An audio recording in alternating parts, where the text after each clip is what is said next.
generation of the technological society, we have been acted upon by forces of such power that few, if any, of us can understand.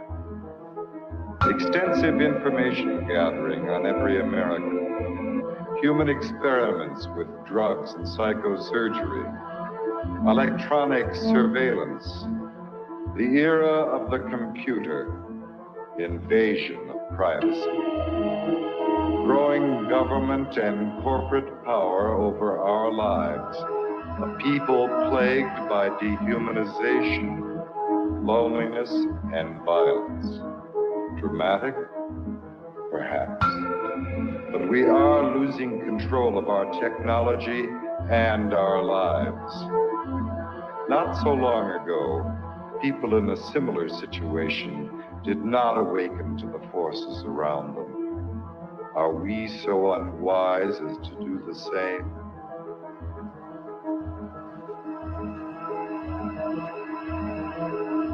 Behavior control. And then you change it up every beautifully. Oh, yeah. Alien. Paranoia. Enemy list. Wiretap. Databanks. Dossiers. Medical records. Social security number. Credit record. National security. With another agent, Pat Webb. Pat was an explosives agent. So we kind of opened the door just a bit to the cabin. And as we opened the door, we were both pretty much overcome as we looked across the cabin at the shelves that were built on the other side of the door. We could see coffee cans and bottles and jars, and they all had labels on them, and they were very meticulously done. You could see that some were labeled with the name of certain chemicals. One of the things we saw was a hooded sweatshirt, that was hanging up there. And the cabin smelled as if you might start to think, if you really think about this. This is a person who lived in this cabin. They had a cutaway spot on the floor to go to the bathroom in. Internet. The creation of a collective consciousness and the merging of the human mind with the internet is the basis of the aspiration of the transhumanists, known as the singularity. Their dream of creating a global brain came nearer when Tim Berners-Lee, a British computer scientist and former employee of the European Organization for Nuclear Research, CERN, invented the World Wide Web. Berners-Lee's breakthrough was to marry hypertext to the internet. The underlying concept of hypertext originated in previous projects from the 1960s, such as the Hypertext Editing System, HES, at Brown University, Ted Nelson's Project Xanadu, and Douglas Engelbart's Online System, NLS. Both Nelson and Engelbart were in turn inspired by Vannevar Bush's microfilm-based Memex, which was described in the 1945 essay As We May Think. Berners-Lee founded the World Wide Web Consortium, W3C, after he left CERN in 1994. It was founded at the MIT's Laboratory for Computer Science, MIT LCS, with support from the Defense Advanced Research Projects Agency, DARPA, which had pioneered the Internet. The transhumanists' idea of mind uploading is reminiscent of that expressed by Allen Ginsberg following his LSD experiments at Stanford with Gregory Bateson. While under the influence of LSD, the doctors hooked him up to an EEG machine, and following the suggestion of his friend and lover William S. Burroughs, connected a stroboscope blinking in synchronization with his alpha rhythms. Describing his experience, Ginsberg recounted, "There was no distinction between inner and outer. Suddenly, I got this uncanny sense that I was really no different than all of this mechanical machinery around me. I began thinking that if I let this go on, something awful would happen. I would be absorbed into the electrical network grid of the entire nation. Then I began feeling a slight crackling along the hemispheres of my skull. I felt my soul being sucked out through the light into the wall socket and going out. Point 1. During the final years before his death in 2000, Terence McKenna became an early proponent of technological singularity and called the internet the birth of the global mind, believing it to be a place where psychedelic culture could flourish. Point 2, however, as Derry clarifies in Escape Velocity, cyberculture at the end of the century. 327. 328. Transhumanism. But as Thomas Hein reminds us in Facing Tomorrow, what the future has been. what the future can be. Futures like McKenna's are stories we tell ourselves. About the present, an attempt to invest our lives with a meaning and a drama that transcend the inevitable decay and death of the individual. We want our stories to lead us somewhere and come to a satisfying conclusion, even though not all do so. 1264 placing our faith in an end-of-the-century Deus Ex machina that will obviate the need to confront the social, political, economic, and ecological problems clamoring for solutions is a risky endgame. The metaphysical glow that increasingly halos the high-tech tomorrows of cyberdelic philosophers, corporate futurologists, pop science programs such as the Discovery Channel's Beyond 2000, or even ads such as AT and TSU will campaign, blinds us to the pressing concerns all around us. Point 3.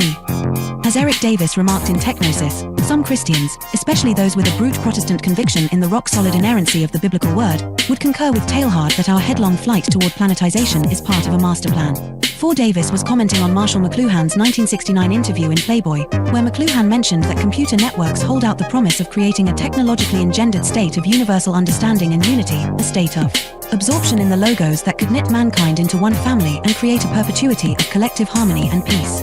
McLuhan clarified, in a Christian sense, this is merely a new interpretation of the mystical body of Christ, and Christ, after all, is the ultimate extension of man. 5. However, as Davis pointed out, in a letter to the Thomist philosopher Jacques Maritain, McLuhan flip-flopped on the idealism he had earlier expressed. Electric information environments being utterly ethereal foster the illusion of the world as spiritual substance. It is now a reasonable facsimile of the mystical body of Christ, a blatant manifestation of the Antichrist. After all, the prince of this world is a very great electric engineer. Point 6. However, for the transhumanists, the internet is not just an agglomeration of inert information, but poses the possibility of humanity creating a collective consciousness of the mystics. Effectively, transhumanism is the hallucination arrived at by computer scientists on drugs. As psychedelic drugs impede the ability to discern reality from imagination, they often lead to the mistaken attribution of life, or even divinity, to inanimate objects, like a computer program.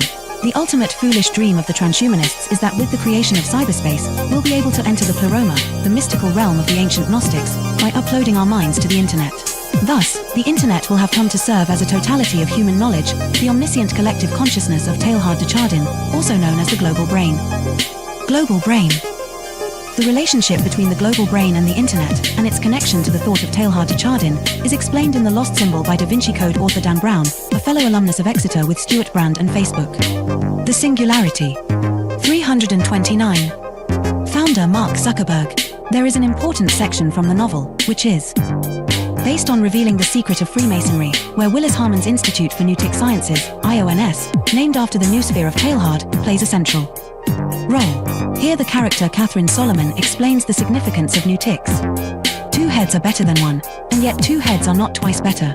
They are many, many times better. Multiple minds working in unison magnify.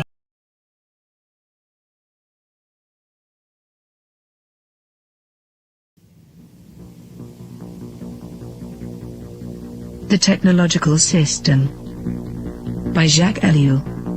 1. People are not machines, but in every opportunity where they are allowed to behave like machines, they will so behave. 2. 25 years ago, I arrived at the notion of the technological society, but now, that stage is past. 3. The industrial society. This term is very widespread, but I find it inadequate. 4.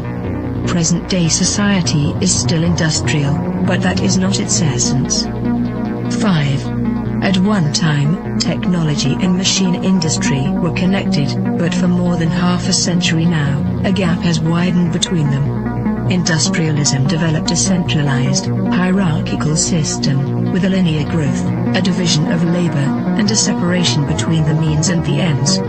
Mechanization created additional jobs and made human work more draining. It operated by means of steady reproduction, developing masses of men and integrating them in the industrialization. 6. Modern technology, however, contradicts each of those different points.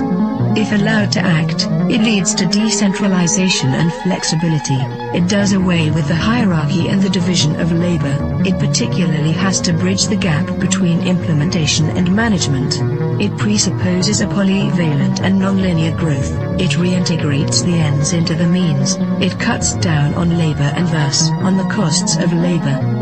The value factor is no longer human work but scientific invention and technological innovation.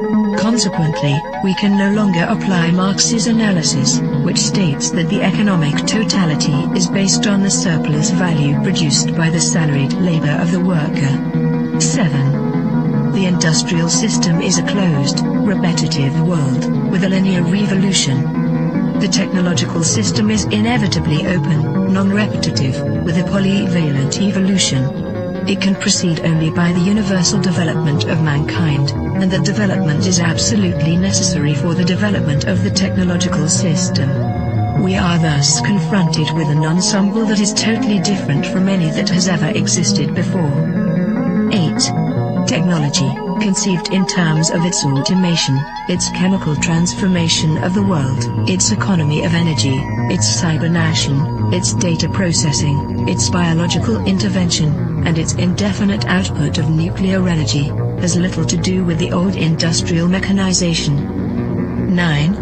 Technology is power, made up of instruments of power, hence producing phenomena and structures of power, that is of domination. 10. Touraine, in contrast to Bell, hesitates about a qualifying term. Thus, he speaks of a programmed society. In this case, I am far more in agreement. For he thereby joins the overall outlook of those people for whom the new thing about our society is the organization. He sharply distinguishes between the primary, capitalist, era of industrialization and our era. He qualifies this new society in terms of 3 features. 1. The emergence of new social classes, technicians, bureaucrats, efficiency experts. 2. The new trend of business, which is now based on organization and no longer on the relationship between economic power and productive labor. 3. Spare time activities. All 3 characteristics boil down to a reduction and to the necessities of the technological system, which, as Touraine realizes, transforms the social struggles themselves. They are becoming more technological and are no longer subject to a takeover by the proletariat.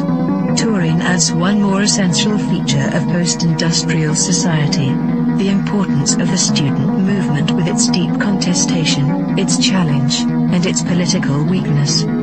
But, as I have tried to show in my studies on revolution, I regard this feature as episodic and contingent. 11. What triggers consumption? Advertising, that is to say, the technologies of advertising. What is it that demands greater consumption? Mass production, which is possible only because of technology. What are we given to consume? Technological objects, because they are the things that are produced most. Hence, the consumer society, in all its aspects, is primarily characterized by various technologies. 12. Spectacle is a complete way of life. Consumption is a spectacle, so are political activity and leisure and work and family life and revolution. Modern man watches everything as a spectator. Everything is supplied to him as a spectacle, including the things he believes he is most deeply contributing to or participating in. 13. Technological activity is, by nature, spectacular, excluding all internal reality. Technological activity is what waters down all serious things, since no action can be performed any longer unless by way of technologies. 14. Z. Brzezinski, Between Two Ages, America's Role in the Technotronic Era, 1970, also figured he could add something absolutely new by coining the term technotronic. He lists a number of differences between industrial and technotronic society. In industrial society, the machine plays the essential role. The dominant social problems are unemployment and employment. Teaching is done through human relations. The ruling class is plutocratic. The university is an ivory tower isolated from reality. Reading favors a conceptual thinking proper to ideologies. Political conflicts are intrinsic. The masses are organized into trade unions. Economic power is personalized. Wealth is the object of activity. 15. Techtronic is a portmanteau word combining technical and electronic. Come now. Isn't electronics technological? Does the word add anything to the early definitions of technology? Once again, technology equals the machine plus industry. Fine, then there is something new according to the famous definition. In a machine, there are material parts that move. Electronics operates with no moving material parts. Granted. But if the computer is not a machine in the normal sense, then in what way is it not the product of a certain number of technologies? In what way is it not integrated in a technological system? There is no reason to distinguish between technology and electronics. 16. Man can no longer be a subject. 4. The system implies that, at least in regard to itself, man must always be treated as an object.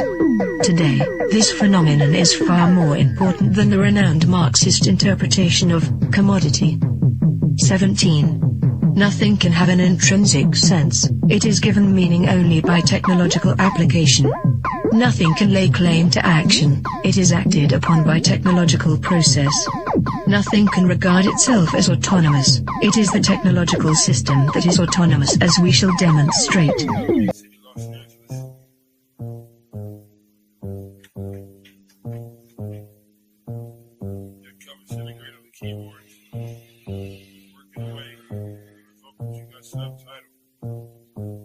I gotta go to work so I can work it out.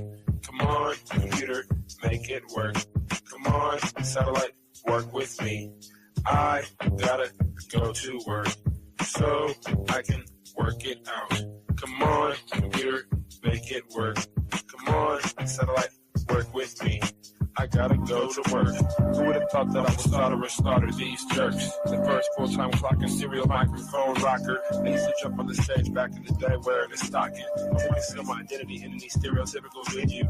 Never will I reveal the serious way that I feel. I'm on job time, all I do is talk into the steel. Use my style to hide and conceal. Profile and be out while they smile and just say that I'm real. Bad luck strikes in 3, all of you will agree. I didn't have a heat shield, they rained triplicate on me. But it's squares versus circles, then and if you can compare front and back are differentiated by a 90-degree squared circle. If you know what I'm talking about, you know the code, work it out. Forced entry, I was disguised as a sentry. I gave not a care, life is an adventure to me. I obtain secret money and manufacture inventions. Fracturing the line between space and time dimensions. Restructure the torque and the structural integrity so I can walk on water while the returning surface tension. This making me an acolyte of the greater unknown. The word shark, king of these murky seascapes. Within my patriarch society, you cannot dethrone the intricate degree and climate that I seize from the police state. I gotta go to work so I can work it out. Come on, computer, make it work. Come on, satellite, work with me. I gotta go to work so I can work it out. Come on, computer, make it work. Come on, satellite, work with me. I still wish they made more girls like me, intelligent, beautiful, and mixed like but they don't, so I stay fucked up like King Kima. She's the type of person that will still rock Latigua. I'm the type of person that will still sport feelers. I found this pair of size 15s out in Pasadena. Those are my work boots. I insert this into these jerks' necks, giving them a virus. They'll destabilize their hardware. Now I can tap in just in my onboard wet works. Plant the hidden charge there. It's a cellular reconfiguring program consisting of integers, turning human beings into kindling, whittling the psyche into an apparition. Place it back into the skin. Now it's the ghost in the shell. Should I boast? Well, no. I stay on the west coast of hell, where hell's bullets is I know so well. I have my work cut out for me. This has its perks. Just then I realized life is mostly hard work. And why not get your car pulled off from under you? It won't get sorted back from that. Them just lurking. Who's the one to suffer you? I didn't know what to do, so when in doubt, go to work. When I'm 25, I contract myself out once that I'm through. Then it's just books and beats for me. I leave the rapping to my crew. I'm a good scientist in a world got cuckoo. Imagine how it is to watch them turn crazy around you and then look over at you like you are the insane one. That's how it is. It's okay to meet the controversy bubbles and flattens out like this. Like my little kids. And I've got to go to work so I can work it out. Come on, got to work for me. I've got to make it work. I've got to make it work. Come on, let it work it out. I've got to make it work. Come on, let it work this way. Come on, let it work it work.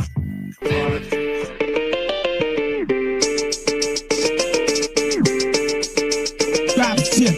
Hegemonic sentences through cavalcades of reminiscence. The dark soul mentions crevices of insight, appendages of tripwire reverence. The gun hill legend brandish your weapons for Armageddon. Headless corrections for willing participants before the line finishes. I got shadow grimace, the unseen green with human chaos for the pilot smoke screen.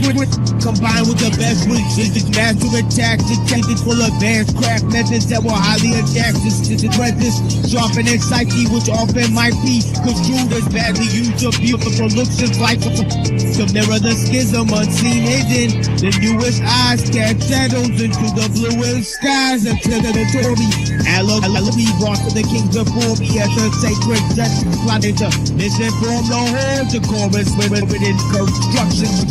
Nanonet filaments, hidden secret touch, mystified by the comfortable, united by inner struggle. Hidden a bundle of scar, written enigmas. Now the claw is risen. Man is up with cheeky.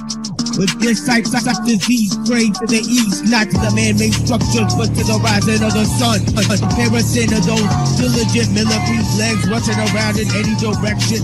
Misperception and prism seem to bad design. That's the vision from the unlikely incision to the makeshift minions of bad decisions. I'm pressing danger to the head skill, give you fixes. Hidden cages you can't unstage this cause I'm live and in the basement with bones hidden all chrome, hidden with thrones. Like a program metal skull covered in the heart routinely cycled by a metronome. Bones are collected to make me feel like the connection is real. Now only steel can sharpen steel.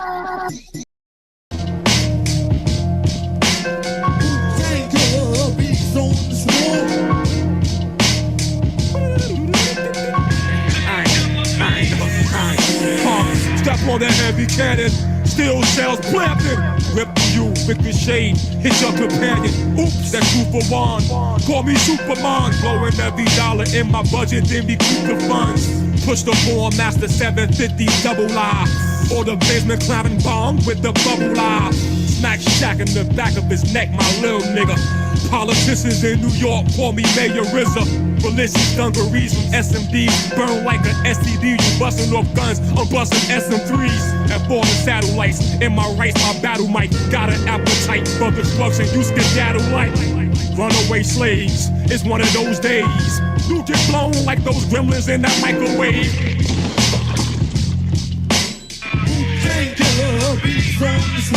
I put 1.8 billion in the room with them. Sit them down, watch the devil be consumed with them. Masonically in tune with them. Me and the RZA connect. Blow a fuse, you lose. The most high show respect. Supreme intellect. Stocks, bonds, mutual funds. IPOs, acquisitions. Label deals, majority positions. Investments in extortion. Business operations. Racketeering, robbery, assault and home invasions. I'm a killer bee, I manufacture honey. Cash rules everything around. Get the money. Extreme intelligence, my hands in new developments. Master of the elements, I am the remedy. Got an appetite, in my left's my battle mic. You can see the killer bees live via satellite. Bigger than these record labels, first thing first. We touch souls all over the universe.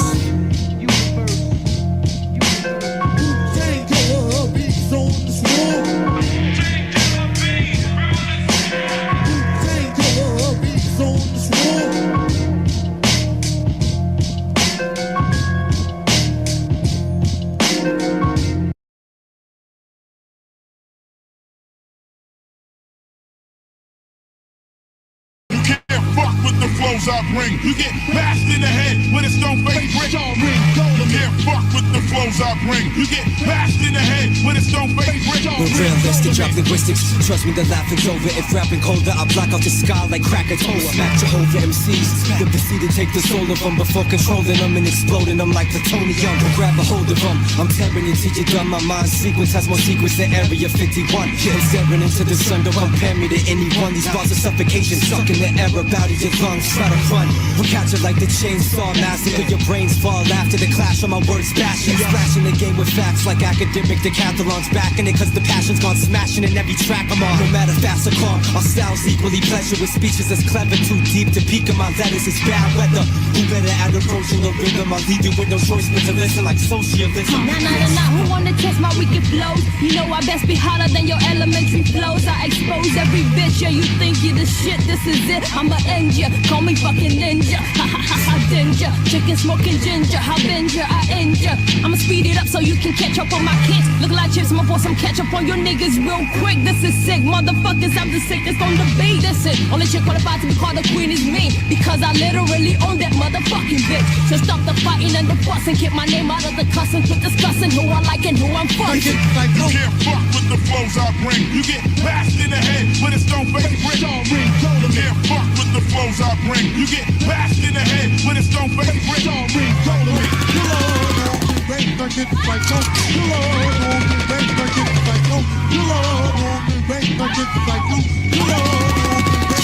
Lyrical calisthenics. I'm running laps around these rapid gimmicks. Cross the line and they ain't even halfway finished. My crew will pass the limits while defining the laws of a classic sentence. Go ask a witness the way I master physics. My lyrics like catching spirits. Step into the next dimension. Impeccable writtens rest in my vision. Got you scared like you're next to prison with an ex-conviction. I guess trying to test the essence just wasn't your best decision. Reflect and listen to the way I got my pen and zapped into tactics and ripping tracks to get smacked like a tennis racket. If having an interaction is tragical times, most of the world probably ain't even understanding my rhymes. Just like the way that I'm spitting over knocking the beat. Don't understand the topic I speak whenever dropping this ink. A prophet with speech flowing hotter than a tropical beach. You'll get cooked. What the fuck think I'm calling this beast? Got it all in my teeth. The radios are on the repeat. And the brainwashing methods have got your conscience falling asleep. Total deceased. That's why I rip the mic until my hands rip. And I run out of English words and start speaking in Sanskrit. I'm a queen. That would make me one ass kicking, money making machine. I join a team of royalty in the area. Stake my claim, keep my game clean like Ariel. Style hotter than hell, slicker than gel. Remember this love for my music, might get beef they sell. Blaze, seen heaven set, but she know they smell. That's why that job be digging me like they digging the well. Ring the bell, knockout. This is about you just gonna knock the guard out of my mouth. You get more trouble than the South South. You don't better. Blaze play the hand, the Niger Delta. Now you clowns gotta be running helter skelter. You know blacksmiths, why you ain't smelter. Explosive, y'all should be living in bomb shelter. Lightweight, so stop messing with heavyweight. I have several questions. What is the highest technique you hope to achieve? To have no technique. Very good. What are your thoughts when facing an opponent? There is no opponent. And why is that? Because the word I does not exist. Welcome to The Machine Lies, where we talk about the lies of the machine on the machine that lies. And we have some interesting explanations for you guys on the origins of, I think one sort of, thought form that has existed throughout history, right? That is sort of combined and formed, right? And that would be techno liberalism, right? Exactly, right? So we've been talking about this idea, techno liberalism, right? And how it got going. And one great explanation that I gave on the first episode of The Machine Lies was in the Star Trek Next Generation series. Okay. In episode season 3, episode 16, right? They have an episode called The Offspring, right? which might interest many of you because the sort of encoding of a message within them creating season 3, episode 16, and then calling it the offspring, right? Because we know that in John 3:16, right, there's a famous passage that says, "For God loved the world, he gave the world his only begotten son." Okay, and this message, right, is about how, right, the salvation of the world is brought about through Jesus Christ, right? And so for them to sort of invert the message there of this idea, right, and instead depict a role, a sort of I guess what would happen to be a sort of cybernetic android, right, named Data, to give birth to a life that was that he considered his own offspring, right? So what was notable about this offspring, that Data, right, which is a cybernetic android, right, he produced inside of this show, was that this cybernetic android produced his offspring much in his own image, right? Meaning that he reproduced a being in his own likeness, right? Meaning that he created a technological cybernetic android, right? And then allowed it to formulate its own identity, having determined that it was created by Data, right? So it knew that it came from another sort of cybernetic android, right? So what happens in this episode of Star Trek, right, is that basically the cybernetic android attempts to learn human emotions, and this overloads its system, right?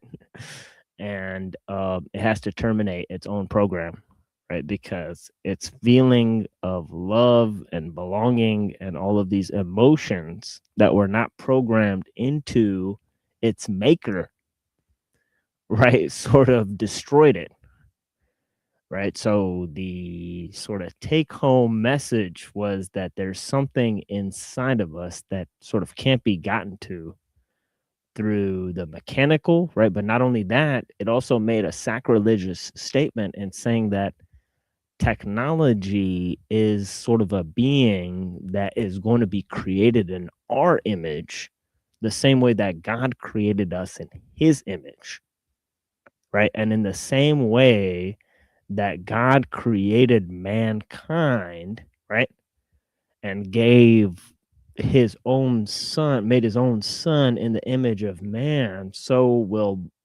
this cybernetic android, which is a product of man, try to imbue its creations with a similar goal in mind, right? And try to sort of get it to realize, that its own, that it's giving this creation to the world as a gift, and to sort of reconcile the woes of this world, right? And so on and so forth, right?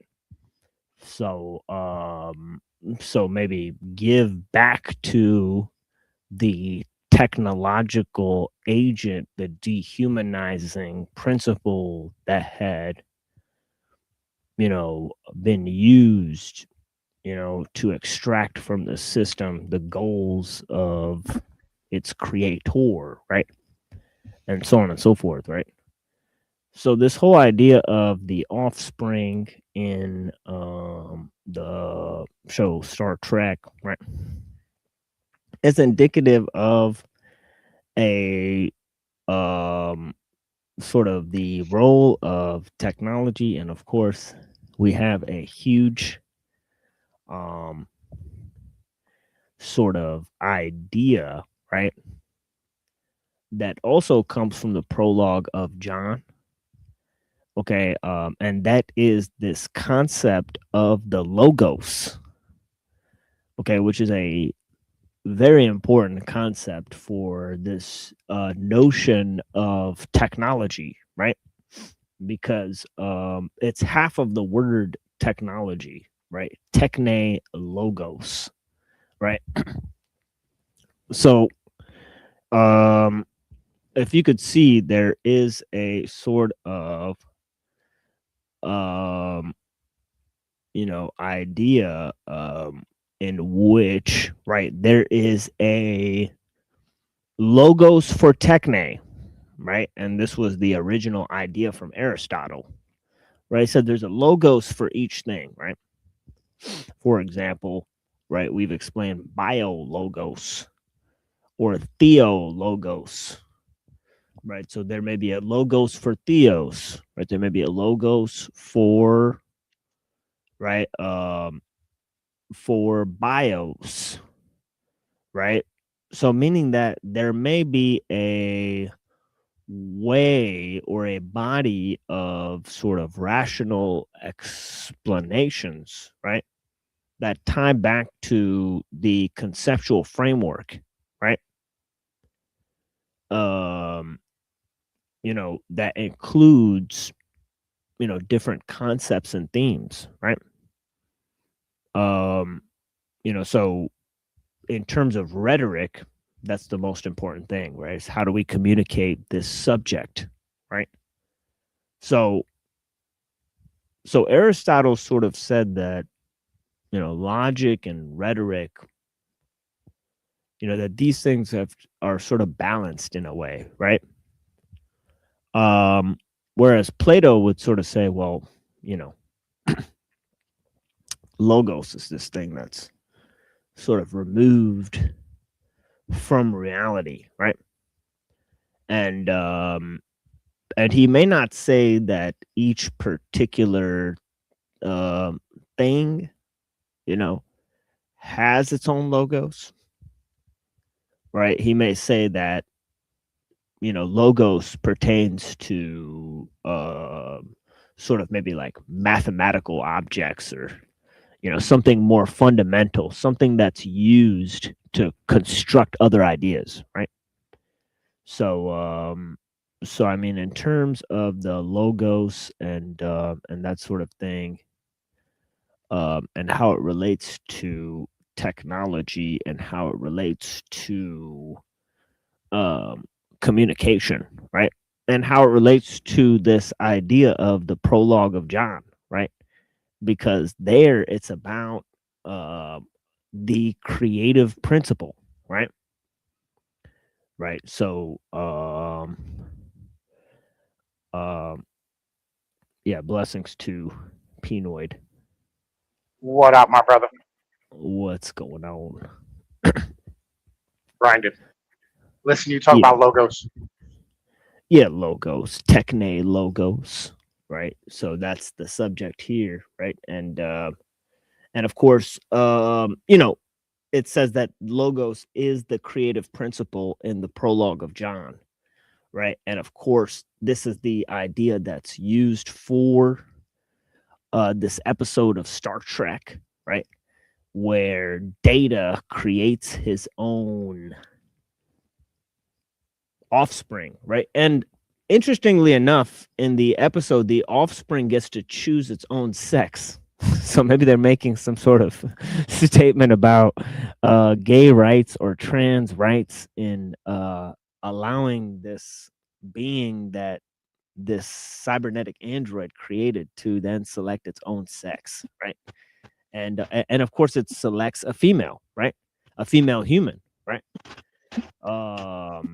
And so it's the child of the creation of technology, which is sort of to be like this quote unquote God, right? Because they're using the Gospel of John, right? In the explanation of the episode, right? Then yeah, it's also a female, right? and so that ties back to Gnosticism, right? So I think they're depicting some sort, maybe a inverting the Gnostic creation myth with that, right? So pretty interesting selection there. But of course, we have this whole dialectical situation, right? That's been set up throughout history, and the situation is sort of about, right, how we get to transhumanism, right? There's a little bit of itchy, scratchy sound coming off you. I mean, a machine soul. So, you know, yeah.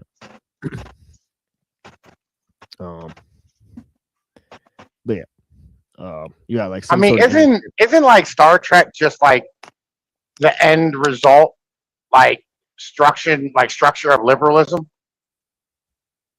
Be good now. Oh yeah.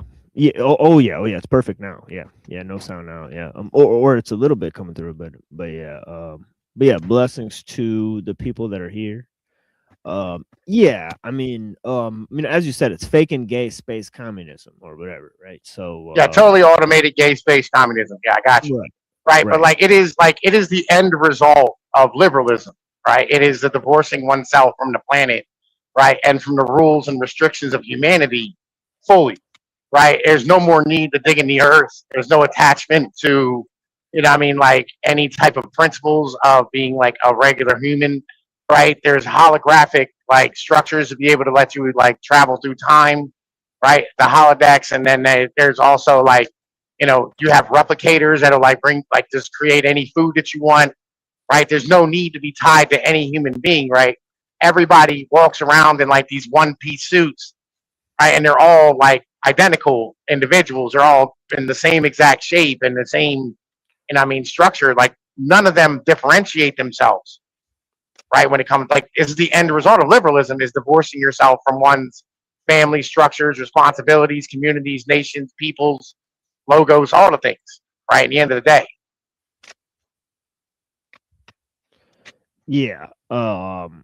And he uses a lot of thought experiments to get people there, but it's philosophically charged, right? You could almost say that the different alien races represent different aspects of the human, right? Because each of the various alien races, like for example, the Vulcans, obviously represent man's intellectual capacity, right? And then the Klingons represent his warlike capacity, right? So each stage, they're kind of like reflections or externalizations of this, of this soul of man, right? So his different alien creations, right? Obviously, the entire aspect of the show, none of the show has to do with space or aliens, right? It's about man's quest to find himself, right? So he's looking out there, but he keeps finding different reflections of his own situation, right? Whether it's his own civilization or it's his own technology is finding replications of all these things. So that's what's interesting about Gene Roddenberry, and of course he's using this Kantian style utopian future, right? So he's combining these notions of techno-Gaianism and transhumanism, because not only is man surpassed the capacity of the earth, but they've also came together on the earth, right, in a unified world civilization, right? So in terms of techno-Gaianism, which is using technology to combine with nature, right, or transhumanism, which is surpassing nature through the use of technology, which is again a tie back to the Christian principles of immanence and transcendence, right? Because at the one end, we want to combine with nature. It's like this hive mind. You want to go back inside the mother's womb and so on and so forth. And then on the other end, right, we want to sort of conquer space and be this, primordial man that exists in heaven that isn't tied to the earth, and this alien creation, and that's part of this transhumanist sort of goal, right? And of course it's tied back to the principles of alchemy, right, in terms of geomancy on the one end, and then necromancy on the other end, right? Trying to take the living energy and convert it into sort of fuel, and then also taking the dead things and try to turn them into a living I'm gonna try to combine them with some sort of life, and through sort of reanimation, and we got the homie here, blessings, I believe, could be getting. Oh yeah, this is the homie.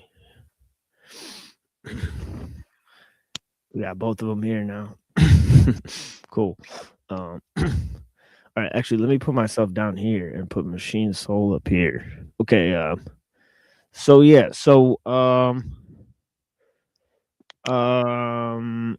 So I mean, in terms of this shit, the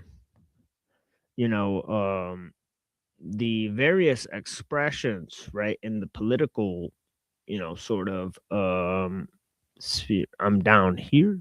Wait, are you in the studio as well? Here, hold on, let me see. People in this, no. Okay, I appreciate you guys. Yeah, there's a few people in the chat. I appreciate you guys. Calix, Dr. E. Wolfie, Ahimsa, Alchemos, Creek Mary, Denise, Mega Man, the homie, blessings. And yeah, Mega Man, welcome. Dr. D, welcome. Yeah, Rachel. Browns, I appreciate you guys, man. Axis. All right, Bob Smith. I appreciate you guys. All right, so yeah, in terms of the fundamental principles, right? Well, there is one side that is more, as I've said, they're more about this sort of principle of nature, right? Where they're representing this idea of Gaia, right? Whereas the other side is representing, a totally different principle. I think maybe like a more type of Cthulhu type of mythos, right? Which is like for the accelerationism, right? So there's one side is more about archaic revival, and the other side is more about futurism, right? So this is sort of developing as the new left and the new right, okay, because they're focused around two main ideas, right? On the one end, there's the destruction of wild nature, and on the other end, there's the loss of traditions. Okay, so we have these two forms of sort of, Discordianism and accelerationism, that are sort of rising up. And this is where methodology sort of replaces ideology, right? Okay, this is a fundamental shift in the way that ideas are applied, right? Okay, ideas are applied for their effects. They're not applied because of the internal coherence or the internal consistency of the belief system, right? And that represents a major shift, right? Because it's goal oriented, okay, and the future oriented, in other words, right? So this whole idea of futurism, right, is a huge conceptual framing. And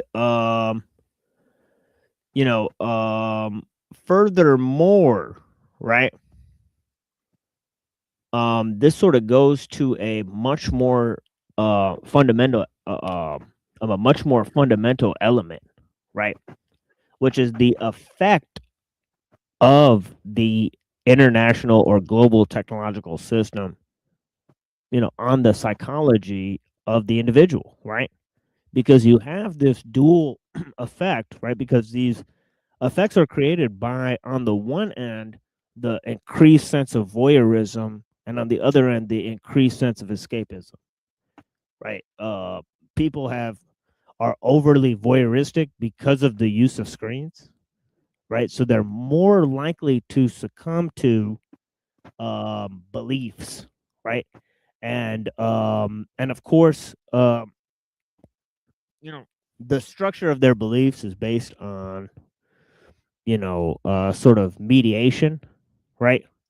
And all forms of information today are sort of, you know, they're all sort of, all of them are subject to mediation, right? And this increased form of mediation, okay, sort of creates a push and pull, right? Where because of the increased use of screens, there's a voyeurism, right? The voyeurism is the foggy somatic detachment, right? And the escapism is the sense in which you can go anywhere and be anyone, right? So it's the sort of anonymity, right, that comes with the sort of voyeurism, right? So in this dual sense of sort of voyeurism and escapism that's creating this new psychology of today, right, there's an increased atomization on the one end and a massification on the other end, right? So this is a natural result of liberalism itself, right? Because liberalism is the one that pushes individualism versus collectivism. It's the one that created this dialectic, right? Of saying on the one end, everyone is an individual because of the tabula rasa, right? Because of this fact that everyone around the world, right, is a species being, right? So you have this notion of universalism. On the other end, you have the mass man, right? The massification, right, through the notion of equality, right? So obviously, right, this idea of massification can only be after man is quantified, right? So after man is subject to quantification, just like nature is quantified, right? So first you have to turn nature into stuff, right? Then you can turn man into stuff, right? We've already seen that sort of idea sort of play out, right? So because Yo, of the isn't that commodification? Oh yeah, massification, right? Externalization, right? Commodification, right? I even read the economic and philosophical manuscripts and showed that that's exactly where he derives the concepts, right? And also from Feuerbach, right? So is that Neurojack? Yeah, Neurojack's here. So yeah, so increasingly, right, the atomization, right, which is the fact that people are isolated, right, and the massification, right, that is the destructive capacity of liberalism, right, in the sense of the dual sense of individualism and collectivism, right? But this really comes from a dialectic that was introduced at the beginning of at the beginning of a new sort of philosophical age, right, with sort of Islam and Christianity, right? And the reason for this was because, right, they wanted to battle against Aristotelian philosophy. Okay, so what they did was, right, they sort of imploded Aristotelian philosophy, right, by using this notion of causality, right, which Aristotle was not really too sure about. He said there's 4 different types of causes, right? So so Aristotle's philosophy got imploded by this notion of causality, right, which they used to create this notion of the prime mover and to relegate God to this mode of prime mover, right? So then God was sort of removed from nature, right? So this idea of nature developing, right, and reaching its apex, right, that came from the Aristotelian philosophy, right, was in the one end a idea where nature was put in the state of becoming, right? But in the other end, right, sort of God was removed from nature, right? This was a sort of great, compromise that was made. Okay, finally, right, this is from the idea of the pre-Socratics, right, of being versus becoming, right? Putting nature in a state of being versus becoming, right? And this had to do with the creation of the cosmos, right, which was this separate sort of mathematical virtual space created by Pythagoras, right, where ideas and concepts were held, right? This was borrowed by Plato, right, when he basically said, in the academy, right, let no man enter here who is ignorant of geometry, right? He thought geometry was the crowning achievement of all the arts, right? This is because, right, Plato said that nature can be reduced to numbers, right? And so in another sense, right, the whole battle between Plato and Aristotle was a battle between sort of whether we can use math or logic, right, as a primary aspect of understanding the nature of reality, right? If we use math, then we have to rely on abstract principles. If we use logic, then we have to rely on human speech, right? And Aristotle basically said that human speech is primary to abstract principles, right? And that's why he said that man is a political animal, right? He said our world is determined by, how we function within a society, right? Whereas, Plato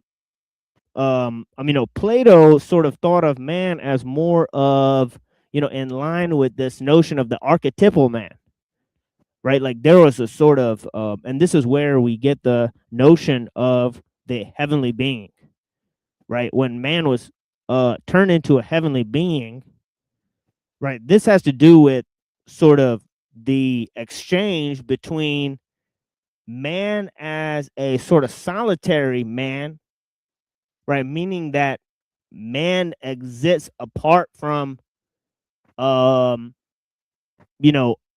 society, but defined by nature, right? The way that Rousseau basically said. But then there's another notion that man has to be defined from within society itself, right? And this, over time, right, came to be the dominant view, right? And the reason it came to be the dominant view is because both nature and man were reduced to the state of becoming, right? Meaning that they didn't have any sort of nature on their own, right? And this is why I presented this dialectic of sort of nature versus time, right? Because the more you say that there's no nature, right, or you put nature in a state of becoming, the more you succumb to the myth of progress and say that nature has a final direction, right? And that is one of the primary concepts that needs to be sort of justified in order to create this notion of universalism. Okay, I think Hey, it's do you just know- layers upon Universalism? of Here, hold on. autism. Is this thing on? Check. Yeah. It's on. Check. Here's another layer of autism incoming. Yeah. Hey, what's up, bro? Check. What's up, B? My fucking brother. The fuck is going on with you, man? Yo, this is fucking, Yeah, but this is the thing I'll be developing for the next several shows. Really? into, Are we several- developing? Are we developing something? Oh yeah. Oh yeah. Yeah, Nice. several dialectical systems. Too many people are developing, right? You need to actually develop, like to envelop it. Hey, TML, do you think that aristocracy as a concept has something to do with all of this as well? Yeah, aristocracy. Yeah, that was the major, or the main political form that, that Aristotle said was, like that was his perfect political form, right? Whereas The Plato problem sort of said is that there's this whole notion of philosopher kings, right? the problem is philosophical and mental dick measuring contests that have never ended. You know what I'm saying? Drawn out into long format books and speeches and ideas, all based on this human language, which is far inferior to my thoughts. You know, like if you can describe the shit that's going on in your mind with words, you're a simple human being. Yeah, well, that's At the end of another. the day. That's another huge dialectic that got created. Was this notion that, whether language is primary, or the symbols, sort of impinge on the construction of our thoughts, or is mind, right, primary to the use of language, right? So there's Well, it's another mine. huge question. It's pretty simple. Yeah, I agree. You know what I I mean? agree with Unless that, you're yeah. retarded, like you have to realize that the mind is what came up with the language and not the language that came up with the mind. You have to understand that the symbols were formed in the mind before the fucking mind knew what a symbol Right. was. Right, but you could definitely reverse. The process can definitely be easily reversed. Because like if you the introduce eyes. people to symbols, right, and you basically change their, the construction of their Can you thoughts hear to me? match the words. Yeah. Hold on We a can second. hear you. We just don't give a fuck what you're saying right now. Yeah, Shut just the hold fuck on a up. second. Let him talk. Yeah, I'm trying to share a thought here. Because the construction of the symbols in the language, right, can be changed if you have to map on every, thought to a word. So sometimes language limits the way we communicate. So obviously the process can be reversed. So then that, maybe tells us maybe there was a,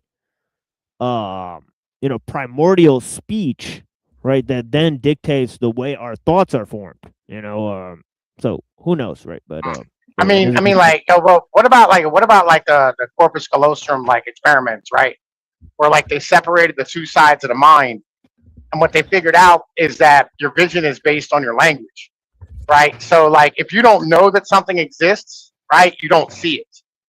It's like when you have like a picture of somebody or like a picture of something, and then you point something out to somebody, right, that they didn't see before in that picture, right? Then they notice it. Right, like before you you have to have words or have to have like an understanding of something in order to be able to see it properly in the definition. Like, and you'll notice this like when you're going down like the road, there's all these signs that you never really notice until like they actually fucking apply to you. Right? It's you actually have to have like a I knowledge don't of a agree thing in with order it. to see something. Yeah, but it's I true don't though. agree with it in that sense though, because you're claiming that it has to be labeled, and Bro, you're you saying don't agree someone's with got to shit, tell bro. you about Second it. time. You don't agree with Yo, shit. Mike, Every Mike time is somebody says smarter. anything, Mike you don't is say smarter shit. than everybody but me and TML on this panel. I mean, What? that's What debatable. you're just calling yourself dumb? Don't let this guy call Yes, yourself dumb. I listen. I'm saying I'm not as smart as Mike. Fuck Mike's B, smarter than me. dude. Yo, I've Mike is seen you, smarter than me. B. Trying It's to talk debatable. shit, bro. You know what I'm saying? It's hard Yo, to measure talking high levels shit. of intelligence. Yo, Hey, Mike, but I'll say something Mike now, is fam. fucking brilliant, and TML is brilliant. All right, so like, yo, when Mike says some shit, you know, what I mean, you should listen. That motherfucker did a lot of studying, Nah, right? dude, Mike is just a little piece of shit. Listen, Mike's I'll a fucking outsmart beast. you and I'll beat you up. You better calm down. All right? Yes, that's both right, of those bro. things. I would love Both to of those see things. that. Both of those Like things. I'll But literally rip you in half, bro. hang on, man. Hang on, man. No, like, yo, Mike, listen, bro. I would Like, love it to is see you do true. that. It is true that, like, You yo, until sound you like a point pussy. something out, Mike, it is true until you point something out to somebody, they don't notice it. And then once you do point it out, they can't help but notice it. I know you've Tom, had that did I happen have in your to life. tell you that this dude is a pussy for you to notice it? I mean, like, listen, yeah, but I immediately look for a pussy in a room. That's not the I'm point. just saying. What I'm saying is that, like, yo, you know damn well that, like, until like I pointed out some things to you, right? You didn't notice them, and then you couldn't do Here's what anything I'm but saying. notice them. Here's what I'm saying. Notice or be able to articulate. So notice and articulate. If you don't notice it, you can't. You're a baby, right? You're a baby. You notice the motherfucking mobile above your fucking crib with all the fucking animals flying around. You don't necessarily know what the fuck each one is called, but you know that was the blue one that was fat and it was probably an elephant. You know what I'm saying? You don't have names for it, but you know you like that one. It doesn't matter. Once you get the label, you're like, all right, there was an elephant, there was a fucking horse, but you still remember them things before you had the label. You can backtrack and fucking reference them. So you're not becoming aware of it. You're able to articulate it. That's all. Yeah, but that's directly in your face, though. Things. Wait, that's like if you point out a defect in that elephant, right? That like you didn't really notice before until like you've seen it. You know what I'm saying? Like that's a whole different thing. Then or you will notice that defect every time. But here's the thing: somebody told you it's a defect. Now you believe that. No, but you notice it then. But yeah, but you notice the defect though. Doesn't mean it's there though. Listen, I agree. Look, I agree. That's a different thing. That's a different conversation. That's a different conversation, though. Holds up the motherfucking apple, right? The magician puts the rag over the apple fucking disappears, right? He showed you that it disappeared, but did it really fucking disappear? Okay. Well, it's no longer in the place it was. Right. He didn't need to do all his pantomiming, right? You saw the fucking thing disappear. But why does he bring your awareness to it? To sell the fucking idea that it disappeared. But it But I agree. No, I agree with you. But if we're not selling it, if it's just me and you having a conversation, right? And I point something, you point something out, and then I go, shit, you're right. I didn't notice that. Right? You know what I'm saying? Like, because that's the thing about language and about like our ability for symbols. Your brain works on that shit. I thought that was true at one point, but then I realized that's just you selling me your understanding of it. And then me But if it's like if it's true, it doesn't mean if it's true. Nigga, a stop sign is only a stop sign if I stop at it, bro. I agree, but it's still got 8 sides. Here, hold on a second. Don't do the N-word thing. Sign, bro. Hey, it's a made-up on. reality. Hey, excuse me. Yo, can Mike hear me? I can hear you. What's up? Yeah, hey, don't do the N-word thing, bro. No N-word, no F-word. We're not doing any of that. Yeah. I never said no N-word. All right, we're not doing that over here, right? So I'm just telling you. I didn't do that. Yeah, they're banging his channel really hard. Look, I don't know what kind of bullshit you're on, bro, but I'm just gonna roll out, bro. Have a great night. All right. God damn it, Mike. Shit. I like Mike. It's my boy. Well, that didn't take much. Yeah, I'm not doing that shit. Like, hey, TM. Well, I mean, I have something you might want to speak on in relation to Plato's Republic. It's sort of off the back of what you were talking about before. Plato outlines like a degeneration of 5 different types of regimes. The first one is aristocracy, and then there's timocracy, oligarchy, democracy, and then tyranny as the last one. That's sort of like a process from aristocracy all the way down to tyranny, where that's kind of like the ideal is aristocracy, where you have philosophers as the rational elite, like the intelligentsia of the society in the ruling positions. And then timocracy is basically ruled by the military, the people that like all the strategic minded people. Oligarchy is the rule of the wealthy, the most successful, the most wealthy are placed in charge to run things. So there's an ideal in the idea of these philosophers, the way society is meant to operate. But in Plato's conception of how it all plays out, it's all like it's like a process of paradoxes where you have different types of rules rising and falling, taking over each other based on the collective mindset, based on the mass, where the mindset of the mass is currently at the time. It sort of defines what sort of government there's going to be. But then you have, paradoxically, the mindset of the masses being affected by the rule, whatever ruling body there is, and what sort of view of society they project to the people. Do you have anything to say in that? Yeah. Yeah, that's found in Plato's Republic, right? In book 8, right, where he's critiquing democracy, right? So he gives it as you described, right, 4 corresponding phases where obviously he outlined the the whole elevation of the soul, right?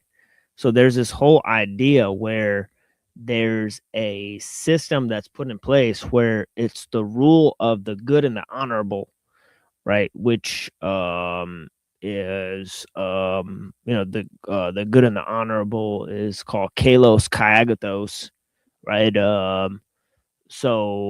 I think they call this form, he like coins a word called kailopolis or something like that, like which basically means the rule of the good, right? And then that's sort of diminished, right? And the way it's diminished is that there's people that basically want honor, right? So because of the expansion of the military services, right, the sort of military class, right, or sort of the class of the guardians, right, sort of takes charge of the government, right? So the purpose of the government doesn't become sort of the rule of the philosophers and the rule of the good, right, or producing those types, right? But it becomes expansion in terms of war, right? Now the children of the people, the children of the people who love war, right, are lovers of wealth, right? So that's how it degrades into oligarchy, right? Where these lovers of wealth, right? And then these lovers of wealth, right, create like sort of nefarious criminal types, right, that rule over the masses, right? Yeah, And they game the system. yeah. So these criminal types are rule the masses because the masses are not led by higher principles. They're just led by their own desires, right? So democracy is the so democracy, or the rule of the many, right, is actually the rule of the multifarious desires, right, that actually rip people apart, right? So hedonistic society. yeah, it's the desires are compared to a many tentacled beast, right? So it's like, so there's this system where it's like the caste system that Plato envisions is sort of inverted, right? In book 8 of the Republic, right? I think in book 4 of the Republic, he lays down the order of the classes, right? Yeah, he mentions also tyranny, which arises from the chaos of democracy. Like a champion, champion of the people take absolute power to dominate. Yeah, that's right. Yeah. So at that point, basically all sense of like the criteria of like virtues or goodness or whatever basically dissolves under that system, which is tyrannical pretty much. Which then gives rise for the people to desire a return to the ideal like regime, the aristocratic regime, where you have like the philosophical, spiritual elites or whatever to fix the system. Yeah. Could I comment on Plato's Philosopher Kings? Yeah.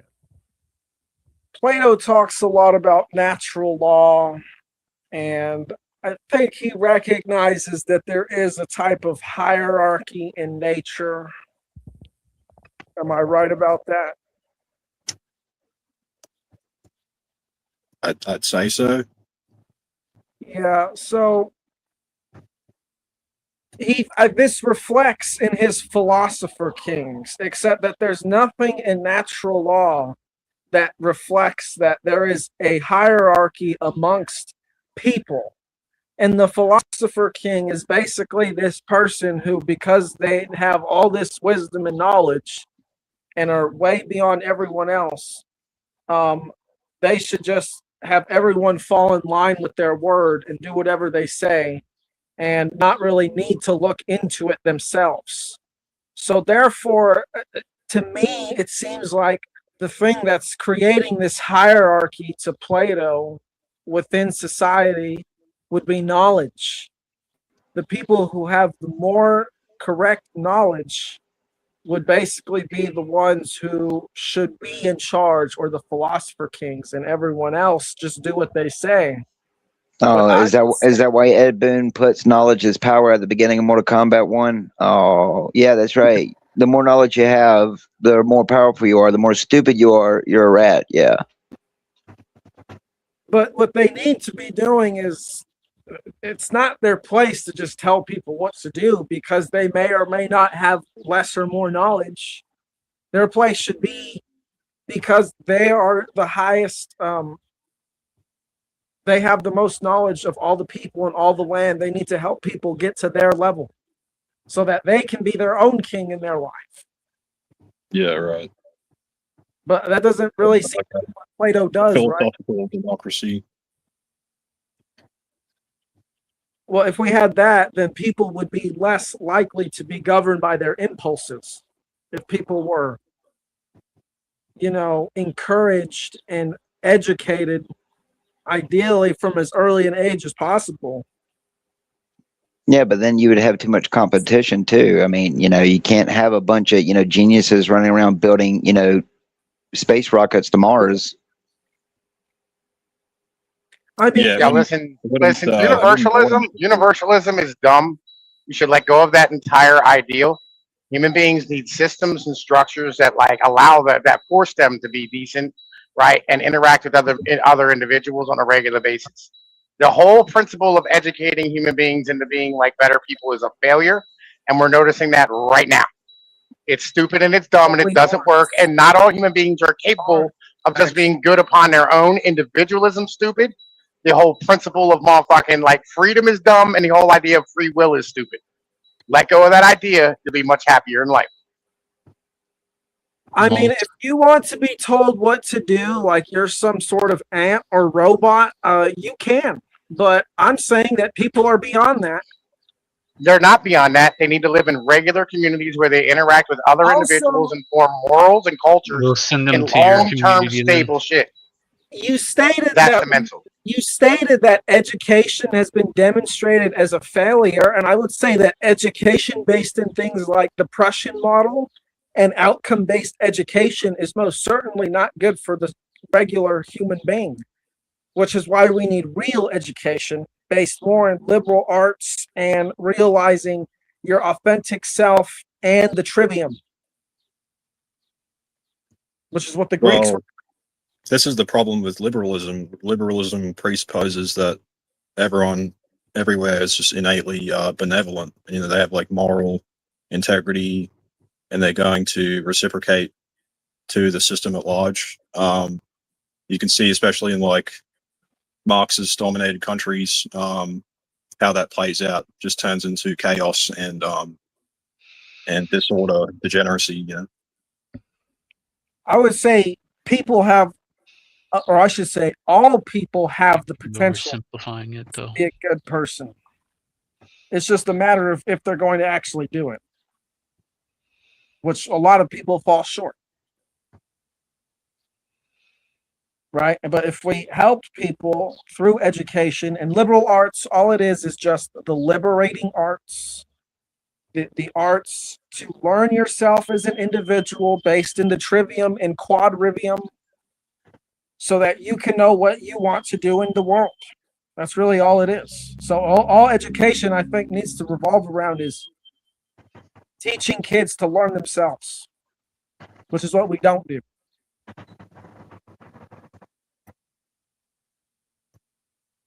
Well, I would take things in the direction of spiritual affairs, the spiritual state of people. Do they consider things that are actually vices to be virtuous, and like vice versa? Because at the time, all these concepts back in the day were developed. They weren't in a spiritually mature civilization. I mean, they were just kind of walking in the dark, so to speak. But we don't have to take things in that direction. That's sort of a given.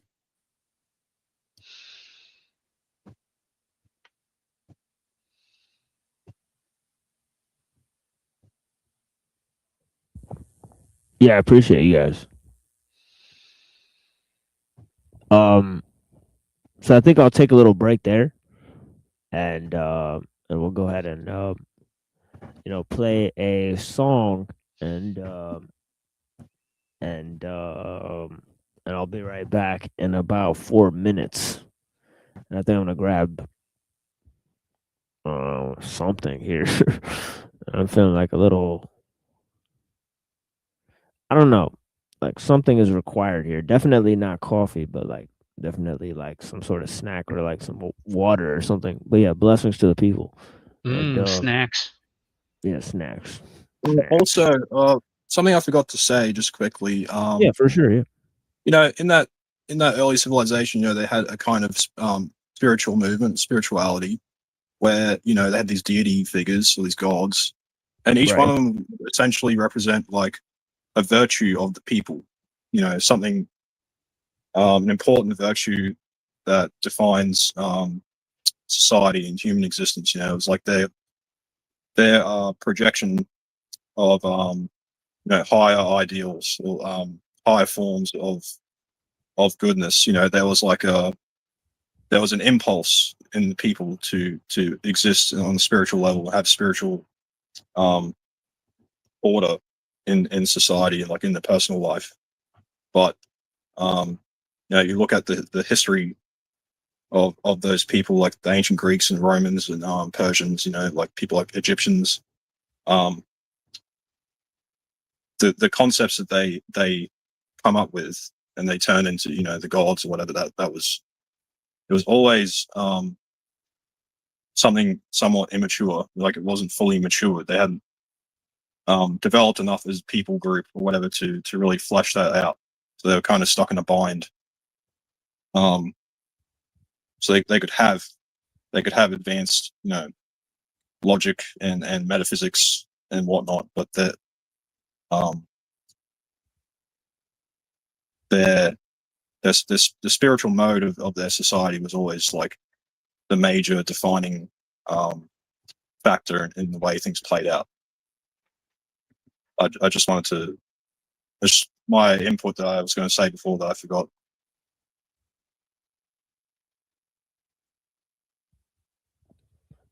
Yeah, and obviously Plato was not well regarded among the Greeks, right? And pretty much neither was Pythagoras, right? These were things that were incorporated over time, right? That had a huge historical impact, right? In terms of the development of Greek and Roman civilization over time, right? But during the civilization itself, no, they're in a much more like they were much more into like sort of piety and stuff like that. And obviously Plato himself was sort of seen as a mystic, right? Some might say that basically Aristotle is kind of like pretty much the first philosopher, right? Because a lot of Plato's views don't really seem well founded in terms of he doesn't really create a philosophical system, right? You can kind of go here and there and look for one, right? Right. But yeah, but yeah, most of his philosophy is tied to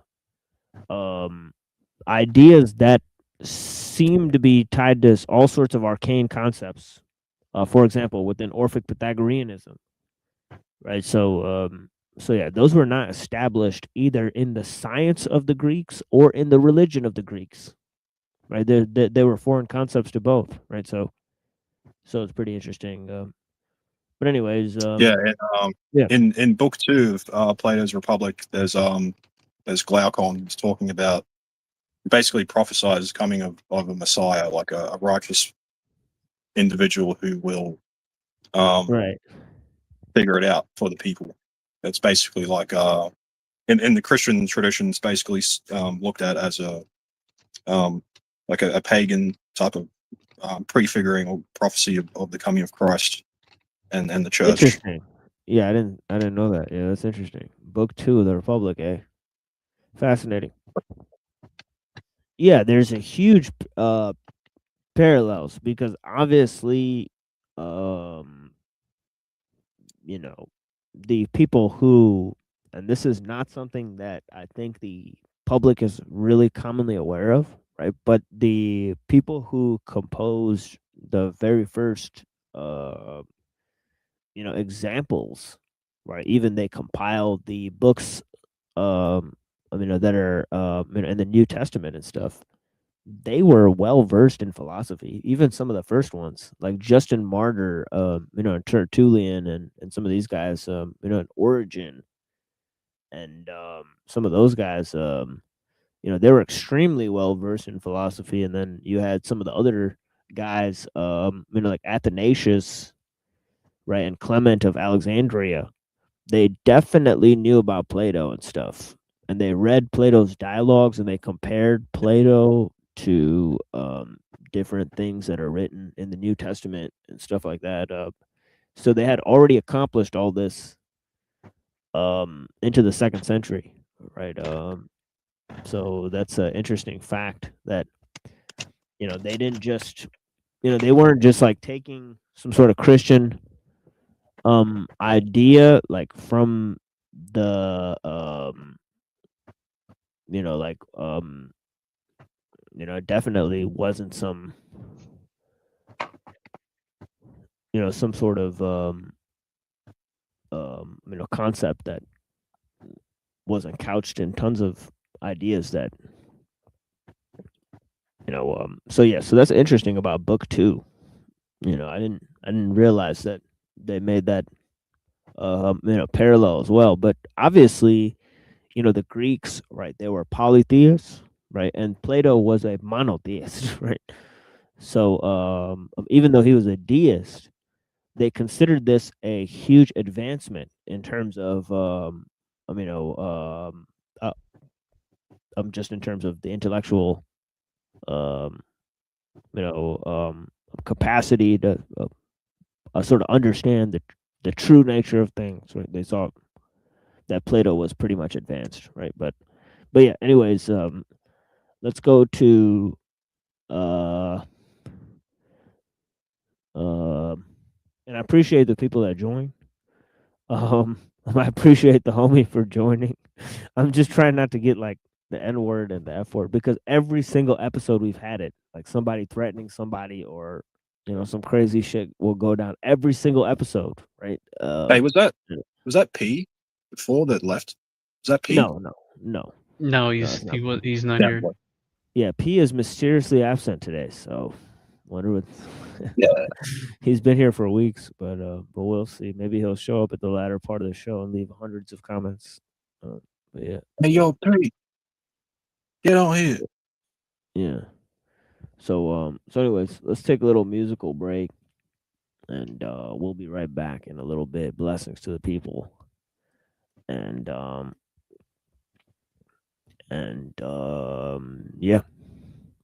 yeah, give me like 4 minutes. I'll be right back. Blessings.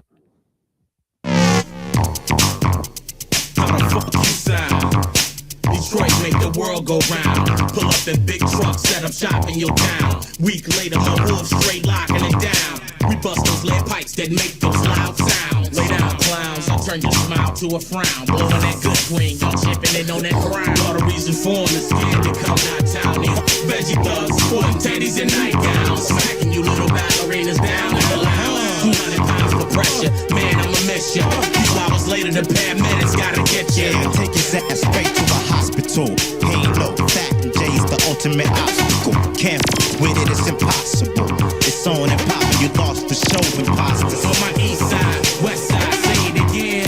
East side, west side, doing the flare. You just a little boy, fucking with a man. Pull up them big fellas, never see you again. Why you late trying to stay in the game? We playing to win. Didn't hear it once, I say it again. Why you late trying to stay in the game? We playing to win.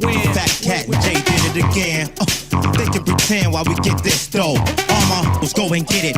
Pimp and take choke from the and go spin it. I takes it from your baby mama, I takes it from your cousin. I'm kicking sober in the monster later when I'm buzzing. I make them, I break them, I came in the door. I said it before, don't let it be short. Cause it's not the game to play. No, it's not the game. It's just the way that we play. Got a pimp smack, baby, on the daily for K. Maybe it's just the way that we lay it down. Cause just like that, it's come out the like that. In the whip, I push. Like the Mac I am, it's bitch, choose or lose it. With truth in the music, who can refuse it? Who keeps the fuse lit? New shit. Wanna walk the walk, but make sure your shoes fit. Tighten your laces, boy. And if your lips is loose, got plenty shit to tighten your faces. Let's face it, you basic, boy. Jay spit it, don't hate, bitch, make some noise.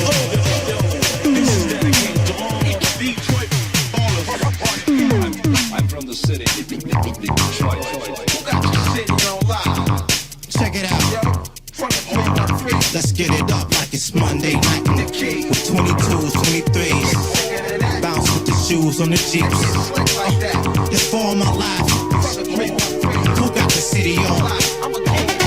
Dealing with cat, it don't get sicker than that. Let's get it poppin' like it's New Year's Eve. To my Jeep, hopping in your 2-year lease. Beat, you ballin', do you deal all in? I like to cash her out and mash her out. I hit the mile and in Belle Isle. And if a bitch talk shit, I'ma smash her mouth. What? Redman promo style. BITCH will get it K solo style. Hot shit from Dobry. Let's show these motherfuckers that it's true and not just a hobby. And then take the trim straight to the Athenium and let them just sit in the lobby. Spit game is just plain, y'all simple and sloppy. I give it to you like Pop did to my beat. And that's why Joe. East side, my just cutthroat with it. West side, get loud. Keep your hands clapping. It's your man's back in this. Check out time package. Or get in the black backhand and smacks it in. You don't want me and cat to spit, it's game over.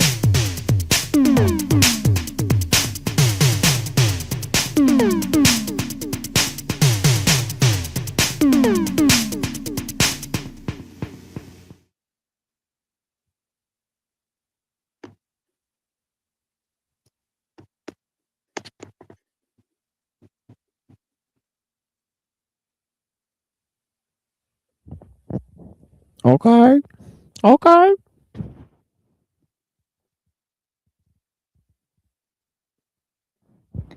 Wow, everybody left, including like half the audience. The fuck? Sheesh. Bunch of motherfucking bums, bro.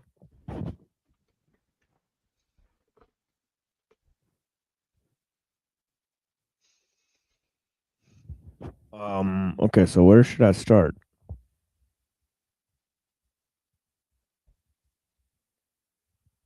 Oh yeah, I already read this part.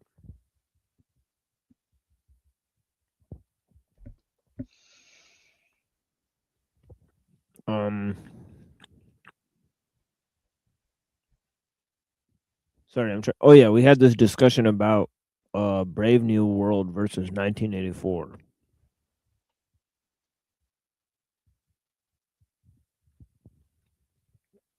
So he seems to be having that discussion here as well. He's also having the discussion of eugenics. And they've claimed for years that this is a misuse of science, right? And technology, but it's turning out that once you have developed these tools, it seems pretty stupefying to not use them, especially when there are going to be genetic deformities in people and you can prevent that. It creates a huge ethical query. Right. So, I mean, you know, and the fact is that they are going to have designer babies. Right. So, you know, so they have been used to create that and so on and so forth. So, I mean, Gattaca. yeah. So, I mean, so the inevitable use of technologies that are been developed. This is a key point that we've made so many times on the show, right? So this whole question of whether that's even a misuse of the technology or just an inevitable result of figuring out and mapping the human genome, right? You know, and of course, there's all types of applications for pharmacogenomics right now, and we have no idea the long-term effects, right?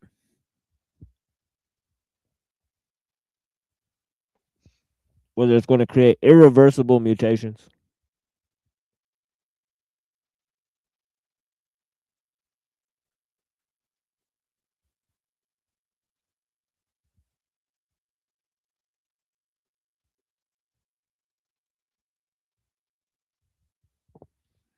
And of course, this is one of the things that Uncle Teddy warned about. So check this out. It says in the early decades of the 20th century, actually, even Elul talks about this. Talks about the danger of creating the Superman, right? In the early decades of the 20th century, not only racist and right-wing ideologues, but also a number of left-leaning social progressives became concerned about the effects of medicine and social safety nets on the quality of the human gene pool. They believed that modern society enabled many unfit individuals to survive. Yeah, oh yeah. Bertrand Russell was one of those guys, remember, right?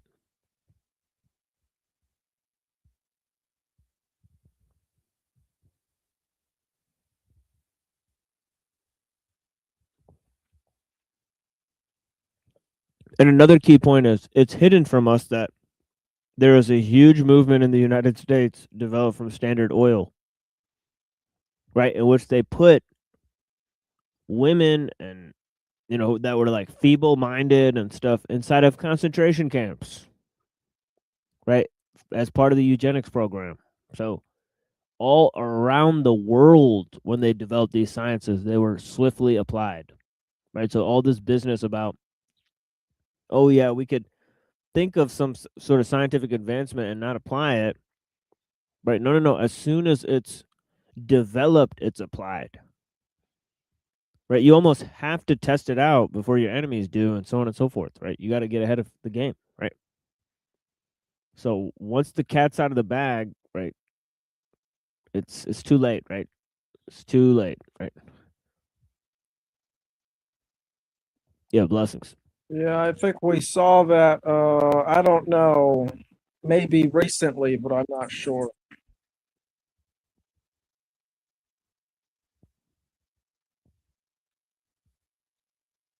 With the eugenics aspect you're referring to? Of the testing, or the not testing, rather. Hmm.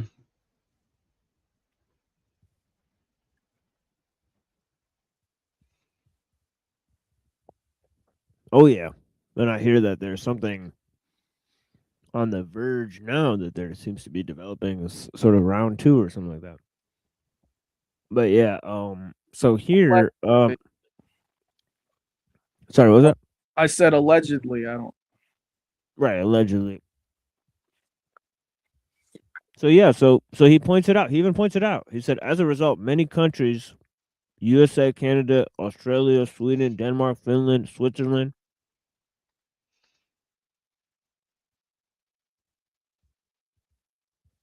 and he said 64,000 people in the U.S. were forcibly sterilized.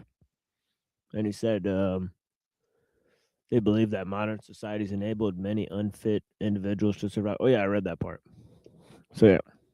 So let me scroll down here. Kind of get the picture of what he's saying here.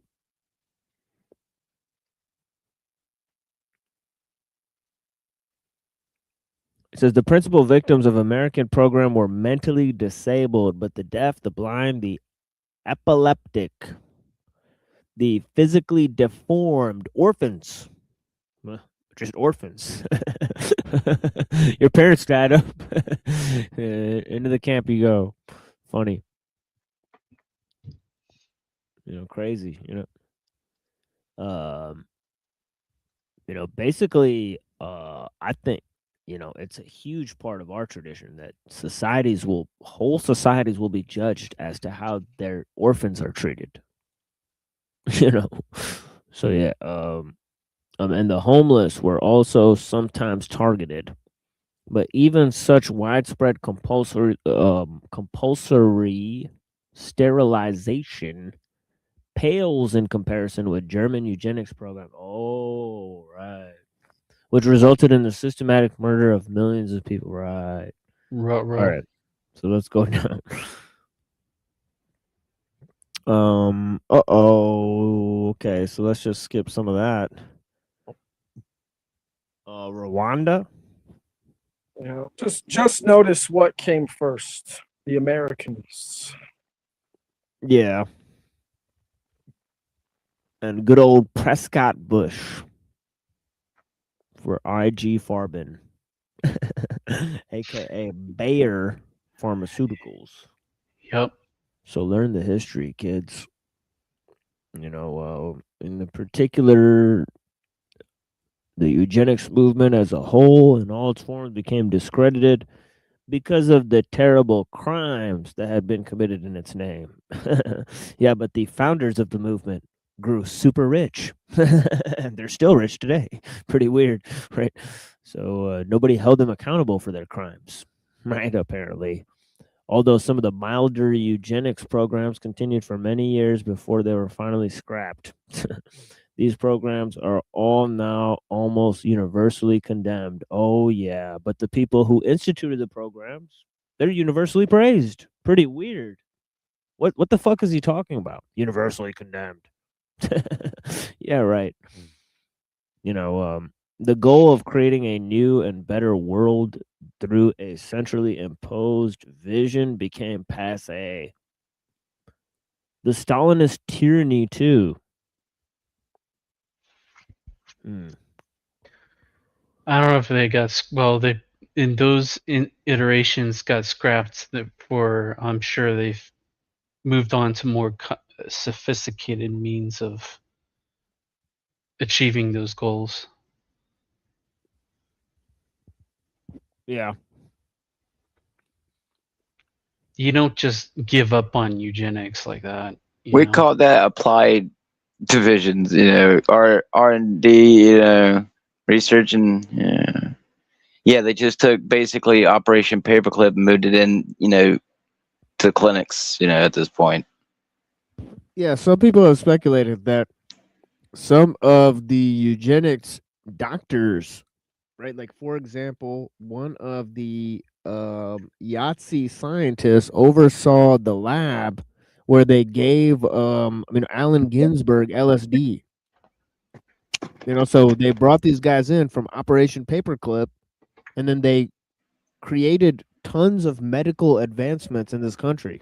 So, who's to say that, they didn't, that a large part of the practice of medicine in this country has been to target this person's genes or target that person's genes, and so on and so forth. And they may have created things to experiment on the public, right? So on and so forth. It's hugely possible. And we see tons of cases where, obviously, for example, right, they used mustard gas, right, as we told people, right, and they turned it to chemotherapy drugs,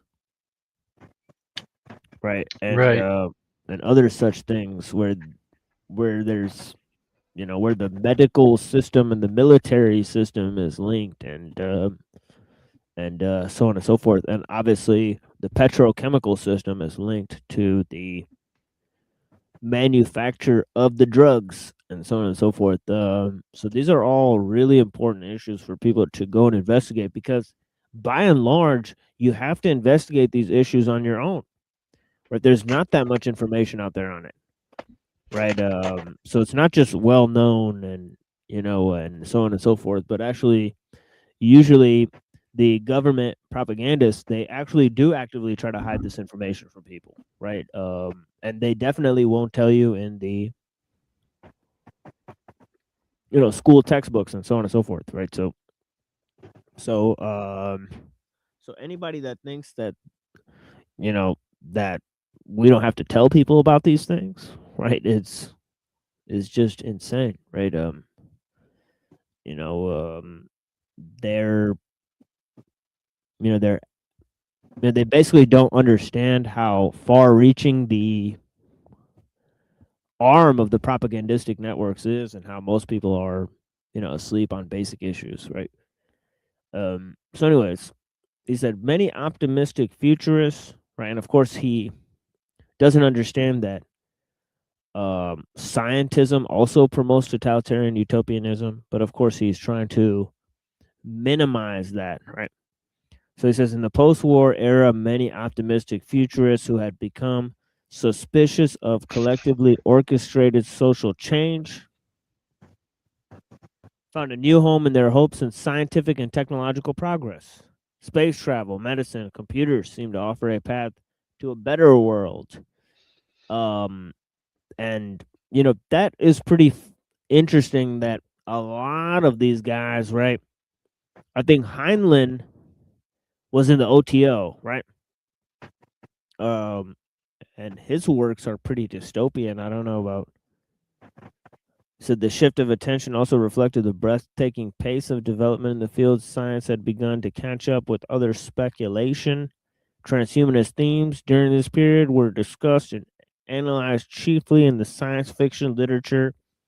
Authors such as Arthur C. Clarke, Isaac Asimov, Robert Heinlein, and Stanislaw Lem. Does anybody know about that last guy?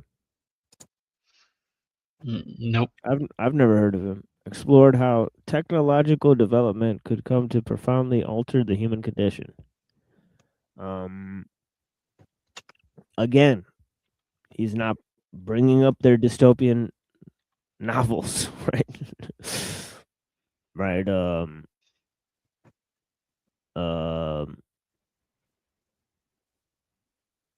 Okay, let's take a look at this. The word transhumanism appears to have been first used by Aldous Huxley's brother Julian Huxley. That's false.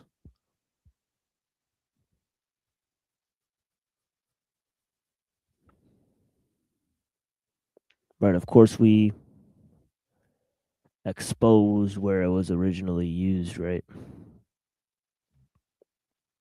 Where was that? I missed that. It was on one of our old episodes. It was like a French guy, right, who first used it. And so I'll have to go back and refer to that article.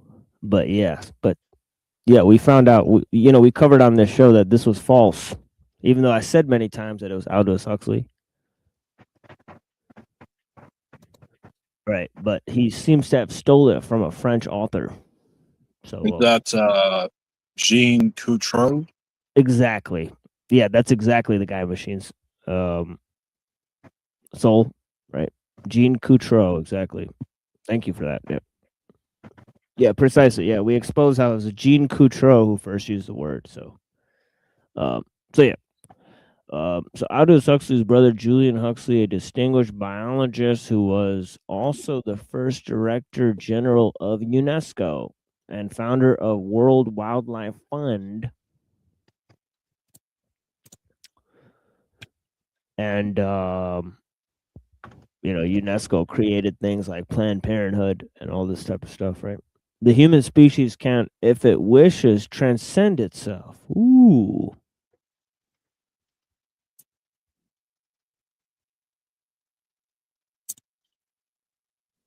Not just sporadically, an individual here in one way, an individual there in another way. So see, look at this. This is interesting because see, Darwin and the Huxleys, right? Because Sir Thomas Huxley was seen as Darwin's bulldog, right? He was a defender of Darwin, right? And he was a founder of sort of philosophical agnosticism, right? But furthermore, right, he seems to have see, in addition to championing evolution, which doesn't necessarily suggest progress, right? They have championed this idea or the mythos of progress, right? So it's fascinating because that's part and parcel of, it seems like it's part and parcel of the humanist enterprise. So obviously humanism is a huge part of this transhumanism, right? And so here he's saying that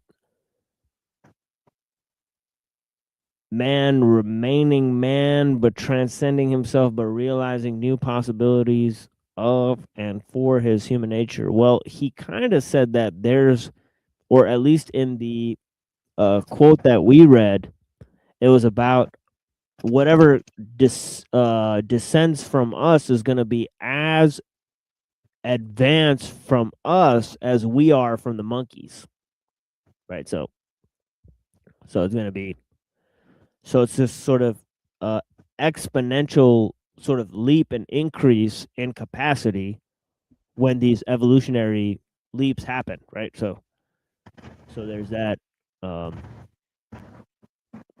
part of the theory. Okay, so let's go to this main part, and then I'll sort of stop reading this for now.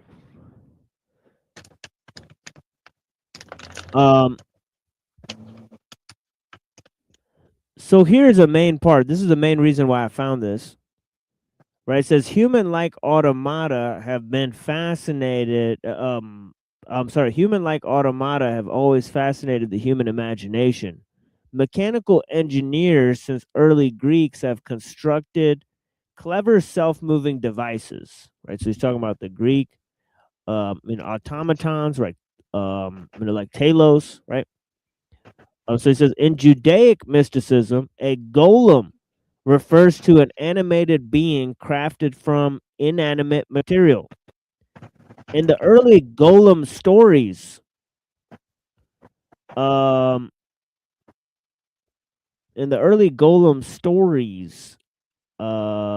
golem could be created by a holy person who was able to share some of God's wisdom and power, although the golem not being able to speak was never more than a shadow of God's creation. Having a golem servant was the ultimate symbol of wisdom and holiness. In the later stories, which were influenced by more Islamic concern about humanity's getting too close to God, the golem became a creation of overreaching mystics who were inevitably punished for their blasphemy. Look how he lies, right? Because he's saying, like, in Islam, you can't get close to God. It's like what he's implying with that statement, right? I mean, in Islam, like, you're kind of like not really that separate from God, right? But this whole idea, right, that obviously it's trying to become God that's the problem. This is what he's not pointing out, right? Or trying to become God by imprinting your life onto dead things, right? So it's this necromancy that they're involved in, right? This reanimation, right, of things that don't have spirit, and so on and so forth. So then he brings up tons of more examples of this. Right? It says the story of the sorcerer's apprentice is a variation of this theme. The apprentice animates a broomstick to fetch water, but is unable to make the broom stop, like Frankenstein. It is a story of technology out of control. Out of control, right? Is somebody here in the back? No. Let me actually drop the link again if anybody wants to come up. But yeah, technology out of control. What do you guys think? Was it ever in control to begin with? Right. Well, we've got Elon Musk. In an interview with Jordan Peterson, he's talking about his data center in Memphis. He's basically saying to Jordan Peterson, in the ancient city of Memphis, that was where the god of the Egyptians was stationed. Apparently, he's basically saying to Jordan Peterson, there's going to be an AI god. We're going to see an AI god come to life or be created or whatever in our lifetime, and it's most likely going to be from Memphis, Tennessee, from my data center. And then he starts laughing hysterically, and Jordan Peterson's like, I don't really see what's funny about that, but okay. But Elon's always talking about the fulfillment of this whole project of human elevation, or human enlightenment. It's going to be realized in the coming of this singularized AI program that's going to it's going to be embodied by some kind of android, some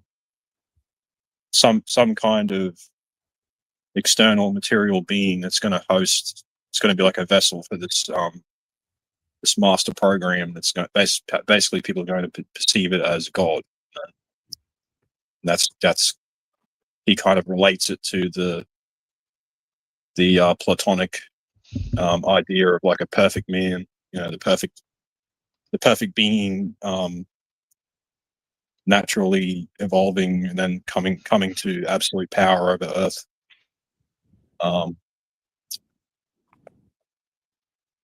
Yeah, that's sort of there's parallels between the idea of transhumanism and the classical the theological idea of theosis, man becoming God, or man partaking in God, and then Yeah. transhumanism is I've it's a seen metaphysical version of that. make the connection between Elon Musk and Marduk, or more specifically Nimrod from the Bible, because that would also be Marduk.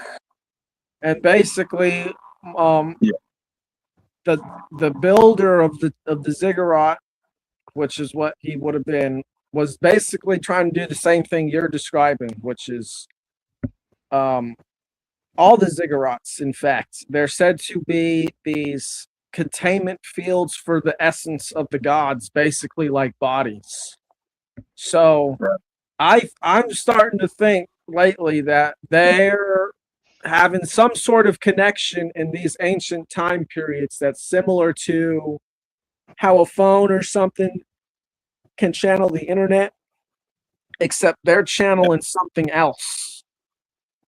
Right. And so the next step would be just a global manifestation of whatever it is humanity has been allegedly channeling through buildings like ziggurats. Yeah, and it wasn't so long ago, it was taboo, socially taboo, to talk about aliens, and people characterize you as a tinfoil whatever. Now you've got the government themselves, they've got the media talking about how they're real and showing pictures on the news of UFOs, and it's like they're trying to introduce people to this this kind of stuff. They're trying to normalize it, to prepare people for whatever they've got planned in the near future with all of this, whether it's supernatural or it's some kind of advanced scientific stuff. Transhumanism is inherently connected to aliens, because aliens, the psyops version of aliens is they want you to think that they're these beings from other solar systems flying around in UFOs. And I'm pretty sure this is not the case. I think it's more likely that the UFOs are based in ancient technology that was lost, and that we've been rediscovering and refining over the past several decades. And specifically since World War II. And AI is at the center of this. I think AI is the alien. Yeah, well, Geordie Rose, you know. I'm the, sorry, the since creator- World War II, because Okay, there's yeah. accounts that go back like to 1800 about UFOs. So it goes way back before then. Well, I yeah, don't know. I I'd don't. say, I don't think so. Let me push back a bit because neural network is mainly just linear algebra, and linear algebra has like I think it's you have to look at the beginnings of linear algebra. The math for AI is actually very old, and so it's not not that old, but it's like it kind of began from like China and you Yeah, gotta look at let's look at the history of linear algebra. I forgot. Yeah, Leibniz. Yeah, Leibniz. Yeah, Leibniz in 1700s. Yeah, that's when it really started getting advanced, linear algebra. That's really not, most of the AI models and neural networks is just linear transformations and probability and inference and some calculus. It's like partial derivatives, stuff like that. But I don't think it go back to like Atlantis or whatever. That's just stuff the esoteric Hitlers are pushing now and stuff. So like in World War II and stuff like that. Yeah. But that's why I wanted to bring up some of the key figures in the development of all this stuff, you know, like quantum AI, quantum computers. A lot of those prominent figures come out publicly, Elon Musk being one of them, basically claiming that at some sort of level of development of this stuff, it kind of takes control of itself, or it starts to take on You its own goddamn conscience. right it does. Come watch one And of my videos. They all say it is like demonic. You know, they say, "Oh, there's going to be a tsunami of demons," or there's going to be like Elon Musk says that AI is 1,000 times more dangerous than thermonuclear weapons, and they have like a warning. They warn people about the threat of it. They're not talking about it as some kind of some sort of way of deification or like utopia. But at the same time, they're still they're still working on it. They're still building it. It's it's not good. It's not good, but at the same time we gotta be careful of because there are limitations. Like I don't think you can upload the mind. You know what I mean? But they can do stuff like I don't know, like syringe injectable nano neural net. Well, that's a part of the LARP. I don't think they can really upload your mind, but I can tell you this damn thing definitely has stolen from me and injects itself into itself. It's not. I'm not talking about Johnny Depp transcendence bullshit, but it definitely takes a piece of you and takes it back and projects it back into you. Yes, it does. Math is kind of like call it black magic. But it's just algorithms. It is ultimately AI is just computations and math. That's what it is. I could go through the math and stuff like that, but is it? Yeah, right. Okay. Yeah. Math.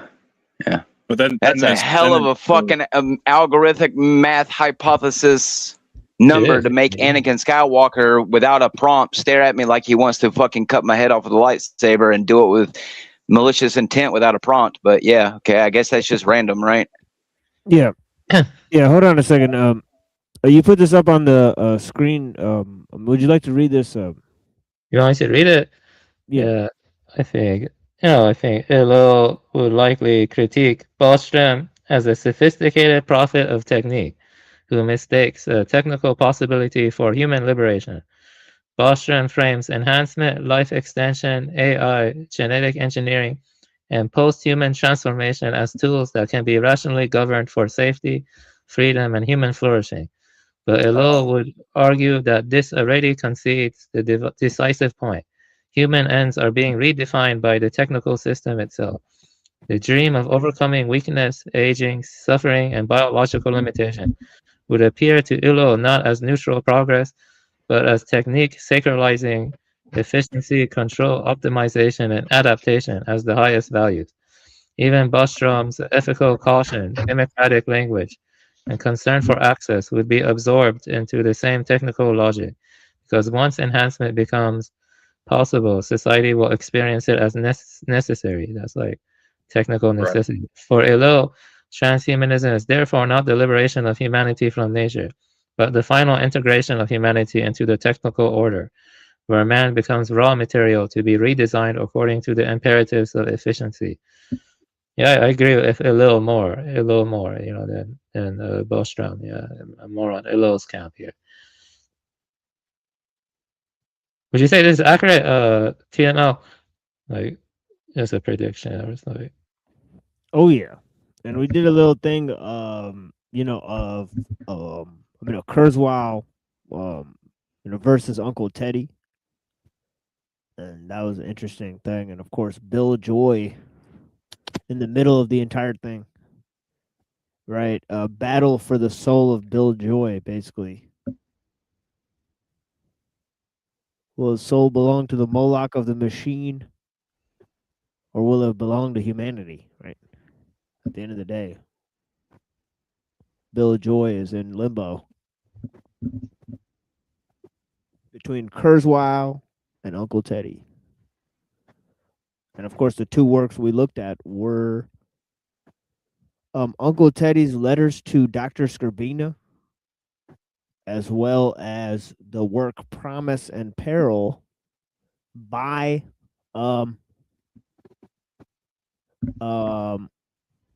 by Kurzweil, right, in which he quotes Uncle Teddy, right? So there's a exchange of ideas, and of course, Uncle Teddy mentions Promise and Peril, Kurzweil's work as well. So, well, we've got the interesting figure Peter Thiel. You know, the Thiel ecosystem. Right. He goes into a lot of specifics, like in interviews. He talks about theology and yeah, he's biblical history. Yeah, he's actually drawn a link between theosis and transhumanism. He's done that himself. Yeah, weirdly enough. And you know, in the one interview, he's being basically pressed by the interviewer on this stuff. Like, you know, basically, like, don't you see all this stuff developing into something that's going to be cataclysmic for our species and our world? And he basically recognizes a lot of specific problems with it and how it's most likely conducive to something dangerous or bad for us. But if we can just manage it the right way, then it's going to be like congruent with our agenda as a human species. You know, it's not, you know, we just have to not lose control of it, essentially, and then we can have like a techno apotheosis of some kind. So isn't that the problem? We always think we can control things. I mean, let's say that machines go from making cars in factories for you by themselves to all of a sudden self-replicating at a part to which an EMP wouldn't even knock the motherfucker out. I mean, I'm just saying, you know, is the name of progress worth that risk? Well, I mean, here's what we got to understand is two things. First of all, the UFOs do not really operate based off of our understanding of physics. I think based off what I've seen, and the military is focused on combating threats with things like bombs and bullets and guns or EMPs, or now they're even using direct energy. I don't think that they're as advanced as whoever is controlling the most advanced UFOs on the planet, which I don't think is the government.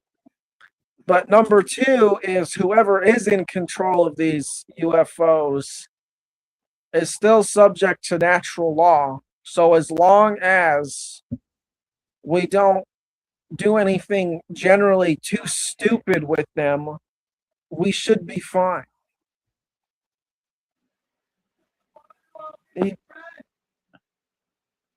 I'm sorry, I was trying not to laugh. Alex. Yeah. Well, what's up, Kellic? Back.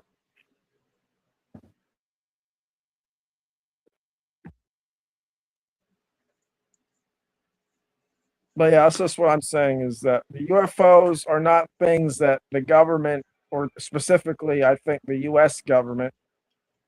I mean, it's just according to UFO history, UFOs showed up because of nuclear testing, and we've allegedly still been doing that, and they're still showing up, and they've already, breached the prime directive at this point. So, I mean, I'm sorry. Well, yes. So there are in the one I saw in the 2010 National Disclosure Conference, there were multiple U.S. Air Force officers who said that UFOs would appear and disable their nukes. So you're onto something there. However, I don't think that there's this federation. I think this is nonsense.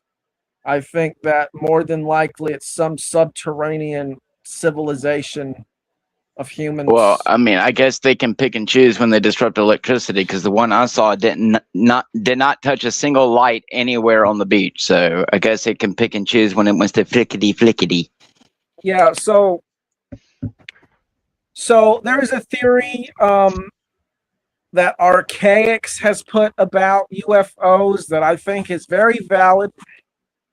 He says that UFOs are essentially a vectoring technology that basically you can sit in a room and you can look at the earth as a grid, and then you can manipulate energy on the grid that you select, and this is going to create some type of UFO or phenomenon in the air, the UAP, that's going to interfere with the area. So these aren't even flying objects, or this theory supposes. These are just people sitting in a room with advanced technology that allows them to manipulate matter or energy from thousands of miles away. Well, you could look at, self-assembling bio nanotech inside of people's bloodstream. You could see them as a type of UFO as well. It's on a more micro scale or nano scale, as opposed to something in the macro, in the air or space. That's essentially the same function. A devil within and a devil without. Uh-oh.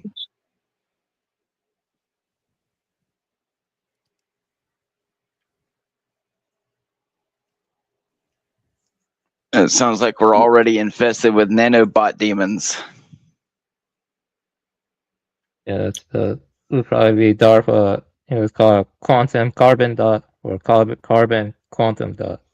So yeah, Yeah. I don't know much about it. Quantum Internet of Things. Yeah, Internet quantum of carbon dot is nanotech that can interface with the body and the bloodstream and stuff like that. No, is that why Resident Evil 9 has Grace crafting stuff with blood? Oh. Hey, Avian Buddha, I wonder if you know anything about quantum computer chips and qubits. Do you know much about that? A little bit, but I know they have powerful de-encryption powers, and I heard that if the brain and the neurons have quantum effects, like what Hameroff argues, or Stuart Hameroff, I still think you need a lot of qubits to be able to put the human mind into there. So I don't think that can work. But it is kind of worrying because it could probably make the machine learning algorithms faster and other stuff. So yeah, let me see here. Yeah, I know a little bit about like Willow chips, stuff like that. Yeah, but they haven't really brought it out to market. But DARPA could be way ahead of us. So I don't know. Well, apparently this technology has the capability to interact with the subatomic realm. These topo conductors and stuff, and these advanced chips. And yeah, like you said, it hasn't really been hasn't been exported to the public yet. It's virtually impossible to know where they're at now with this currently, like how far they've gone down that road. But I've seen other articles talking about they're setting up in laboratories, quantum AI, getting quantum AI to try to unlock more unknown stuff about quantum physics, linking and unlinking stuff on a quantum level.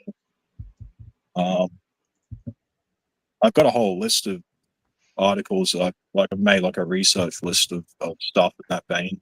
There's a lot of interesting stuff there. But the really interesting dimension to that is the AI itself. Basically, the scientists don't understand what the AI is doing. They're creating their own languages and doing things that scientists can't explain. The quantum AI is basically like taking over that whole district of science and doing some really crazy stuff, which I think has something potentially to do with aliens, whether you look at it as aliens or demons or fallen angels. It's different perspectives on this stuff, but it kind of crosses over into the realm of the supernatural on a certain level. It seems, if not supernatural, then something like post metaphysical that people can't really understand, but the AI seems to be able to.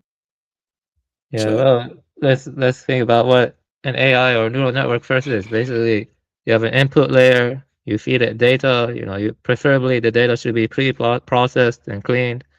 You feed it data, and then you have hidden layers, which are like just a bunch of weights. There are a bunch of weights in the hidden layers, and the output layer. Let's talk about classification, like distinguishing a cat from a dog. And you do this through supervised learning. You have a training set and a test and a validation set and a test set. So you're training the model, and while you're training it, it does what's called back propagation. It's lowering a loss function. So it can be able to tell from the cat versus the dog, and you have labeled data to do that. There's labeled data, and it sees the labeled data. Well, it doesn't see the labeled data, but for training, it uses the labeled data, and then you can see with the validation set, which is unlabeled or whatever. You keep doing that, and you have back propagation, to keep it short, and it fine tunes the weights to make the predictions better. So after that process is done, let's say you do an iteration of 20 epochs. You have a bunch of weights, and their weights have certain values attached to it. Now we don't know why some weights, I don't know, let's say there's a weight in like a hidden layer that's, I don't know, 10 layers deep. Why is the weight here like this versus why is it there? And how is it able to distinguish the cat versus the dogs? So that's like a black box. You see what I'm trying to say? It's like asking, why did my visual cortex, my vision, why did it have to be associated with the back of my head, with my visual cortex? You see what I'm trying to say? It's like asking that. It's kind of like a black box when you try to figure out why, when the connections are fine-tuned this way, why that can yield, this or that. So that aspect is a black box. So when you're done training it, the weights are set, and so you have to train it, the model first, before you can use it and stuff. So that principle I'm talking about follows LLMs and pretty much other models too. So you have all these weights, they're fine-tuned, and we don't know why when the weights are this way or versus that way, why it yields this and that predictive aspect to it. So maybe it could be seen as occult, but ultimately it is just math, though. A lot of older mathematicians, they did view math as connecting, attuning to the occult too, though. Maybe math is the occult, is what I'm trying to say. Yeah, because it is just math. well, I've just left in the chat for you guys a link to that list of articles I was talking about. Just some of the research I'd done sort of late last year into all of that. If you guys want to check that out.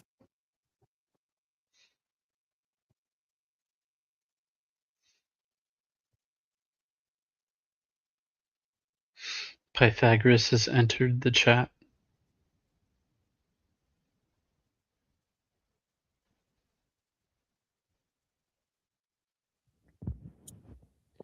Yeah, blessings.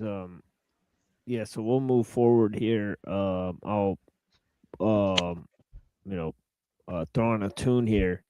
We'll basically take a 4-minute break here. I go run and maybe try to make some coffee and stuff, and then we'll continue the stream with Renee Guanan and see some of his thoughts along with we'll be focusing on Guanan for quite a little while here, but yeah, but I appreciate you guys and yeah, we'll be right back. And yeah, blessings.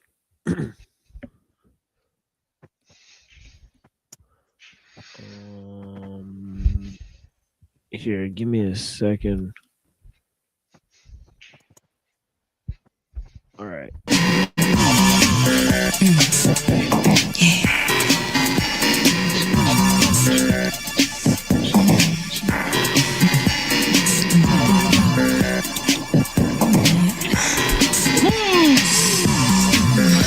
Right there. Come on, clap your hands, wind it up. Clap your hands, wind it up. Come on, clap your hands, wind it up. Come on, clap your hands, wind it up. Come on, clap your hands, wind it up. Come on, clap your hands. Hush, I'm coming through with the bum rush. Dealers for style and dealers cold crush. What? My style's ridiculous. Who's getting with that spectacular, miraculous? Word to Lexus, I'm from New York. I'm flowing like Don P, someone pop the cork. I'm feeling me for real though. I'm the one who came from the back and blew the brains out of Al Pacino. Welcome to this rendition of lyricism. I'm on a Dougie Fresh mission. Somebody stop me, I'm out of control, please. Before I do all time C's on these MCs, open them up, they hollow on the inside, no heart pump, the organ missing something. Trueness, yeah, they get no props. Without dots, I come with the real hip hop. I maintain, I hold it down, so give me that microphone and lounge on, boy, you in the danger zone. When a brother like he is on the microphone, I maintain, I hold it down, so give me that microphone and lounge on, boy, you in the danger zone. When a brother like D is on the microphone, hold up. How y'all tryna play me? I paved the way for y'all punks to MC. You're not hard. Old school, pull your car with the quickness. Chunk, and it had Jehovah Witness. Agony of defeat on the streets. In front of your crew gigging. In front of your main chicken. Ooh, there's more than meet the eye. Oh my God. Somebody got shook by a hardcore mirage. I speak on it. I get busy every week on it. I sing and get unique on it. The miracle child, the chosen one. Behind the desk walk from the truth, then chill. I got that microphone. So lounge on, boy, you in the danger zone. I can't believe I come with the mad degrees, boy. Figuring the fuck with extra shit off the sleeve. I maintain, I hold it down. So give me that microphone and lounge on, boy, you in the danger zone. When a brother like he is on the microphone, I maintain. I hold it down, so give me that microphone and lounge on, boy, you in the danger zone. When a brother like D is on the microphone. I see why they call you the Green Eye Bandit. Okay. Oh yeah. Keep it right there. Keep it right there. Right there. Right there. Oh.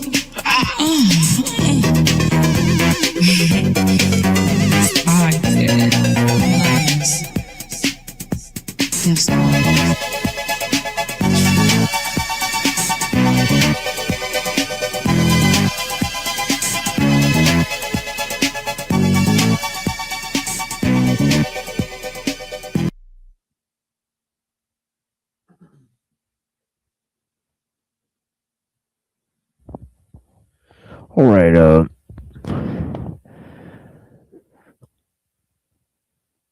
we move to this here. From Crisis of the Modern World.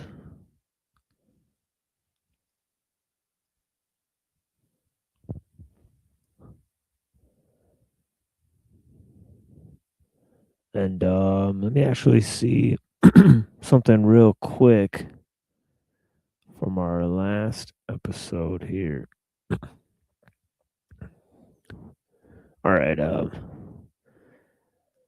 Okay, so let me continue on with this. So notice he is understanding one of the main points of Elul as well, which is that technology is driving science. Right, the entire enterprise of science, right, solely to improve machines, right, solely for technological progress, right? See, the point of science used to be to understand nature, so we sort of gave up that quest, in an attempt to seek technological progress, right? As Marx said, instead of trying to understand the world, we try to change the world, right? And he said that this is basically the goal of science, where the goal of science is not to understand nature, right, but to take control of things, so to speak, right? So science and industry being, science being put to the goal of industry, right, and solely for that goal, right? Well, that's a narrow end for science, right? That's a problem, right?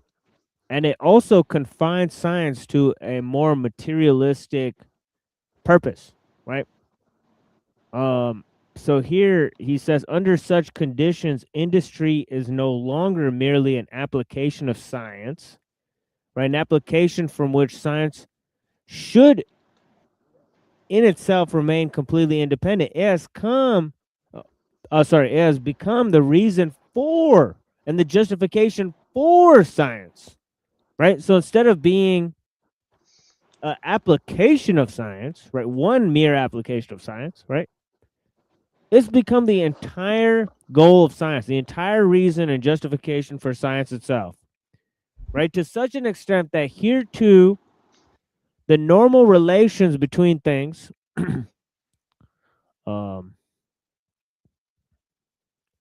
the normal relations between things, right, have been reversed, where the modern world has striven after with all its strengths, even when it has claimed in its own way to pursue science, it has really nothing other than the development of industry and machinery, right? So the justification for science has been the improvement of machinery and industry, and thus in seeking to dominate matter, and here's the key part, right, is that the thing that reduces science to materialism is this enterprise, right, of technological progress as the sole purpose and goal of the scientific enterprise. Right, so I don't think most people understand this particular equation here, right? But it seems pretty pertinent, right? To the fact that science invented this thing, right? Technological progress is a result of scientific understanding. Okay, but it's taken control of it. It's the same situation that liberalism is in, right? Liberalism gave birth to the scientific enterprise, but now, it gave birth to the technological enterprise, but now the technological enterprise is taking control of liberalism, right? It's taking control of science, right? And it's also taking control of capitalism, right? So in terms of these three forms, how these were the sort of things that were going to enlarge man's freedom anyways, right? And of course, we're reminded of, Plato, right? Who said excess of freedoms is nothing more than an excess of slavery, right? So here he says, in seeking to dominate matter, bended to their service, men have only succeeded, as we said at the beginning of this book, in becoming its slaves. Whoa. Right? Because what we create creates, right? We shape tools, Right, and then the tools we use shape us.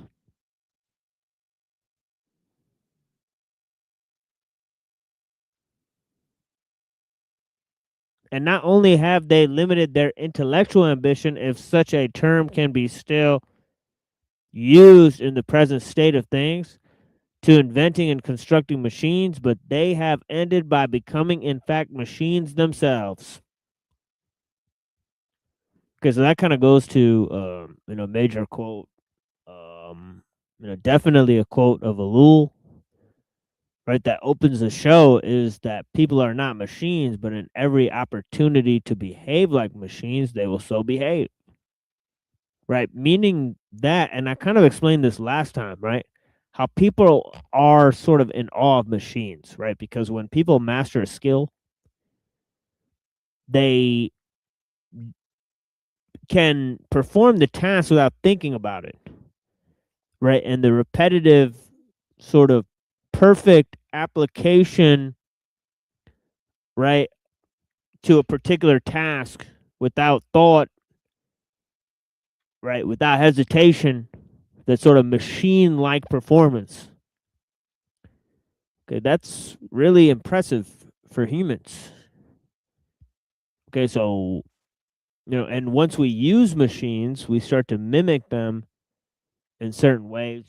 And, as Shang Tzu says, we start to develop mechanical hearts as a result.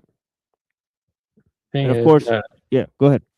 I mean, people don't realize, but a lot of the machines we have came from, I wouldn't say disparate, but unrelated fields, like combining, like different maths or different, for example, the computer circuit, which is just electric current running through, gates, that turn on and off gates. You have like and nor, that came from telegraphs, used around I think 1800s, early 1800s, where they would like send with Morse code, and there would be a needle going hitting up and down, with Morse code, and that served as basis for the computer circuit. But when you look at, like AI, for example, it came from 1950s, the math for it. It came from what is called perceptron. I remember that. And that math for that went to like linear algebra, 1800s, probability and statistics, and all that stuff from like 1700s. So the thing is, when you have the technique, people are always looking at new ways to combine it into something new, synthesize it, and that can lead to a lot of crazy crap. Like it's like combining and recombining stuff can lead to the creation of new and more dastardly big problems and stuff. Yeah, so the technician.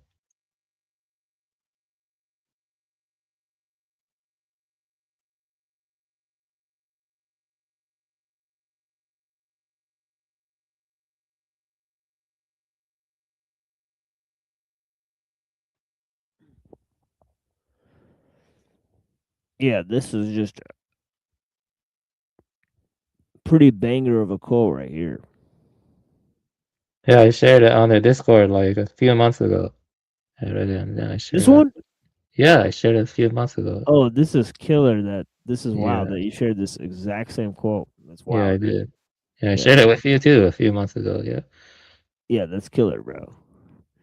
So check this out. What the modern world has striven after with all its strength, even when it has claimed in its own way to pursue science, is really nothing other than the development of industry and machinery.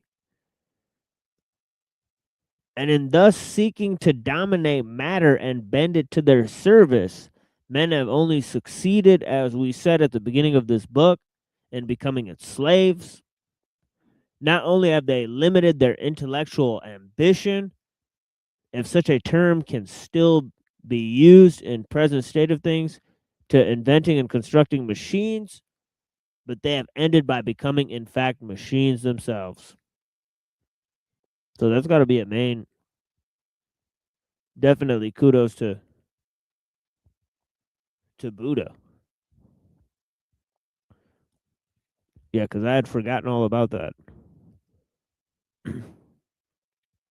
Yeah, that's massive. And definitely, I've not really looked at the work. I just knew of its existence, but I think Buddha read it before. Right, Buddha? Yeah, I read it before. Yeah, I read it Yeah, before. yeah. I read it around September last year. Oh, cool. Yeah. Yeah, that's when I shared it. Yeah. It's a little bit of a different sort of flavor for sure. As we'll see, right? They had all these strange arcane conceptions. Guanana and Avola. So we'll touch on that shortly here. I found a cool article while I was on Neurojack show that seems to contain a lot of historical information. But yeah, so here it says, indeed, it is not only scholars but also technicians and even workers who have to undergo specialization. So here's another key point, right? Is this idea of over specialization, the rule of experts, and the compartmentalization of knowledge. Now, obviously, Guanon is a huge proponent of this idea of the compartmentalization of knowledge being a bad thing, right? Because obviously, the knowledge was synthesized by the elites, right, in the previous ages, right? So he saw this as those people being the caretakers of knowledge, right? That this was a huge improvement, right? Whereas now, like, it's almost like everybody learns, but nobody knows the truth, and everybody's on equal footing, and it's a huge problem, right? That they don't have people who know things that we can go to learn, right? Right. Instead, they're sort of specialists, and of course this specialization sort of make sure that the person doesn't see the greater context of their art, and that's due to the increased sense of compartmentalization of knowledge, in which we think that, of course, Guanan is a perennialist, so he thinks all types of knowledge relate to each other. Right, of course, there's lots of limitations to that sort of belief, right? But of course, it's fundamental for us to understand his own viewpoint and analyzing his, views here. So, anyways, so this division of labor, right? It makes intelligent work quite impossible, he says. Very different from the craftsmen of former times that have become mere slaves of machines.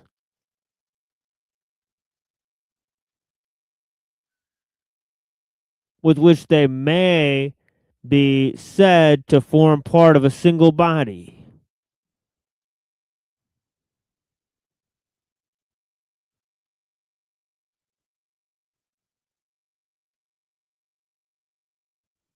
In a purely mechanical way, they have constantly to repeat certain specific movements, which are always the same, always performed in the same way as to avoid the slightest loss of time. Such, at least, is required for most modern methods, which are supposed to represent the most advanced stage of progress, quote unquote.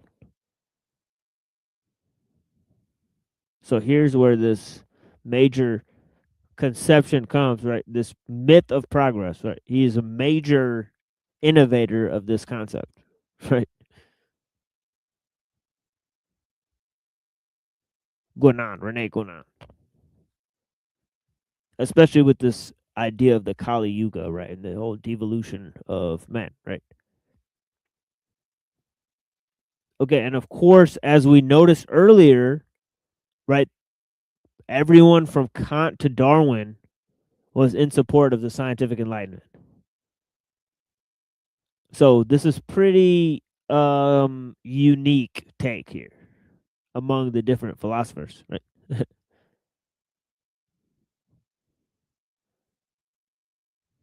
Right? It's an extremely rare take to be developing this conception of the myth of progress so early on. Right? There's only a few guys like Rousseau, and obviously you have to be placed front and center and squared off in the middle of the Enlightenment in Europe to even understand the problems or the intellectual limitations that it represents. But there was people who mastered Enlightenment thought and then sought to critique it, right? Like Rousseau, like Guénon, like Nietzsche. They're few and far between, but they exist, right?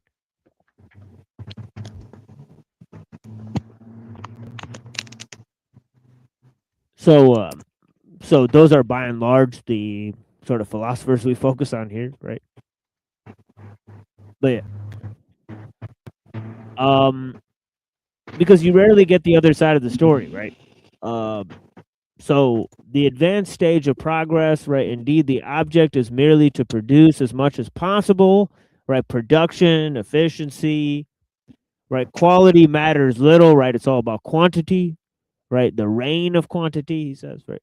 He says quantity reigns over quality, right? It's the destruction of values, pretty much, right? He says it is quantity alone that is of importance, which brings us back to more to the remark we have already made in other contexts, namely that modern civilization may truly be called a quantitative civilization. That takes us back to the main point I made at the beginning, right? Which is the quantification of nature means the quantification of man, right? And this is merely another way of saying it is a material civilization. All right.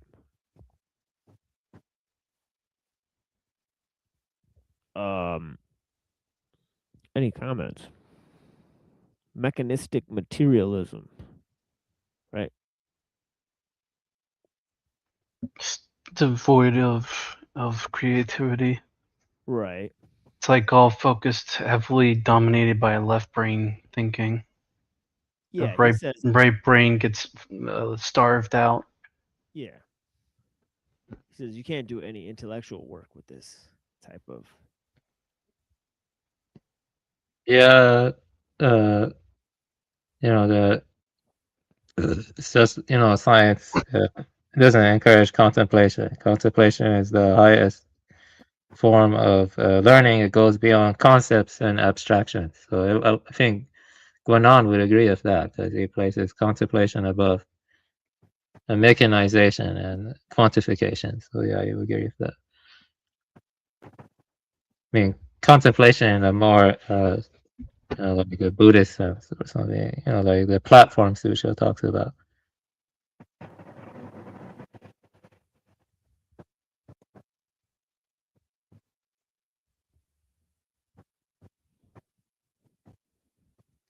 You can't quantify contemplation. Yeah. Oh yeah, for sure.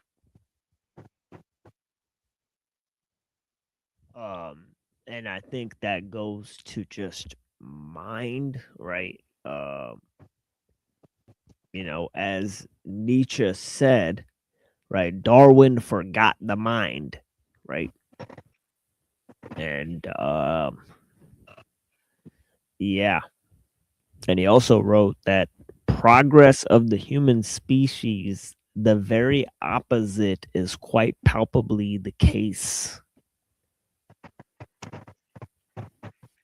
So there's many people who have noticed these issues, but one of the main issues that I'd like to sort of reiterate is this idea that when technology drives the sciences and technology and industry become the sole focus of scientific advancement, right? Then we reach the material civilization, right?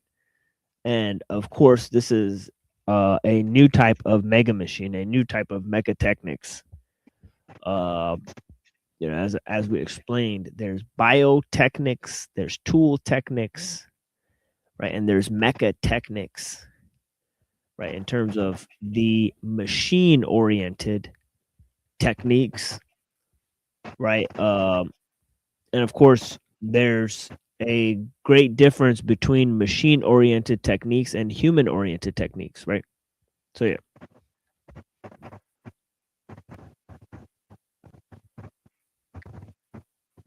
So, like a martial art or something, would that be considered a human-oriented technique?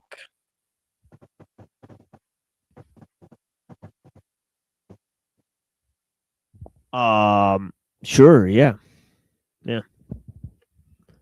And the main human techniques that allowed for technology to proliferate were techniques of organization, right?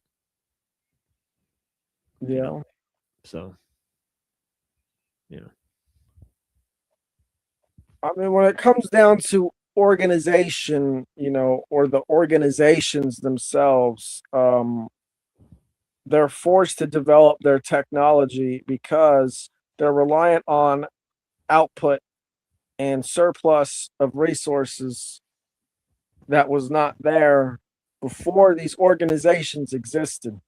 And because they're providing this surplus, if they cease to provide this surplus, it essentially means that everyone's survival is threatened because they've got everyone dependent on them. And I don't really think this is a good thing, definitely, because like I was watching something about Native Americans recently, and one of them was saying how they would just take away their land, or what did he say exactly? It was something about basically how gradually the US government made them less self-sufficient and more dependent on them, until eventually the people forgot entirely how to live off the land, and they're just over there begging the government for scraps.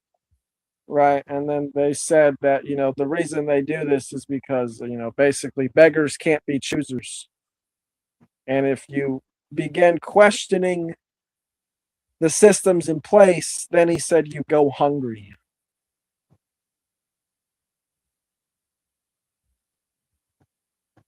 That's why I say I think everyone's should have some control over the food they eat, like ideally, if people stopped growing grass in their front yard, which they have to cut every couple weeks or whatever, and they grew some, tomato plants or whatever. Yeah, let me tell you something A lot more crazy. sustainable. Like, Yeah.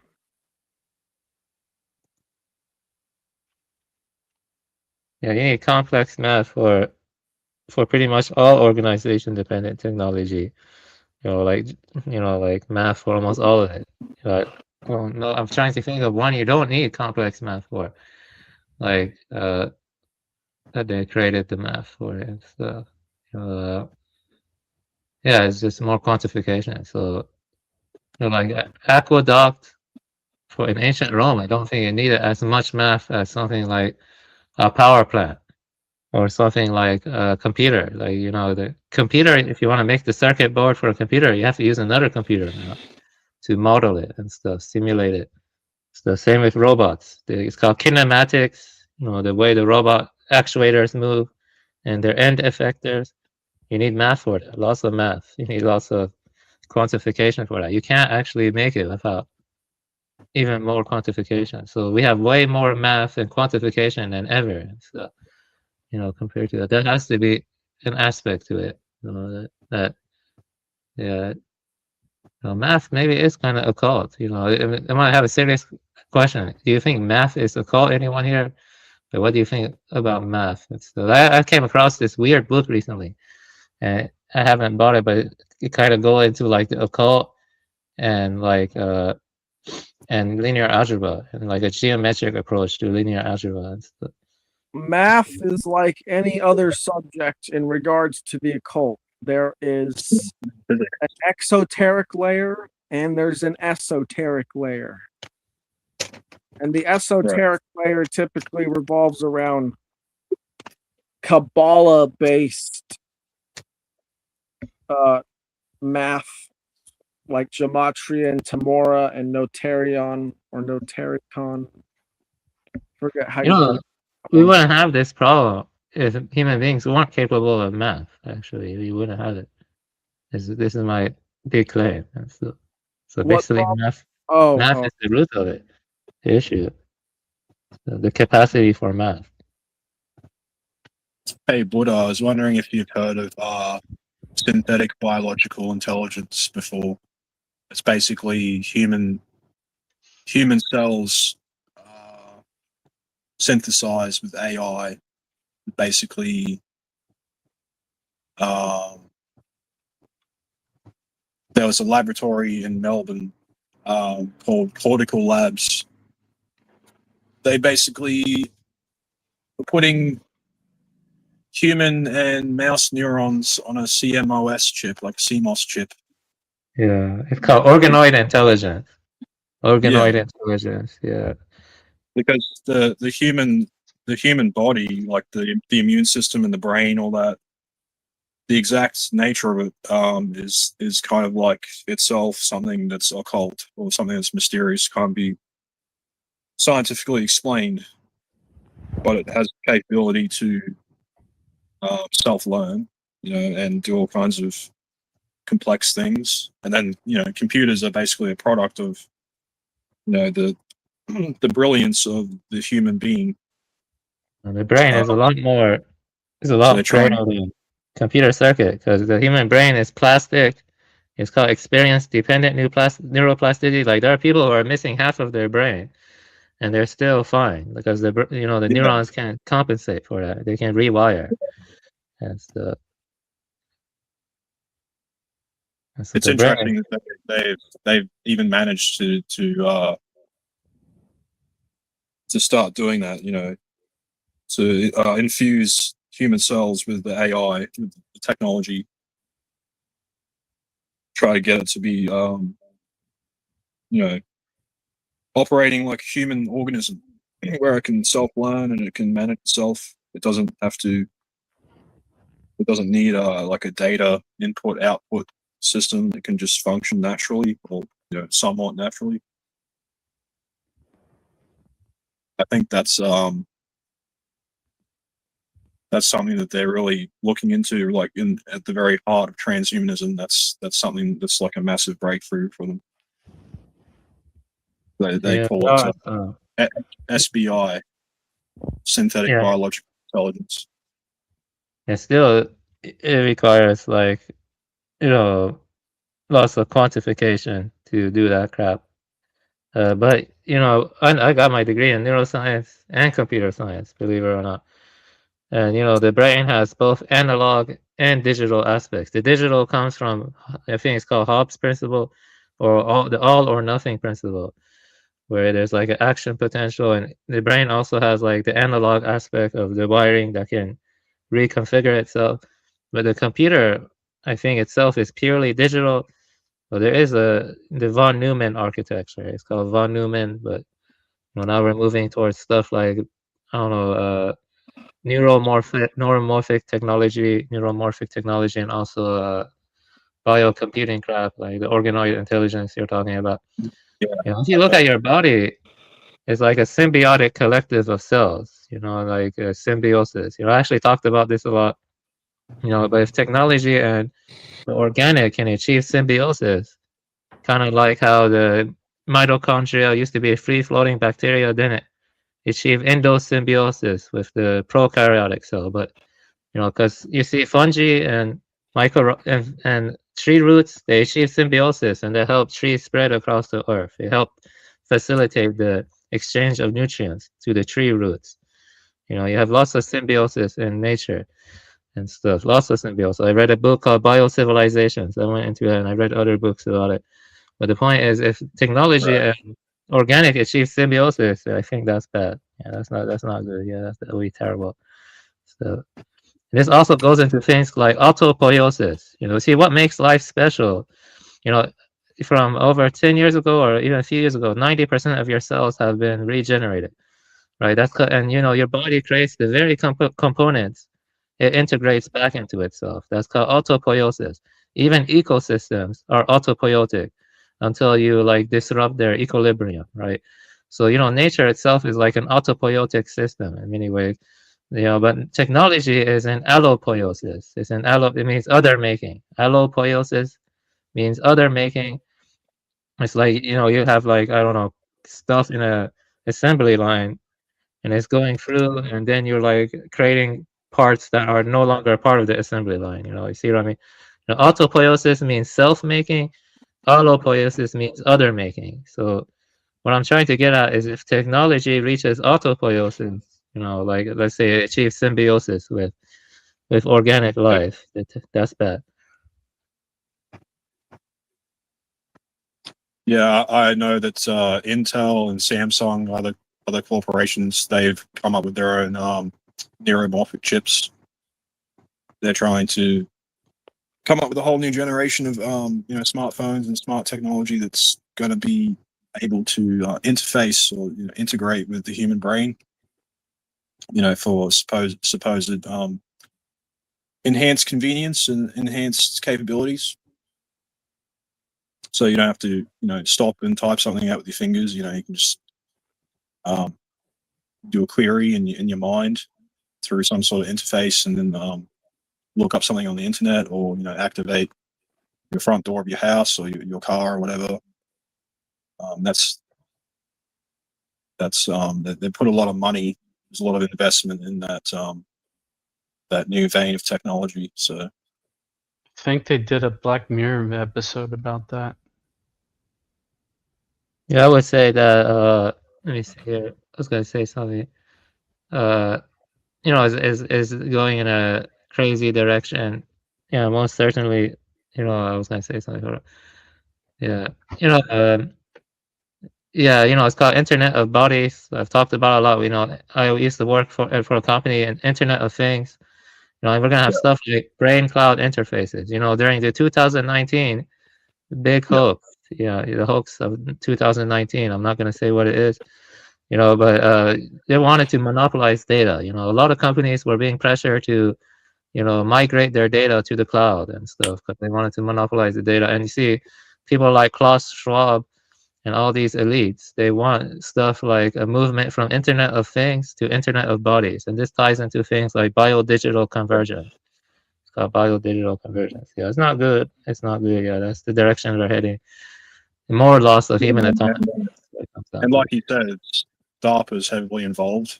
Like DARPA has the XAI digital twin system, working on smart dust, neuromodulation, mass neuromodulation. DARPA's Avatar project, which links your mind to the digital world through D-wave quantum computers, sentient world simulation, this kind of thing. So it's not just independent companies, corporations working on it, working in tandem with the government, these state departments.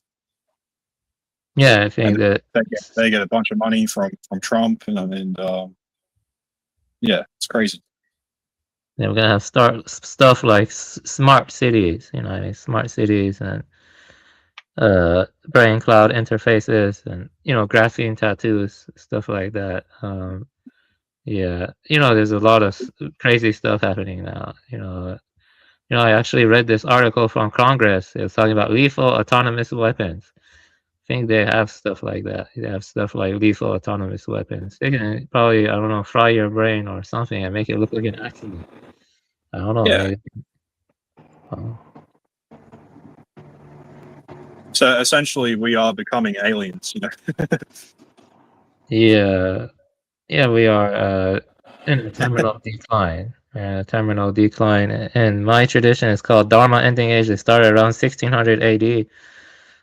So yeah, it's a bad decline, very sharp decline, and yeah, I think other people don't like it here. Let me see what else I was gonna say. There's a lot that could be said.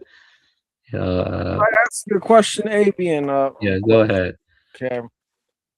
So I've been looking, and the Tower of Babel, and basically what's being done here is a centralized authority treating the people like they're ants, but they're relying on stigmergy, and the stigmergy would basically be the cuneiform which the central authority was giving to everyone else to read.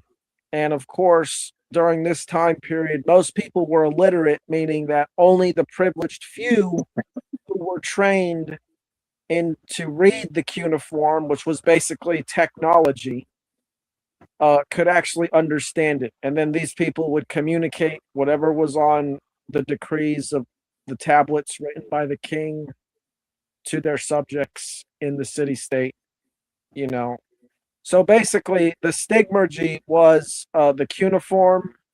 So, what would you say the stigmergy is now? The stigmergy doesn't mean it's like indirect coordination where like agents modify their environments and those modifications guide the future actions of other agents, right? That's what stigmergy means. Am I Yeah, correct? yeah, it's like a pheromone. Indirect coordination. Isn't that like isn't that kind of like technique? Kind of, it's kind of like technique or something, because it guides the future actions of other agents. Like it's like niche construction. Have you heard of niche construction? I mean, No. it's like, when you can even bias mutations. Like you see, there are leaf cutter ants. They get the leaves. They go in a single line, and then they feed the fungi in their mounds. And by feeding the fungi the leaves, they're able to get food and other stuff. So they're constructing their niche, and by doing so, they're creating their own habitat. And in a sense, by doing that, you are there's a kind of stigmergy there. And you see, what I'm saying is that by creating our own urban sprawl or urban environment that kind of guides our actions. If your Tower of Babel example could be linked to it semiotically. You know what I mean? It could even link it to that. Maybe Mumford does that a little bit to some extent, I think. So he was talking about ancient Egypt and linking it to the modern technique, or what he calls mega machine, in a kind of semiotic way and stuff, like a semiotic channeling. You see what I mean? That's what it seems like you're saying. Uh, could you did I answer the question or not really? Because what it seems like you're telling me is that the state, I would argue, is in service of technique. The state is in service of technique now. The imperative of efficiency. I would argue that the state is not even in full control anymore. In some sense, in the sense that they're just in service of the technological growth. In some sense. And even during this time period, it was the same. Because if we look at the ziggurats, their function is basically to serve as a fixed astrological point within the city, so that they have something to align with the stars, so that they can, with precision, tell their subjects when and what to do regarding planning food, building projects, going to war, whatever. Yeah, that prefigures what we're experiencing now, but I don't think they had stuff like Internet of Bodies or Internet of Things. I don't think they had that. But what you're saying prefigures it, yeah. One thing that they had the belief that the ziggurat was like this channeling force, or this monolith. It channeled the force of the god, and I can't remember the scholar who said this, but this is a recognized scholarly thing, that this is what they believed. So personally, I think that they were doing something more advanced than we fully understand it at this time. I don't agree that they had advanced technology, but what I would agree with is that the way they interpret signs, and the signs, they map onto objects via interpretation, and there's a chain of signification where the interpretant becomes the new signer, blah, blah. But the point I'm making is, all cultures are symbolic. They all rely on signs, and that, in a way, can prefigure what we're experiencing now. The way you look at the way signs develop over time and stuff, it culminated in what we're experiencing now. But even if we look at the signs and we see that, the way people interpreted like a centralized authority that they saw as a sign from up above or a sign of God or whatever, does not necessarily mean they had advanced technology. Because think about it, the technicians in modern time are the new prophets, right? People like, the technicians. And so that's like a perversion of the ancient order in some way. But in a sense, it did kind of develop from those views, but it kind of twisted or became corrupt or something. You get what I'm trying to say? Like, it's like a semiotic channeling and stuff. That's what I would say. It's not. I would say today we're more advanced, and more importantly, I would say that advanced technology is more distributed than ever before.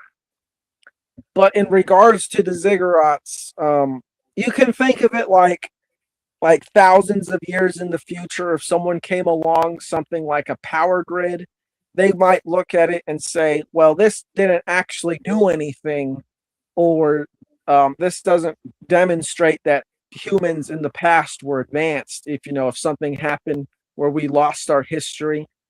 But the only reason they would be saying that is because, number one, they don't really know how it works, and number two, because it's inactive.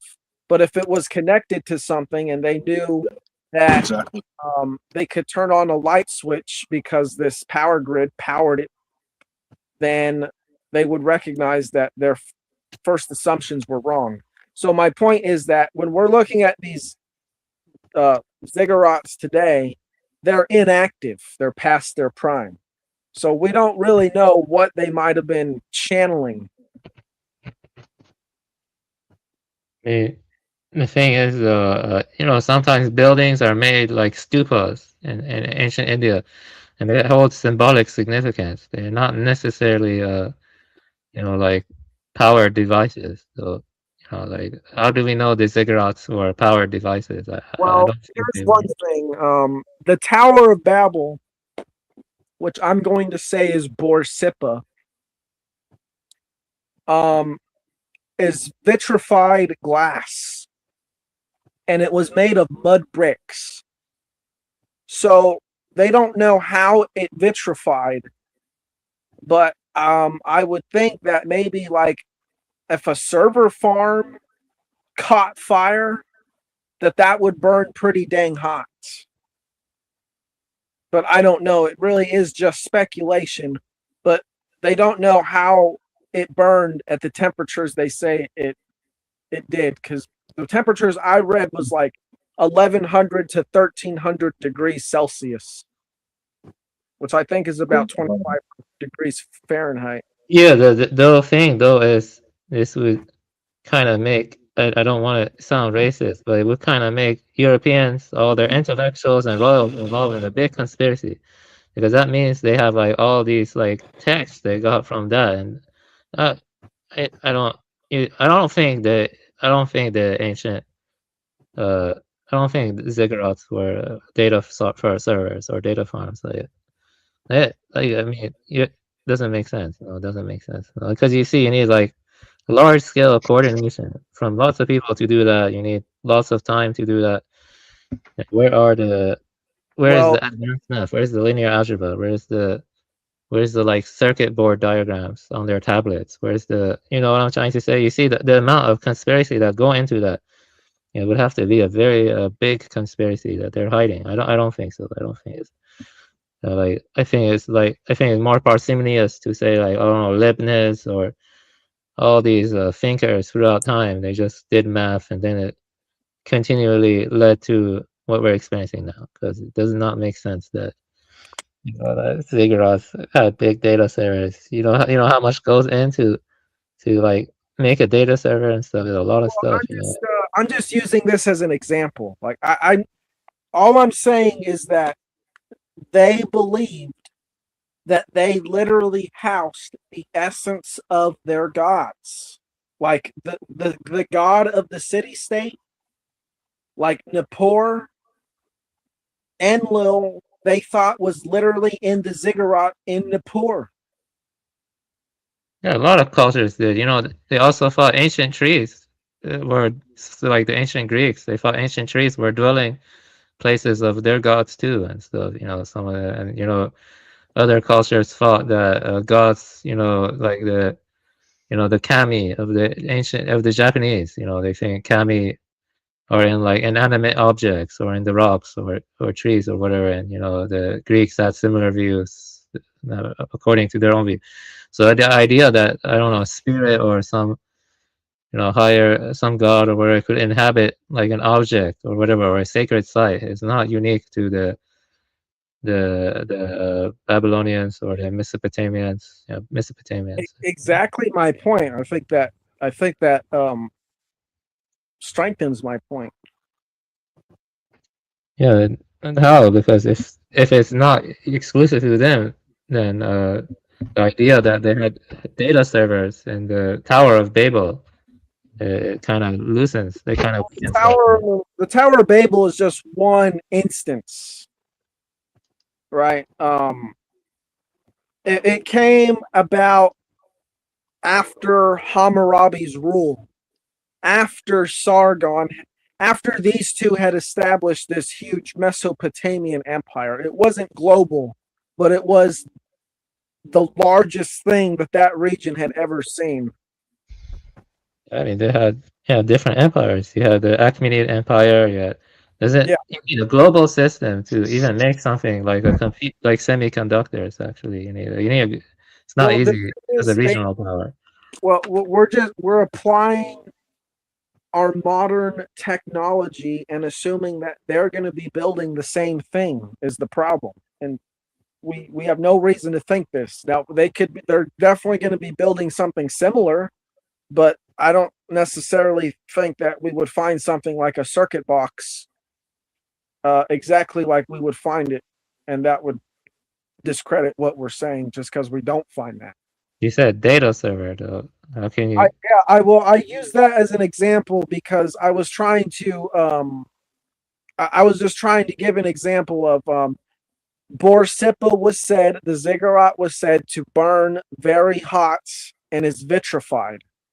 So I don't know what could have caused that, but if something happened at a data farm, some sort of malfunction, you know, I imagine that would be very hot. So I imagine that it would be something similar, but not quite the same.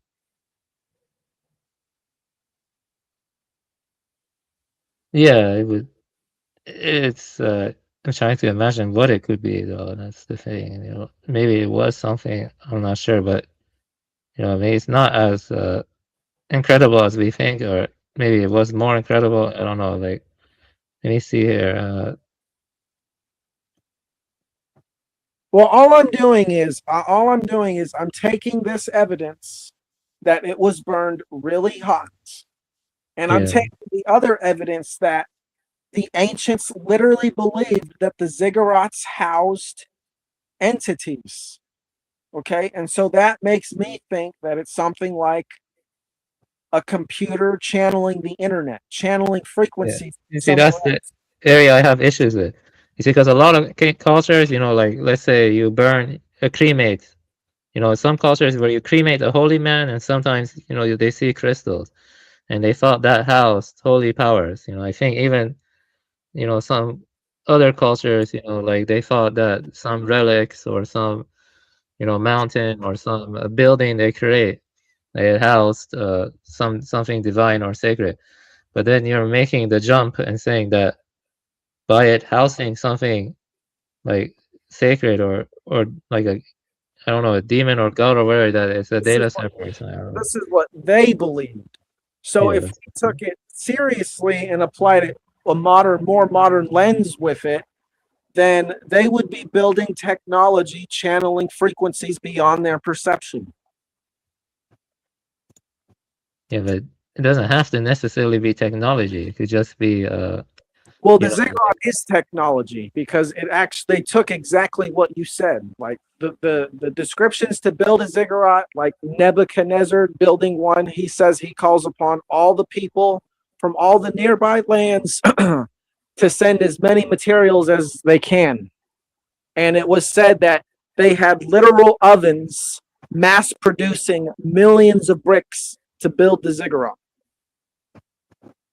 Yeah, they probably had some kind of, technology, but it wasn't like, computers or like, like petroleum based. It was probably anyway, aqueducts that ancient Rome had, aqueducts, they actually do take a lot of maintenance and they are kind of complex, aqueducts, but they're not like modern sewage systems. But this kind of stuff prefigures what we're experiencing now. But it's not like they had anything like internet, is what I'm saying. Internet, or like Well, it's interesting because digital stuff.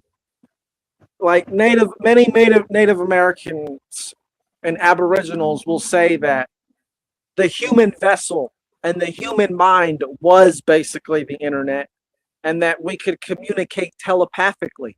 This is a widely held belief by many oral traditions around the world. That's true. So, Yes, that's true. Yeah, telepathy. so what I'm saying is that there would be multiple ways to access the internet that are just basically varying degrees of in advancement. Yeah, the Flower Garland Sutra talks about that stuff. The Flower Garland Sutra. So it kind of gets into it like a multiverse, but it's not. It's not. The issue is, I think, I think, the digital, technology. That's when things, got really bizarre and really started getting weird. Like, iPhones, computers, like even I think even the power grids might have some digital technology in them, that you can open. Even that's when things got weird. Do you think digital technology exists in the ziggurats or something? That's what I want to know. Digital technology, because even the ancient Greeks, they had a very advanced analog technology. I forgot what it's called. I can look it up again, but it was analog. It wasn't digital. I don't think so. I don't think they did. But there is a theory that the cuneiform tablets are based off of tablets that are similar to what we have today. That You see, was Zelda or Tears of the Kingdom. Yeah. I don't know how accurate this is. But Yeah, that's there more is I will say there is the story of the tablets of destiny, and those things seem to function just like a tablet that can literally control the weather and things like that. And the dude Zoo even takes these tablets and fortifies himself in a mountain that all the gods are afraid to assault, even though they know they need to. Yeah. Yeah, let me see if I can find that one Greek technology that was like analog and it looked very complex. The Antikythera. Yeah, yeah. Yeah, that's pretty good. I don't really know how old that is. They say I think it's 2,500 years old, but they found it on a ship that was sunk. So for all we know, it could be older. But for my knowledge, I think that was just used to predict eclipses. There was another one, I think, that was like Antikythera. I forgot what it was called. I don't know. Yeah, got it. Maybe it was. Let me double check. Well, you guys may be interested in a book by Dr. Joseph P. Farrell. It's called The Philosopher's Stone, Alchemy and the Secret Research for Exotic Matter. And he talks a lot in the book about a lot of the tie-ins between, medieval esotericism, occultism, and modern physics, chemistry, nuclear physics. Definitely check that book out. He's got some other books sort of in the similar vein of topics as well.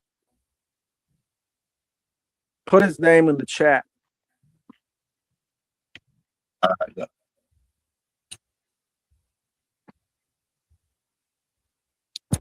The point I'm trying to make is, as I always do, is that technology is ancient, and it's always been used by the ruling class to basically provide a false sense of security so that they can justify their rulership over everyone else. Because it comes down to they don't want to do work, is what it really comes down to. I don't think the ruling class actually wants to do any hard work, but at the same time, they have all these grandiose ideas about the way they think the world should be that literally requires the work and labor of millions and billions of people to achieve. Yeah, I mean, but the issue is with the technology complexifying, I think so, because now we're living in a much more massively interconnected network, which leads to stuff like biodiversity decline, even more loss of human autonomy. And I agree with technological determinism. It's called there's like epochs, like you had like the mechanical clock, then you had steam engine. There's a lot we can go into there. Then we had like digital computers and DARPANET, stuff like that. Each time there's a new epoch in the technological development, it leads to more intense problems and loss of human autonomy, stuff like that. So I think human beings, it's hard to say. I think they will always naturally form hierarchy. There's no way to avoid that and stuff. I mean, on average, the ones that didn't, like Minoans, those guys were they got stomped over and stuff because they were like matriarchal and they got stomped over by the Proto-Indo-European Aryans and stuff. So you had like different cultures and groups, but I think in general hierarchy is unavoidable, and I think it's kind of necessary. I mean, not necessary, but I think it's better to have hierarchy personally, because without the hierarchy, you can't really have a So, what is your version society. of hierarchy then? What is your ideal hierarchy? The the farmers, and you had knights or warriors. You had craftsmen, and you had kings and royalty. I mean, that's the way it was for Proto-Indo-European societies, and so even I think Mesopotamians. I think maybe I have to double check. So, but there's like a kind of fourfold or threefold. There is a hierarchy, but there is no hierarchy based in the domination of other human beings over other human beings. You see, the thing about hierarchy is it needs to end somewhere. There needs to be some point where individuals can go and say, okay, I'm going to do this because this is what I want to do, because I know it's not going to interfere with anyone else's ability to live their lives. And we don't have that. We haven't had that. We have a coercive system that basically says your goal in life is to be a productive member of society. Expectations placed upon you. This is the false hierarchy. You see what I'm saying? Yeah, but I think the issue is with the servicing, the technique, the technological growth, because even if you live in a village, you have expectations on you. You have to work and till the fields. You have to contribute to your neighbors. You have to be, contributing something to the village. Otherwise, you're just consuming the resources. You're not helping the village. You're not working to survive and other stuff. So expectations. I would say. This is getting into a lot of complicated stuff. Like I think human beings will always dominate each other. Becoming awakening to Buddhahood is rare.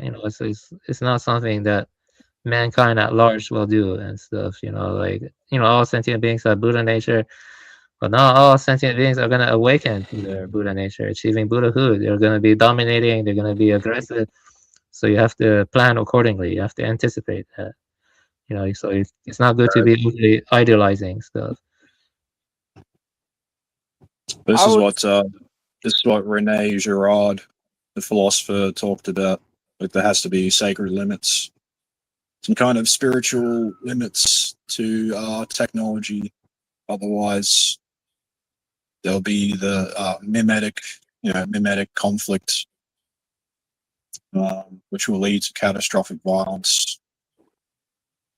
You know, in a world of advanced technology, you know, free advanced technology in the hands of everyone. Yeah, I want to read Gerard. I haven't read any of his books. I just looked briefly at his ideas of scapegoating. It's very interesting and stuff like that. And what you said about the sacred limits are very interesting. I would say that I think the most realistic or feasible, I think, is just scaling back technology to either like 1400 AD or like before the steam engine, because I think it was after the steam engine that things really started accelerating and getting very bad or something. So it just, if possible, we just need to scale back and stuff. So I don't think it's possible, but I do think we should at least attempt it. And you know, it is better. You know, like relatively speaking, it's better to scale back than to push for more and more growth, because the system creates the very complications it claims it can solve. No one is in full control, and yeah, that's it. Yeah, that's not good. Yeah, yeah. Well, Peter Thiel, you know, talks a lot about Rene Girard's theories. He talks about, you know, human ethics, the development of technology. But Peter Thiel, you know, he's of this position that somehow technology, like human beings, can be connected to God, whoever God is. As long as we can establish that connection, you know, that technology will have some sort of higher sense of agency, like moral or spiritual agency, you know, then essentially there's nothing wrong with transhumanism. There's nothing wrong with you know, techno utopia. But that obviously that's very questionable. You can't really explain the human intelligence and the substance of the human power of knowledge and the power of the mind, something that's kind of ineffable. Whereas with technology, it's by and large just purely material, metaphysical. Yeah, I would say that I generally agree with what you're saying. I'm against techno-utopianism. I personally, you know, I know this was kind of controversial to say, but I don't accept human exceptionalism. I do in a more temporary sense. I think humans are exceptional right now, but you know, I think all sentient beings are, you know, can have Buddha nature, but you know, only human beings can reach Buddhahood. You know, I mean, you're free to believe what you want. You know, I'm just making my views clear because you know, you never know. Maybe if hypothetically speaking, if mankind were to vanish, you never know. Maybe millions of years from now, some other organism can have symbolic culture. I just hope it's not machines. You know, I don't want machines to. Well, it's very similar to the Christian tradition with theosis. You know, the whole concept of Buddhahood. It's something that's particular and special to the human species, and not to animals, not to any kind of thing that man can create. It's only theosis or deification is only something that human beings have been given the power to attain to. How do you know that? Power, you know, I read this book. It's by this one manga artist. His name is Tezuka. He's actually very famous, you know, because he was also pretty intelligent, but he wrote this manga called Tomorrow the Birds. You know, and you never know, like maybe that power that's unique to humans, it won't always be unique to them. Maybe, you know, like you know, hypothetically, like some other organism online, like I don't know, elephants or I don't know, some raccoons or some corvids or something, they could develop symbolic culture if, like, let's say mankind accidentally wiped itself out or something. I'm just saying that because you see, yeah, I think that's true. Yeah, I think it could happen. Yeah. I mean, why not? I mean, Well, I mean, you've got a lot of the technocrats that, like Klaus Schwab and those kind of technocrats, they pretty much believe, AI is on the way to that, and they want, they want all the religions of the world to unite and basically prepare for that time.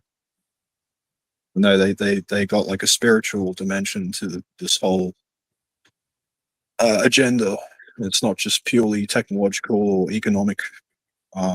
They're getting the religions involved because they believe we're automatically going under the governance of AI. It's going to be superior to us, but not just that. The AI is conducive to something more. The AI is conducive to it's going to evolve to basically into a god or gods, and essentially we have to put away our tradition, our dogmas, have like a one world religion, so that when that time comes, we don't basically we're not left behind in the evolution of things, like perish or whatever. So it gets very interesting. yeah, I mean, I have an issue with creating machines that could have symbolic culture. I don't think we're close to it though. Maybe we are, maybe DARPA and stuff. Not based on what I see, but maybe DARPA has maybe if they fuse like organic matter into the machine, they could do that. But the point is, it depends on one's traditional belief. I agree that I dislike, uniting disparate traditions together in some what would be called let me think, globalist nightmare, globalist tradition, like you see that happening a lot, especially with some shady occult figures. They go and they take Eastern and Western stuff, put them in a hodgepodge, and then they create some weird, I don't know, eschatology that the elites also seem to subscribe to, with Kabbalistic stuff, with the Kabbalah and stuff like, the first transhumanists in some sense was not the first, but one of the major ones was a rabbi named Vilna Gaon.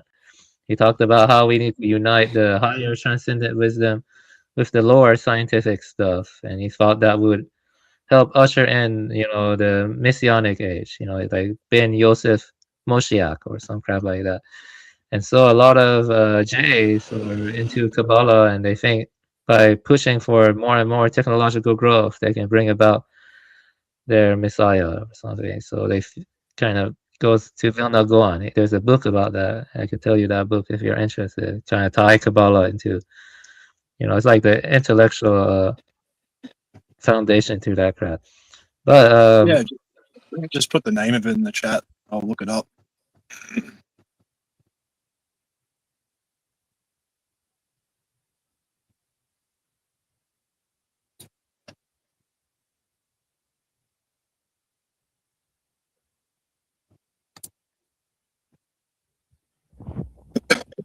Yeah, so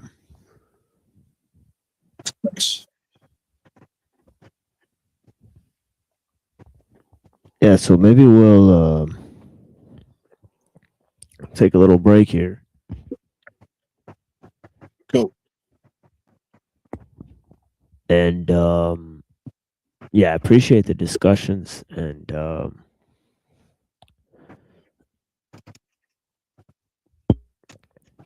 that book by Wilna Gaon, pretty shocking stuff. So also the Girardian sort of Christianization of Nietzsche, and so on and so forth. So pretty crazy stuff, wild stuff we're living in. I appreciate you guys, and yeah, so we'll bring more of guenon right in a second here after we take this break, and yeah, here's some music for you guys.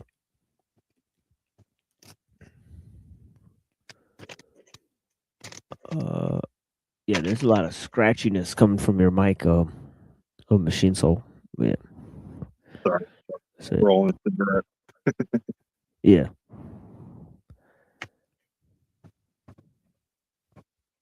But yeah, if you're not talking, make sure you mute up. But yeah. So we'll play some music and we'll get into that stuff. I appreciate you guys. Here's a thing I recorded earlier with Lorp and Buddha talking. So yeah.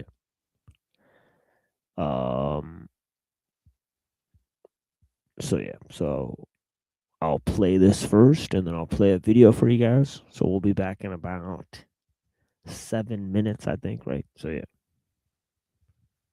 The Five, which they're making fun of Scientology and other people with this Epsilon shit, but the theory is that like a time traveler went back in time to Red Dead Redemption 2 time and left evidence of the future, because like on that mural it's got like I'll try to find the cabin eventually and share a screenshot, but I'm sure you can look up the mural of the picture from it and go and take a look at it, and you know it has nuclear weapons, UFOs and stuff. What I'm getting at is that like it does seem like what you said about around the 16th, 17th century, like what happened with Nuremberg in Germany with that alleged, shape aerospace battle that happened.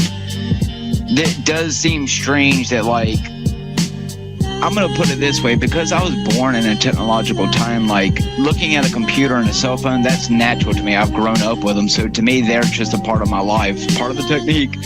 But, like, I have to admit, it is strange how people just like accepted technology from the point where we literally lived out in the woods and everything we did was based off of nature. I mean, like, except for like your fishing line or the net you made or like a grinding wheel, like your technology was very primitive. You didn't have, even something, as simple as a cart was advanced technology back then, or a bow and arrow before even pistols and, flintlocks and stuff like that came along. I'm just saying, like, how even back then people accepted technology, like, how people claim how the NATO's acted over, boomsticks and stuff. These are the gods of the weapons. I'm just saying, Yeah, basically, modern man is being made in the image of the machine. The technique doesn't ask whether it should be applied. Once something can be done efficiently, society treats its application as necessary. So, the point is the state has become the main instrument of technique. Political systems may call themselves capitalist, communist, democratic, or fascist, but technique pushes them toward the same methods of administration, surveillance, production, and control. The state becomes the main instrument of technique, because only centralized power can organize society according to technical efficiency. This produces a deep uniformity beneath ideological differences. Rival regimes may speak different languages, but they express power in the same technical form. And Elo's view, in my view too, the real issue is not which ideology controls technique, but that every ideology eventually becomes a servant of technique. So yeah, it's just, you can see the pattern here, because you see... Is that why Indians put down their bows and arrows and tomahawks and started using the boom boom sticks of the white man? I'm sorry. But the centralized power, they want to organize society according to technical efficiency. So by having our mind connect to the cloud or whatever, they control us even more efficiently, but that destroys our autonomy more. It destroys our freedoms more and stuff. What up? What up? What's my name? My name is Nigel Frank. Say Sean P. Sean P. That's how we do it, yo. Hey, yo. Yeah. Yeah. Yeah. Yeah. Yo. Yeah. Yo. Yeah. Yeah, Yeah, yeah, yeah, yeah. yeah. Sean B. Aguilar. Aguilar. Bizarre Royale, game and bloodline. Straight music. Great music. Yo. Yeah, we all cool, Paul, anybody can get it. Winchesters, Remingtons, any shot it, I hit it, yo. Dress sloppy, but my rap is dapper. Watch Rosewood go outside and slap a cracker, yo. Various styles and various hot shit. Killed a nigga on the train with Barry Slotnick, Duke. Bottom line, you ain't ready for rock. With your girl, Duke, I'm ready to fuck. Due to knowledge, I'm ill, especially when the guard swallowing pills. Spaz out on your bitch while she gobble my deals. All my niggas with the drama for real. Rough dread, Aguilar, body armor and steel. Suave in the field, untouchable. Sean Connor's got killed. Y'all niggas chill for your mama get killed. Yo, what? Untouchable. Sean Connor got killed. Y'all niggas chill for your mama get killed. Yeah. And we gon' give this all that we got. Blow the spot, keep rising to the top. All my niggas keep rising to the top. And we gon' give this all that we got. Blow the spot, keep rising to the top. All my niggas keep rising to the top. All my Everyone, welcome to the gangster world of Aguilar, where it's me and my niggas, my bitches, my guns, and my cars. My dogs don't care, they'll kill these rap stars. I like riding around with a gangster broad. I'm a gangster dog. Go with the shotty, yo, I'm shanking y'all. Wind up in prison, no thanks to y'all. Come back to the block, then I break your balls. Get murked right on the spot so we don't have to brawl. Listen up, Paul, don't fuck with Aguilar. None of these niggas can never see the catalog. I don't give a fuck if it's digital or analog. I flip to any style, Paul, press record. Give me $1 million, that's how you bless the Lord. Bullshit me, I won't even step to y'all. Consider this shit, this is what I left with y'all. Look at all the hot shit that I kept from y'all. We gon' give this all that we got. Blow the spot, keep rising to the top. My niggas keep rising to the top. And we gon' give this all that we got. Blow the spot, keep rising to the top. All my niggas keep rising to the top. All my niggas. There's music in the air, lots of loving everywhere. Everybody get it right. Everybody get it right. There's smoke all in the air. Everybody wanna share. Niggas is getting high. Niggas is getting high. I love spitting raps and flows. I love getting stacks of dough. Like I love hitting raps and hoes. I'm in the club with a stash of yo. While you bumping me, God, acting up in front of company, God. Got some shit up in the trunk of my car. We can fight right now. You get lumped in the bar. Bottom line, Duke, fuck who you are. Spit 2 gym stars out my mouth, give you a couple of scars. The flame from Ruckin' Aguilar and Lennon and Spitley. We come through like this from Brooklyn, my niggas. Open shitley. My niggas like Blick Street that be reppin' with me. My nigga Ike guys, yo, I call him Ike Italy. It's Aguilitly, featuring Sean Pritley. We don't waste no time, we take care of this quickly. For real, my nigga, it's about to get off the Hitley. For shitley, you know where I'm at, my nigga hit me. They God be with me. Through the seats, I move swiftly. You want war with a nigga hard to come and get me. And we gon' give this all that we got. Blow the spot, keep rising to the top. My niggas keep rising to the top. And we gon' give this all that we got. Blow the spot, keep rising to the top. All my niggas keep rising to the top. All my niggas. There's music in the air, lots of loving everywhere. Everybody get it right. Everybody get it right. There's smoke all in the air. Everybody wanna share. Everybody get it high. Everybody get it high. There's music in the air, lots of loving everywhere. Everybody get it right. Everybody get it right. There's smoke all in the air. Everybody wanna share. Niggas is getting high. Niggas is getting high.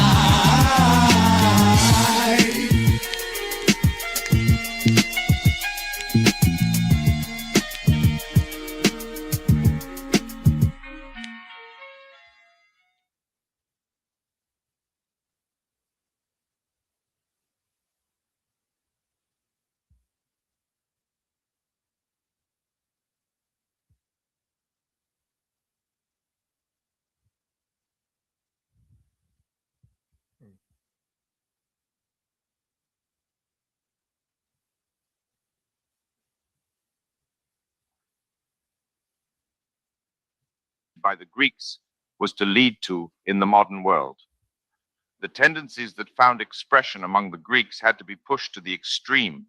The undue importance given to rational thought had to grow even greater before men could arrive at rationalism, a specifically modern attitude that consists in not merely ignoring but expressly denying everything of a supra-rational order.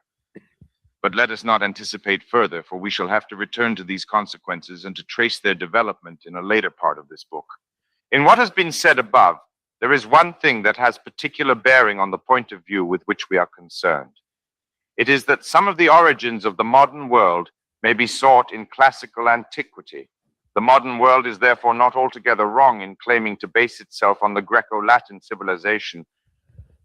Okay, so there is another yet another insight, right? First of all, there is an insight that technology is driving science, right? This is not altogether clear to people in the 1900s, right? But still, very early on, right? Like Guenon is noticing this type of stuff, right?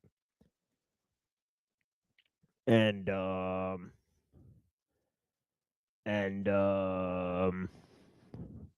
also, I guess I'll have to say that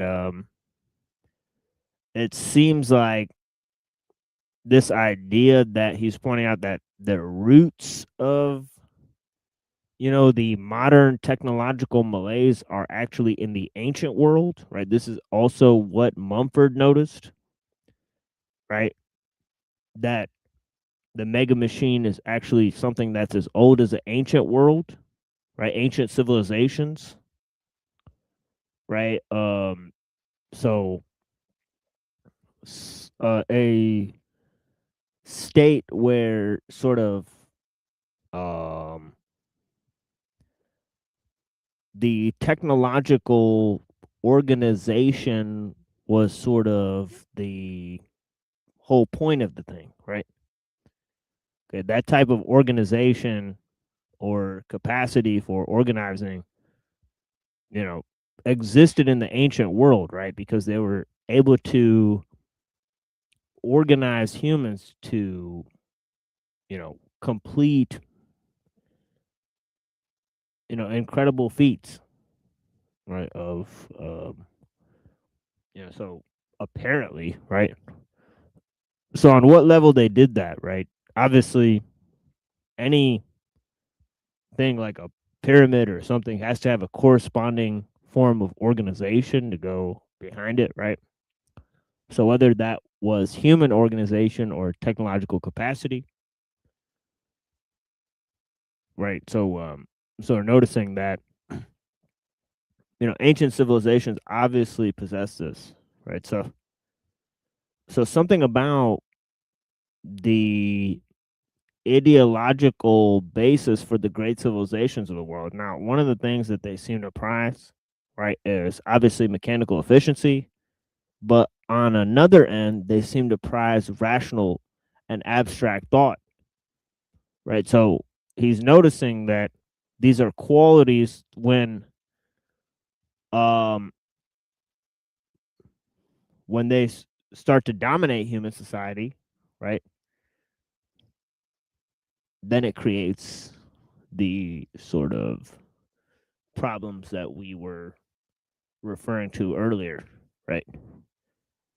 That he talks about later in this book, right? Of course, what we were reading earlier is just a later part of the same book, right? But yeah. And to be a continuation of it. At the same time, it must be remarked that the continuation is rather remote from and unfaithful to the original. For classical antiquity still possessed many things pertaining to the intellectual and spiritual order, to which no equivalent is to be found in the modern world. In any case, the two civilizations mark two quite different degrees in the progressive obscuration of true knowledge. One could indeed conceive of the decadence of the civilization of antiquity leading gradually, and without any breach of continuity, to a state more or less similar to that which we see today. But in fact, this did not occur, and in the meanwhile there intervened another critical period for the West, a period that was at the same time one of those readjustments to which we have already referred.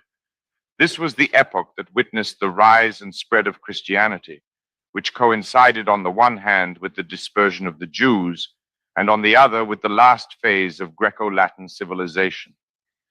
We can pass over these events more rapidly despite their importance because they are more generally known than those we have previously spoken of, and also because their coincidence has received more attention, even by historians with the most superficial views. Attention has also frequently been drawn to certain features common to the decadence of the classical world and to the present time. And without wishing to push the parallel too far, it must be recognized that there are in reality striking resemblances. Purely profane philosophy had gained ground. The appearance of skepticism on the one hand, and of Stoic and Epicurean moralism on the other, are sufficient to show to what point intellectuality had declined. At the same time, the ancient sacred doctrines, scarcely understood any longer by anyone, had degenerated through this lack of understanding into paganism, in the true sense of the word. That is to say, they had become no more than superstitions, things which, having lost their profound meaning, survived for their own sake as merely outward manifestations. There were attempts to react against this decadence. Hellenism itself strove to acquire new vigor by the help of elements borrowed from those Eastern doctrines with which it was able to come in touch. But such means were no longer adequate. The Greco-Latin civilization had to end, and the readjustment had to come from outside and be realized in a totally different form. It was Christianity that accomplished this transformation. And it may be noted in this connection that the comparison that can be established in certain respects between that time and our own is perhaps one of the factors responsible for the disordered messianism to be met with today. After the troubled period of the barbarian invasions, necessary to complete the destruction of the old order of things, a normal order was re-established for a period of some centuries. This period was that of the Middle Ages, of which the moderns, unable to understand its intellectuality, have so false an idea that it certainly appears to them far more alien and distant than classical antiquity.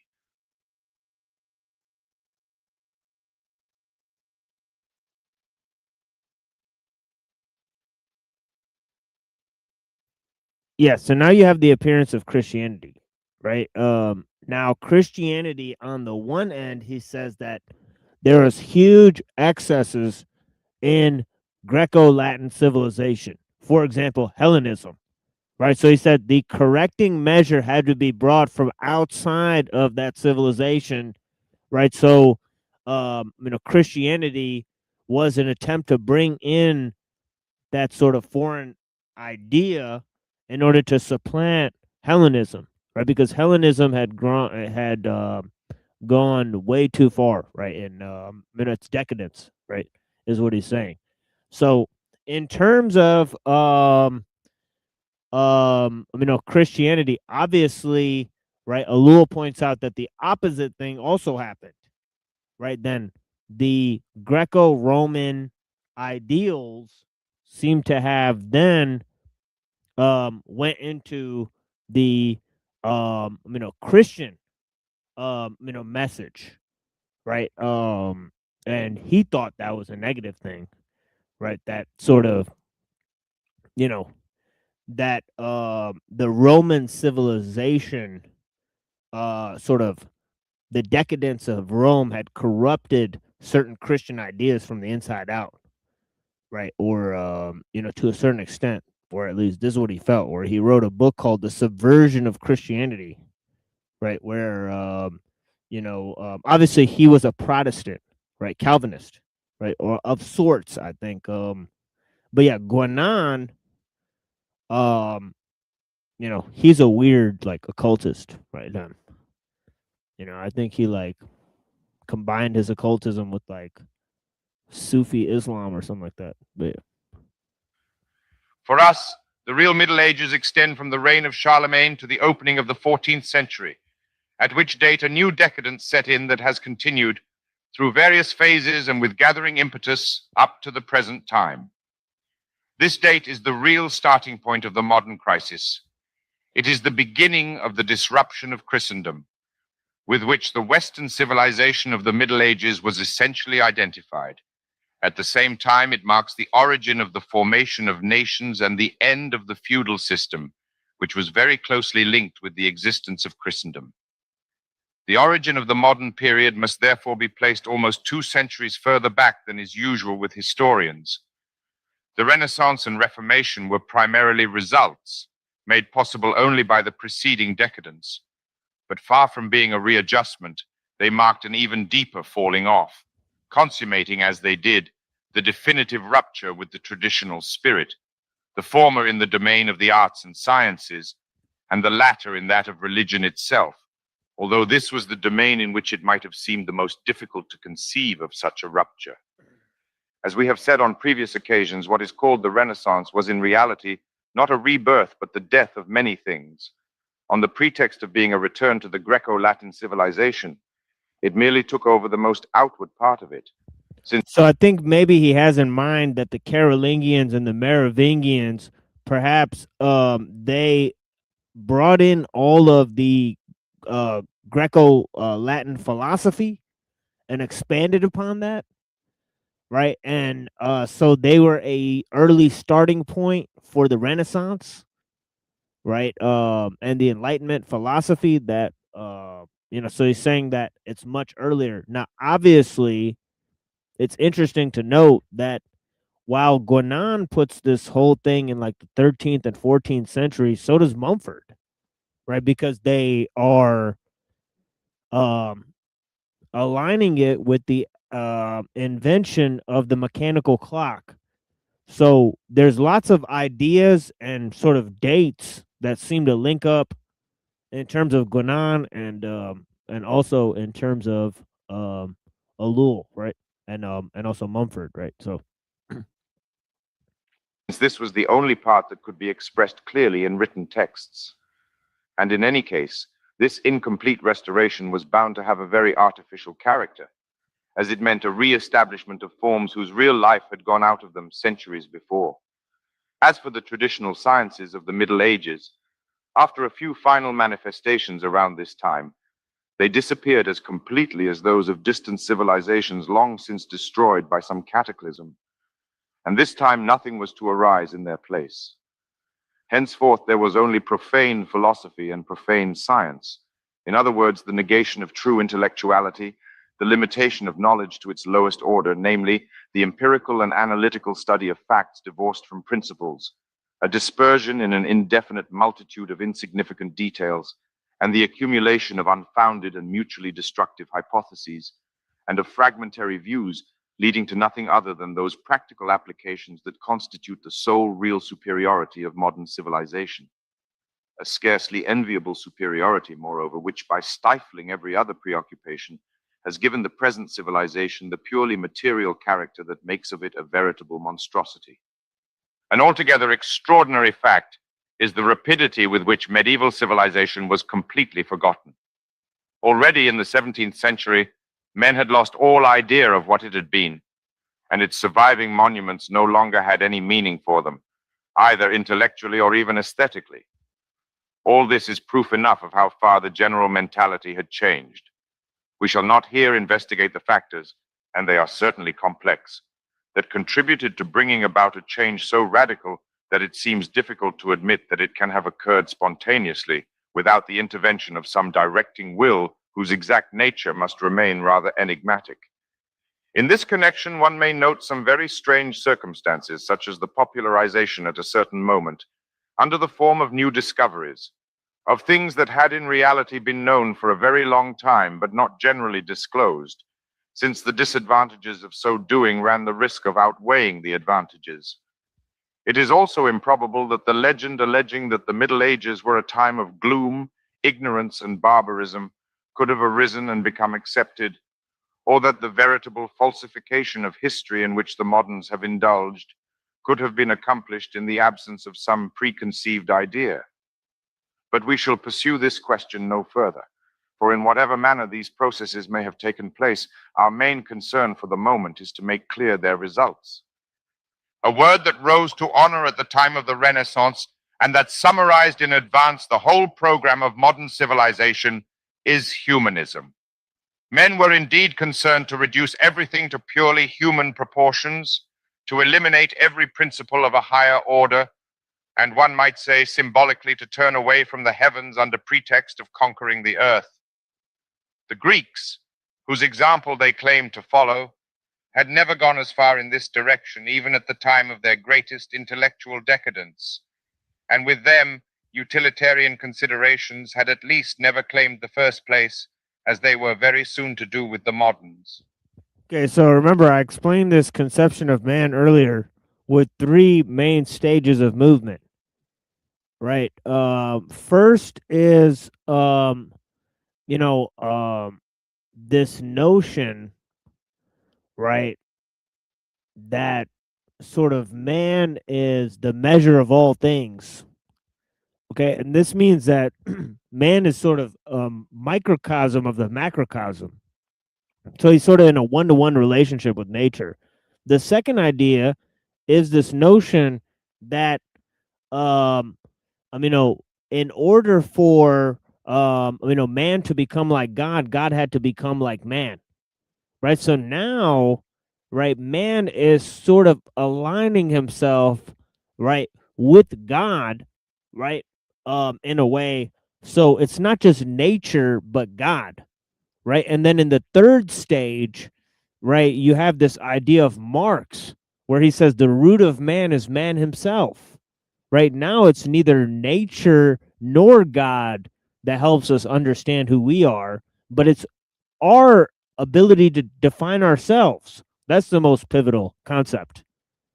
Right. So we went from being a mirror reflection of nature, right, to then becoming like God, to then defining ourselves, right? And in each stage, even though man is taking greater bounds in order to understand his capacity, he's sort of diminishing himself in terms of his outward stance, right? Of what he can conquer, right? Right. We were going to conquer and be the divinities of nature. Then we were to transcend nature, and now we are just to transcend man, right? Right. As Nietzsche said, man is a bridge that must be overcome, right? It's like kind of like, it's like humanism led to like, a sort of depreciation of man's possibilities in a way, right? And I think that is a fundamental lesson that is being taught here as well, right? That we're no longer cosmic, right? We're just worldly, right? Humanism was the first form of what has subsequently become contemporary secularism. And owing to its desire to reduce everything to the measure of man as an end in himself, modern civilization has sunk stage by stage until it has reached the level of the lowest elements in man and aims at little more than satisfying the needs inherent in the material side of his nature, an aim that is in any case quite illusory since it constantly creates more artificial needs than it can satisfy. Will the modern world follow this fatal course right to the end? Okay, there's a huge conception right there, right? Artificial needs and surrogate activities, right? Huge things, right? That really help us see the psychological effects, right, of this materialism, right? Or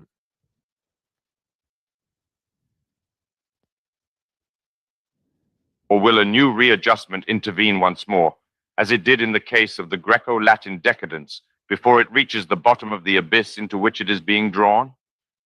It would seem that a halt midway is no longer possible since, according to all the indications furnished by the traditional doctrines, we have in fact entered upon the last phase of the Kali Yuga, the darkest period of this dark age, the state of dissolution from which it is impossible to emerge otherwise than by a cataclysm, since it is not a mere readjustment that is necessary at such a stage, but a complete renovation.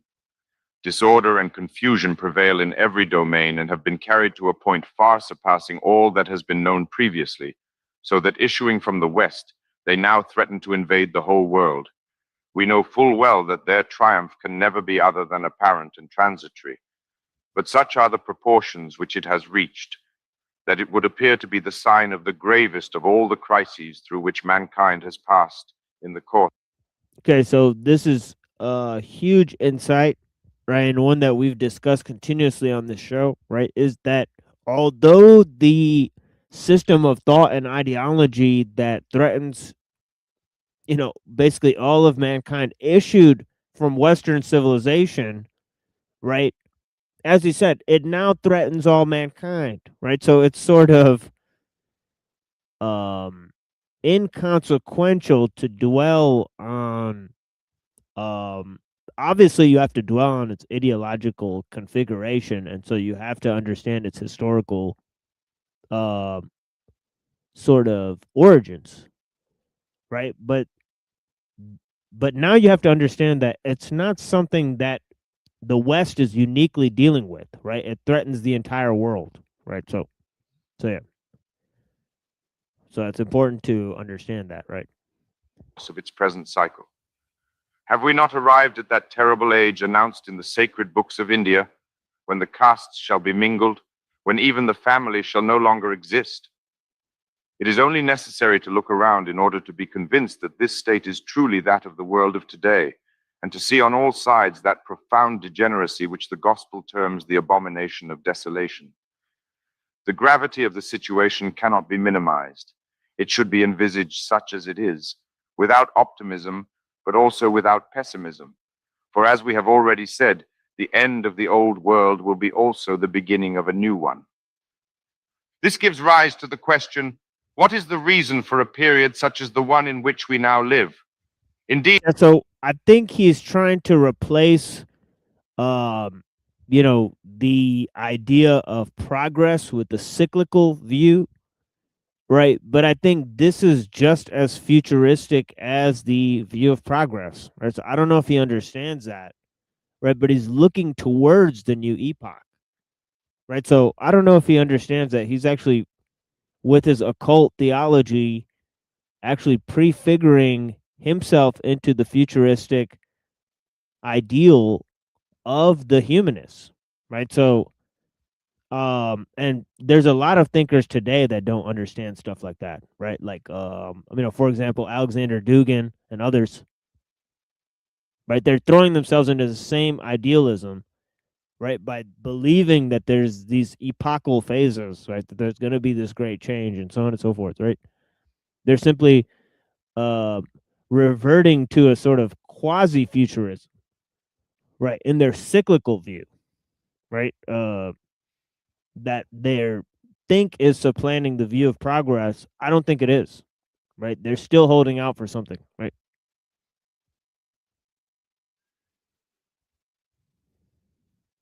However abnormal present conditions may be when considered in themselves, they must nevertheless enter into the general order of things, that order which, according to a Far Eastern formula, is made up of the sum of all disorders. The present age, however painful and troubled it may be, must also, like all the others, have its allotted place in the complete course of human development. And indeed, the very fact of its being predicted by the traditional doctrines is indication enough that this is so. What we have already said regarding the general trend of a cycle of manifestation toward progressive materialization gives a direct explanation of such a state, and shows that what is abnormal and disordered from a particular point of view is nevertheless but the consequence of a law implied in a higher and more extensive point of view. We will add, without dwelling upon the question, that like every change of state, the passage from one cycle to another can take place only in darkness. This is another law of great importance and with numerous applications. But for that very reason, a detailed exposition of it would carry us too far from our subject. Nor is this all. The modern period must necessarily correspond with the development of certain possibilities that have lain within the potentiality of the present cycle ever since its origin. And however low the rank of these possibilities in the hierarchy of the whole, they, like the others, were bound to manifest themselves at their appointed time. In this connection, it might be said that what, according to tradition, characterizes the ultimate phase of a cycle is the realization of all that has been neglected or rejected during the preceding phases, And indeed, this is exactly the case with modern civilization, which lives, as it were, only by that for which previous civilizations had no use. To confirm this fact, it is enough to observe how the genuine and traditional representatives of such of the more ancient civilizations as have endured in the East up to the present appraise Western sciences and their industrial applications. These lower forms of knowledge, so worthless to anyone possessing knowledge of a different and higher order, had nevertheless to be realized, but this could not occur except at a stage where true intellectuality had disappeared.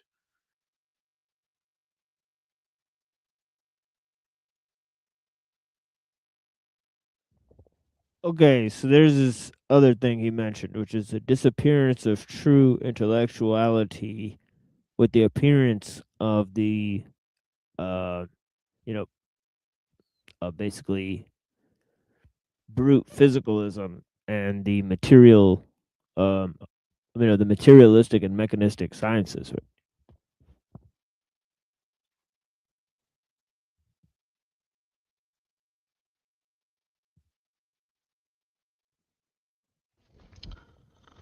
Boy, baby.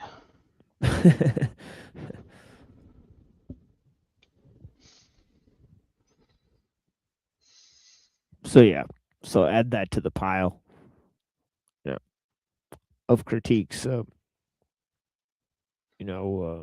We've had dozens of them here. I think some of the most foundational critiques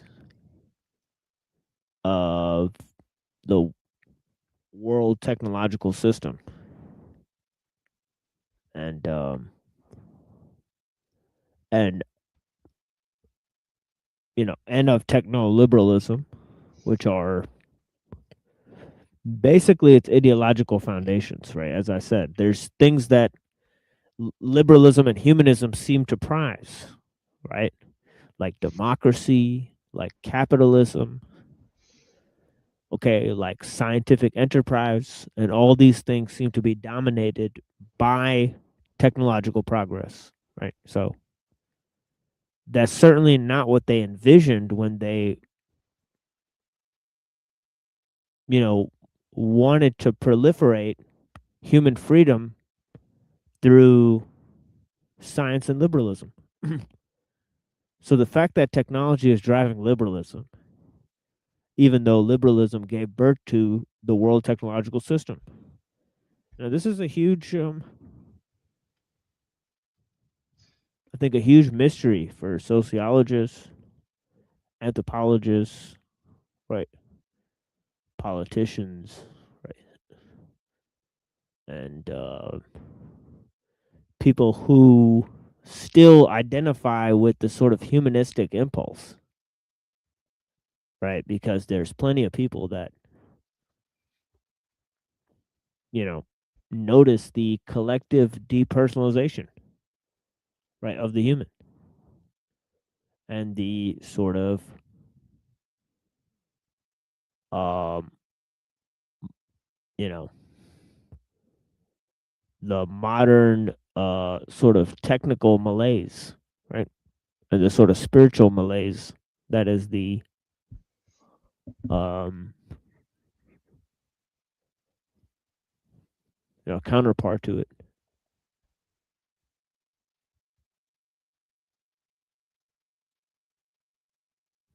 But yeah, so yeah. Yeah. So, the spiritual malaise and all the problems. Most people here agree that the primary cause of the world's modern issues is technological growth. I just want to hear what people have to say to that. The primary cause. Everything else would be like secondary. I want to hear people's views on that, what they think and stuff.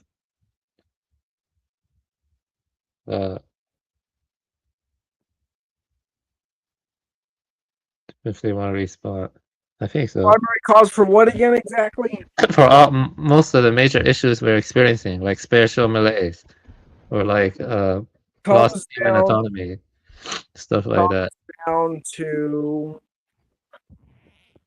I'm going to cite the Enuma Elish which in the Enuma Elish, the gods establish dominion over the earth. And this is highlighted in Genesis 1, 2, 6, where the God of the Bible commands his servants to be fruitful and multiply and establish dominion over the earth and the land creatures and the water creatures and the air creatures. And the reason for this is because whoever this god is, whether it's even real or not, it's not important. It's just used to justify the ruling class's domination over the earth so that they can justify their means of providing resources and surplus to the people they rule over. So this is the source. It is false mythology people believe based in slavery.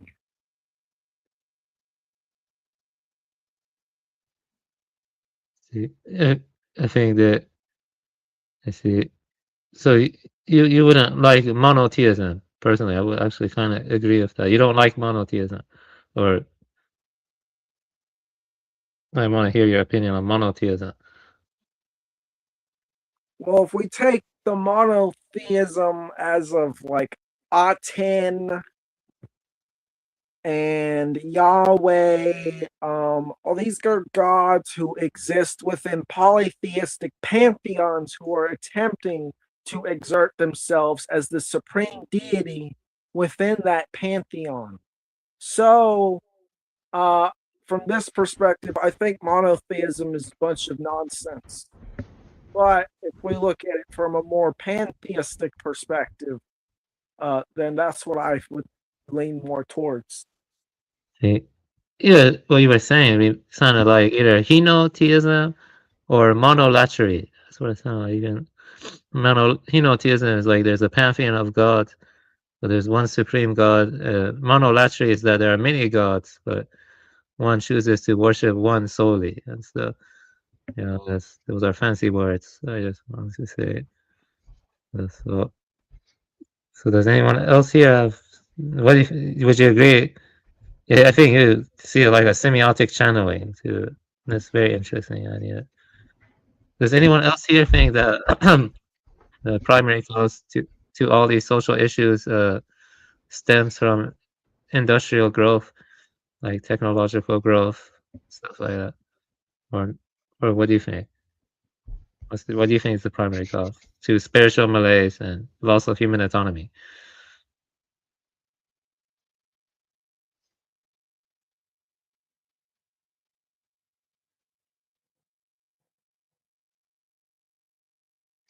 I don't know if it would be the primary cause, but like we were talking about earlier with the mechanistic worldview, if you don't believe in anything being spiritual, then of course you're going to have a heavily materialistic, physicalist worldview that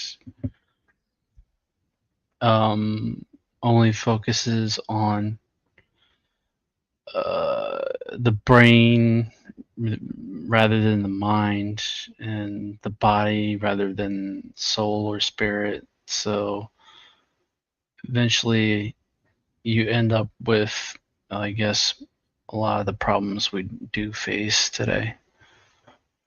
Yeah, mechanistic worldview. Yeah, I reject the idea that mind is a mere epiphenomenon of brain activity.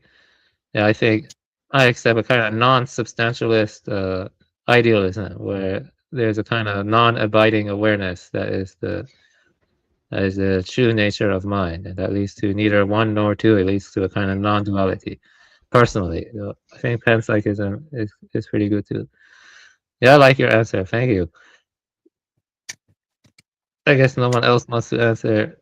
Yeah, that's fine. Yeah, but yeah, I reject mechanistic philosophy like Hobbes and stuff like that. I reject that. And not a mechanist.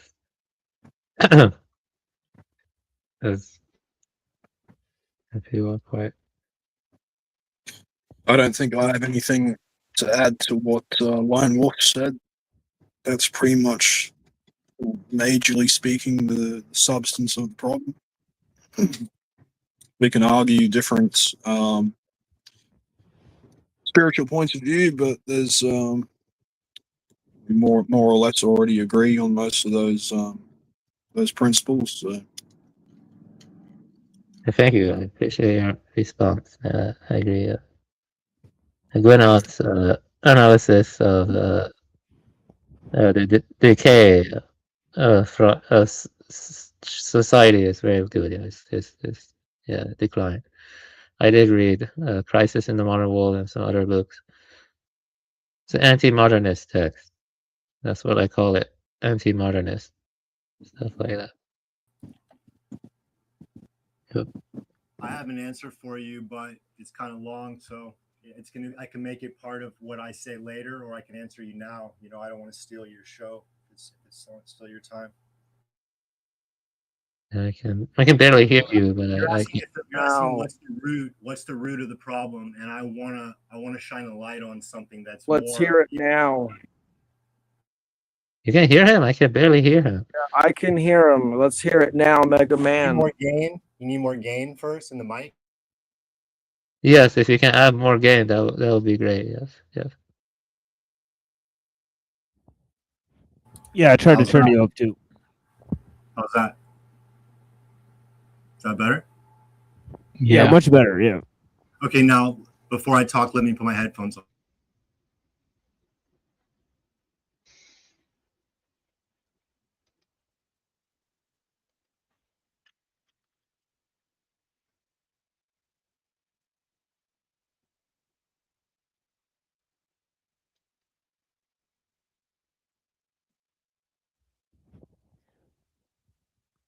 Yeah. So thank you for the questions, Buddha. Honestly,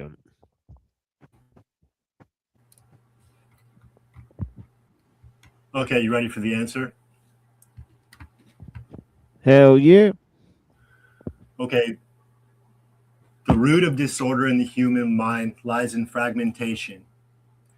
Thought dividing experience into opposing parts, what is and what should be, pleasure and fear, me and you, past and future. This division is not only conceptual, becomes psychological reality. The mind lives in contradiction. At the center of this fragmentation is the self-image, constructed of memory, belief, experience, and identification. This me is always trying to preserve, improve, or defend itself. From this center arise desire, fear, comparison, ambition, and avoidance. Each movement pulls perception in a different direction, so the mind is never whole. Conflict emerges because these movements are inherently inconsistent. Desire pulls toward pleasure, fear pulls away from pain. Ideals demand change, reality resists them. Memory defines identity, present experience challenges it. The mind is constantly negotiating between these inner forces, and that negotiation is disorder. Another layer of disorder is psychological time, the constant movement between what was and what will be. Instead of meeting life directly, the mind is always interpreting it through past conditioning or future projection. This creates a gap between reality and perception, and that gap is confusion. So disorder is not something external imposed on the mind. It is the natural outcome of internal division sustained by thought identifying with itself. Thought creates fragmentation and then tries to solve fragmentation using the same movement that created it. Because of this, no system, belief, or method can permanently resolve disorder. They operate within the same fragmented field. They may temporarily organize or suppress conflict, but they do not end its source. The source is this: a mind that does not see itself as a unified movement, but as separate parts struggling with each other. When this structure is observed directly without justification, escape, or alteration, there is the possibility of seeing the whole movement at once.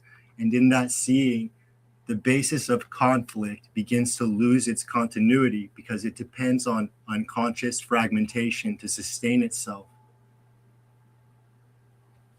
So that's my answer, and I have more to say, but that's my answer to your question because you're looking for a response, and I want to say that where my perspective, the response, the root is more deep than what you're looking at, and I want to show you deeper than at the root that you're looking at, to a deeper root.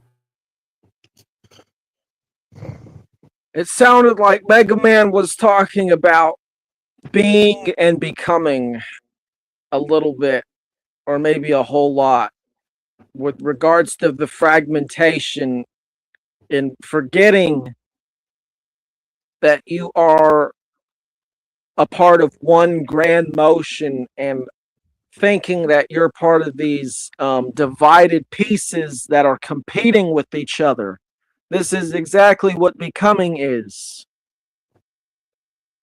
Forgetting the static nature of existence. Yeah. Say the everything is a projection, that our perceptions of our own mind, the projection list is without duration. I don't like saying static, but without duration, and that it's like a signless awareness. That's what I lean towards, but that is kind of non-substantialist idealism or something. But yeah, there's a lot to think about there. So what is the awareness like prior to thinking, or prior to interpretation, prior to it was like a signless awareness, signless awareness. Yeah.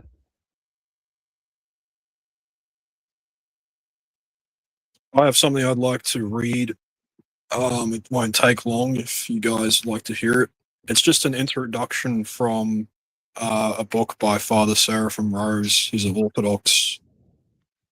modern Orthodox figure. He's got a book called Nihilism, The Root of the Revolution of the Modern Age. I just wanted to read a bit of the introduction. It's very pertinent to what we were talking about. Yeah, absolutely. So the introduction is called The Question of Truth. So he says, what is the nihilism in which we have seen the root of the revolution of the modern age? The answer at first thought does not seem difficult. Several obvious examples of it spring immediately to mind. There is Hitler's fantastic program of destruction, the Bolshevik Revolution, the Dadaist attack on art. There's the background from which these movements sprang, most notably represented by several possessed individuals of the late 19th century. Poets like Rimbaud and Baudelaire, revolutionaries like Bakunin and Nechayev, prophets like Nietzsche. There is, on a humbler level among our contemporaries, the vague unrest that leads some to flock to magicians like Hitler and others to find escape in drugs or false religions, or to perpetrate those senseless crimes that become ever more characteristic of these times. But these represent no more than the spectacular surface of the problem of nihilism. To account even for these, once one probes beneath the surface, is by no means an easy task. But the task we have set for ourselves in this chapter is broader. To understand the nature of the whole movement, of which these phenomena are but extreme examples. To do this, it will be necessary to avoid two great pitfalls lying on either side of the path we have chosen, into one or the other of which most commentators of the nihilist spirit of our age have fallen: apology and diatribe. Anyone aware of these two obvious imperfections and evils of modern civilization that have been the more immediate occasion and cause of the nihilist reaction, though we shall see that these two have been the fruit of an incipient nihilism, cannot but feel a measure of sympathy with some, at least, of the men who have participated in that reaction. Such sympathy may take the form of pity for men who may, from one point of view, be seen as innocent victims of the conditions against which their effort has been directed. Or again, it may be expressed in the common opinion that certain types of nihilist phenomena have actually a positive significance and have a role to play in some new development of history or of man. The latter attitude, again, is itself one of the more obvious fruits of the very nihilism in question here. But the former attitude, at least, is not entirely devoid of truth or justice. For that very reason, however, we must be all the more careful not to give it undue importance.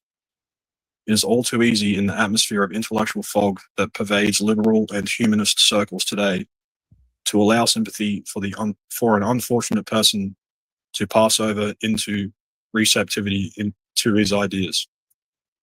The nihilist, to be sure, is in some sense sick, and his sickness is a testimony to the sickness of an age whose best as well as worst elements turn to nihilism. But sickness is not cured nor even properly diagnosed by sympathy. In any case, there is no such thing as an entirely innocent victim. The nihilist is all too obviously involved in the very sins and guilt of mankind that have produced the evils of our age.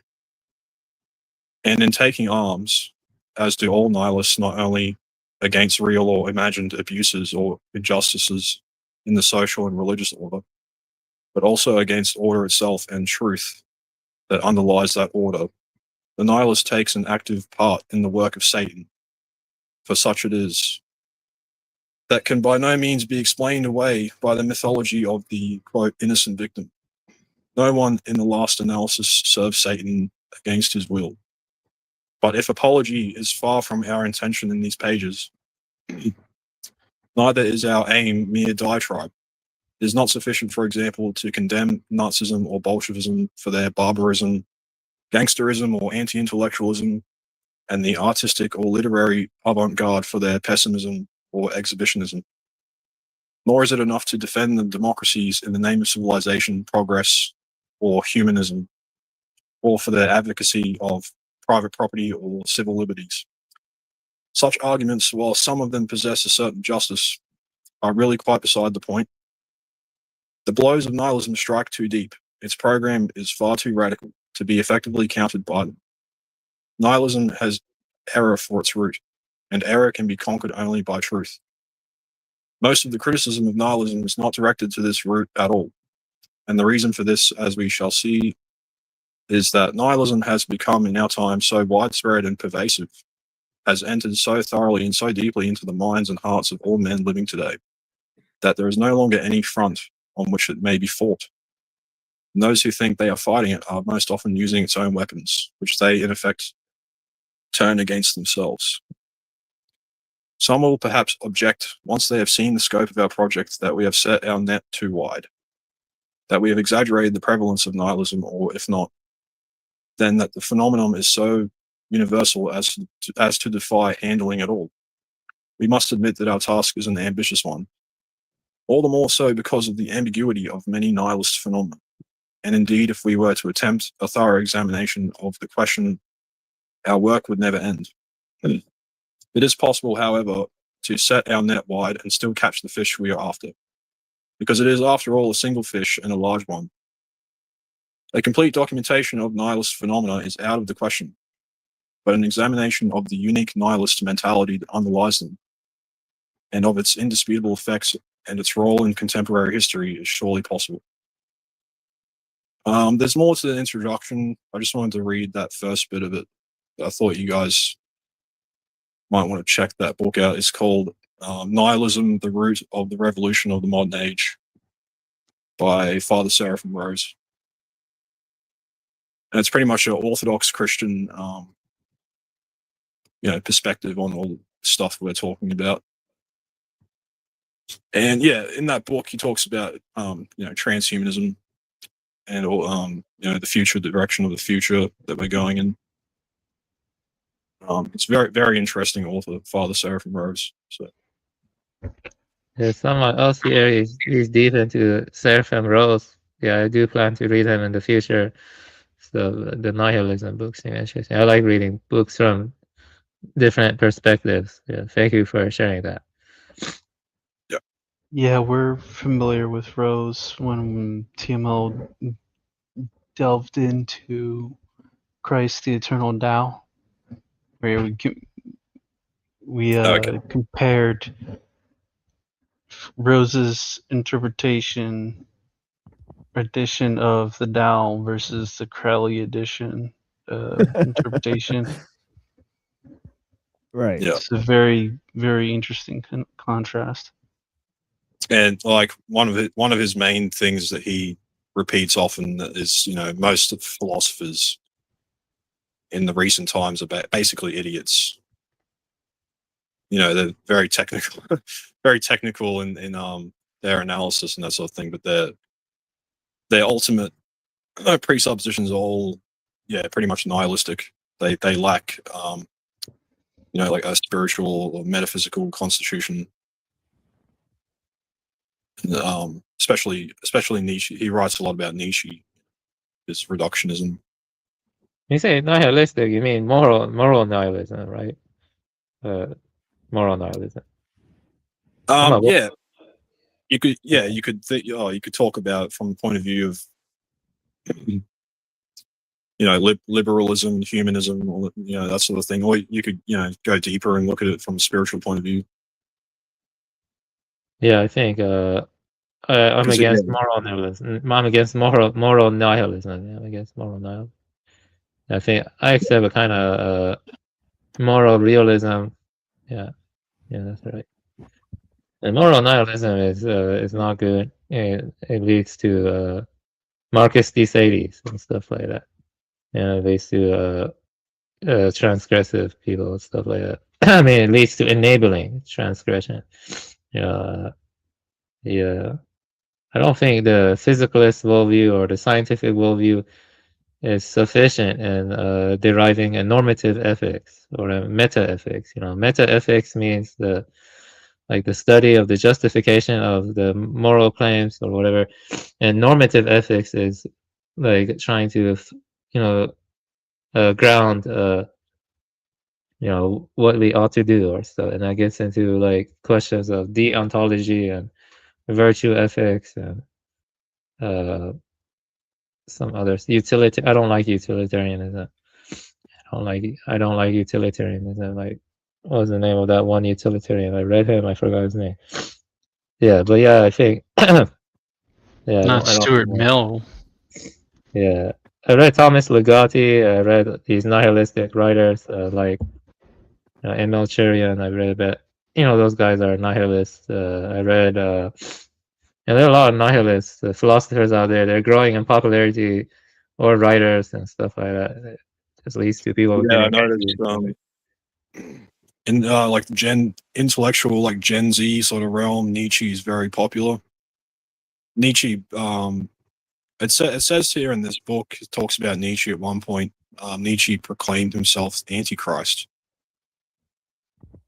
And this other philosopher, Bakunin, says Bakunin found himself on the side of Satan, the eternal rebel, the first freethinker and emancipator of worlds. Right. Nietzsche, he begins with a kind of, at least from what I read about, I'm not sure, you know, TML has read more Nietzsche than me. I want to ask him, doesn't Nietzsche begin with a kind of moral nihilism, but then he tries to overcome it with like transvaluation of ideals and stuff like Amor Fati, but he doesn't. Right. Am I correct? Like in the sense that. Yeah. Yeah, I'm correct. Okay, yeah. Thank you. Yeah, he flip flops a lot. But, yeah, he's but not I a think, systematic philosopher. Yeah, G.K. Chesterton has some pretty good critiques of Nietzsche as well. Right. You know, the Catholic writer. I heard some of the book Orthodoxy by G.K. Chesterton. He wrote 2 books, Orthodoxy and Heretics. And I think some of those critiques are pretty good. So there are valuable critiques against Nietzsche's philosophy. Obviously, we discussed Girard, who sort of Christianized Nietzsche, right? So there's a merger of Christianity with Nietzsche as well, right? That people should understand, right? Because obviously Nietzsche's philosophy did not dethrone Christianity, right? Christianity just sort of absorbed it, right? So that is historically what happened. And it's the same thing with a lot of different philosophies, right? They just simply like weren't really as big as sort of Christianity or Islam, so they were sort of absorbed, right? Because something that has like 1,500 years of philosophical development, and a huge tradition, and basically talked about all those ideas, before you were a thought in somebody's mind, right? Is probably going to beat you to the punch, right? So there's that aspect of things. It's hard to supplant ideologies, right?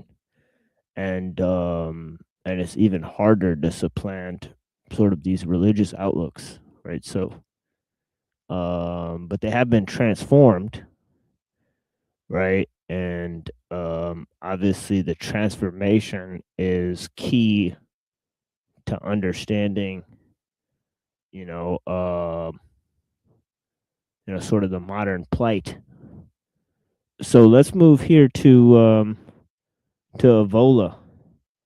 And you know what? Before I do that, let me actually just play another song here. And I believe yeah, I'll be right back. Yeah, blessings. Well, I'm gonna get off. But it was good talking. Yeah, thank you, Dom. Yeah, blessings. Easy. Brother. Yeah, All it's been right. a swell. Yeah, been a swell time. Yeah, thank you for being here. Thank you, Dom. Yeah. Yeah. Yeah, I got paid. Blessings, brother. Yeah, I appreciate you. Yeah, he says that. I'm not sure what that means, but agape. I think it's something to do with love or something like that. But yeah. Agape, yeah, it's a Greek word for love. Yeah. So yeah, I think it's a universal kind of love. Yeah, it's kind of like universal love. It's like some type of Bob Marley type of stuff, So I can dig it. Blessings. But yeah. All right. So here is a song called "Underground Rap Star." So yeah, I don't know if you guys ever heard of Cage. I think Cage might be like one of the top rappers ever. He definitely had a battle back and forth with Eminem. And yeah, some of those verses are pretty intense. Right. But yeah, anyways, bring it on. Bring it on.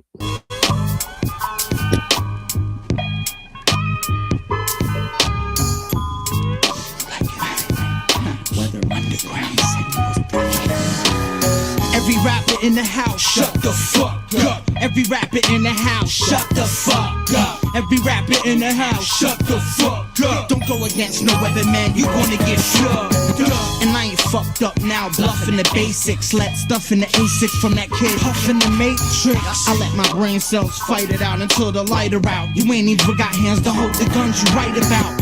Ain't got a heater in one cage, need more than 4 fists. I stay putting it down and don't come off this. Call bliss, not need a spray dolo with more letter combinations in my blood decay. Solo, LSD, THC, PCP. The only 3 left on is GED. You know you can't stand the manic, even if you don't get the picture. The point of use, the panoramic, chemical, organic. Leaf is clouding, get your contact cracking in 3 plus 2,000.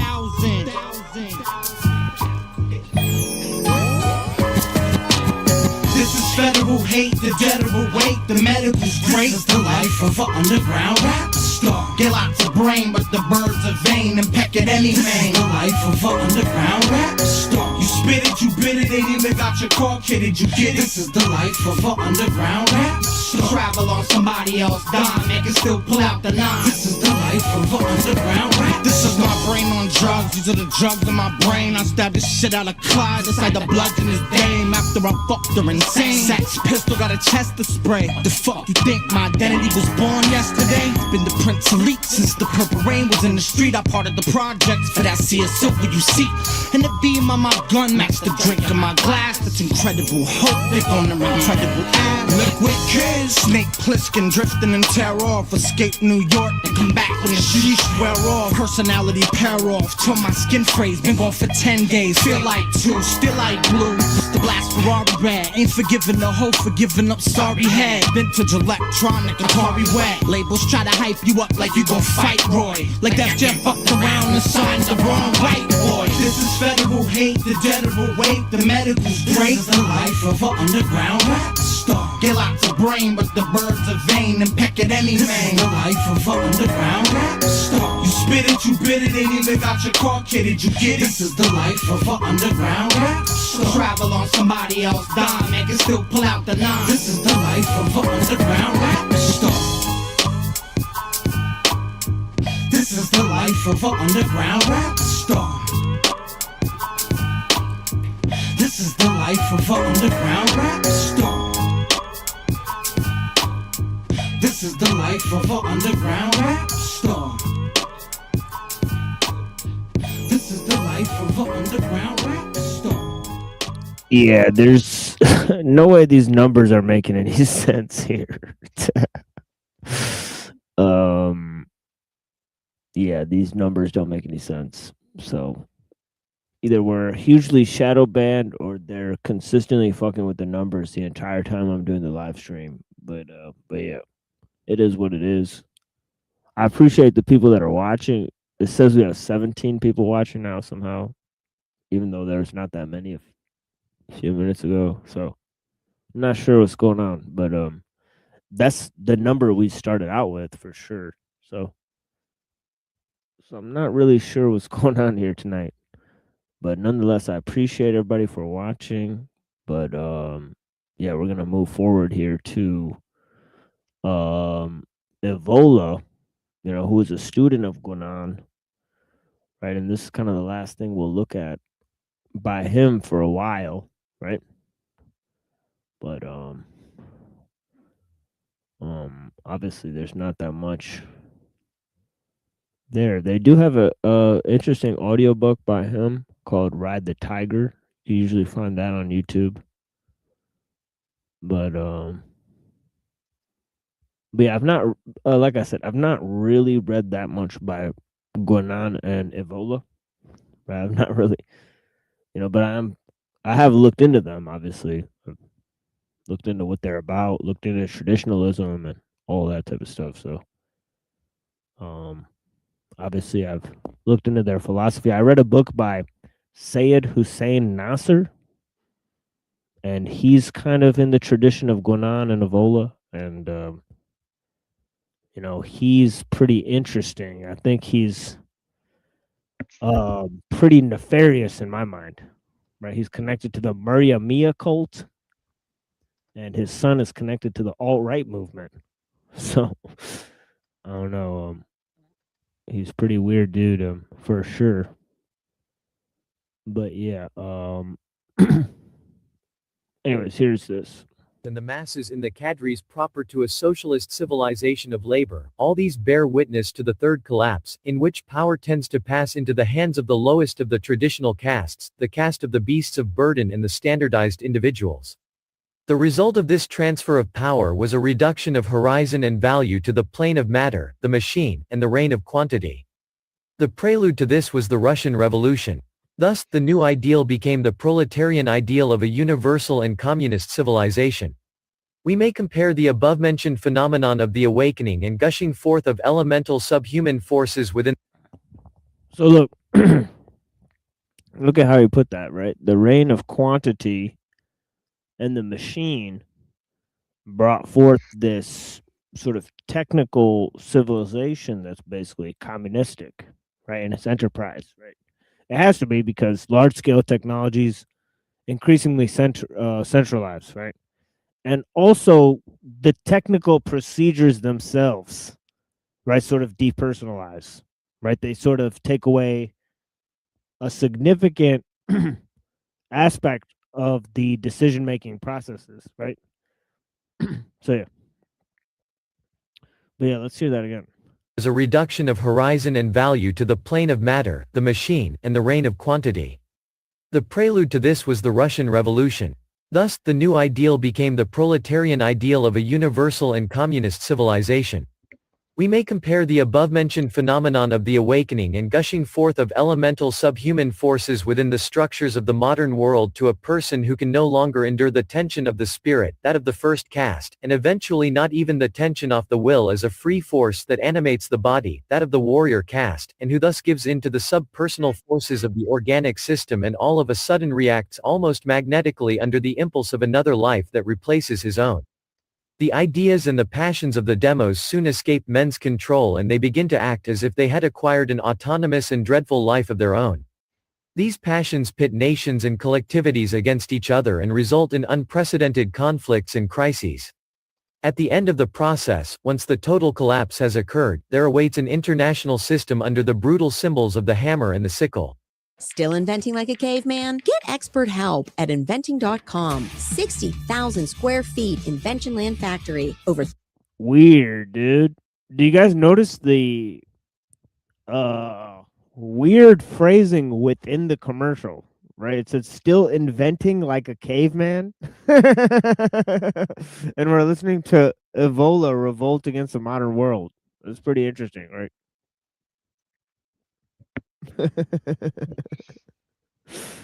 But yeah, pretty weird that they have a commercial in this like 20-minute video. Like what? Hopefully there's not another one, but Such are the horizons facing the contemporary world. Just as it is only by adhering to free activity that man can truly be free and realize his own self, likewise, by focusing on practical and utilitarian goals, economic achievements, and whatever was once the exclusive domain of the inferior castes, man abdicates, disintegrates, loses his center, and opens himself up to infernal forces of which he is destined to become the unwilling and unconscious instrument. Moreover, contemporary society looks like an organism that has shifted from a human to a subhuman type, in which every activity and reaction is determined by the needs and the dictates of purely physical life. Man's dominating principles are those typical of the material part of traditional hierarchies, gold and work. This is how things are today. These two elements, almost without exception, affect every possibility of existence and give shape to the ideologies and myths that clearly testify to the gravity of the modem perversion of all values. Not only does the quadripartite regression have a socio-political scope, but it also invests every domain of civilization. In architecture, the regression is symbolized by the shift from the temple, corresponding to the first caste, as the dominant building, to the fortress and castle, corresponding to the caste of the warriors, to the city-state surrounded by protecting walls, corresponding to the age of the merchants, to the factory, and finally to the rational and dull buildings that are the hives of mass man. The family, which in the origins had a sacred foundation, shifted to an authoritarian model, the patria potestas in a mere juridical sense, then to a bourgeois and conventional one, until it will finally dissolve when the party, the people, and society will supersede it in importance and dignity. The notion of war underwent analogous phases. From the doctrine of the sacred war and of the mors triumphalis, a shift occurred to war waged in the name of the right and of the honor of one's lord, corresponding to the warrior caste. In the third stage, conflicts are brought about by national ambitions that are contingent upon the plans and the interests of a supremacist economy and industry, corresponding to the caste of the merchants. Finally, there arose the communist theory according to which war among nations is just a bourgeois residue, since the only just war is the world revolution of the proletarian class waged against the capitalist and the so-called imperialist world, corresponding to the caste of the serfs. In the aesthetic dimension, a shift occurred from a symbolic, sacred art closely related to the possibilities of predicting future events and magic, corresponding to the first caste, to the predominance of epic art and poems, corresponding to the caste of the warriors. This was followed by a shift to a romantic, conventional, sentimentalist, erotic, and psychological art that is produced for the consumption of the bourgeois class, until finally, new social or socially involved views of art begin to emerge that advocate an art for the use and consumption of the masses. The traditional world knew the superindividual unity characterizing the orders. In the West first came ascetic, monastic orders. These were followed by knightly orders, corresponding to the caste of the warriors, which in turn were followed by the unity sworn to in Masonic lodges, which worked hard to prepare the revolution of the Third Estate and the advent of democracy. Finally, there came the network of revolutionary and activist cadres of the Communist International, corresponding to the last caste, bent on the destruction of the previous socio-political order.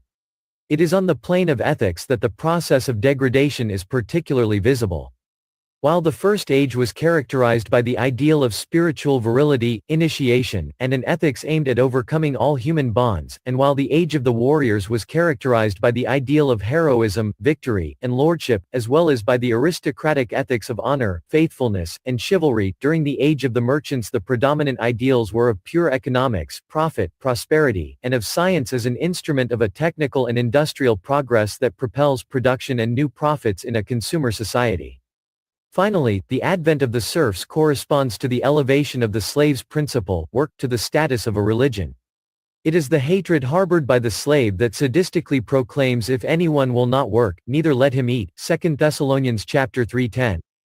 The slave's self-congratulating stupidity creates sacred incenses with the exhalations of human sweat, hence expressions such as work ennobles man, the religion of work, and work is a social and ethical duty. We have previously learned that the ancient world despised work only because it knew action. The opposition of action to work is an opposition between the spiritual, pure, and free pole, and the material, impure pole impregnated only with human possibilities, was at the basis of that contempt.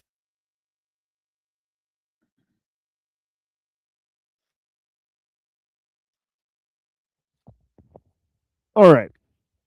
So he's kind of talking about this inversion of the caste, right? This whole idea of, economics and, this whole idea of material labor, right? And also this proliferation of art becoming like sort of this mass produced product that the masses partake in, right? Instead of it belonging to the priestly and warrior classes, right?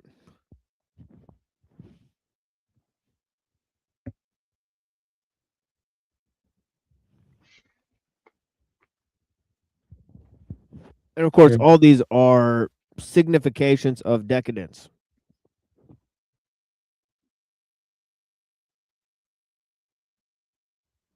Yeah. Yeah. It's interesting that, I mentioned it before, but Colgate and Evola they have opposite philosophies, kind of, but they both are anti-modernist. And, Evola and Nimrod de Rosario, they don't like the Pelasgians. I can't pronounce that. The Pelasgians, or sorry. Well, Colgate, Alaskans. yeah.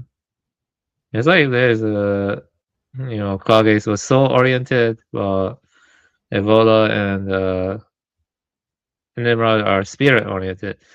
But I reject both soul and spirit personally. I just say Buddha nature for me. That's good enough. It's neither soul nor spirit. Yeah.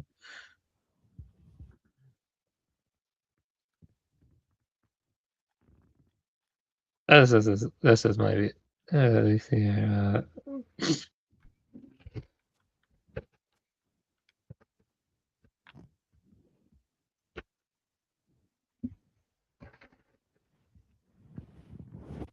All right. So yeah, so thank you so much to Machine Soul for joining the discussion here. I greatly appreciate his time. If he doesn't come back in, thank you so much for your participation. Excellent conversations. So yeah, let me move to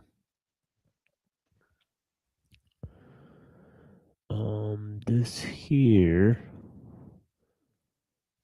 We were looking at this last time, so let me play some of this documentary here, which is Just really one quick, Yeah. maybe clarification or question is that Machine Soul was reading the excerpt from Rose's book on nihilism, but it sounded like he was making a point of it being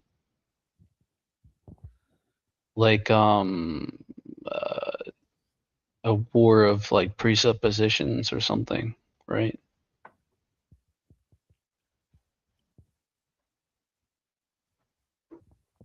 Yeah, that'd be interesting. I guess I'll just have to reread it. I have it on PDF form. So I guess that would be what my answer would be.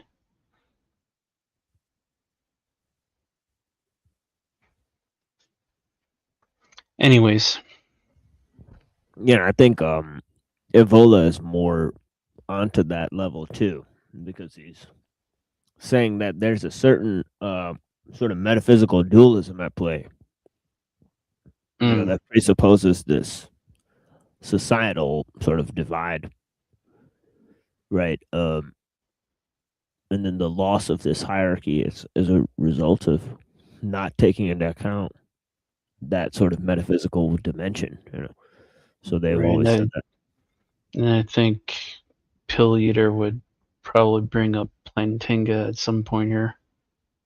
No, you know, there were a lot of, you know, see, Buddha was close to Nepalese people, but the Kushan Empire did have like the Yusei, and those guys were kind of like whitish. They're kind of close to Northwest Europeans, but the Buddha, but anyone can become a Buddha, so it doesn't matter. Anyone can become a Buddha. I mean, anyone. I mean, you are already a Buddha. You just have to awaken to it. Of course, you have to. That's a lot of work. Yeah, I'm Mahayana, but I do respect Theravada. Yeah, I don't like historical revisionist stuff that much. But personally, I got Yeah. be careful.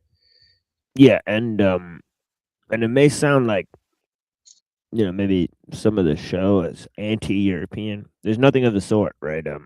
Those are Evola and Amino and Guanan. They are talking not very swimmingly and lovingly about Western civilization, right? But of course, they're white people, right? So, you know, obviously, Going on, it takes a little bit farther than Evola. Evola, yeah, has a little bit more complicated views, but yeah. Yeah. Going on does seem kind of sometimes self-hating. I don't know why. It's kind of weird. It's worth looking into more. I don't know. Or not.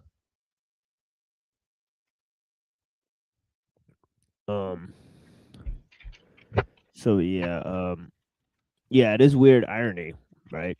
Even though they're saying that there's a lot of critiques from the East of Western civilization, I don't think that's necessarily true, right? I think that you know, we take it for granted that a lot of these critiques came from within Western civilization, right? I think it's because people like Alul, people like Guanan, they live in the, like, they understand the ideological, you know, as Red was saying, like, you know, the presuppositions too. You know? It's like there's ideological barriers, right? And of course, materialism is one of those, right? So they've taken great care to define that. Yeah, blessings, Godheart. And yeah, so okay, so let's move to this documentary, very old documentary, right? And then we'll hear a reading from The Myth of the Machine.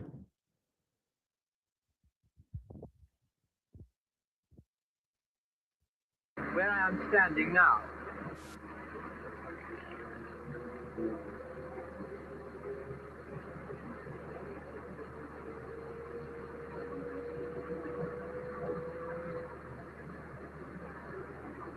All the office entrances and the shops will be at this level too. And in this way, the relatively slow-moving pedestrian will be taken well away from the hazards of intermingling and mixing with the fast-moving vehicle.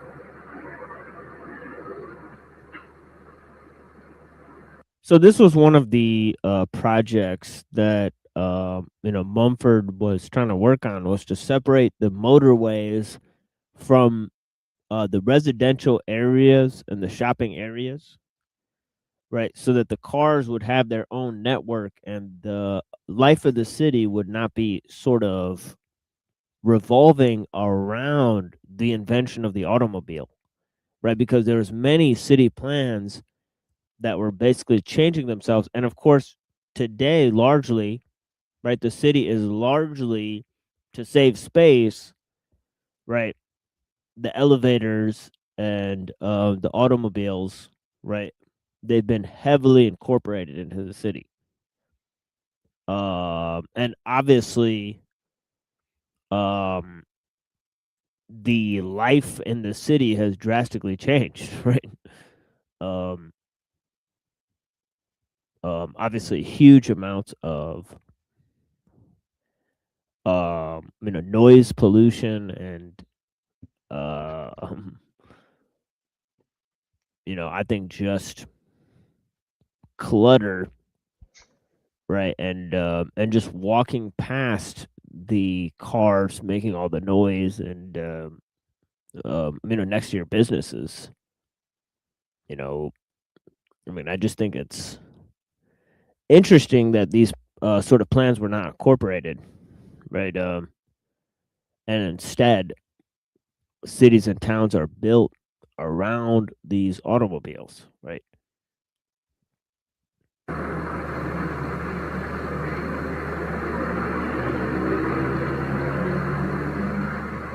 The residential zone, which balances the commercial one, and which will bring a permanent population back to the city, has yet to be started. When the office workers flock back to their suburban, the business centers of our cities become dead. To counteract this and to provide homes on the spot, there will be accommodation for several thousand people on the site. With any luck, you will be able to see its housing, school, theatre and restaurants in use by 1971. The Barbican scheme resolves one small area of a city centre. Let's look at two other schemes proposed as the answer to replanning the whole of two existing capital cities, Berlin and Tokyo. For political reasons, Berlin is not a whole, and its most publicized recent building makes it look as if it never will be. The scheme for Tokyo is so radical and critical that the Japanese government banned the issue of the magazine in which it appeared. But that's just part of the architect and planner's life. What matters is that the ideas are put forward and publicized, for the sooner they are known, the sooner they are applied. An idea for Paris can apply to Sheffield. For the first, Berlin, we have a scheme submitted for the competition of 1958 by Boissevin, Osmond, Johnson Marshall and Buchanan. It is based on the realistic attitude of practical redevelopment of an existing site, of making use of sites as they become available until finally every piece fits into the overall framework. Each new building, as at the Barbican, would have its own piece of pedestrian deck ready to link up with the eventual overall deck. The main ideas for the overall plan are as follows. Within the overall traffic grid, giving one-way continuous flow with no crossing, each municipal unit is self-contained, like a medieval township. The level below the pedestrian deck is for traffic circulation and servicing the buildings.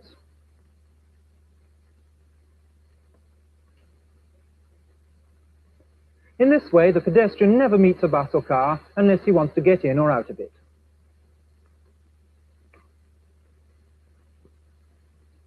The level below that is for car parking, and the underground system runs below that again. All these levels are connected vertically by one central shaft of lifts and escalators fed by travelators at the lower levels.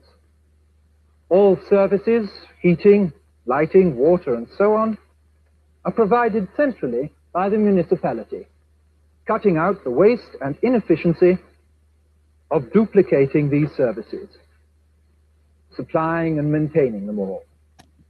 Each area has its own core of shopping, restaurants, a theatre or cinema, and again, as at Barbican, there will be housing to give continuous life to a predominantly business community.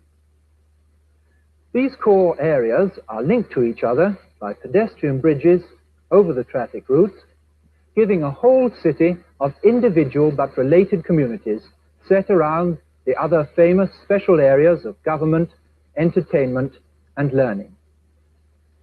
In this way, there is a highly social human landscape for the inhabitants as they live and work in the city, while the roads, bordered by parkway, have their own landscape, acting as a green belt around each area of building. Tokyo, like London, has grown fantastically, particularly in the 20th century, radiating out along its roads and railways. It was this size in 1880, and this in 1953. It now has a population of 10 million. In the year 2000, it will be 25 million. Traffic problems for 10 million are immense. The problems for 25 on the same outdated traffic structure would be insoluble. Kenzo Tange, a leading Japanese architect, has put forward this extraordinary scheme to solve the problems of moving people between work and home. His solution is a radically simple one. He escapes the suffocation of the existing city by building his new town like a bridge out over the shallow waters of Tokyo Bay. The corresponding industrial areas develop along the existing shore. The form of the new development is like a spine. A series of civic vertebrae make up this spine, each encircled by the multi-level communication system. Off this are ribs of residential areas.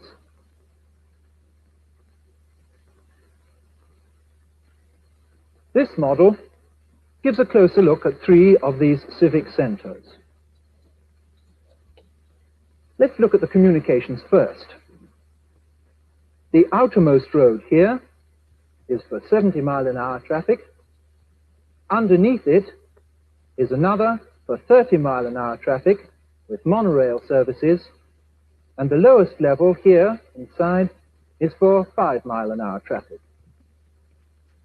In this way, through traffic, local traffic, and domestic traffic are separately channeled.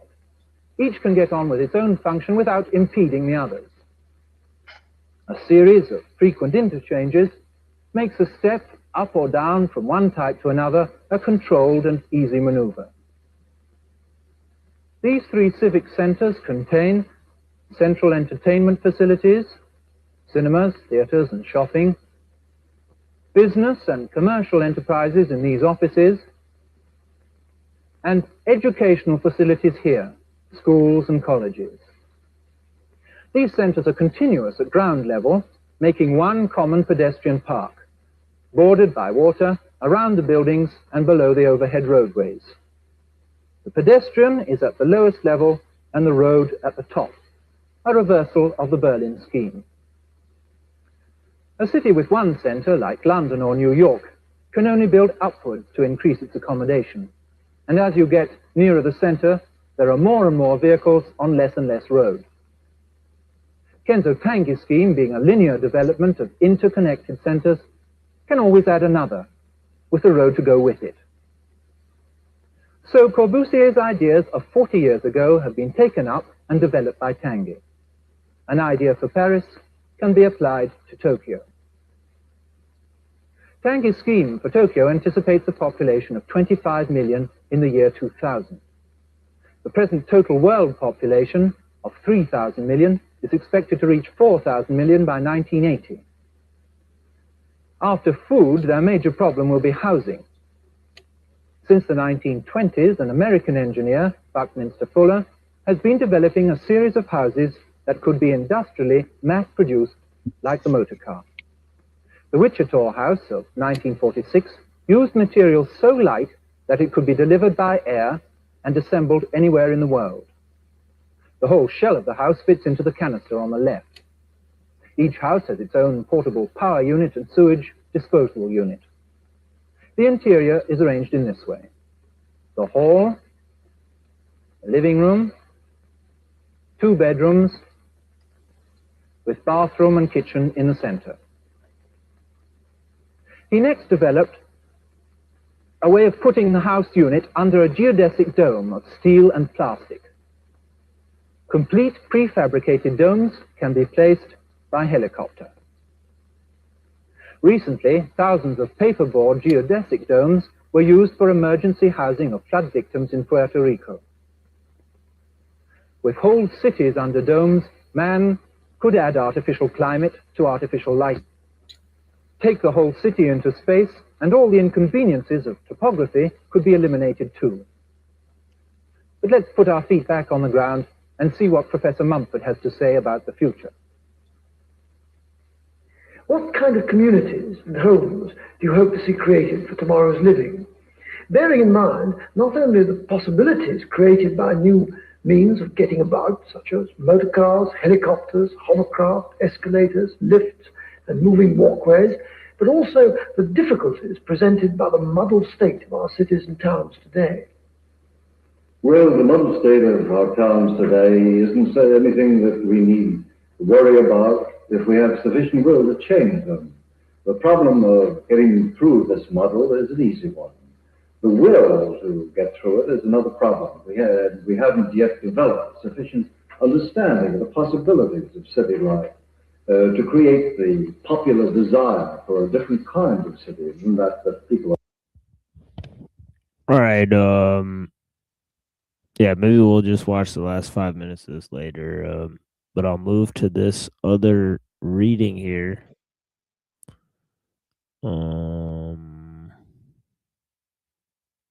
Which I believe we were right here.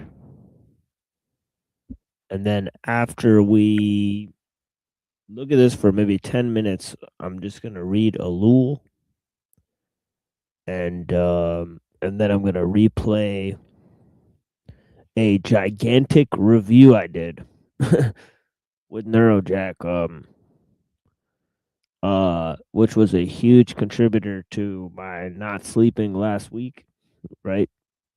And so I will cash out on that review we did, because now everybody's sort of not talking about this review anymore. So I'll kind of quietly replay the review of Wilson versus Owen Benjamin, right? Because everybody's done reviewing it, and it seemed like there was tens of review videos, right? So I mean, obviously we're not in a popularity contest or anything, but before that becomes forgotten history, which it will in possibly less than a month, right? We'll go ahead and replay that. And that's hell of a memory hole. Oh yeah, and hopefully we don't get actually I won't even say it because it'd be bad luck, but yeah. But I think you guys know. But oh yeah, let's move to this here, and we'll be back with Elul. Our own time.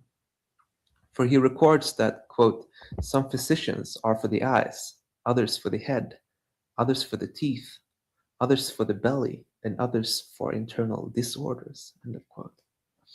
But note that the difference between the ancient human machine and its more efficiently dehumanized modern rivals in both its method and its underlying purpose. Whatever the actual results of their employment. So he's saying compare the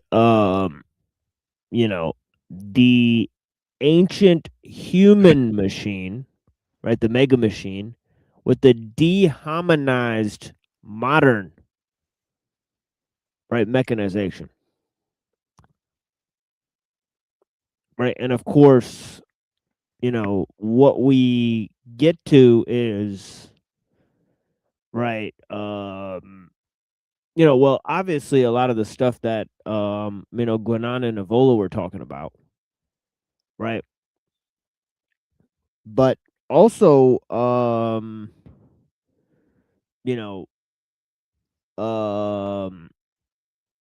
there's sort of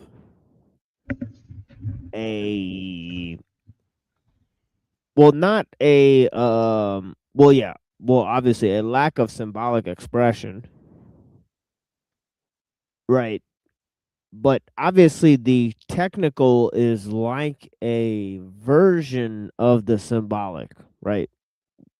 But it's like almost like a very pale version of it in terms of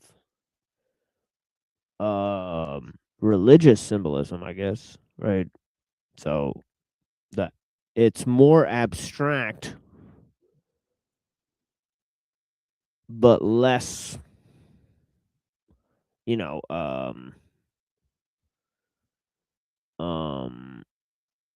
I guess you could say um you know, like metaphorical in a sense, right? So um because I guess what technique deals with is like numbers and stuff that man is pretty much estranged from. Right. Those religious symbols, they incorporate elements from the natural life. Right, but they seem to do so in a way that, you know, sets them apart from everyday existence.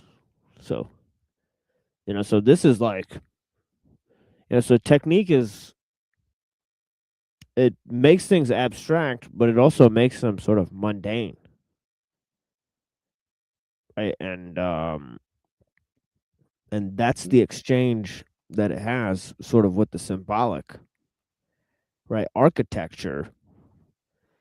And obviously the end result is sort of this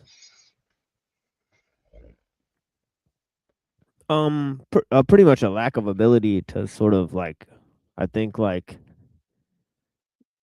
daydream. It's like the invasion of technical symbols into the mind space, and then you know, in terms of psychologically, it's like the total loss of the sacred. um So I mean, if we had to investigate, right, again, going back to the main issue, what differs between the ancient human machine, right, and the dehumanized,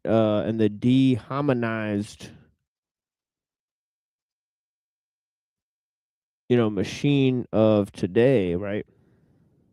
And obviously, Alul answers that, right, with this idea of how technique sort of differs from the machine, even though it relates to it, right?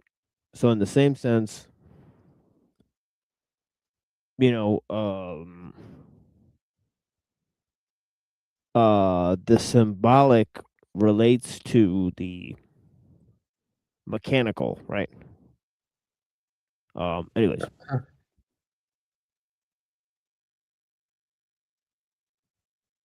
Oh, yeah, I was gonna say, yeah, the symbolic is instrumental bias for instrumental reason. Oh It yeah, becomes absolutely. like, yeah, yeah. So that video from Munford, you know, we don't have walkable cities as much anymore. You know, it's not like a memory filled community. And you look at the Austrian Alps. You see nice villages. They're full of flowers and walkability. You know, and yeah, but modern mechanized city, it's all organized around cars, offices, efficiency, stuff like that. You know, abstract systems. You know, so it goes like compartmentalization and massification.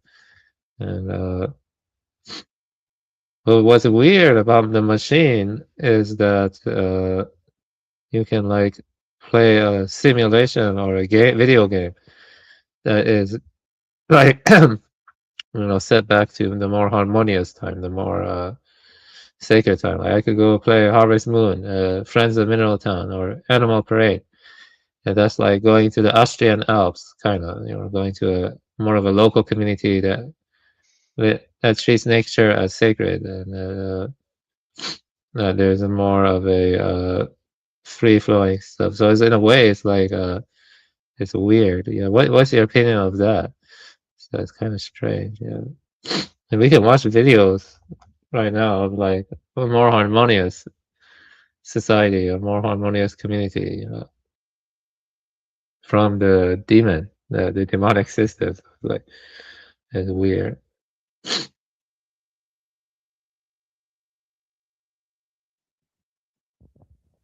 Yeah, and there's a sense in which Mumford's ideas can be used to build like a smart city. And they may be being used for such projects, right? So yeah, we can almost invert, these things, and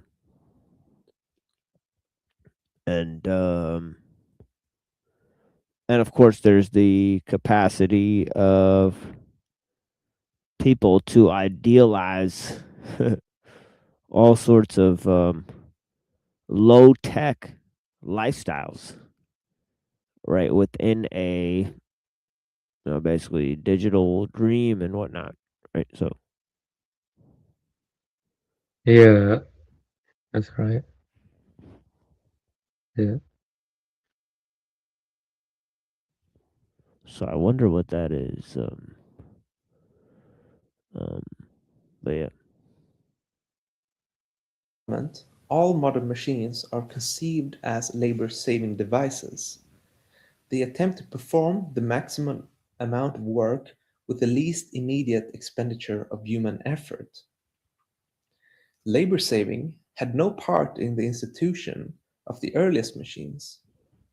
Just the contrary, they were labor-using devices, and their inventors had reason to exult over the increased numbers of workers that they could, by efficient design and organization, bring to bear on any given task, provided the job itself were big enough. The total effect of both types of machine was the same. They were designed to perform with efficiency and undeviating exactitude and with copious power. Tasks that could never be performed by individual tool users, more loosely organized. Both types of machine achieved a hitherto unattainable level of efficiency.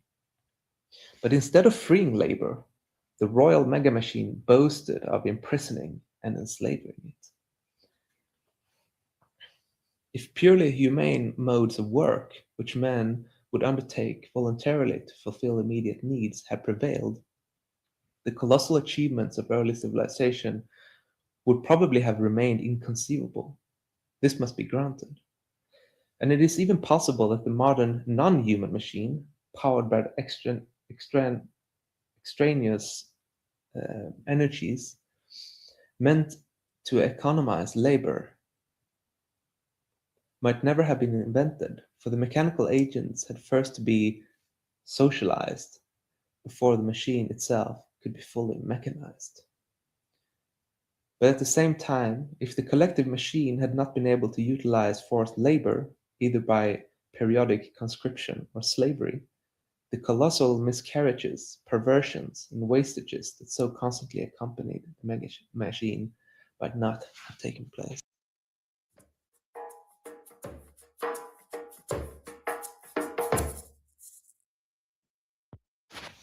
Two, mechanical standards of performance. Let us now examine the human machine in its archetypal form. As so often happens, there was a certain clarity in this first demonstration that was lost when the machine was diffused and worked into the more complex patterns of later societies, mingling with familiar, humbler survivals.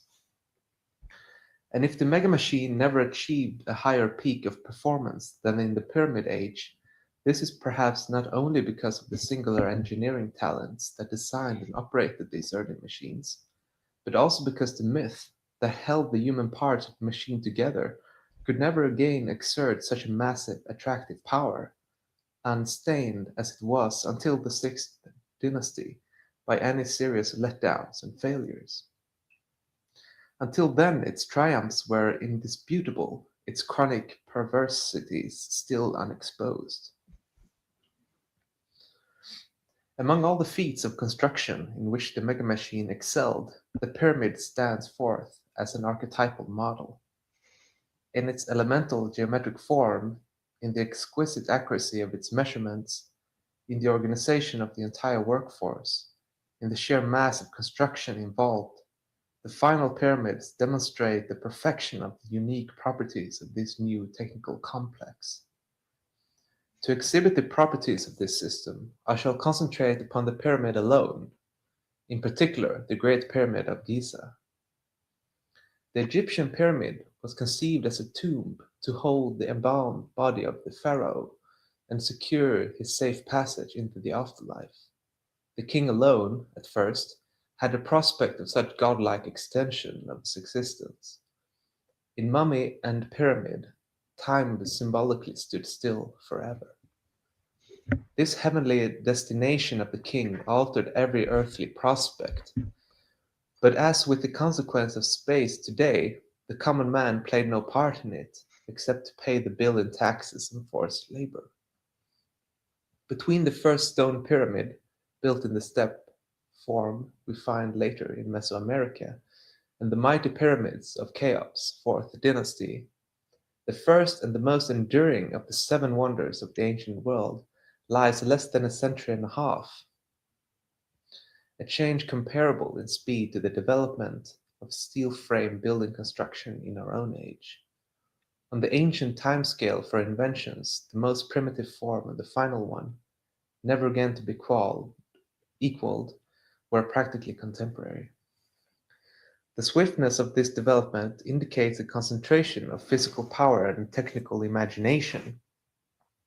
That transformation is all the more striking because the pharaoh's tombs did not stand alone. They were part of a whole city of the dead, a complex structure with buildings that housed the priests who conducted the elaborate rituals deemed necessary to ensure a happy future existence for the departed divinity. The Great Pyramid is one of the most colossal and perfect examples of the engineer's art at any period or in any culture. Even without allowing for the primitive character of the tools available in the 3rd millennium BC, no construction of our own day surpasses this in either technical virtuosity or audacity. And yet this great enterprise was undertaken by a culture that was just emerging from the Stone Age, and was long to continue using stone tools, though copper was available for the chisels and saws that shaped the massive building stones for the new monuments. All the operations were performed by hand. National conscription, if not serfdom or slavery, was an essential part of the system, essential as a source of sufficient energy. Even the priesthood, Ehrman tells us, was not absolved from forced labor. The actual operations were performed by specialized handicraft workers, aided by an army of unskilled or semi-skilled laborers, drafted at quarterly intervals from agriculture. The whole job was done with no other mechanical aids than 2 simple machines of classic mechanics, the inclined plane and the lever, for as yet neither wheel nor pulley nor screw had been invented. We know from graphic representations that large stones were hauled on sledges by battalions of men across the desert sands. But note, the single stone slab that covers the inner chamber of the Great Pyramid, where the pharaoh lay, weighed 50 tons. An architect today would think twice before calling for such a mechanical exploit. Now the Great Pyramid is more than a formidable mountain of stone, 755 feet square at the base, rising to a height of 481.5 feet. It is a structure with a complex interior, consisting of a series of passages at different levels that lead into the final burial chamber. Yet every part of it was built with the kind of precision that, as Breasted properly emphasized, belongs to the watchmaker's art rather than that of a modern bridge builder or skyscraper constructor. Blocks of stone were set together with seams of considerable lengths, showing joints of 1/10,000th of an inch, while the dimensions of the sides at the base differ by only 7.9 inches, in a structure that covers acres. In short, fine measurements, undeviating mechanical precision, and flawless perfection are no monopolies of the present age. The pharaonic social organization had leaped ahead 5,000 years to create the first large-scale power machine, a machine whose total output was from 25,000 to 100,000 manpower, at the very minimum, the equivalent of 2,500 horsepower.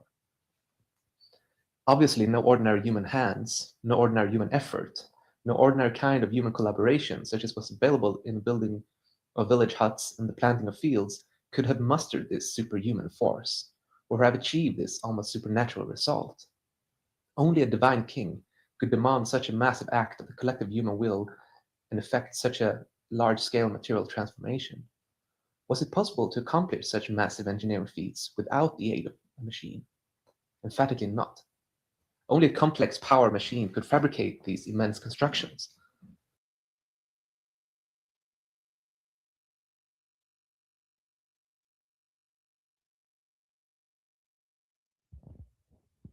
So interesting idea, right? That the corresponding human force of organization, right, and also the symbolic capacity that's necessary in order to organize the corresponding human organization, right? And basically, that dictates that there is technical activities in play, right? So much so that they constitute basically, I mean, as you said, something that leaps years and years and years ahead of its time to construct a sort of something of a great big machine, right? Turning into human society and the symbolic capacity of humans, ordered goals that, can organize human will and human skill into a monolithic enterprise of basically meteoric proportions.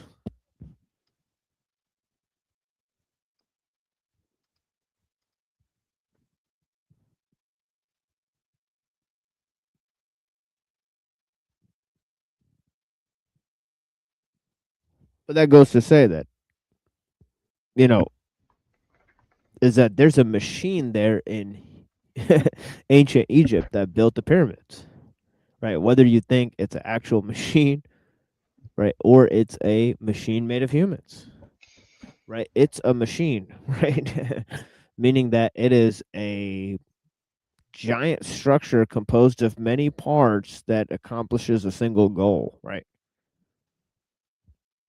And so on and so forth. And of course, the entire necropolis is part of an entire enterprise that matches,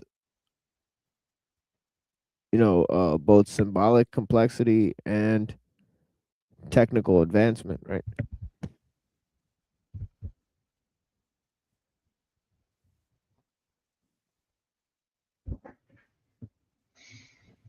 Um.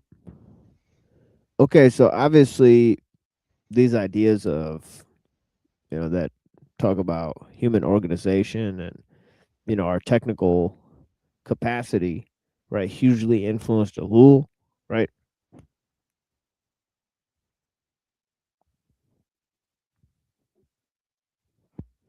And probably his word techniques is coming from the word technics, right?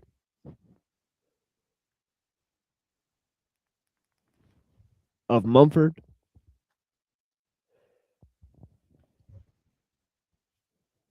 So, anyways,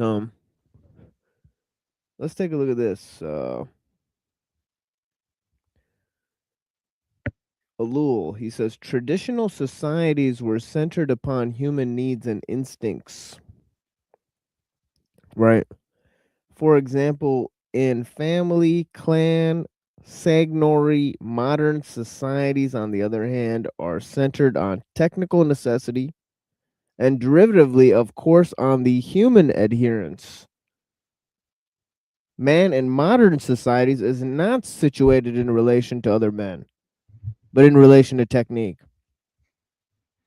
For this reason, the sociological structure of these societies is completely altered. There is no longer any question of autonomous collectivities or groups with specific values and orientations. Modern collectivities and groups have no existence beyond technique. They are representative of the major tendency of our time. And here is a key idea in the in the transition from individualist to collectivist society. And I sort of talked about this in the introduction, right? There's a huge dialectic in our time between individualism and collectivism, which I'll go on to explain next time too. Sort of 7 or 8 people joined the panel right when I started, and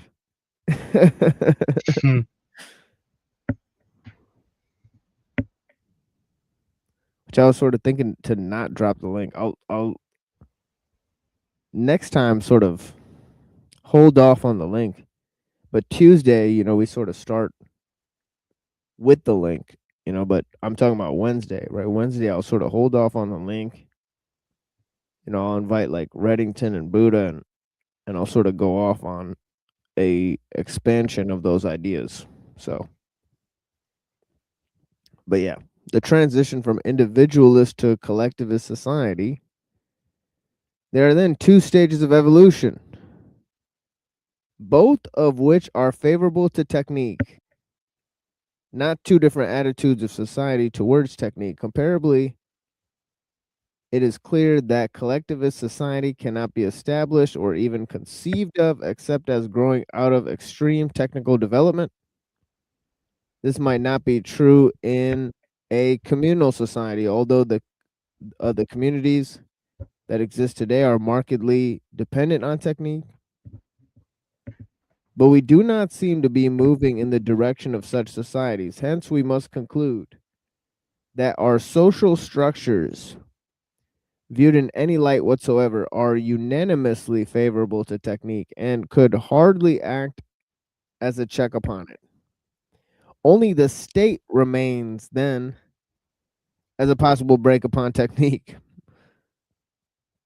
But we have already seen that the state has abdicated this function, renouncing its directive role in favor of technique.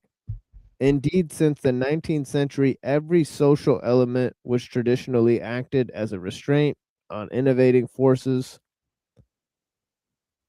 has been overthrown as far as technique is concerned. Inverted might be a better term. The factors which formerly acted as hindrances have today become powerful auxiliaries to technique.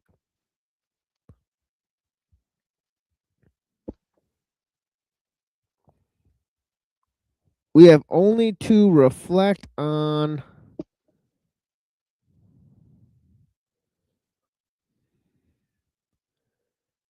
public opinion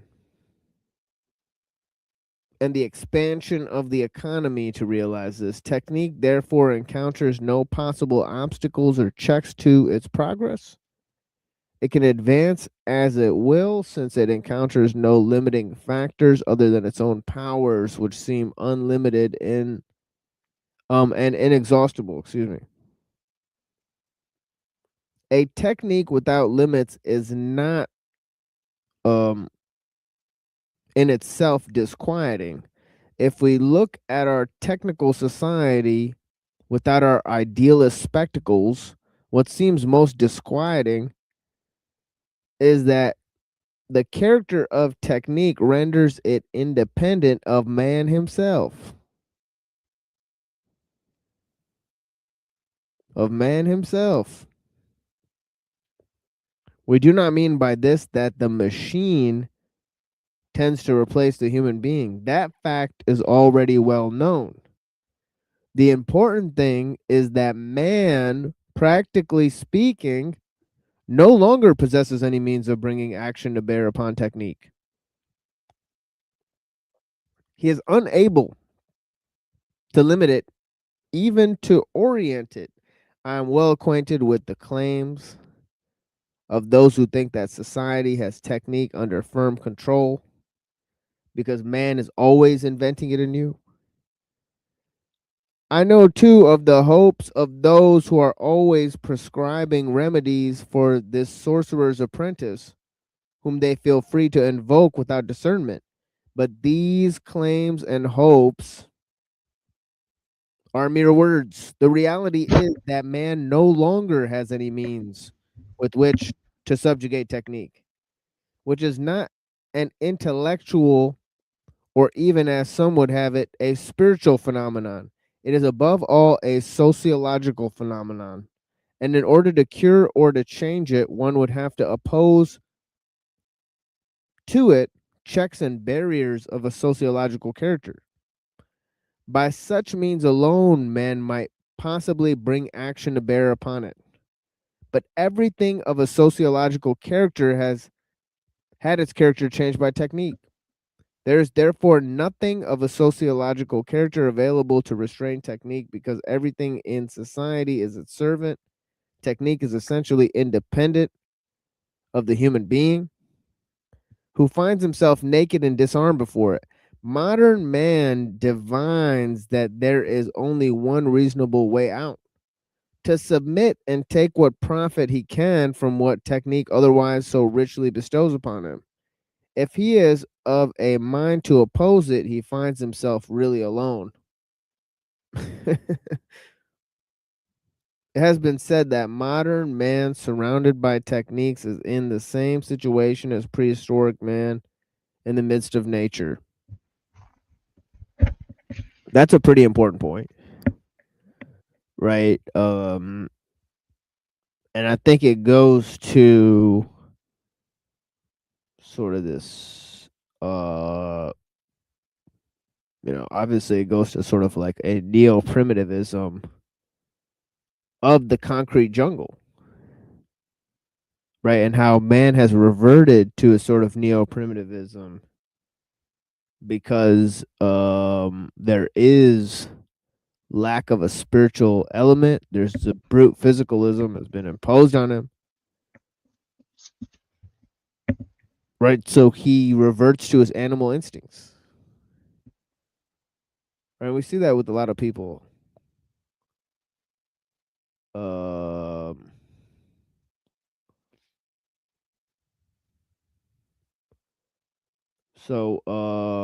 Yeah, so he's the same situation as prehistoric man in the midst of nature.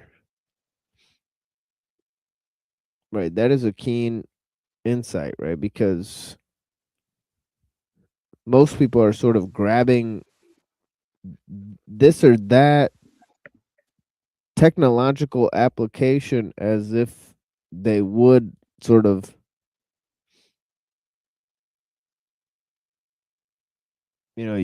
use the various parts of a jungle to survive, right? So it's sort of a game of survival, right? But with technical application, right? Uh, let's say, the brain. Let's just give this example. And you have vision. You need a circuit that's firing. It needs to do that well. Like there's something called Broca's aphasia, or maybe it's Wernicke's aphasia. One of those deals with speech comprehension.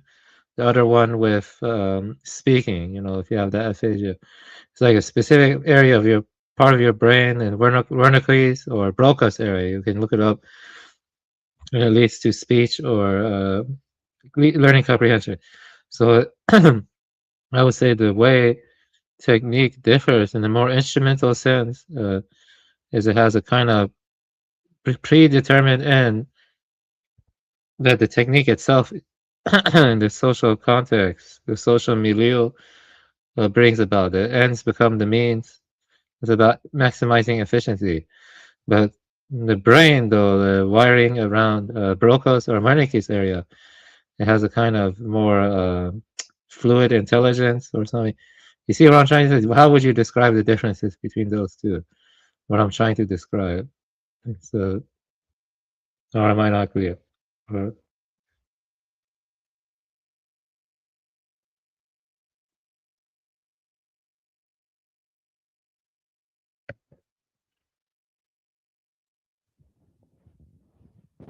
Um,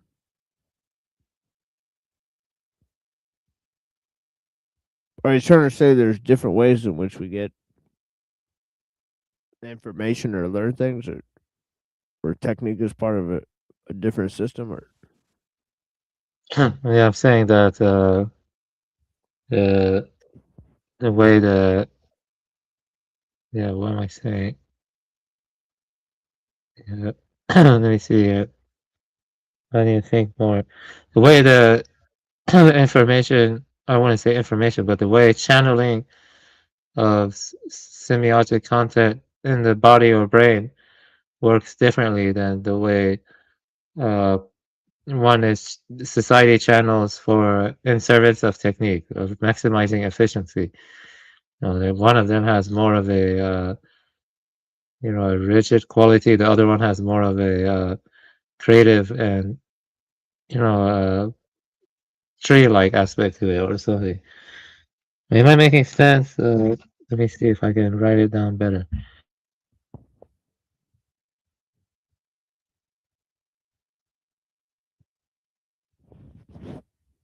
yeah, I think I understand what you're saying.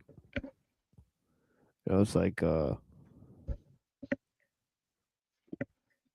like a different way of filtering the information, and so on and so forth.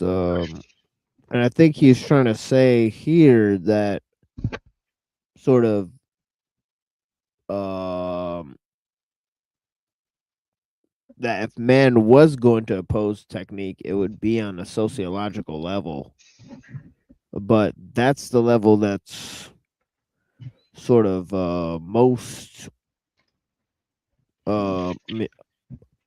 taken away, and then he interprets things through his environment, but the environment has been replaced, so on and so forth. So he says that it cannot be carried very far away, even though it is exact as a metaphor can be. Both environments give life, right? But both place him in utter peril. What the hell? Okay, so Red's gone, but Neurojack is here. What a weird. So Well, I I don't know guess if we're trading places over here. I don't know if Red fell out there, or if he's gone. Oh yeah, he said easy. Yes. Okay. Yeah. I'll So pass good on. night to Red. Yeah. Thank you for joining. But yeah, we're just ending up the show here. But yeah, I'm kind of like on a last little sentence here. Yeah, I figure my timing is bad, but I was just super busy. But yeah, but No, it's fine. I didn't know if it was gonna like open up into a panel. Like last time I was looking in, there was like a bunch of people, and then everybody disappeared. So I was like, what the hell? Yeah, I want to replay that Owen Benjamin thing that we did. So that's before that gets too old and stale. So Which one? the review we did.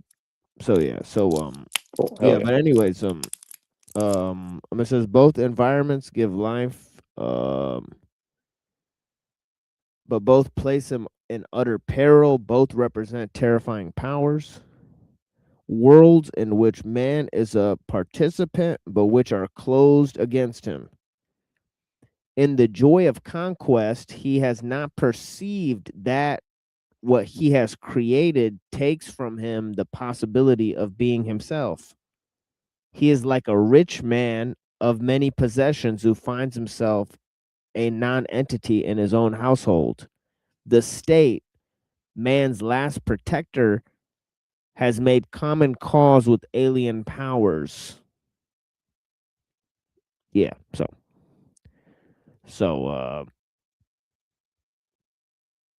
yeah. So I'll read that part again next time. Because I think it's like it's pretty like I think this is page 306 and 307 from Technological Society. It's pretty from the Wilkinson translation is pretty dark stuff, honestly. Pretty spooky stuff, right? That the state is the thing that man looks to for protection from nature, right? From, you know, and of course, the natural environment has been replaced, and the state has made common cause with the new sort of replacement for the natural environment, which is even more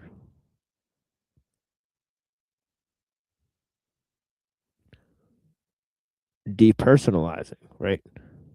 Than nature itself.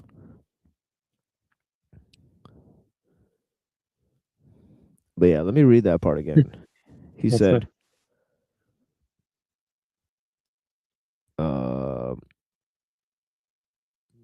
he said he has not perceived that what he has created takes from him the possibility of being himself.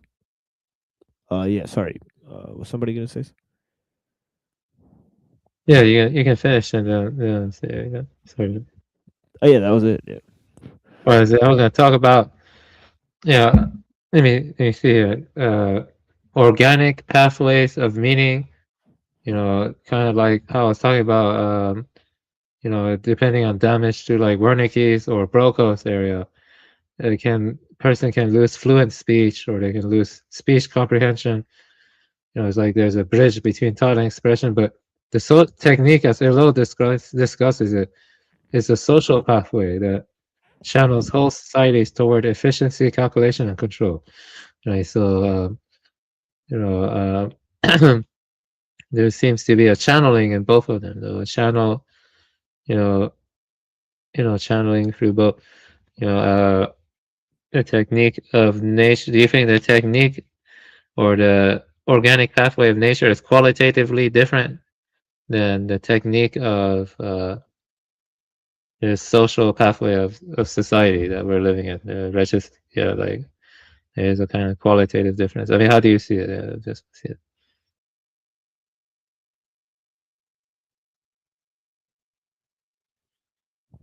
Well, I think nature, obviously it's not as ordered, right? So nature has more spontaneity in how it organizes information, right? But in sort of this uneven way in which it organizes information, it gives a plethora of ends, right? So it simplifies means to a plethora of ends, right? Whereas I believe technique, you know, is a complexification of means to a particular end, right? So technique is inherently utilitarian, right? Whereas nature's technique, if you will, Yeah, I sort would of say nature. maximizes, yeah, you know, it maximizes and There's a fancy word for it. And multivalent. I would say nature is oh yeah, multivalent. Yeah, that's right.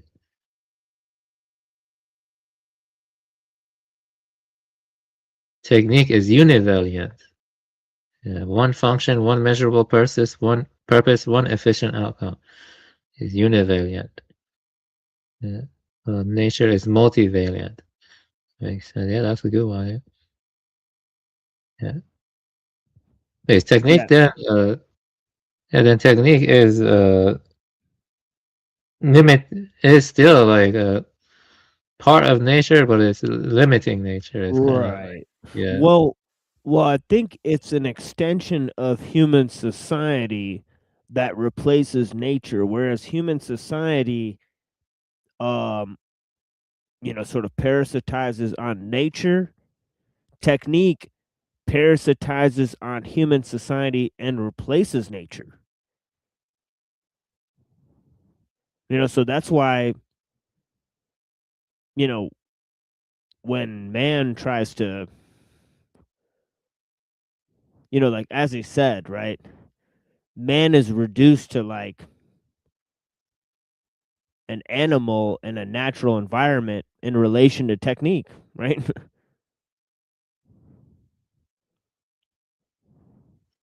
Yeah, I appreciate the response. All right, that was a very lucid response. Yeah, the deep topic. Oh yeah. Yeah. We're gonna continue on this road for multiple streams for sure. um but I think there's something like that in the introduction that's The written by man the in other. Neurojack's avatar looks like a man I can trust. Right. Yeah, so that's the intent is to put everybody at ease with this picture, soothe everybody.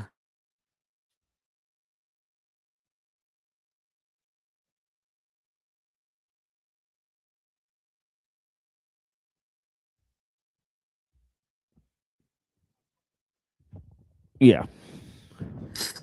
The silence afterward.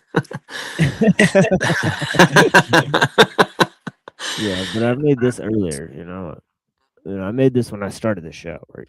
So technology is creating processes external to ourselves and framing of goals and the complexification of means.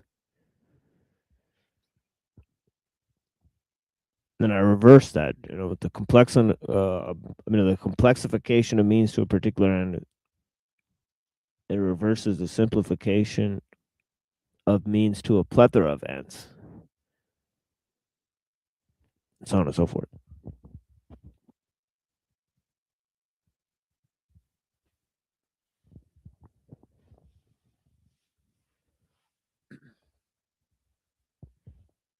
It's like,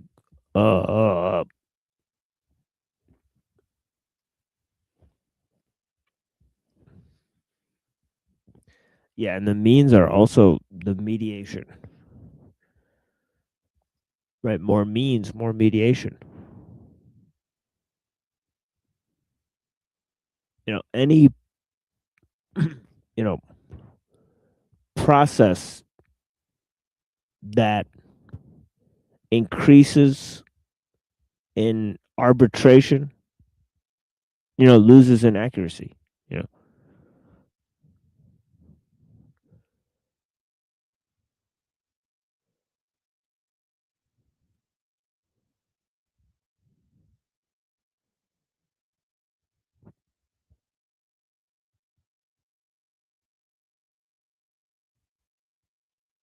Sorry. Arbitrate yourself, fool. Yeah, arbitration, complexification.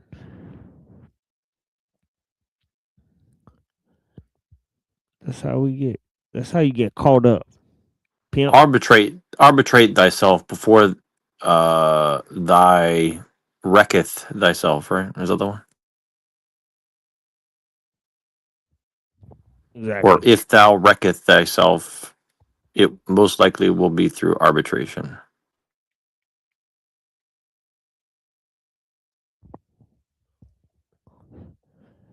Yeah, thou shalt arbitrate where thou hast no control. Where's the DK accent when you need it? Yeah. Don't you tell me not to arbitrate myself now.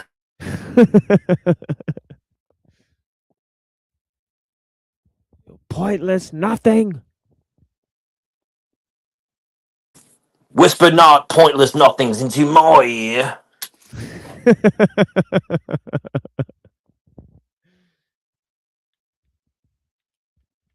Yeah, I'm feeling very Joker pilled after that stream today. And then after listening to this one off and on, it was very it's kind of weird how like the Rene Guenon and all this stuff like keeps circling back into the same topics like outside of what we're talking about. Right.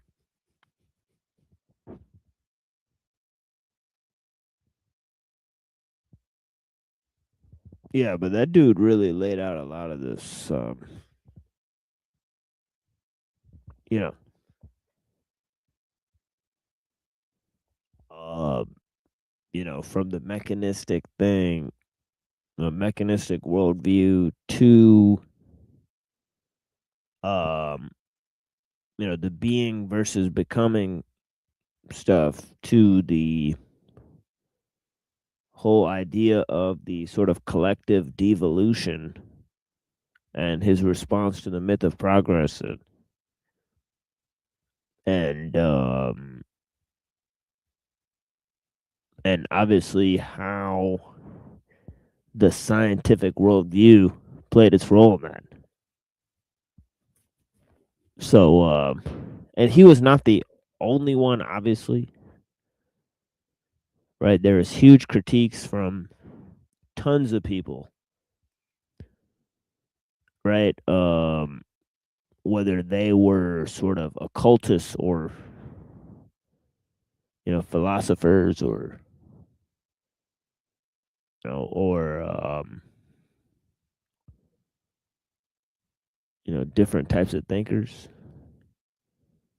Right, you had obviously tons of people who were like sort of like religious rebels, sort of pious rebels throughout history.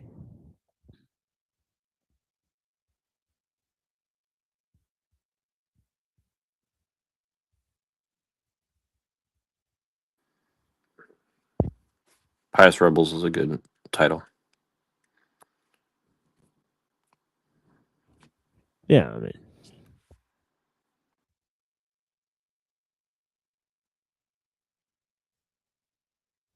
it's like historically it was a thing, right? Now it's like degeneracy is rebellion because it's like that's a thing from the French Revolution, right? But they never had that before.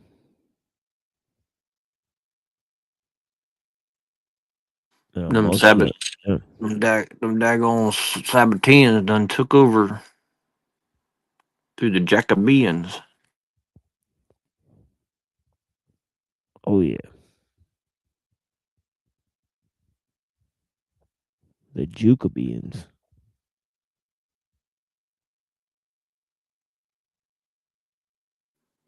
Well, it's like that song we watched earlier. It's time for guillotines. Oh no.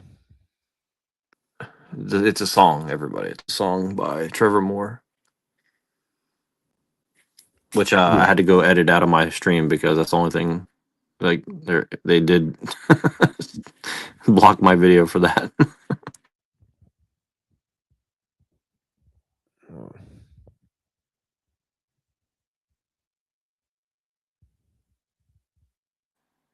Isn't that weird? Like they made me block out the whole 10 minutes of reviewing that one thing. Yeah. If you'd like to give the world any message, there's not that many people watching this stream. If you want to tell the few people that are here what you'd whatever you want to say, go ahead and hop up here and tell us what you think. We're about to get up out of here. Yeah. Well, talking to me, right? Oh no. I'm talking to the people that are in the chat. I'm not the people on the stage, Mega Man. Oh, sorry. Yeah. Yeah, you have Well, just to let you know, I've got some stuff to say. Is there going to be cool, time man. for that? Oh yeah, of course, man. Yeah, just yeah. Just let me know when it's my turn. I'm waiting. Just let me Yeah, know. just so you know, whenever you like to interject, just interject whenever here. You're all good. I know that. Thank you, but basically, like my response to everything, I put it into all at once into like a sort of presentation. Awesome. I'm gonna show my screen and then talk. Awesome. So that's my responses are all coming all at one time. So that's why cool. I've been listening and then I have a response. But it's not. Anyways, that's my responses all at once. So just let me know when. Yeah. Yeah. Go ahead, Mega Man. Right now. Yeah. Okay. Yeah, I appreciate it.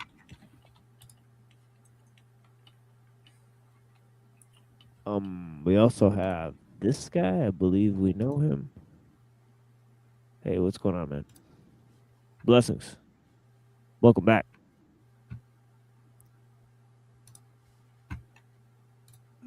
Yeah, Mega Man's gonna give a presentation, and then we're gonna hear from God knows shortly. The homie calling back in. Question: how can I share a just one You window? gotta hit that little see how down there's like a microphone, then a camera, then there's like a box with a plus sign. Yeah. Right. So hit the box with the plus sign, and there should be an option that says share screen, and then as long as the screen is in your like a tab, right? You could share your entire screen, but you could also just share a tab. That's it lets me do that after I click share screen. Yeah. Okay, window or screen. That's window. Yeah, you see that, right? Yeah, man. Yeah, it's pretty easy. Yeah. Okay, so yeah, make sure you don't have any sensitive info or on the screen. But yeah. Yeah, it's just one file that I'm showing. So. Oh, okay. Is this it? Great. So yeah. Yeah, that's it. Yeah. Okay, cool, man. Yeah, blessings. Yeah, thank you so much, Mega Man. Yeah, go ahead. Proceed. Thank you. Appreciate the time and everything. Yeah, of course, man. So I want to look at all this stuff that we're talking about is fine, but what I want to look at is something that I consider to be closer to reality. In other words, I don't need any of that stuff. Not to be disrespectful, I don't need any of that stuff. If I could see from a better point of view, maybe I wouldn't need all that stuff, and I could simplify all that stuff down to something more simple and not have to be like talking endlessly on that stuff. You understand what I'm saying? So there's a way to simplify it, and that's what I like to do, simplify it. Otherwise, I don't want to see. Buddha said, it's going to take 1,000,000 years for us to go through all this stuff, and I don't want to wait 1,000,000 years, so I want to simplify it right now. So that's what I'm here for. Awesome. Yeah, cool. So my question for you all is, why are each of us here tonight? What are your reasons and your intentions for being here? Are we here tonight to point each other toward truth so the mind can be freed? Or are we here for personal gain, comfort, or pleasure? Because that's very important. Our reasons can distort our perception. That's the very first thing. So if I have a goal, already I'm setting myself for a distorted perception. If I have a goal, other than seeing clearly, right? So I mean, that's not really a goal. That's just, I consider that is just living. It's just, but if I have a goal, if I have personal gain, if I have comfort or pleasure mixed in with my perception, that I'm not going to see what's real. But it's all happening so fast, and it's happening in a subtle way. It'll feel like it's real. What I see will feel like it's real, but it's not, because there are illusions at play. So I'm going along and I feel as though it's real, but because I have these motives, I'm not seeing what's real. Can I accept that? Can I accept that I have such a sense of certainty, over everything? It's this way, it's that way, all beings are this way. Can I accept that, maybe I don't see what's real? Because if I don't see what's real, why am I going on and on doing this analysis on a distorted picture? I can't even see what's happening. So how can I interpret and analyze what's happening if I can't even see what's happening? Because my interpretation has now become more important to me than the actual thing that I'm supposed to be looking at. Now that I have motives, and the motives are personal gain, comfort or pleasure.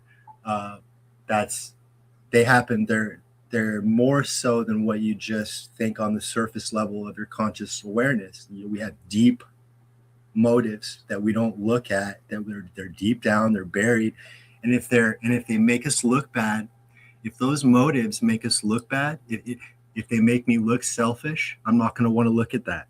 I'm not going to want to face that because I'm not. The image I have of myself is that I'm not selfish. I'm a good person. I have Buddha nature. And then whoops, 2 seconds later, I flip a switch and now I'm Skull Crusher. So if I was really Buddha nature, how did that happen? Right? I wasn't really Buddha nature. I was imagining what it might be like, to be Buddha nature. And then I was telling myself, oh, I'm Buddha nature. That's absurd. I'm not Buddha nature. I'm not able to even see what's going on inside myself. So that's the problem. I can't see what's going on. I can't see what's real because I can't see past what's going on inside my own self. So my only goal here is absolute clarity for myself and for everyone, which, like I said, I don't consider that a goal. That's my responsibility. That's me living. That's just me being myself and seeing that that's what's necessary and required to live, to be truly alive. It's required that I have absolute clarity for myself, and so I want that for myself, and then if I can get that, if I can have that for myself, then I can maybe share that with others, and hopefully that's my goal, is to spread clarity, not to spread knowledge, and there's a big difference. I'm going to show you. So my question, I just kind of went into that. Can there be any goal pursued without sacrificing clarity? Or does the pursuit of an outcome inevitably distort perception of what is? So freedom of the mind must come first. I'm convinced that I can see what's real, but I can't, and I don't want to admit it. So why am I speculating and doing all this analysis when I don't want to admit that I can't see what's real? And that's a problem. That's confusion. I have confusion, and I'm not looking at it. I'm not addressing it. I'm not dealing with it. I'm just making a bunch of conclusions to escape from the confusion. I don't know what's going on. I don't know who I am. I don't know what happened aeons ago and all this stuff. I don't know. But I tell myself I know, and that I can know all these things to escape from my confusion, which is what's actually happening right now, which is the truth. The truth is what's happening right now. It's the state that I'm in right now. And the question is, can I see the whole picture of the state that I'm in right now? And unfortunately, the answer is no. I can't. I can't see the whole state of what that I'm in right now, and that stops me from seeing what's real. So that's a big difference than what I'm hearing from a lot of people, which is, I can see what's real. This is what's happening. I think this, I think that, my opinion this, my opinion that. But we're not addressing what's actually happening right now. That all that stuff is to me, in my mind, it's a leap and it's like a leap and a jump and a journey away from the truth, which is the state we're in right now. And the state we're in right now is what's going to change our circumstances in the future. Not more knowledge, not more repeating to each other the same stuff over and over that we like to hear and like to say. That's not going to change the way things are. What changes the way things are is the quality of our perception. So if the quality of our perception is low, and we look around and the world is a chaotic shithole, then I propose that if we can increase the quality of our perception, that will by itself, on its own, make the world a nicer place to live in, a better place, more integrity, and so on, less wickedness and corruption and so on, less of it. In other words, go in the right direction, because more knowledge, passing around more and more and more and more knowledge, secondhand knowledge. Oh, so and so said this, so and so wrote this. Okay, I heard this in a stream, and on that stream they were quoting somebody else on their stream, who was quoting somebody else on their stream, and we don't know the intentions of the original person, and so on, and you can't transmit the understanding that we all need. You cannot transmit it in the way that we're all trying to do it. You understand what I'm saying? So we're all trying to sort of kid ourselves. We're trying to do something that can't be done in the way we're doing it. And until we see that that's a limitation that we're up against, we need it. So in other words, we need to see the futility in the way we're acting in order to change directions. And we don't see it yet. So that's, like I said, that's why I'm here.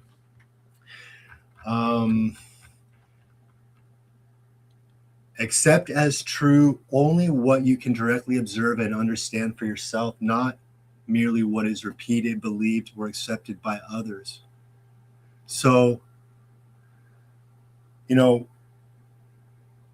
I can count the number of things I know, on one hand. What I hear all day long is, I know this, I know that, I know this, I know that, I know this, I know that. And I'm thinking to myself, well, gee, maybe I'm having more self-honesty, but, I can count the number of things I know for sure. There's not that many. There's not that many things that I really know for sure. Okay. So I'm seeing that humility is a real requirement.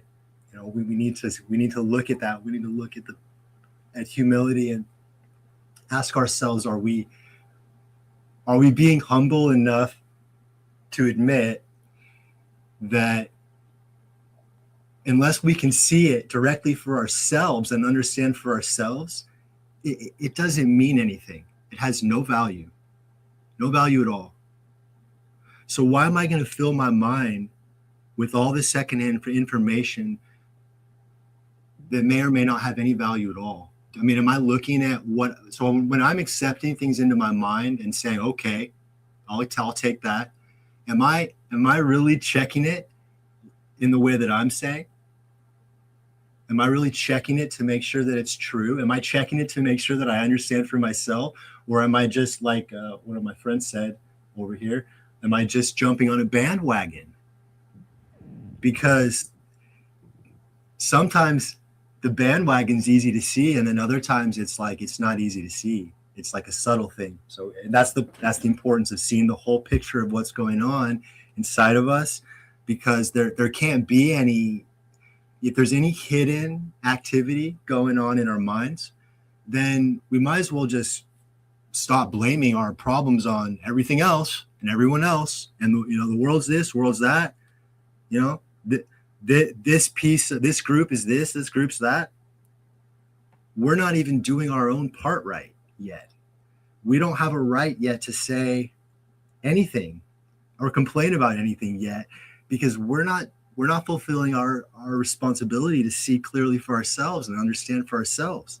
And we're not taking care on what we accept in our mind. We're just taking it.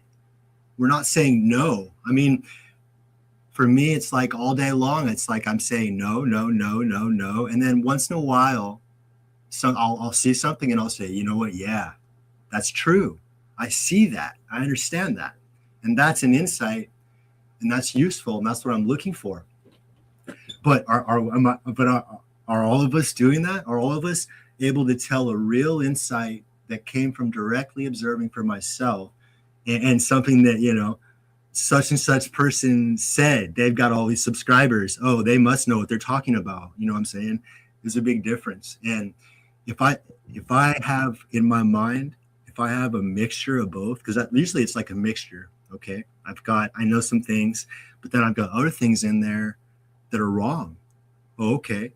Well, what happens if what happens if you take all this trouble and time and you make yourself a delicious dinner, and then you don't wash the plate, You just throw it on the plate and it's a dirty plate from yesterday. What's going to happen? You're not going to want to eat it. It's going to be disgusting. It's no longer pure. It's no longer beautiful. It's no longer true. It's now corrupted with the false that I've wrongly accepted as true. So I'm looking at my responsibility on what I allow in my mind. I'm not coming up with all these conclusions on life. What I'm doing is looking at my responsibility to keep my mind clear. And what I'm seeing is that it's not easy to keep my mind clear, and that most people don't have a clear mind. And I'll show you why it's not that difficult to see. It's very difficult to have a clear mind, okay? It's not that difficult to see when someone does not have a clear mind, because there are signs. There are signs that can be easily seen and talked about and looked at that are real.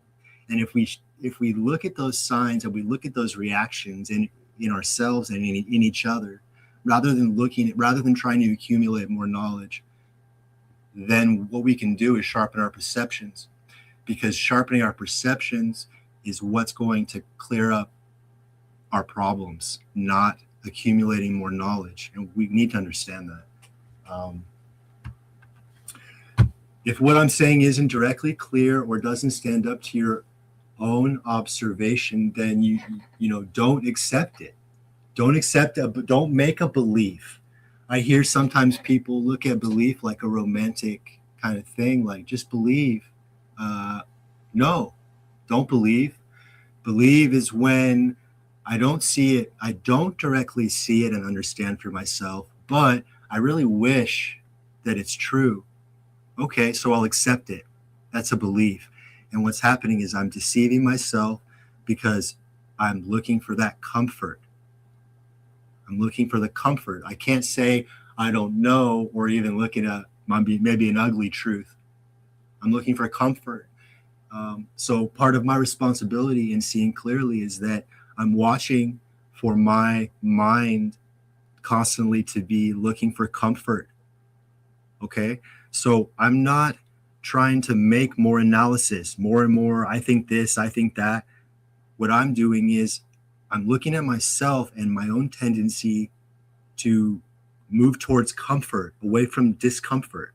Someone comes along and tells me something that calls into question the images I've built and called truth, and that's uncomfortable for me. So what do? What am I doing? I'm running away. I'm scared. And I may not even know I'm scared, but that's the point. I have to watch, because these reactions are actually, what's happening is that the truth is right there. We can all see it right now. But what's happening is our mind is escaping from reality without us seeing that happening within us. In other words, there are illusions taking the place of reality. Okay, so my perspective is to look at my mind with skepticism, and I'm saying, well, there are illusions mixed in here, and that creates a humility. It doesn't create a certainty. That's the opposite. It creates humility, which means I don't know. What if that's an illusion? Is that really true? Okay, so that okay, so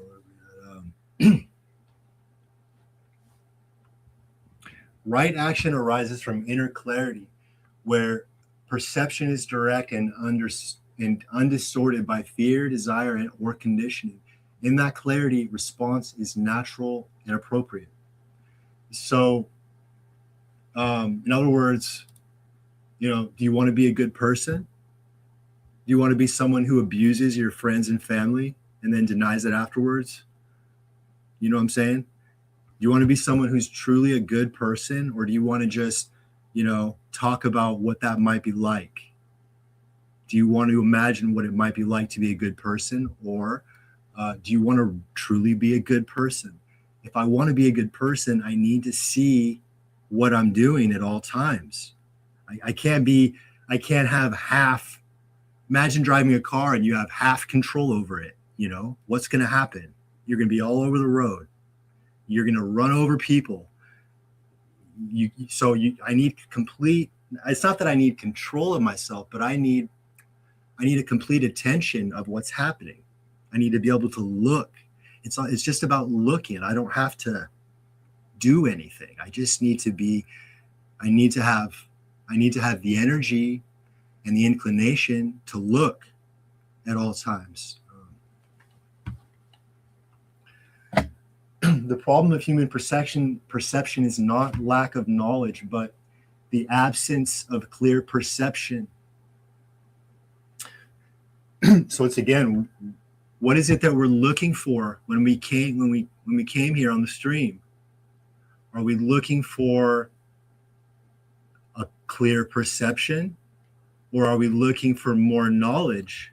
And what are our, and if we are looking for knowledge and we're talking about knowledge and trading knowledge, why are we doing that? And do we understand that trading more knowledge may just deepen our confusion, not resolve it? So I'm not claiming to know what's inside all of you, but what I see in a lot of your hearts is that you want things to be better. And so do I. And, you know, the problem in my perspective is that we don't understand how to make things better. We want it, and that's great, but we don't know how to make it a reality. And I'm not going to, like I said, I'm not going to wait a million years. I want to do it right now. We often try to analyze what we see without questioning the limits of the observer itself. So it's back to looking at the quality of our perception. If our perception has a low quality, then everything that we think may be wrong, while at the same time it's gonna feel like it's right. I'm sorry to interrupt you, but like, doesn't all this apply to you and everything you're saying then? Absolutely. So everything you're saying could be from a place of deception and not watching what you're saying and not watching what you're doing and not looking before you cross the road and all that. Yeah, it could be. And my goal here is to do this in such a way that's a low possibility. Okay, so I tried to reduce that corruption, you know, but that's always a possibility, and that's why we have to not take each other's word for things, but have to kind of follow along and see if that agrees with what you see for yourself. And then if it doesn't, if you don't see if I'm making an assertion here, if I make an assertion and you don't see that to be true, then with respect, I think you should stop me and tell me what's on your mind so that we can, you know, work through that and see what the truth is of that. Can I just say two words real quick? He did stop you, and it's totally for all of us. Beautiful, and like what you're like, all this is beautiful, and I want you to continue. But it's definitely for you, foremost, and you should see that too. Even as we would see that it's for us the same. But continue, please. Well, I mean, now that you've said that, you've kind of opened a can of worms, so to speak. So, I mean, do you want to look at that, what you just said? Sure, yeah. So when you say that's for me, what do you mean by that? Well, first I said it's for all of us. And I said he did stop you. Even as you said before, if this is for me and I'm not seeing it, then you should stop me. And he did. But also I totally see that it's for all of it's for everyone. They're beautiful thoughts of reflection and like almost like a contemplate a self contemplation, an expression of that direction of self-reflection. And I do take it from me first and foremost. And I totally get where you're coming from, and I understand everything you're saying. And I've definitely taken all this stuff for myself, first and foremost. And that's why I can confidently state that it's for you first and foremost, the most of all of us, surely. And I do pray that you listen to it and reflect on it yourself the same, even as it is a self-reflection. Keep going that way for the same reason. Okay. I just, can I understand? I still don't quite understand what it is that, so why did you stop me? And what is it about pointing out that it's for me? It's almost, that's not clear to me why you're saying that. Well, he stopped you and he was saying maybe he was kind of pointing out maybe it's actually you who's not really taking these things, or you haven't grasped these things for yourself, though you're meditating on these things. You've expressed these sorts of where it's coming and going from, and he's the one who stopped you and said maybe it's really you who's not getting this. But also at the same time, that's what I'm saying, is it's totally for all of us the same. And so what totally, because it's totally universal in this respect, but it's like the reaching into the pool of self-reflection. But if you come from a place it's not for you, then you're not actually self-reflecting on it. Yeah, I'll be honest. I'll be honest. Like the way that you're saying all this, that it seems like you're accusing everybody here that we're a dumbass and that you're smart and that you're better than us. I mean, to be honest with you. Well, let's hear. That's kind of where he stopped you. But that's why I'm. Let me pause. Let me get all that out. I want to hear all that. Everything that's on your mind. That it is coming from that place of you are self-reflecting on these things. But that's the point. Is you have to take that first and foremost for yourself. If you want to see the way things truly are, at least for me, just sit and face the wall, preferably in half lotus, and don't grasp anything, don't try to attain anything, strive for anything, let it all go. Bring that awareness and don't attach to the signs or the thoughts coming in your mind, and just do that. When you do that, you will see you are empty. Empty means there is no intrinsic rigid identity. Things simply come and go. So the sharpening the perception, like you said, there's something deeper than that. And that is called neither perception nor non-perception.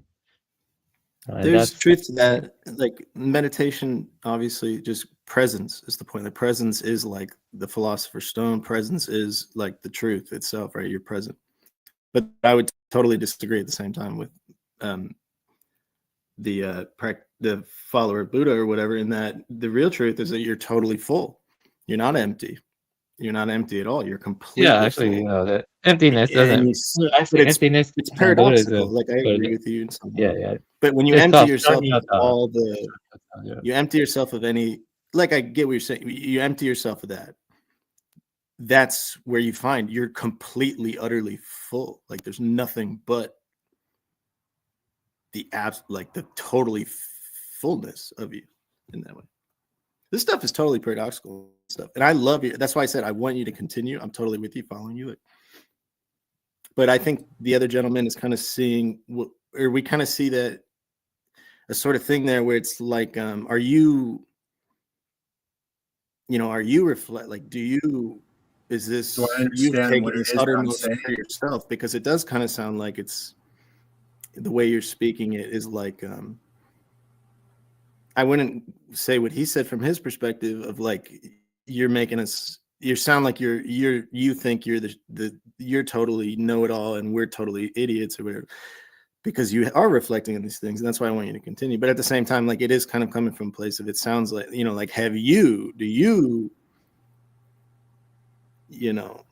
haven't accused anyone of anything. No, of course not. And that's, I don't think he means it in that way. I mean, I'm not so sure. I think you are accusing people of that. You're very clearly saying, well, like, I have done the work and you haven't done the work. But paradoxically, like, when you're saying this, you're not sitting and reflecting. You're pointing your finger at somebody else and saying, oh, see, Right. you are not as good as me. It's because I've done the work. But And it's I like, totally get why he's saying that. At the yeah, same and I time. mean, I'm not trying to be a dick about it, but I mean, it's No, kind and I of totally like and you've you like, heavily and it's implied good for that like you would 15 say minutes that we're all idiots, essentially. and that is good that you would say that and everything. And that's kind of how in the chat, like we were kind of talking, you know, like when you're telling me like I see that there's this unseeable thing, it's like, well, how can you say that? You know, because you're telling me I don't see it, but I'm telling you in word what that is. I do see the unseeable thing, and I see it always, sort of thing. But so you got to go there where you're like, do I really see it? You know, because you're questioning. It's like, do we really see it? Do you really see it? Is the point. And nobody sees it, but at the same time, when you see it, that's all you can see. And there's even in the unseeing, even not seeing it, that's the whole thing. You can't see it because it's just the presence itself. It's like all you could possibly see.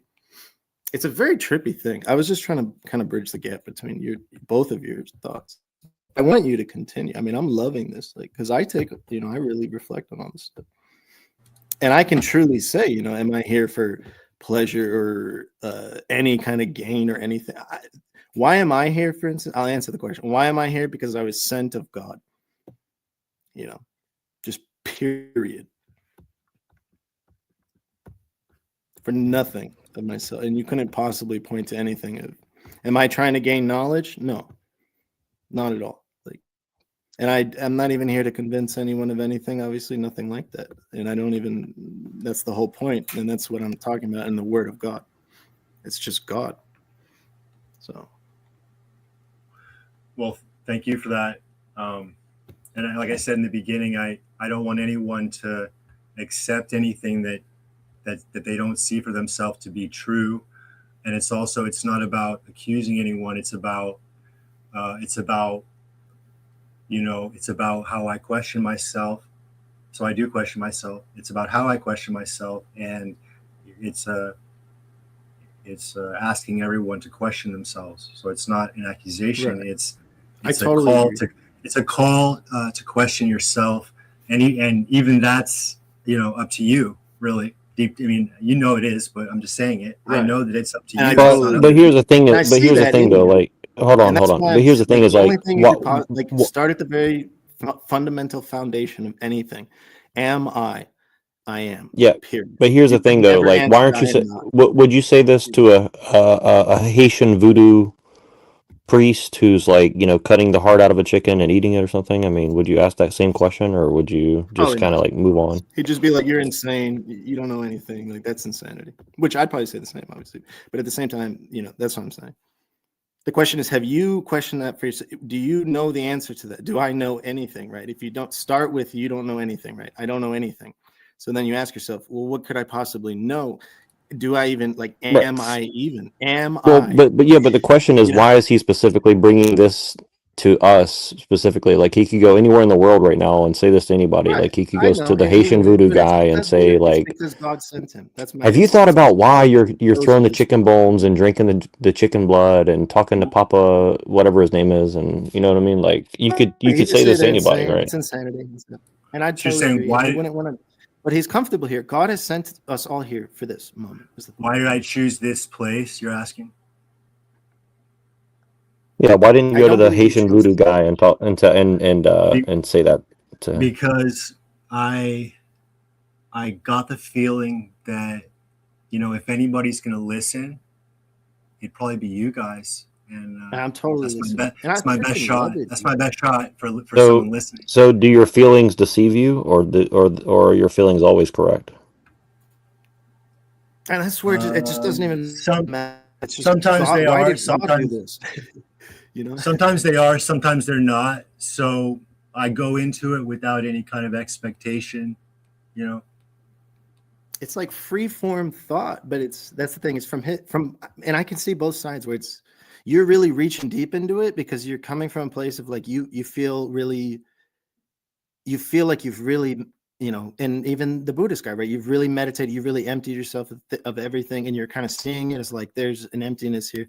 But then at the same time, it does kind of from me and Mr. Neurojack, I believe is the other one speaking, like it does seem like it's like I want, like I mentioned in the comments, like I want you to reflect back on this, see it for yourself, ask yourself the same question, and be like, you know, why am I here? What do I know Yeah, anything? of course.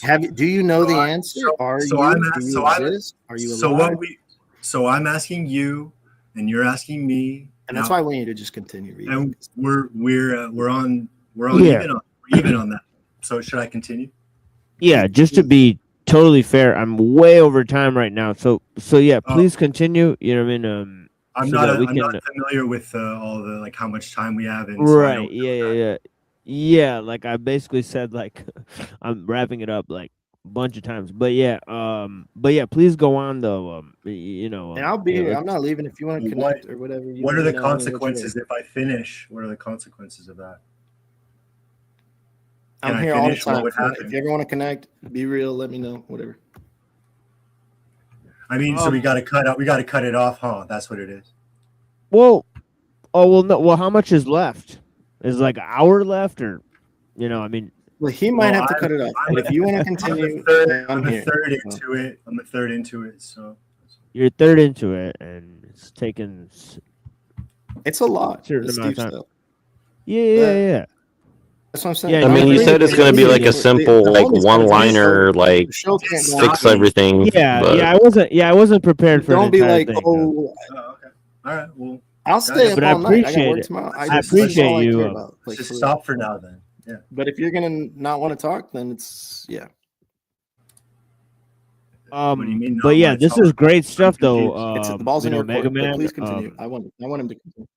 No, he's asking me that he doesn't have any more time on the stream, is what I'm understanding. Well, I'm saying like I did have an extra long recording that I wanted to play, and we're already over time to play that. So so I want to like kind of like go so that I can get as much of that in. You know what I mean? Because I said I had to go earlier. I mean, I said that dozens of times, right? Yeah, we're gonna wrap it up. It's his show. So, he's got his own schedule. Yeah, of course. Yeah, just to be fair. Just to be fair, but just to let you know. Yeah, but just to let you know, we can continue this soon. I mean, also, God knows surely also joined, so I want to hear him too. So go ahead for a little while, and then we'll hear God knows surely, and then we'll sort of wrap it up as I said. But yeah, you're welcome to continue this anytime. You know what I mean? Of course. You mean at a later time. Telling you, anyway you want to reach me. I come on. Forever, dude. Yeah, just real quick, gotcha.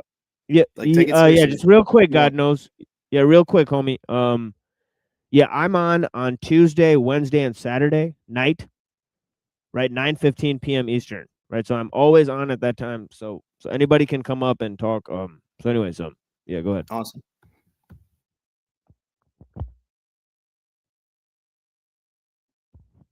Go ahead, Mega Man. Okay, just tell me when to stop, okay?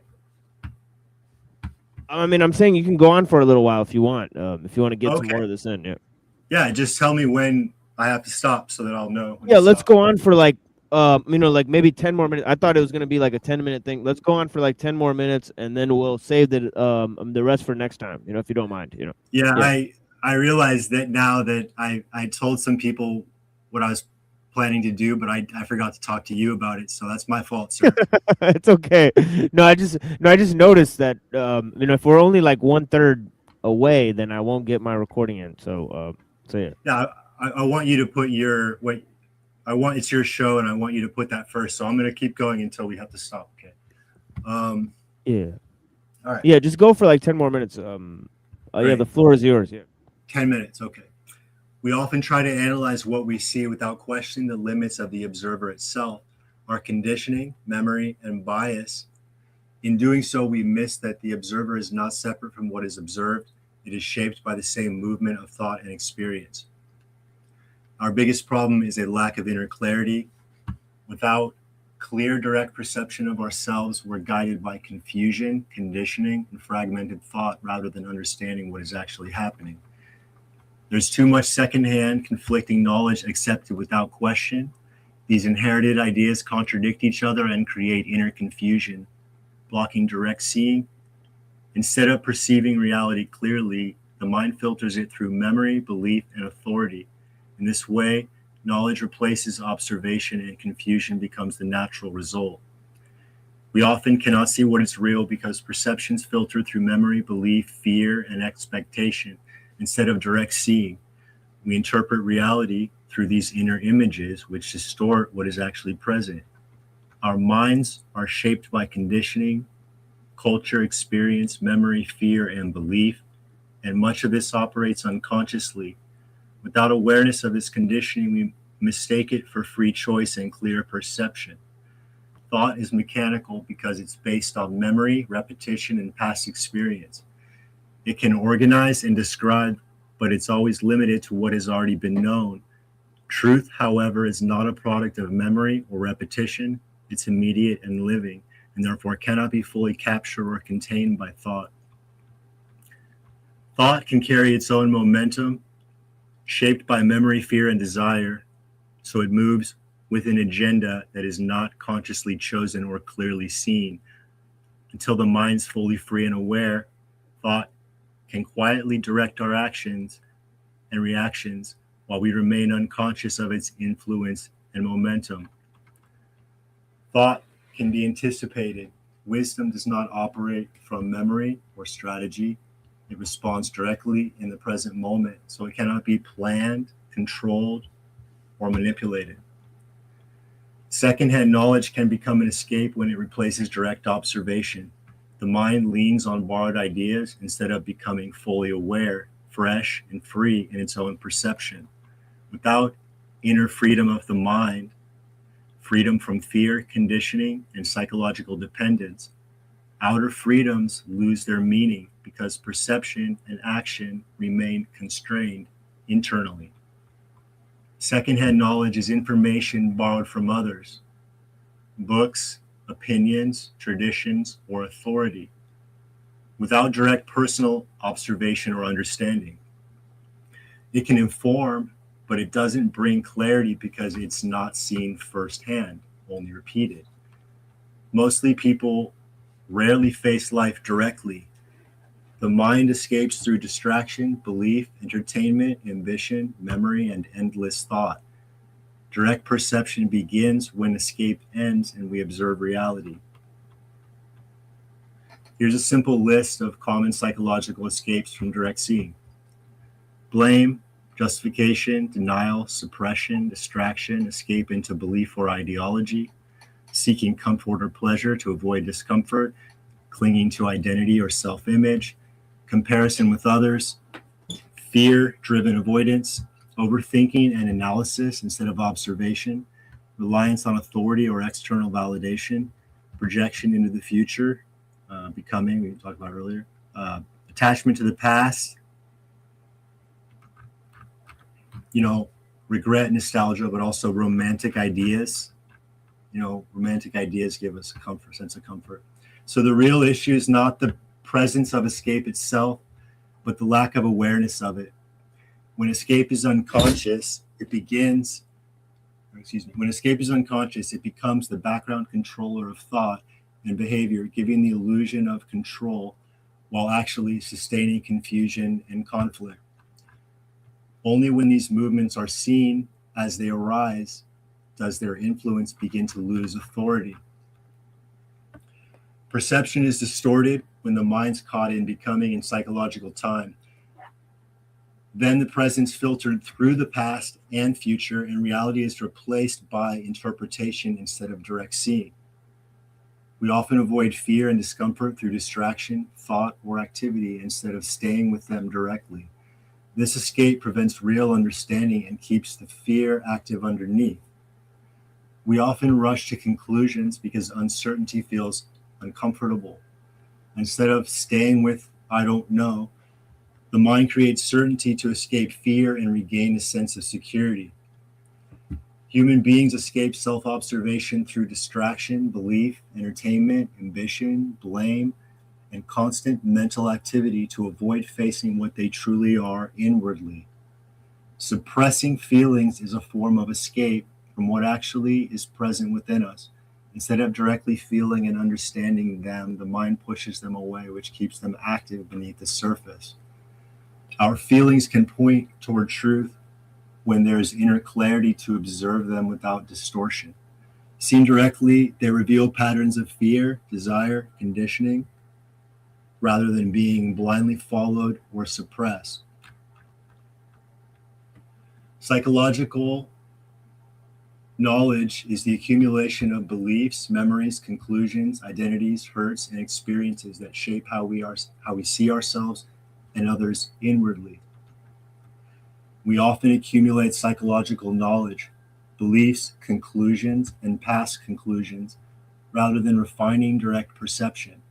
Knowledge can become a substitute for seeing clearly, while freedom comes from accurate, immediate observation. The accumulation of psychological knowledge strengthens identity and self-image, so the search for knowledge often becomes a subtle way of gratifying and protecting the ego. Accumulating psychological knowledge can become a prison of thought when it replaces direct perception. The more fixed ideas and conclusions we collect about ourselves, others, and life, the more we begin to see only through those layers.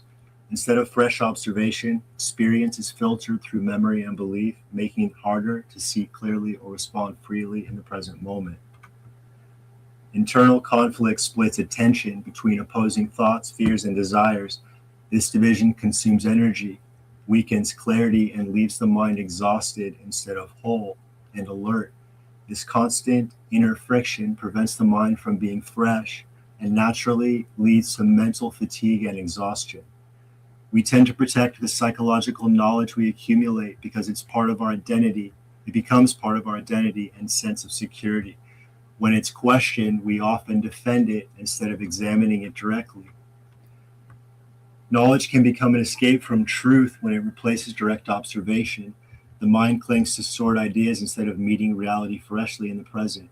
Our perception becomes distorted when we mistake mental images, beliefs, and projections for reality itself. Without awareness, we often respond to our ideas rather than to what is actually present. Thinking constantly about the past or future can become an escape from reality because it pulls attention away from what is actually happening now. The present is the only direct contact with what is real. We often escape the unknown through belief, distraction, or certainty rather than meeting it directly. This prevents clear perception of what actually is in the present moment. We often avoid uncertainty because it feels unsafe, and we escape fear and discomfort by seeking certainty or distraction. At the same time, we try to avoid repeating past pain, so the mind moves away from direct contact with what is happening now. All of these movements of thought away from direct perception, all of these are movements of thought away from direct perception of what is actually happening now.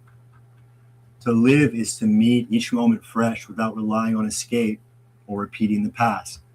The unknown is always present, and only direct attention can meet it without distortion. Love is not produced through discipline or forced choice. It appears naturally when fear, control, and self-centered conflict no longer dominate the mind.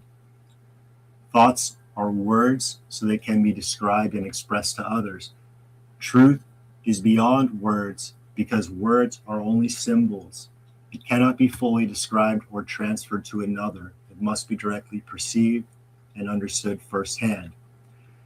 Truth is always present in the now, but we often turn to knowledge, memory, and ideas to avoid directly facing the present moment as it is. By observing ourselves in relationship and conversation, we see our reactions, motives, and conditioning in real time. This direct awareness reveals truth more clearly than ideas or theories ever can. You don't force thought to slow down. You observe it without following or judging it. Over time, this quiet observation can bring a kind of natural stillness where thought becomes less compulsive and more transparent. This non-reactive attention reduces its momentum and reveals it clearly in motion. When the mind is absorbed in thought, it begins to treat images, interpretations, and assumptions as if they are reality itself. Because those mental constructions feel continuous and familiar, they can replace direct observation without being noticed. In this state, what is real is no longer seen clearly. Instead, it's filtered through ideas about it. The mind reacts to its own projections rather than to the fact itself. This creates confusion because imagination and actuality become mixed. So thinking does not only describe reality, it often replaces it. And when that happens, the ability to distinguish what is actually present from what is mentally constructed becomes unclear. Clarity returns when action comes back from imagination to direct observation, where there is no interference of thought between the observer and what is. Perception is the way we meet and respond to the world. I'm almost done, guys. Perception is the way we meet and respond to the world. It's not separate from action. How we see determines how we relate, think, and act in every situation. When perception's unclear, it's filtered through fear, memory, assumptions, and psychological distortion. In that state, responses are often reactive, fragmented, and shaped by conditioning rather than direct understanding. As perception becomes sharper and clearer, those filters lose influence. There's less interpretation between what is happening and the seeing of it. The mind is not constantly projecting the past or future onto the present. In that clarity, interaction becomes more direct and accurate. Action is no longer driven by confusion or inner conflict, but by an immediate understanding of what is actually needed in the moment. Responses become simpler, more precise, and less burdened by psychological noise. So the sharper perception is, the less distortion there is in relationship with life. And in that reduced distortion, action tends to be more intelligent, not because it's planned better, but because it's less obstructed by thought that is unrelated to what is actually happening. And that's all, guys. Thank you for listening.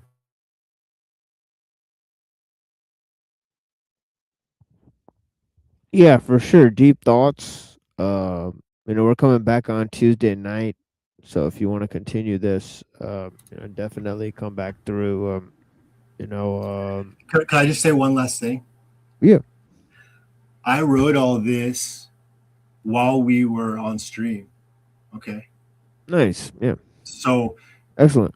So it's like I'm here listening, and I'm looking at and I'm writing. That's great. Yeah. So I'll have Yeah, something we could to do say. that. I'll have something to say all the time, but it'll be different. It won't be the same repeating thing. It'll be whatever's Excellent. comes Yeah. in that moment. That's how I work. Just saying about myself. Yeah.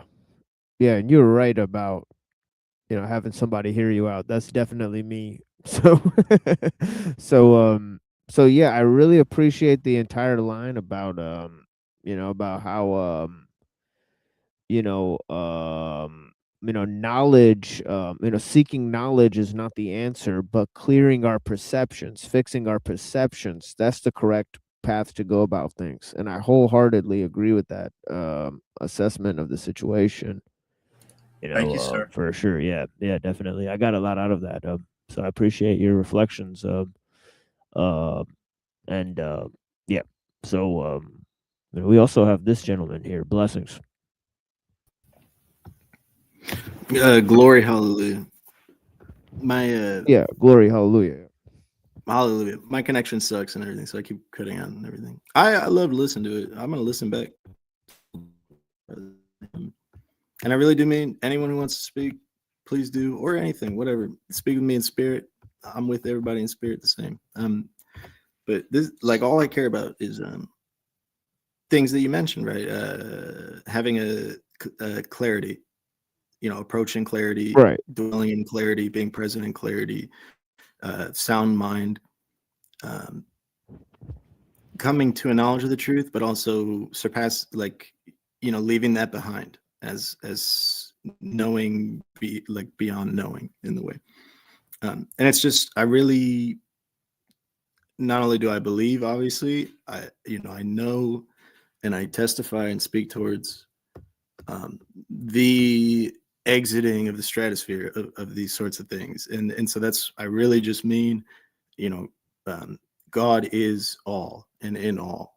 We all have one Father. We all have one God. He's a spirit, Holy Spirit, the Word, God, and that's seen through Christ Jesus, our Lord. That's who he is in identity. He's our life. Our life is hid with Christ in God. And that's in name. If you want to put a name to it, reality, truth, right? I totally agree with it, like the truth of what he's saying and everything. And we do need to reflect on these things even yet. And I, and so I appreciate being present in that way and everything. And I really do, like, I don't know, obviously I don't have any reason to be here. And that's why I just testify, like, just God sent me here, whatever, for whatever reason, whether I'm here or there, I'm in different places. To speak the truth, you don't get benefit of this world. Like, you get nailed to a tree, you get stoned, you get cast out of everywhere. You're seen as insane, all kinds of different things and stuff. And it sounds like craziness. Like, it's totally crazy talk. People it's like I'm just babbling, right? But to me, a lot of the stuff that's going on in the world, it's all just babbling and everything, even though I can understand it and I appreciate it and love it for what it is. And that's what you guys, kind of recognize the same. That's why you're reflecting on it and everything. And you do see through that in that way. And I understand the layer that you're at there. And, this is beyond word. Like, the reality itself is beyond perception. It's like of this world. It's beyond words. It's all that stuff. But that's what I testify towards. That's what the scripture was for, is to testify of Christ, the Lord, like of the true God in the flesh, of our Father and everything, of the Spirit that is within us all, of the life that is endless, that cannot be touched by this world. And that that everyone in the world is grasping for by the Spirit, in the Spirit.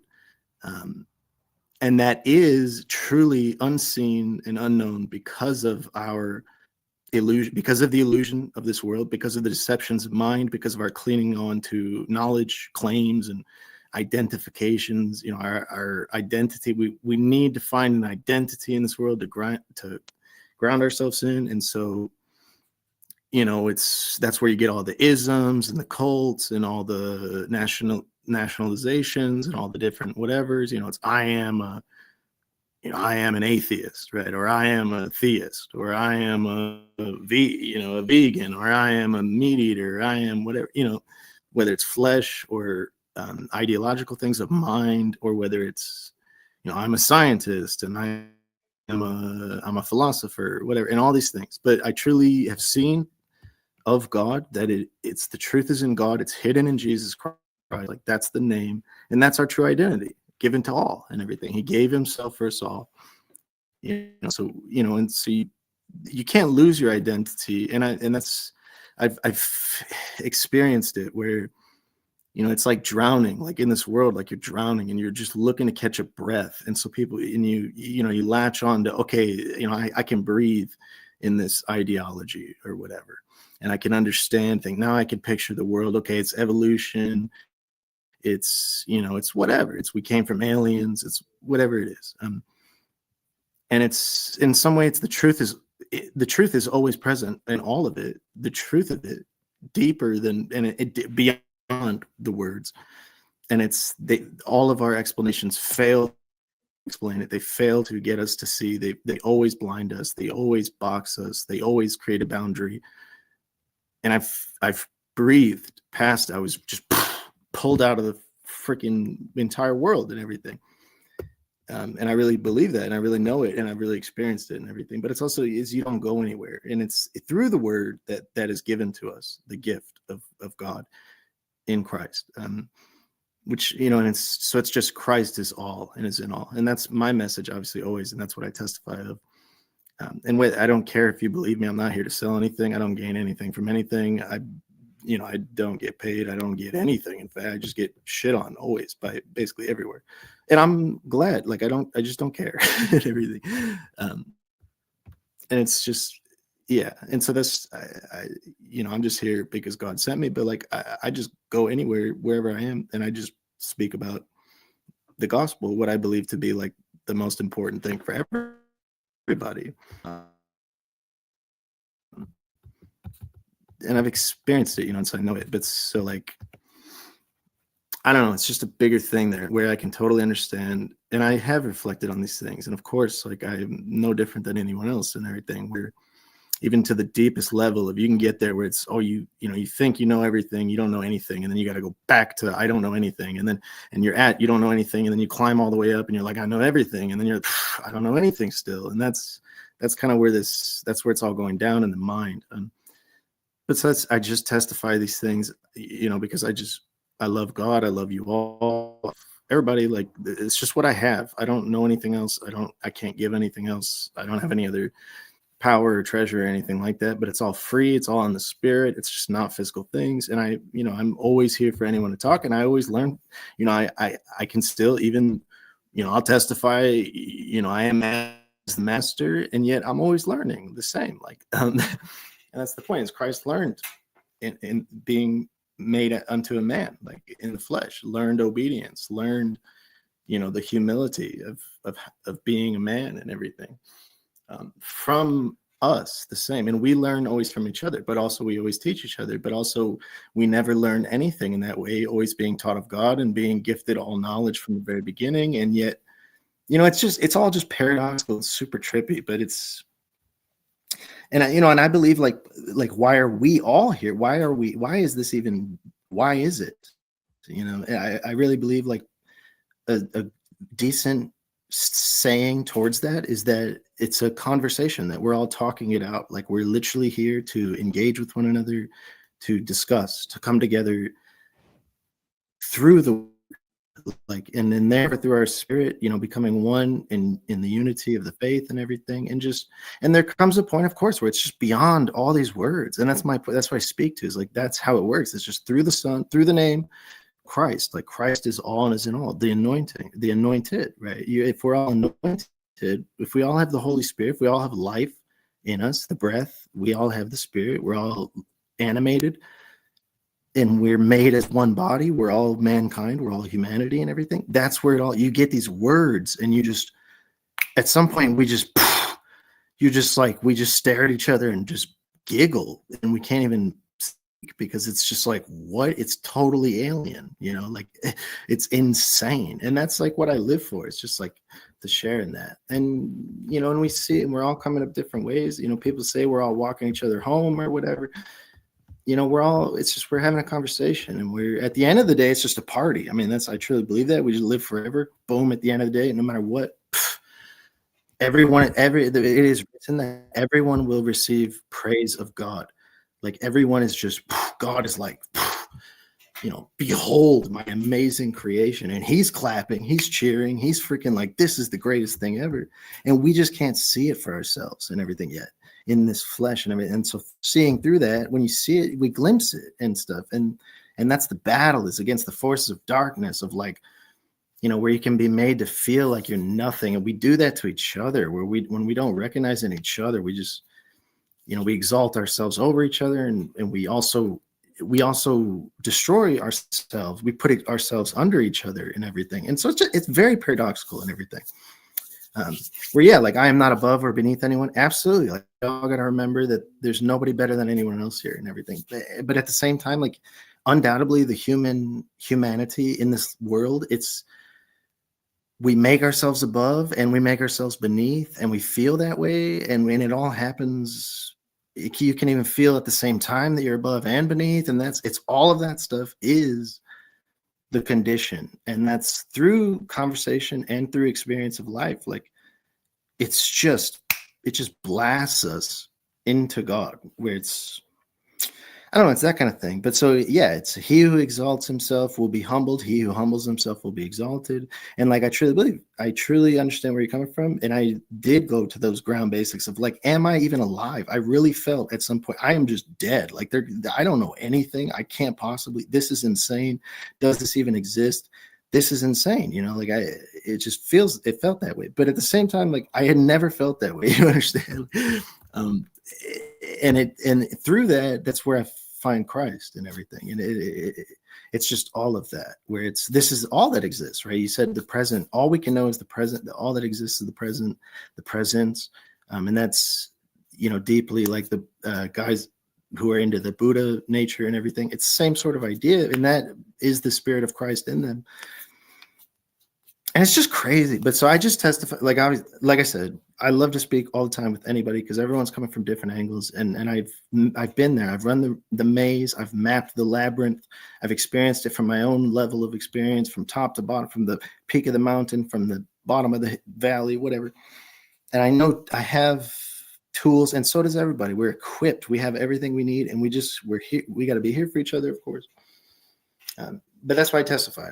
Like, it's just God is all. And okay, you don't see that, you don't believe that. Well, it's Christ is all. How do we get there, right? It's Christ is all. We are the children of God. Boom. And so you just ask God and everything. It's God in you revealed. And in the present, like how fundamentally, where do we ground ourselves? Start with what you know. What do we even know? Okay, we don't know anything. Okay, but are you? Are you? Like, do you exist? Whatever. Are you? Of course I am. You could never answer anything but I am. I just am. So by the grace of God, I am what I am, that is written and everything. And that's the whole point, is we are as God is, his image and likeness. And then from that, you're literally instantly exalted to the highest pinnacle of the throne of God and everything, because you believe it, and it's just insane and everything. But that's why, like, to me, like, the level of, it's beyond words. We can't speak about it. I'm speaking about it all the time. And I believe that, that's what they saw. That's what they spoke about. That's what they're preaching. The prophets, the saints, everybody, Jesus Christ himself. Like, it's just that fundamentally. And that is so unbelievably profound that it blows away everything else, and it takes time. There's process to these things. But yes, ultimately it all is phased out. Like, all the words, like, you get all the titles. When you get all the friggin' titles, like, you get everything, because he'll just give it to you. He just gives you everything freely. It's all is yours. And the only response is, dude, all is God's. Like, is you just give everything back to God. And nothing ever moved hands in that way, because it'd be like the right hand giving the left hand something. It's like the mind giving your body something. It's just all one. And so, and I believe that that's the great secret of life, and that's the whole purpose. That's the most important thing in reality, is the gospel of Jesus Christ. Like, is the just simple message, it is God in us all, period. And all there is to, like, in terms of advice, trust God. Like, it's literally just trust God, just walk by faith. So you say, don't believe anything and everything. And there's a level of course I would agree with that. Like, in this world, you can't believe anything. It's all illusion, it's all lies, etc. But at the same time, there's no such thing. Like, the illusion is so paper thin, it's not even funny. Like, you just overcome the entire world by just, Christ is all. It's just God in us all. Boom. God is always with me. That's what the Son of God always trusted in. It's just God is with us. You trust God, you'll overcome everything, period. You can't not. He already did it for us. Stuff like that. It's really paradoxical, but it goes the highway. It's the highway. It's way up there. It's not going the down way, where it's like, we're just empty and we're nothing and we can't know anything and we got to stay there in the dirt. No, I'm going the other way. We're given everything. You're the highest. You can't not be. Just trust it. Everything is perfect. Like, I really believe that. And everything. And it is written in the Holy Scripture and stuff like that. But I don't know. I started rambling a little bit there, but I hope you kind of understand where I'm coming from. Is all. It's just, to me, it's just God is all there is. It's all God. All's of God. God is all, and it is in all. I know that God is in us all. Like, I just know it for a fact, beyond the words. But it is beyond words. Where you can see it. You know it. It's insane. But at the same time, never lose that curiosity, never lose that sight of, like, I don't know anything, at the same time. But you do know it, everything. It's just, of course, love. Like, love is all there is. Love is the highest. Love is the way. So since I speak on a lot of stuff, and at points I didn't speak for a very long time, like, and most people still obviously would never listen to me or hear me. If I go into any, like, so-called church, you just get kicked out immediately, whatever. Even though I'm coming in the name of the Lord, I come in my Father's name, whatever. And you guys are like that too. Like, this is a very special place where, like, somehow we can all be chilling here. It's amazing. I mean, it's crazy. And it's because it's like mystical. You guys are mystics and everything, and you have a deep, profound connection with love, and you want to know, and at the same time, you want to not know, like, which is insane. But and I encourage you to go anywhere, be in anything. Like, obviously, I'm gonna always be speaking the name of Jesus, whatever. And to some, that's stupid, like, and it's okay. I totally get it, but. That's why that's why we're here. Like, I just believe that God has this here, and it's a conversation, and we can really change everything for anybody in any given moment in beautiful, like, profound ways, and we're just sort of fleshing out each other. We're experiencing this together. So I might speak a lot and everything because you guys let me speak. Like, I haven't spoken for a decade of seeing this very thing, but it's at the end of the day, all I really have to say is Christ is all and is in all. It's Jesus Christ in you all, not a separate being. Like, it's just, he is our life. So just trust in him, ground yourself in him, right? Empty yourself of everything in meditation, whatever, and see that you're totally full of everything. You have the fullness of God in you, dwelling bodily, like, and you're just spirit, Holy Spirit, and you're the word, dude. We're here speaking the word and everything. It's crazy. It's God in us all. And so just trust God. And that's it. Like, and that's the cosmic handoff, so. And yeah, that's enough. Thank you for letting me speak. Yeah, blessings, bro. Definitely great sermon. I appreciate that. And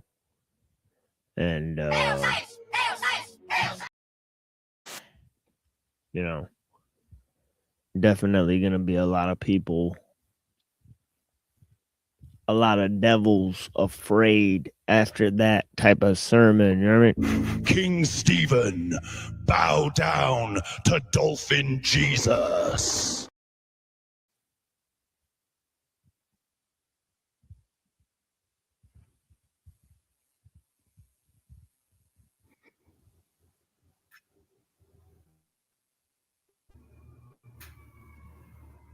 So yeah, I appreciate you guys. Oh, I'm sorry. I was just gonna ask, does he want questions? I appreciate you guys. Yeah, I think he'd be fine with that. You want questions, sir?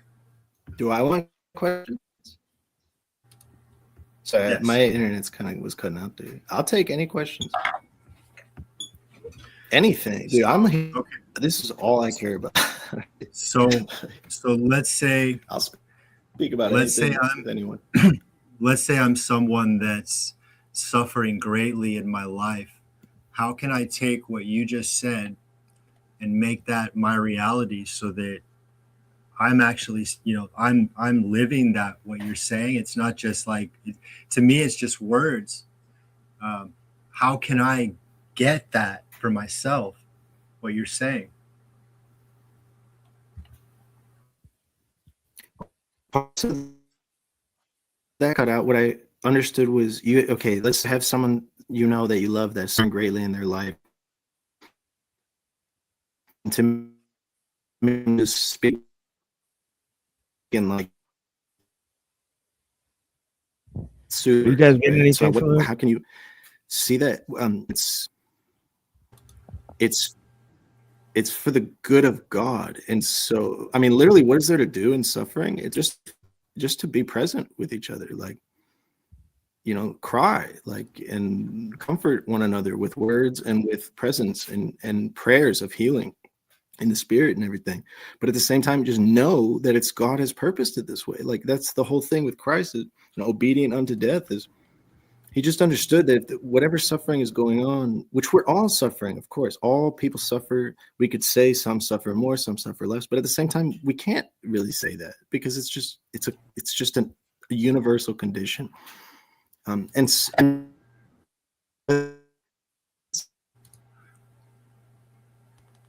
can we through the spirit? Really, I'm saying, how can you see it's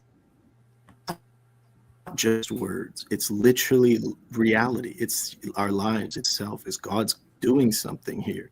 God is really doing something always. He's doing a good work in us all. He's really working. and Sir, a can we big part of that is pause suffering, for just a and moment? it's sorrow, but it's also victory. I'd like to say I don't want to get too far because I'd like to look at each. I'd like to look at the points that you said before we get too far away from it. So what you said something that implied God has set it up that way for us to be suffering. And my question for you is that suffering supposed to be endless, or can that come to an end so that we could maybe have a different kind of life that's no longer endless suffering? Because I mean, when I look at human beings, it's like we're endlessly suffering. That's the reality. So that's what I'm wondering.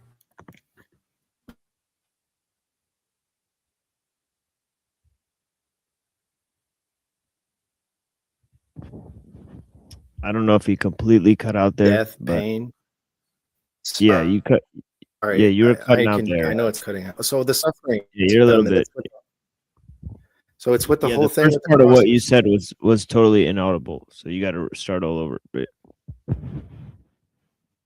Right. So suffering and all of these things, they end. That's what the cross is about. Man, I hate about to that where that's everything. The suffering ends, and death it's insane and everything, but it comes to an end. Pain, suffering, tears, all the things, fear, shame, whatever. It's not endless, and it's a short thing, or it's a very long thing from our perspective, but for God, it's in the blink of an eye and everything, and it's billions. I understand that, and it's insane. I mean, the immensity of it. If you were to beat the conscience of it all, you would just become a vegetable. Like it would rip apart the fabric of any man's mind and everything. But that's what's going on with the cross. It's Can I ask you to pause for just a moment? It's long suffering to us, and you can have joy. This is for a bigger purpose, which is eternal life, ultimately through it in the spirit. Like it's because of our mortality, like these bodies, that we do, but we grow in love through it. Was the point? It's the man could only grow in his nature, in love, in his purpose, in his ultimate manifest creative reason. The purpose of being made is for love, and so yes, it's not endless is the point at all. And that's what's so devastating about the lies of Babylon, of hell and all those things. It's totally opposite, inversion, satanic, totally lies. I want to wait. But so hold it's on, all sir. of it. Let's pause for just a moment, sir. I want to make sure I understand you correctly. So are you saying when you say death, when we die or when there's death, that's when the suffering ends? Are you talking about the death of our body at the end of our life? The body and the soul died. That's not the end of your life. The life is in the blood. That constitutes the soul. Your life. But wait. Stop. I'm sorry. I want to make sure we look at this specific point though. So I asked you a question, you made an answer. I need to understand the answer. So before we go further, sir. So I asked you, are we supposed to suffer endlessly, or can there be an end to suffering? And what you said is there is an end to suffering and death. And I'm questioning you, are you saying at the end of when I'm 90 years old, or let's say I'm 90 years old and I die of old age, okay, now my suffering can end and that's it, I'm good? But I have to wait till then, right? I can't do it now.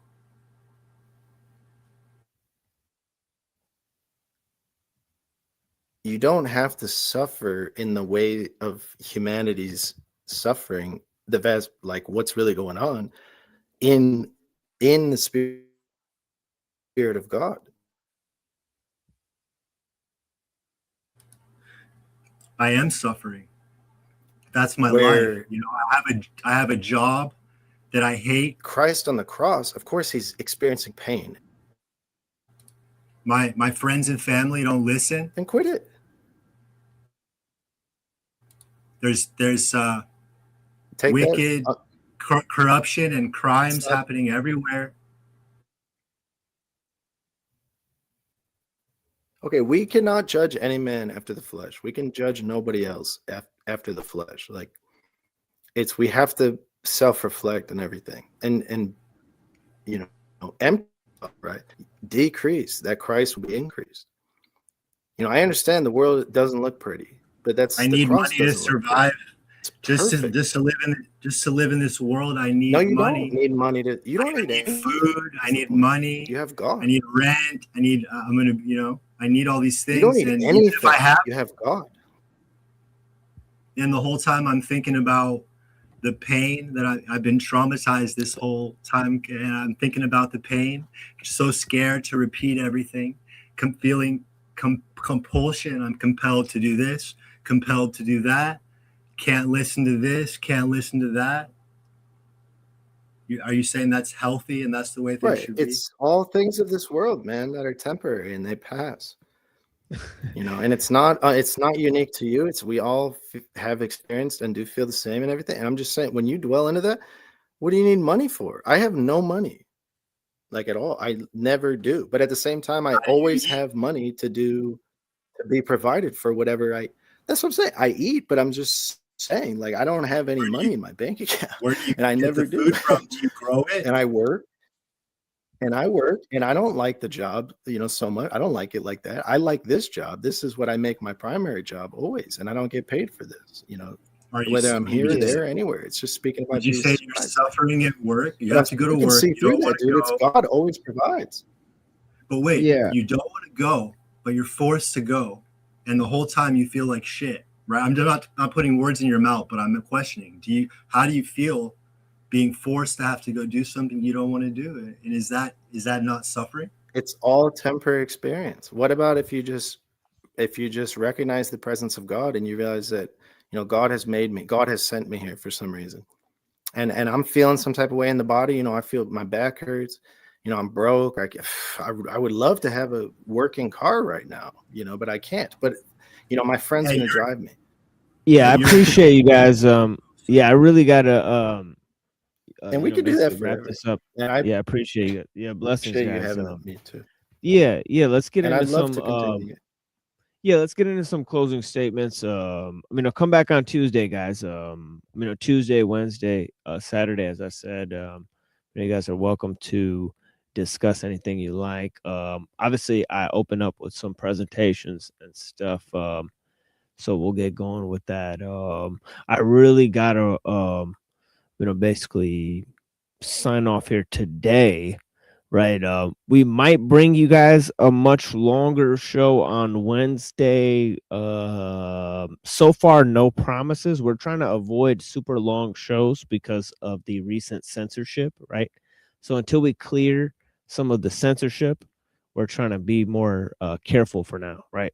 So will you guys give a little bit of a closing statement, and we'll sort of proceed with the recording, very important recording that I want to play at this juncture of the show. So I really appreciate you guys. Very short closing statement. Yeah. I want to, forget all the philosophical stuff. I want to just say this straight up.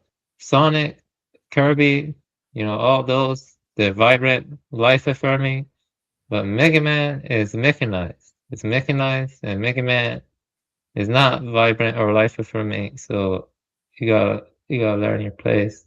Sonic is better than Mega Man, and that's what I'm saying here. That's my closing statement, and that's the present.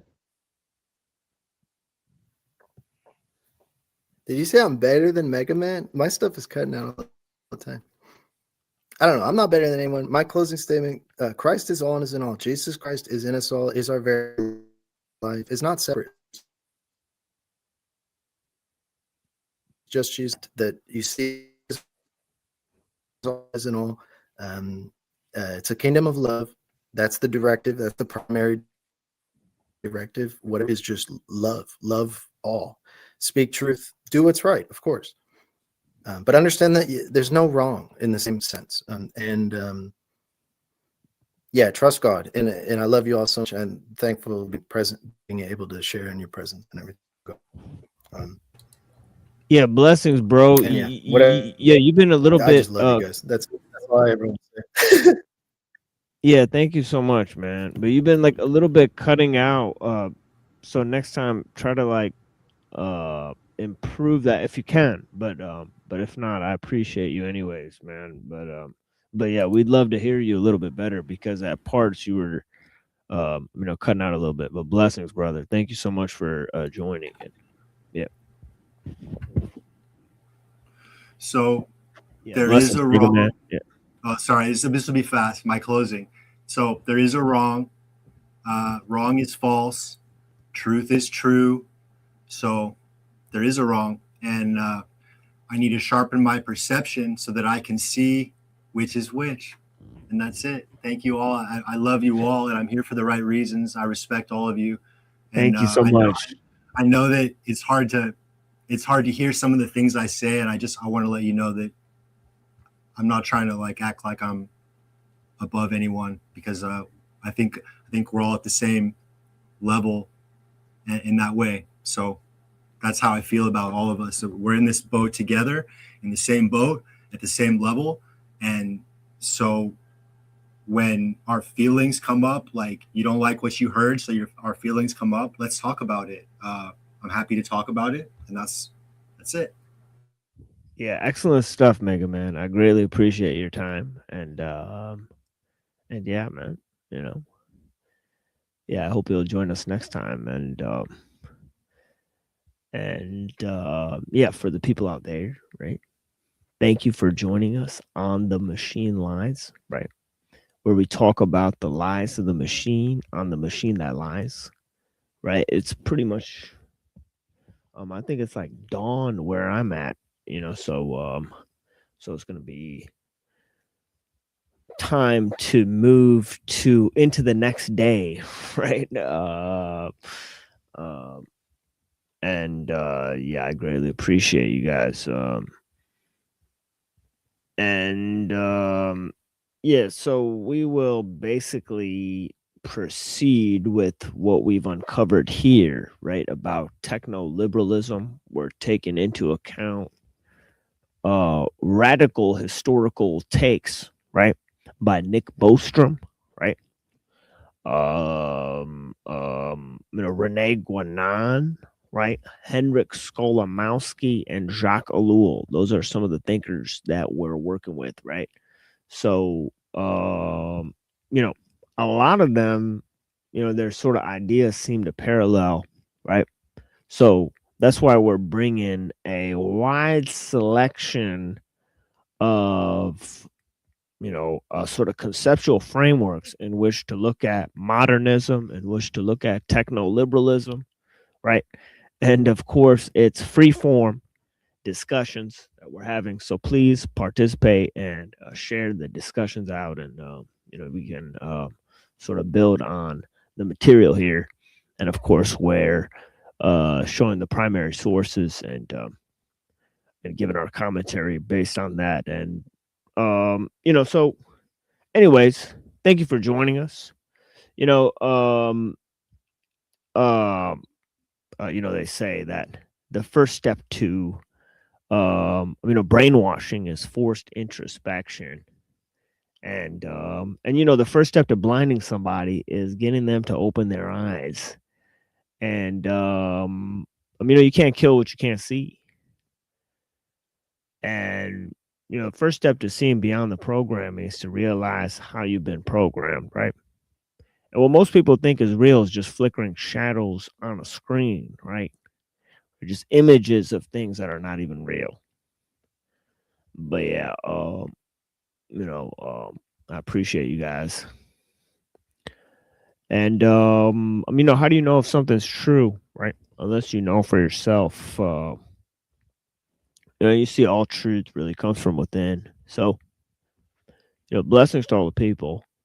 And I greatly appreciate you joining us here on The Machine Lies. And yeah, we'll be back on, on Tuesday night, right? So join us Tuesday night, 9:15 p.m. Eastern time. And yeah, I think you guys will appreciate some of what we have to put forward. And here is a song called Canon's Bracelet, right? By Camouflage Regime.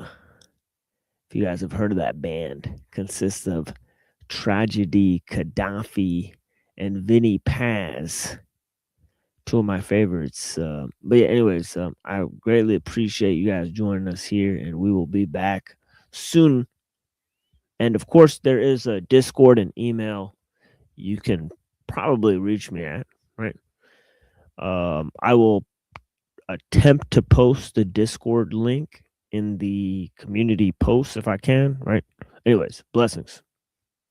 9mm, Trey 8, make them 8. That's 38 revolver. It really hurts.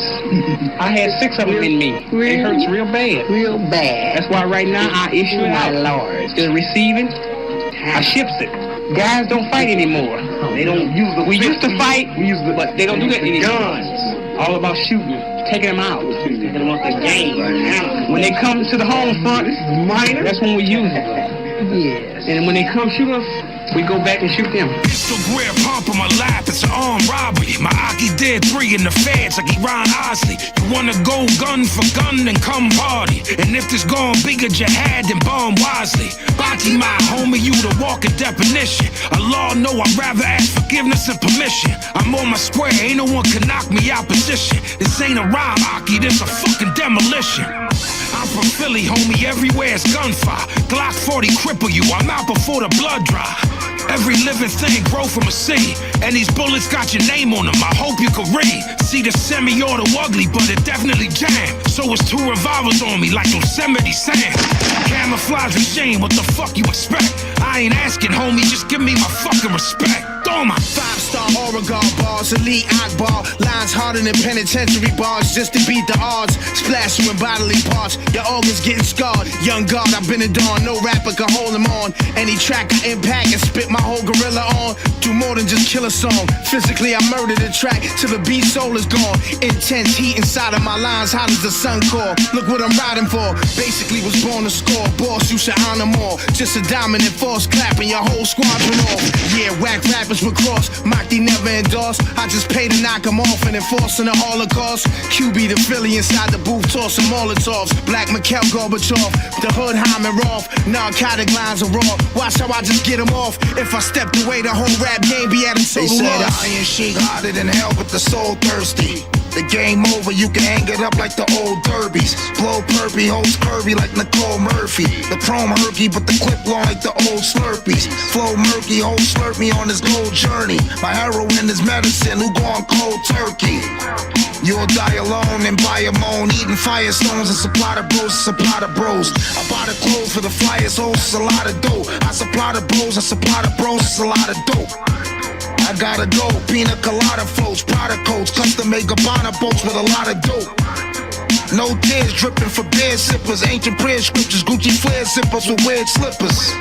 No abandoned nerves that dismantle hers, 50 banner bird, expand the splurge, really mammoth furs. On the law, that's my word, we ain't taking no L's. Let off the 5th, after that, I'ma pick up the shells. One of my verses get the whole team out on bail. Another verse that put the Colombian up on the scale. Put the hammer to the nail, I'm just setting the sail. Make me do time, but nah, man, the mind won't fail. Close to this lifestyle, you gotta follow the grail. sloppy with your gun work, I see you leaving the trail. Past tragedy and Aguilar, hell of a combo. Mafia type niggas, no Sammy Cavanos. Gambino shit, nigga, it's mono we mono. Multiple gunshot wounds like Paul Castellano. Yeah, it's my niggas, they wanna kill, kill, kill. I still try to tell them niggas, chill, chill, chill. Niggas thirsty, they wanna see the blood on spill. You a vampire, nigga, you should sharpen your grill. Gats for the 3D printer, man, we like Gamora. I can tell the killer by his looks and his aura. Lecoq Sportive, catch me in some Theodoras. I stand my ground like the whole state of Florida. What?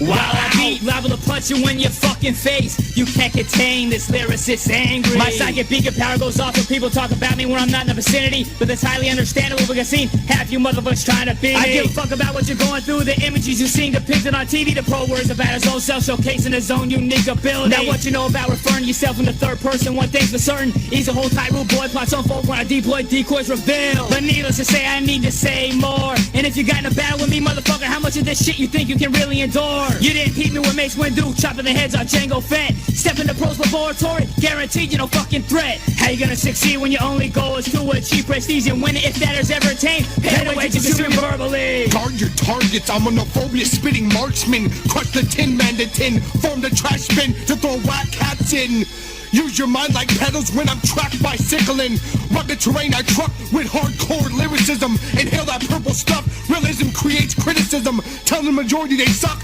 Writing's another vision from all those that listen. Mind power's the authority of what most are missing. My click causes collisions, form a violent prism. I bring you down like you was in prison, strap down like you were psych admitted.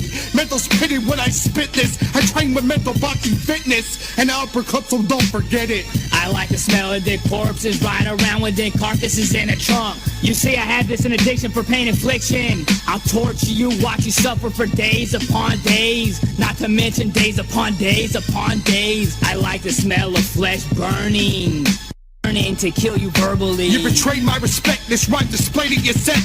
I'm a psych ward president that hasn't checked in yet. I spit the way a tsunami hits, vulgar bringing the pop fist. Get off my click stick, I stop rubbing the bitch's clit. What I spit is realness, Mike Slaughter, dialogue extremist. While you rubber tits giving diseases, I'll rip a mic to devour your thesis. An anthropologist could pull back the pieces, bring a psychologist and a priest in. It still could have blessed a mic then. I got the power of 40 men with a steroid addiction. Try to flip scripts, you'll be mic missing. And having visits of my words comatose in your system. My brain speaks wisdom, calling you a hammer smash victim. My vocab's a swing sword weapon. Horrify the room when I step in. Ghost pirate rap, snap, flash, lock you in a mathematical burnout. Dark city chooser, I'm a rap roller coaster tycoon from a dry tomb on the high side of the Asiatic spy moon. Claustropsychotic, dismal, baptismal, speed package. He out on a Great Lake doing classic Daffy Duck backflips, Daffy Duck backflips. Group therapy, scarcity, very cheap similarity, cherish the heresy. It perished me many moons ago in a night vision of King Pharisees. Told like a joke from Pilate in the divinity of an enemy. Harbinger, archer, sent to kill a team, inventor of guillotine. Thug more loud noise, slug your mug club, drown, pow. War cloud, drugstore, cowboy. Season, fiend, and shank, vengeance, steaming tank engine. Ill pageantry, raggedy, tragedy, gravity, cavity, deadliness, jailhouse, pale mouse, Casper rail route, interstellar liquor seller, sail south. Broken trails, stale braille, impales, fail, braille, hard nails. Salute me, this spiaggi mail. Yo, hope for the postal, freight car hobo, keep it red, skeleton, reverend, benevolent, bad medicine, like a down by the lake letterman, clever sever propeller, shredderman, a constable chancellor, evaluating foot temple, soot nimble, dazzlery, glossary, antlers, bastard, dastardly, zombie cross, autopsy, bachelor, simple extortionist, excursion, net light, restrict lock, the baseball, my horse racing, fruitless candles are poised, my machines make animal noise, haggle way of walking, patient at the fortifications, wash basin, Alcatraz, oh.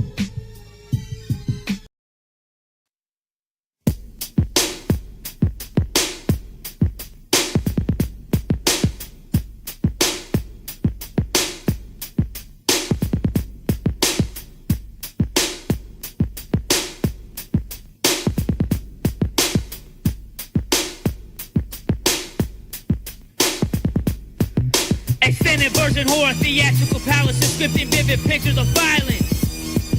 Extended version horror, theatrical palaces, scripting vivid pictures of violence. Extended version horror, theatrical palaces, scripting vivid pictures of violence. Extended version horror, theatrical palaces, scripting vivid pictures of violence.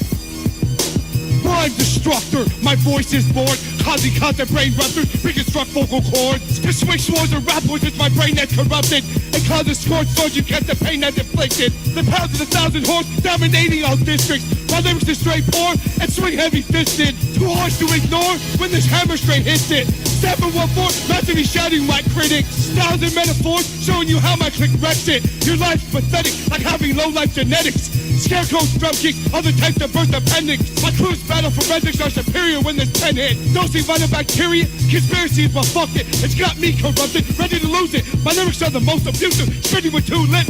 Kicking the most sense, I can explain it, rearrange it, make moves repent. Hardcore click amazing, rip your pecs out your chest. Illusion in front of me melting, chased by entities, followed by eyes on paintings of walls, dodging false chandeliers and candlelit corridor halls, even try to enter my body, fighting off flames. 3rd-degree burns, I can never be slain by the devil. Don't undermine me, I'm too maniacal. Instantly teleport for 3 iron doors. Unaware of what's next behind me, the portal closed.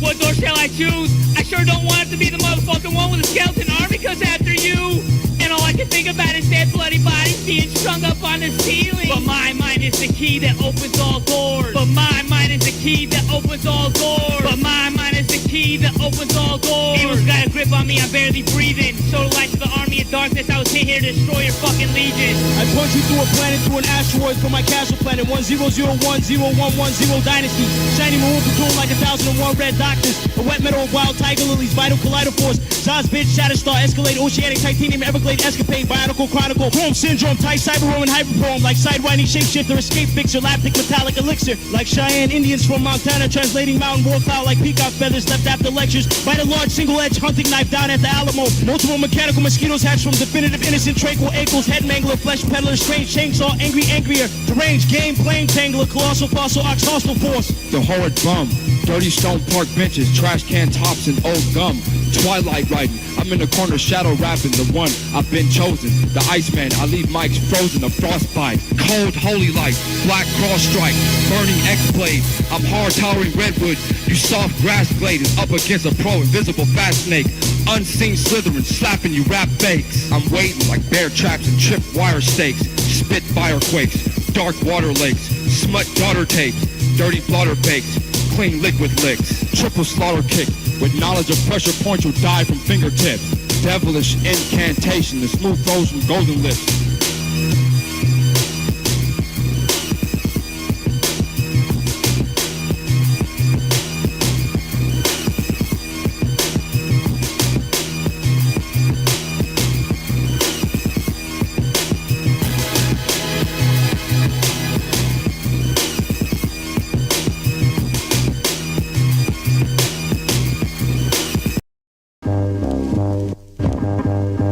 This ain't your regular scheduled program. Got them feeling like Romeo, Daddy Jojo, and your neighborhood dope man. Sound scan number runners and billboard rules. They use via Comcast to broadcast quicksand. Soon as the money switch hands, top commanders to media moguls is propaganda. Wanna run up and cock the hammer, rather act up on damn, rather drop the banner. Open your iris to airway pirates who inspire this radio free Dixie to the block from a banner. Listen, these top 40 DJs keep spinning pre-K beats and rhymes or repeat 3 hours slide rack at least 3 times. Now I don't even touch the radio knob. I let the CD shine, but you are now in tune with 2 of the greatest commentators you find. Not even the crowd favor my flavor design. Shotty smooth operator, moderating your crime. Pine over me when I'm gone, it won't stop. Cause the music I make you wanna love hip hop. New dad be off the wall. Hit them hard as a fist and face at a piston pace of raw.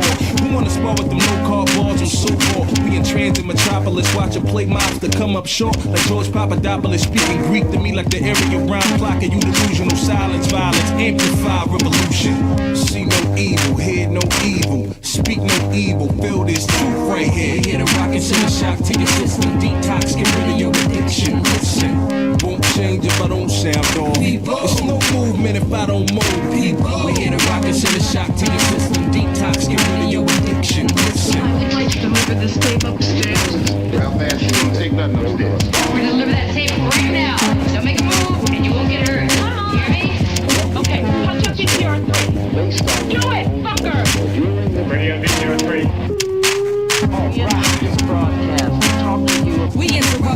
message during the State of the Union addressing. You couldn't fix a picture on your antenna's reception with aluminum foil on it. Blood money broadcast, I'm assuming it's oil on it. The call of a serpent, circumvention of a sermon, rattle off hate in urban landscapes. They worship inanimate, man-made. Poor people marketed brand names and aim to get the hand-to-hand exchange. They got them trained. We the reversal of commercial breaks. Every recorded dress rehearsal takes. Murder rates rise for higher ratings. A hearse of weights take it to the opposite of the pearly gates. We moving at a turtle's pace. I'm trying to get the world away before the circuit breaks. Distortion, information out of proportion. Often misfortune, often somebody's making a fortune. Conquer the monster, not living under your bed skirt. Monopoly your mobsters, the sponsors, and network. Shoes fitting, dress shirt, suits linen. Never experts, the truth's hidden. Behind the curtain, you can find it if you're searching. Still my mind is certain that they lying with a purpose. Never fair and balanced, your bias, prepare to challenge. Don't believe the hype, listen to Harry Allen. All the reels lie on the editing room floor. All good, long as it get in your head to consume more. Stay tuned and ignore real life. See no evil, hear no evil, speak no evil. Feel this truth right here. Hear the rock and send a shock to your system. Detox, get rid of your addiction. Listen, won't change if I don't sound off. It's no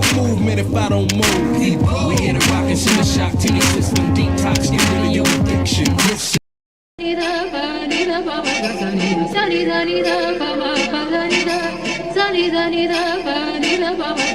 A dragon which escaped from the underground lab. Physical and historical evidence of one of the most notorious figures of hip-hop blast. The spider web helps to solve a killing. You try to find who killed the MCs and why their bodies are mummified in my building. For 200 years, blood was spilled in the name of God. Is that a critical statement? Bomb shelters, jungle hideaways, underground missile base. Professors murdered in their homes, memoirs decimating victims. There is a majestic death when a computer virus penetrates the radio operating systems.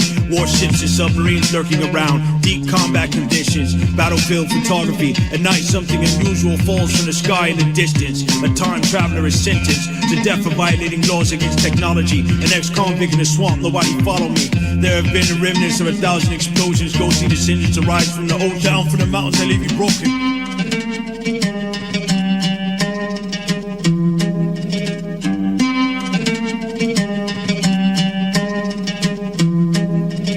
The invention of death, the shrieking earth and threat. Far cry instincts, predator, clash of the ninjas, theft. A city fight night to set apart from the rest. The age of earth, wilderness, the societies of insects. The invention of death, the shrieking earth and threat. Far cry instincts, predator, clash of the ninjas, theft. A city fight night to set apart from the rest. The age of earth, wilderness, the societies of insects. Where archaeologists tell of dangers they face. The sole survivor of a parallel world dies in an earth place. A military tactician thrift stores Hawaiian objects. Listen, I'm the ghost of Christmas past. You die on Christmas. A whale attacks an 1820 whaling ship and inspires Moby Dick. Beware sport, I've infiltrated and isolated an airport.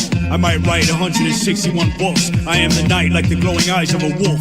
At the urging of a dying author, there is a redemption. Serial killers, both real and fictional, consume their victims. 18 enemy soldiers die on this mission. I will be heard throughout the future span, seen on the computer scan. Arise with newer fans. I'll take a swing as Superman. A microchip with red numbers like an inmate with a murder conviction who slumbers and re-risen. A sword cut your eye with precision. A giant ocean eel preys on your henchmen. Some believe Satan roams the earth in the quest to destroy mankind, detested by a bishop. I rip your vocal cord with my sentence. In the heart is true religion. I dance with a dead mistress.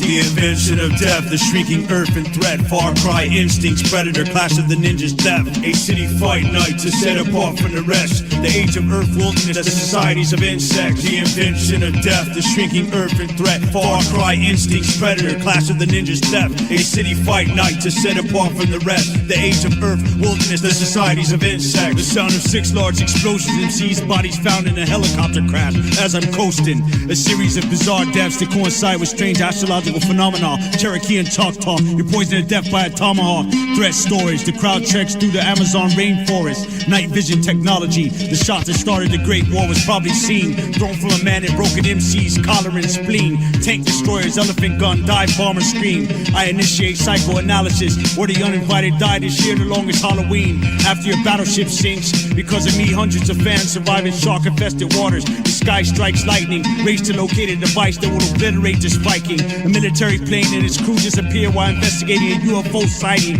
You are an incompetent commander who costs lives in your destruction. Incomparable war machines, a man is brutally attacked at night in his living quarters above his bar for dealing with corruption. The crowd investigates death cases on this production. I will give a king into the hands of his enemy if he can't be trusted.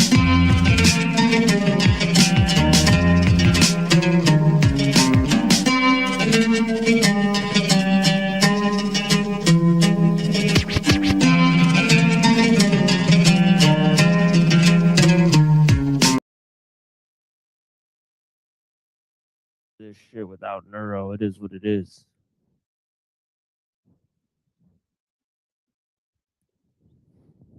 Fuck it. We'll do it live. Fuck it.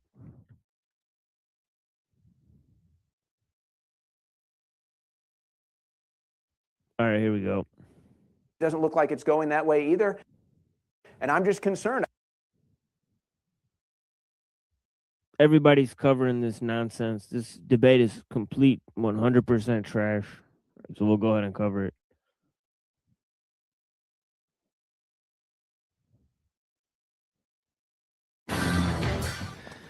For tonight's format, we will have 5-minute openings followed by 5-minute rebuttals, a crossfire section of 40 minutes followed by audience Q&A for 30 minutes, and then 3-minute closings. With that, I have the timer set for you. The affirmative going first. Andrew, the floor is all yours. First and foremost, thanks all of you for being here. And before we do anything else, we got the legend Owen Schroyer. Can we give him a good round of applause?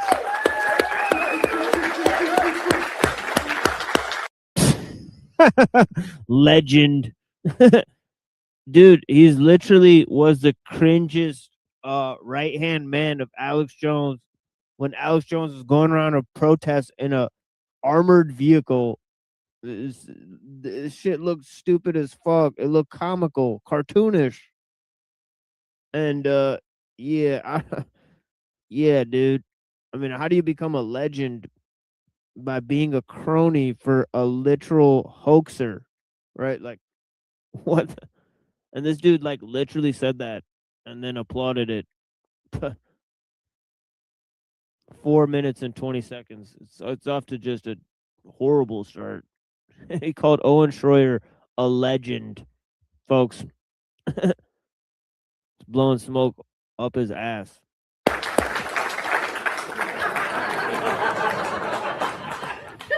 That said, you're still going to get stomped. So, first and foremost, what are you, 12? You're stomped. Let me clear up any misrepresentation when it comes to my views. I am anti-Zionist and anti-Christian Zionist especially. I have done many debates on the topic, and I've won them all. Are you sure about that?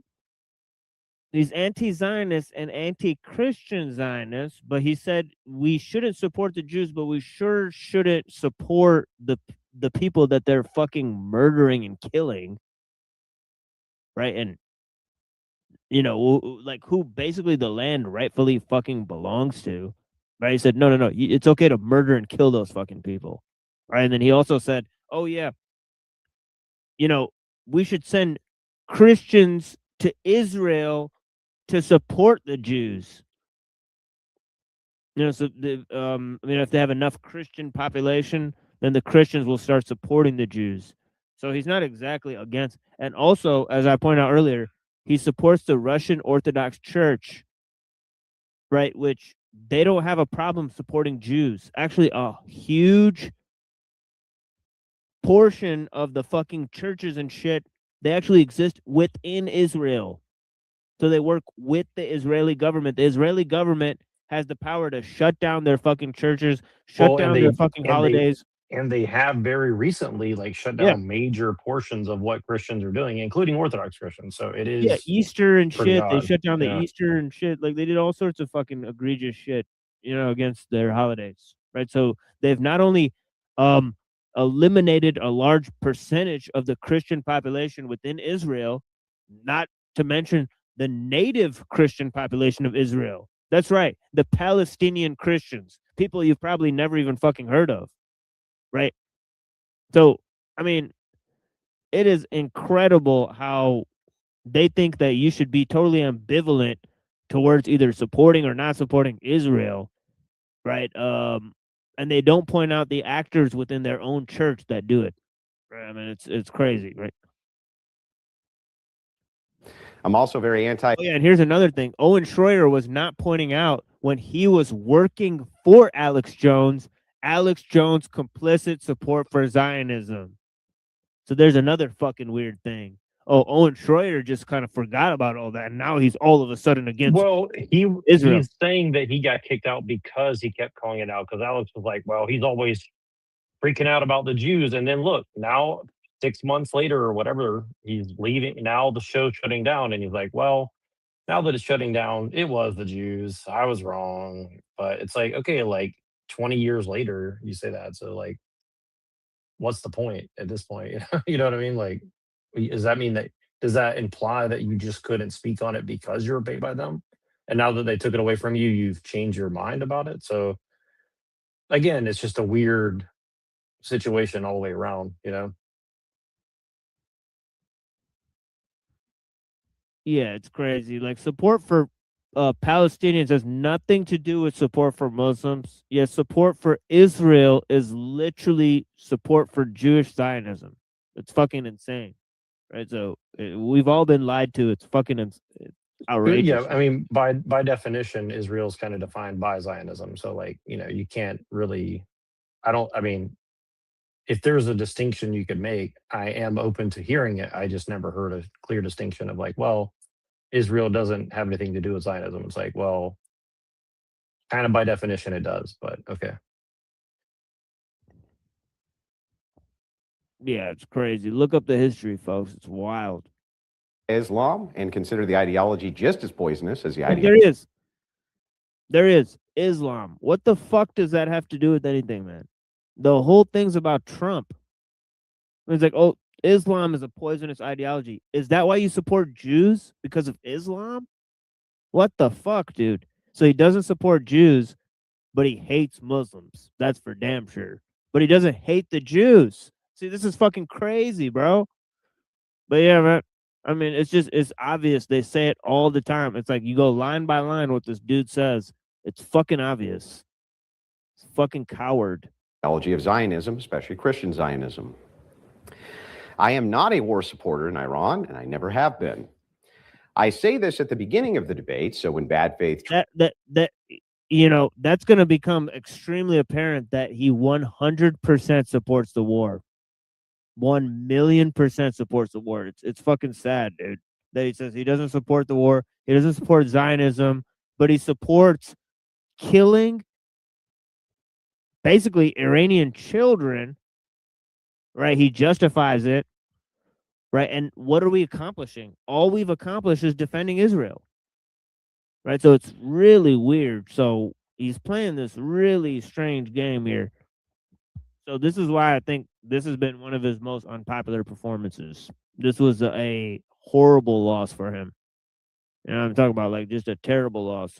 He got demolished. Trolls who are on foreign accounts try to influence American politics in the comments, claiming that I'm in some way a Zionist, pro-Israel, pro-Islam shill. You can shatter the lies by simply showing them the beginning of this debate, which they won't even watch. You and I can laugh at their stupidity together. That said, I also don't believe Jews or Arabs are on... Oh, yeah, I'm sure millions of people will be calling you a pro-Zionist, pro-Islamic. What the fuck does that even mean, dude? What the fuck are you talking about? Like, what? Like, not one person will say that to you, logically evil just because they are Jewish or Arabic. I represent a worldview, and I believe there are stupid and evil ideologies in this world, and those are the things I debate against and resist on a political level. Today, we debate if Trump has been successful as a president. Usually, I would clearly... Notice then it moved from Jews and Arabs, right? Before, it was about Islam and Jews. Now it's about Jews and Arabs. See how that works? Right? It's fucking weird, right? And, of course, Jews are always ethnic. They're never talking about a religious group. Right? You can't blame Judaism for what Jews are doing. You can 100% blame Muslims, right, and blame Islam along with them. It's 100% a fact, all right, in the fucking media, right? It's crazy. The double standard is fucking outrageous, right? This up semantically and quickly with Owen. But we seem to have the same general notion about what success means and doesn't mean, so we will just get right to the heart of the debate. I'd like to begin by pointing out that Trump stopping two different left-wing women from becoming president and being the first president who is a woman should immediately default him to the position of a successful president. as just that alone saved the nation from years of torment and suffering. No, it wouldn't, you fucking moron. Because as you said thousands of times, if men vote in a woman leader, then it's still men who rule because it's men overwhelmingly who put them in power, so on and so forth. So even you can deduce how that's actually not a fact, right? And the president is a puppet. When did this fucking idiot not learn that the president is a puppet on a fucking string, dude? You never hear about any of this fucking shit. The shadow government, the international community, international pressures, fucking corporations in Israel owning the fucking government, the Rothschilds and all this shit, the fucking banking institutions. Grow up, motherfucker. Like, what are you talking about? That you're going to vote for somebody that's going to change things. How stupid are these fucking people? Like, this is literally a trap. It's an ideological trap. It's fucking limited hangout for shills that won't go to war to die for what they themselves support. They want other people to die for their fucking ideas while they sit there and get paid on YouTube. From the most insufferable vocal fried women the world has ever seen. That alone, I feel like, wins me the debate, but there's so much more. Starting on the pro-Christian side, Office of Faith, though I don't like who's in it, I like there's an office for it. Affirm via executive order there are two genders and revoke the idea of gender being different from sex. He signed an executive order stopping trans-surgical chemical alterations of children. He made Christmas Eve and the day after Christmas federal holidays, affirming Christian beliefs as the ones we celebrate. He signed an executive order to eradicate Yeah, he also flew the pride flag at his campaigns and said he supports gay shit. Bro, when will you tell the truth about what this dude is like actually supported and not supported, in history? There's nothing Christian about Trump. Right? Like, it's wild. Christian bias in the government. He expanded school choice via executive order so we could remove our children from indoctrination center of atheists. He signed an executive order expanding Christian. Here, let's go back a little bit because I missed a lot of it. He's speaking at a mile a minute. All right. Eve and the day after Christmas federal holidays, affirming Christian beliefs as the ones we celebrate. He signed an executive order to eradicate anti-Christian bias in the government. The holidays. Yeah, that they totally changed because they changed their entire calendar for their entire church. So the holidays are all different days now. What a fucking moronic statement. But he doesn't care what days the fucking holidays are any more than anyone else. Government. He expanded school choice via executive order so we could remove our children from indoctrination center of atheists. He signed an executive order expanding Christian participation in adoption. He reinstated the Mexico City policy blocking U.S. tax dollars from promoting abortions in other nations. He enforced the Hyde Amendment to stop federal funding of abortions. He strengthened the conscientious protection for doctors and nurses who are against abortion. He supported religious charter schools. He directed the State Department to... Think of that statement. He strengthened the conscientious protection of doctors that are against abortion. What does that statement even mean? Conscientious protect. Like what? Does anybody know what that means? Like, I don't think statement by statement these facts or points are even hitting at all. Like, it's weird. Well, it's a bioethics argument he's sneaking in. Again, this is I'm telling you, like, the bioethics of all this is very, very pertinent, in my opinion. Like, this is like Kevorkian shit, essentially. Yeah, it's like pro-natalism, where it's like, obviously, as we've discussed, it's kind of like using the government to get more babies to be born. So, and of course, you want to control what types of babies are born. So it's kind of like saying, like, well, the government should take part in eugenics or whatnot instead of aborting all these babies. But it's like, I don't know if that's fucking better, dude. Like, maybe they should just stay the fuck away from people's families, right? Like,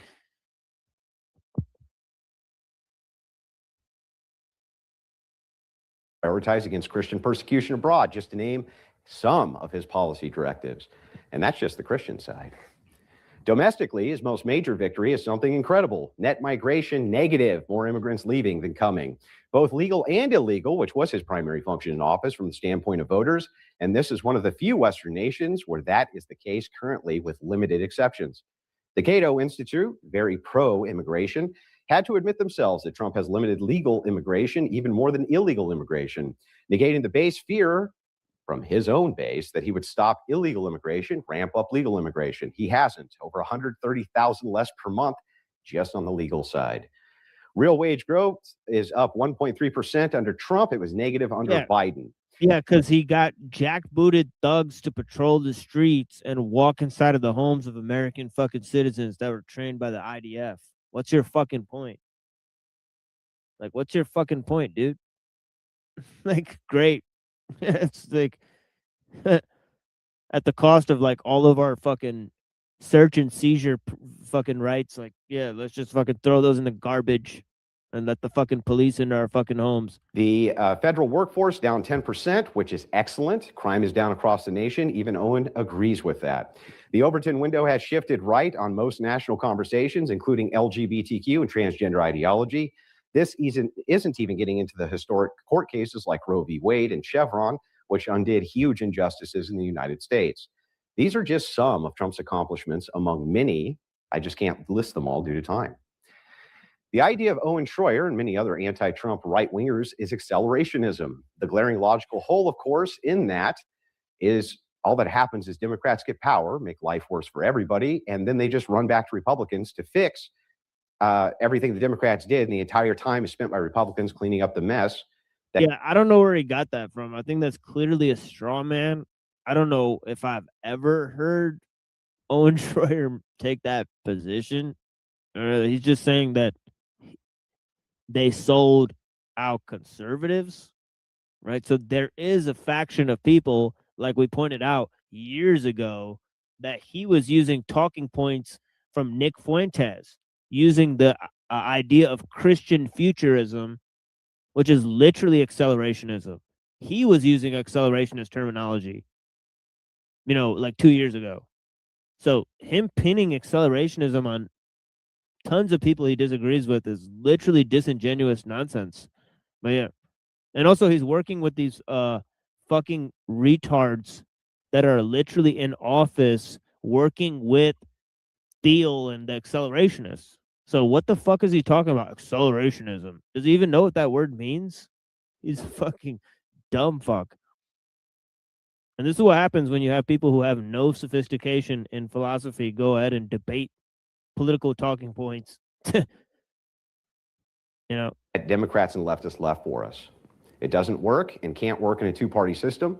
Ensuring Democrat control by denouncing Trump and Republicans just assures a packed Supreme Court, outrageous censorship, mass migration, expansion of gay agenda, feminism, and the movement of an anti-Christian and anti-Christ-driven world.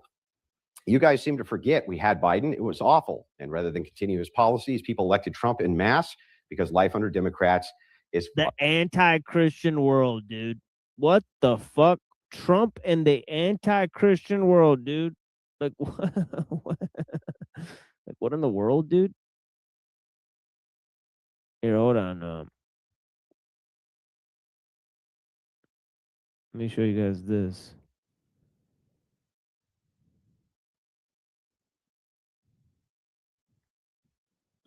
To Judaism 2 years ago. Donald Trump converted to Judaism 2 years ago, according to White House official. There it is. That's his blog. He said, President Donald Trump converted to Judaism 2 years ago and joined Chabad Lubavitch Synagogue in New York City, according to a high-level White House official. Mr. Goldberg says the story has allegedly been held by CNN's editors for months, but is due to be released within the next few days. So we'll go ahead and play parts of this story as they, announce that Trump is defending Christianity. He's defending Israel. Wake up. Awful. Now, you aren't going to get everything you want out of any administration. Trump is way too pro-feminist, pro-gay, and pro-Zionist for my personal liking, but we all knew that going in. He was still vastly superior to the alternative. So look, he knows Trump's a Zionist and he still supports him. He just admitted it, folks. He just literally admitted it. But yeah. To Democrats and their cohorts, especially Harris, who wanted to roll back tax breaks 30 seconds. and tax as an offset instead of tariffs, which is Democrat policy as usual. We knew Trump was pro-Israel. He moved the embassy to Jerusalem and tore up the Iran deal the first time around. We knew this was part of what we were getting when we elected him, including Owen Schroyer, who, by the way, was put in solitary confinement by Democrats and held, in my opinion, as a political prisoner. That's what's in store for us under Democrats. I will cede no ground to Democrats under any circumstances, as there's no alternative. There's nothing. You cannot give Democrats power, period.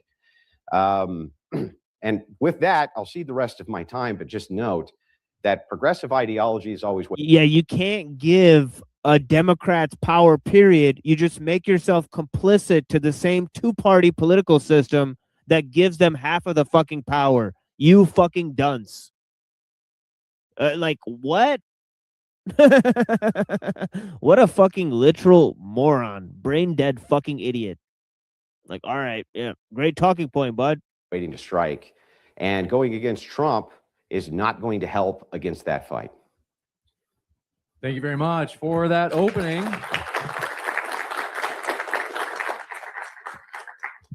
We'll kick it over to Owen for his opening as well. Well, the premise of this debate is, has President Trump been successful or not? The premise is not, are the Democrats a bad political party? I think that we all agree with that. So that is not the premise of the debate. And I feel that the very fact that we are having this debate shows that there is at least room for consideration that the Trump administration has not been successful. And while you do list off things that Trump has been successful on, and I will give credit to this administration on securing the border and lowering crime rates, quickly on those issues, though, these are not things that we should have to beg for. These are not things that we should have to consider a success. These should be things that are considered a standard. So really, that's more of a story of how corrupt our country has become, which gets to what this administration was supposed to be all about. It was supposed to be addressing the corruption head on in that collision and destroying it in the process. And I think it's fair to say that at least to this point, it's not happening. But here's some of the other issues that I think are going to be more important when it comes to, is Trump going to be successful? The economy. The vast majority of Americans still believe the economy is heading in the wrong direction. We have more Americans that are living paycheck to paycheck today than any other time in recent history. And as everybody is well aware, our national debt continues to go to record highs. But it's not just the country that's in debt. The average citizen.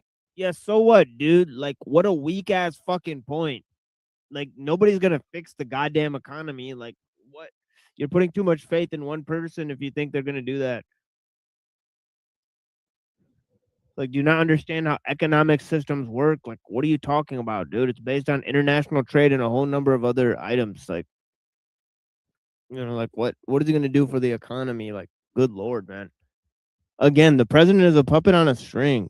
Like, what the fuck? He's literally the representative of multiple corporations, right? Like, is in debt. It's so bad now that people are having to take out payment plans for pizza delivery.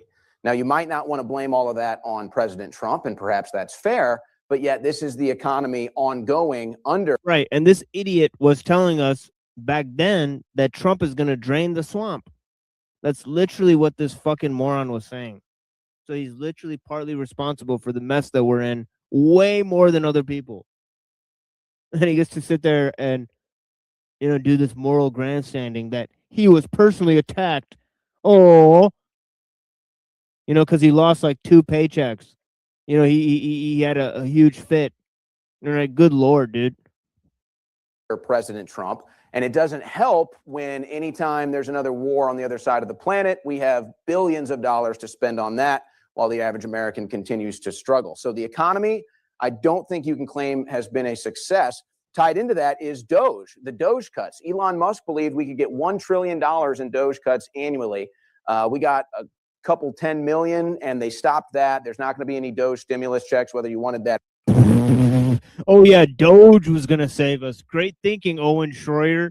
Good Lord, this guy's points are literally dog shit. What the fuck is he thinking? Doge was gonna save the fucking economy. Like, what in the world? Like, what a literal nonsensical like analysis. So Doge getting cut out cold, I think, was a major failure.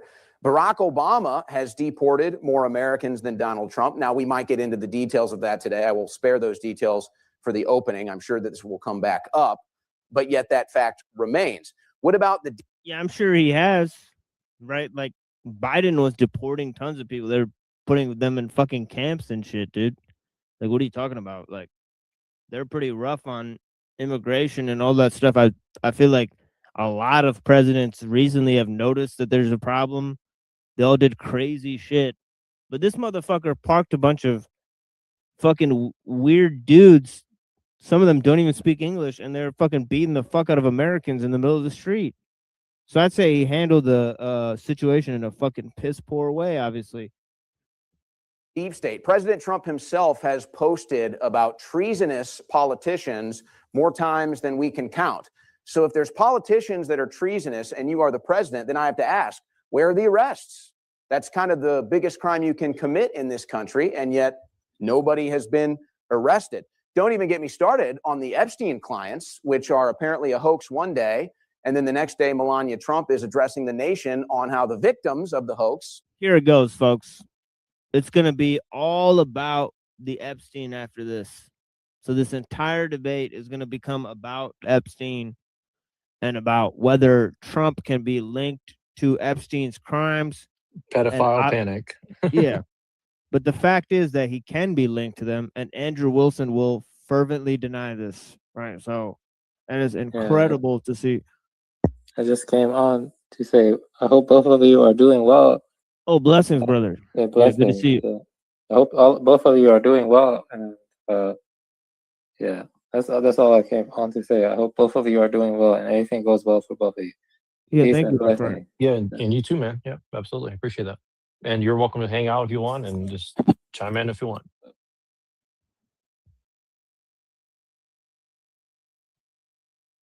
Need to speak to Congress. So I'm not sure where we want to go with that, but either way, no deep state arrests. Where are all the Epstein pedophile arrests? We're not getting those. These are things that people anticipated, and yet there's no success there either. And by the way, as you mentioned, Trump's victory over the liberal women, which I think we'll all agree was a major victory, he was not the president when that happened. He's never won an election as president. Just thought I'd point that out.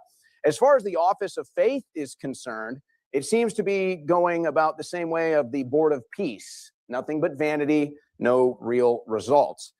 You talk about the anti-Christian bias that they're fighting, yet look at who Trump is working with now. He's making sure that Karine Jean-Bowler kicked off of the Religious Liberties Commission for her political takes. Yet Laura Loomer, who is a vehement anti-Muslim, anti-Catholic psychotic, somehow has the ear of President Trump. So I'm not sure if that's really working for the anti-Christian. You know, that's a pretty good point, right? So yeah, so I think he's right about this point, right? People like Laura Loomer are not really pro-Christians, right? So Trump literally supports anti-Christian guys. He won't support Christians. Right. He also said, I love you, Christians, right? And he said, I'm not a Christian. Right. And he said his family is Jewish. And there are claims that he converted to Judaism. Right. So I mean, it's all pretty kind of weird. Like, I don't know. Wage growth, that's going to be an interesting one. I'm sure we're going to get more into that. But I think it goes back to the general economic picture that whether it's Trump or anybody else, Americans are still struggling. And I think if we be honest here, if we're going to be honest, a lot of this economy is actually Trump's fault. And I know he likes to blame it on Biden, but if you go back and look at it, it was the COVID economy that caused the permanent damage. It was the COVID economy that resulted in 10 to 15 to 20% inflation. Those are Trump's policies. Now, Biden was obviously a disaster. I'm not here to promote anything Biden did, but that was the Trump economy. The COVID economy is the Trump economy. Now, as far as accelerationism is concerned, I don't believe I have ever publicly supported that. I do understand the concept. I understand why people like it. I'm not here because I want Democrats to win. And I think this is a very important statement for me to make, because much like in your opening statement, you wanted to clarify. Yeah, that was a great point, right? I mean, you know, Well, they're also defining like wanting to vote for Democrats as accelerationism, as if that's the end all be all definition. So that's kind of weird. But go ahead, sir. Yeah, it's kind of weird. Um, and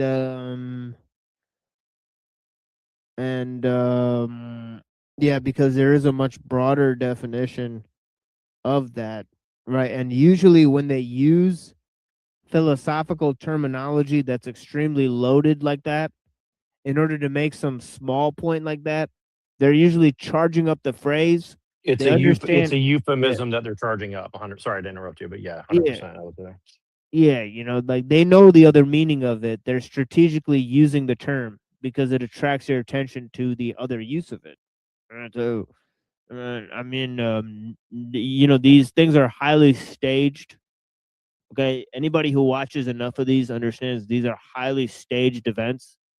These people are, you know, obviously there's many debates where the two people who are going to debate each other let each other know about the talking points they're going to offer beforehand. But sometimes it gets even more complex than that, right? Sometimes there's a certain amount of, you know, oh, I'll give you some money, you know, you can lose on this point, you know, and so on and so forth, right? And just specifically, I mean, I've been looking for kind of an excuse to mention this, because, like, I think I've mentioned it a few times here and there, but I just want to, you know, since we're covering Owen Schroyer, which I've been wanting to do for a while, anyways, because he is an interesting character, as some people might call him. You know, he left Alex Jones because he wanted to break the story on like the dumping the social media of like the Catholic trans 09A 764, trans shooter person or whatever. And he's like, oh, Alex Jones stole my thunder about doing that. I was supposed to cover all that. And he came in and took over my spot. And I just got tired of it and I went home and I thought we were cool. And then he went through a whole story about how like he wanted to break the news and Alex Jones stole his thunder. And he always did that to him and like just put him down. And then Alex would talk shit to him because he's talking too much about the Jews, or he's like, I run this thing because you guys are not charming enough and you guys aren't really bringing in the money like I am. And I got to run this $1 billion operation and blah, blah.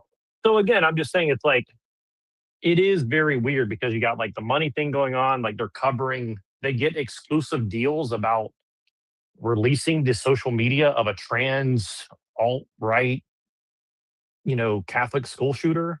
I mean, how are they getting that? You know what I mean? Like, how do you get the exclusive dump of like somebody's social media? You know what I'm saying? Like, that's a whole thing, So I don't know. It's just to gloss over accelerationism with like a flippant point about Democrats. It's like clearly accelerationism is a lot more than that. So, and there's no way that he's covering like Catholic school trans demonic shooters who like draw pictures of themselves allegedly in a notebook as a demon. And then he quits Alex Jones and he says, well, I don't want to talk about demonic stuff and all this. Like, I want to talk about sports and football and the news. And I'm like, I mean, at least Alex is willing to cover the spiritual stuff, I guess, right? So it's like, it's kind of weird. I would say, just want to mention that. It's pretty odd.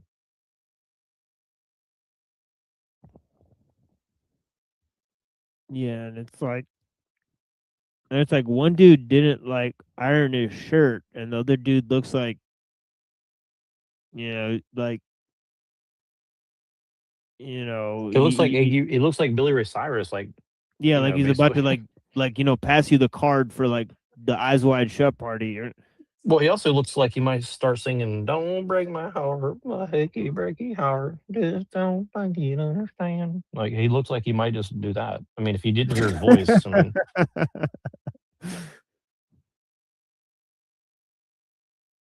Yeah, we're 15 minutes in. He just needs the cowboy boots and the hat. I mean, he's there. I mean, but anyways, he's got the mullet going. He's got a very particular like mullet, like man look or whatever. It's pretty. Yeah, It's like the car mechanic versus like the like metrosexual cowboy or something. I don't know. It's pretty weird.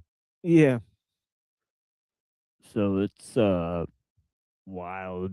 But yeah, trigger warning for the PDF stuff because it's gonna get pretty weird. But yeah, we're gonna Yeah, have to. that's what I was really like shocked by is like how they like really do it. And it's funny, like I like Pill Eater because he's one of the only people I've seen who've like called it out as like pedophile panic, where it's like, well, you support pedophiles. No, you do, and that. And like even within, private conversations, people start like throwing these accusations around. It's like, dude, like we can't even discuss this without calling each other one thing or the other. And again, I understand people have different perspectives, but it's like, dude, like let's try to, like stick on the subject, not like jump to conclusions so quickly. It's like, you know what I mean? Like the way they do this is very, I think, purposefully distracting from the issue, in my opinion. Like, because once you drop the PDF thing, it's like there's no real debate anymore. It's like basically you're accusing the other person of not being moral enough to have an opinion or something. It's pretty bizarre.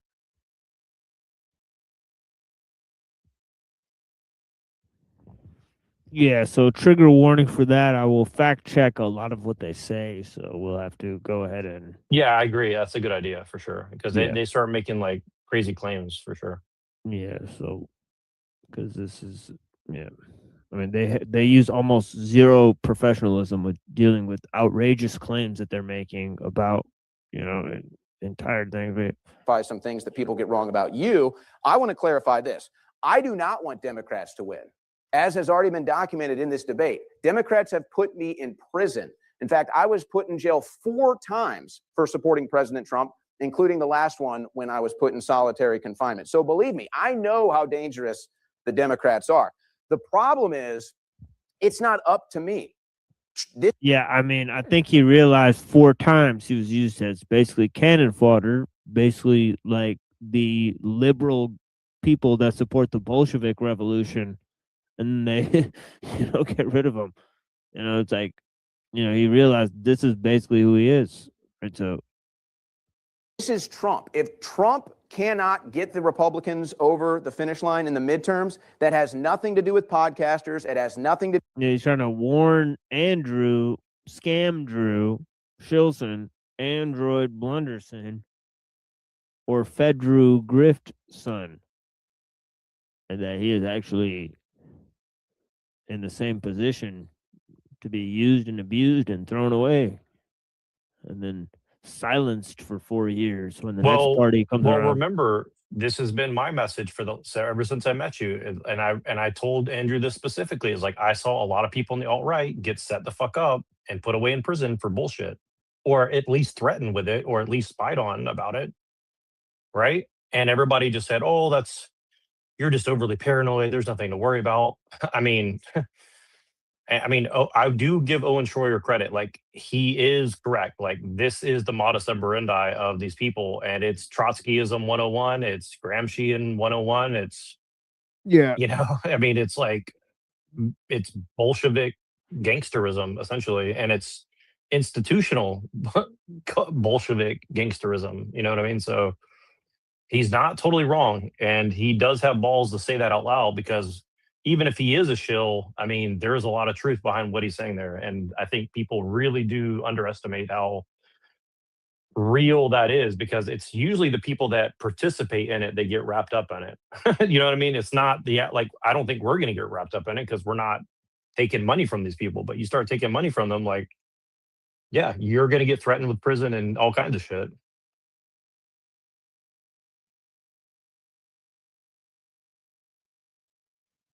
I'll just say this, RIP Charlie Kirk. That might be what happened to him. But anyways. Yeah, but it's like, if a tide turns and you're literally politically expedient, they're using you to make radical talking points that, are going to be seen as, part of a shill game, and then you may yourself be silenced because you're literally being paid to take these radical positions. So these are some things you may want to consider. When the next round of censorship happens, you were literally paid to say the shit that they're gonna use to then silence you. Like, what the fuck, dude? Like, wake up, puppet. Do with accelerationists, and it has everything to do with President Trump and the GOP. And ultimately, that's going to be the major measuring stick as to whether or not he's successful.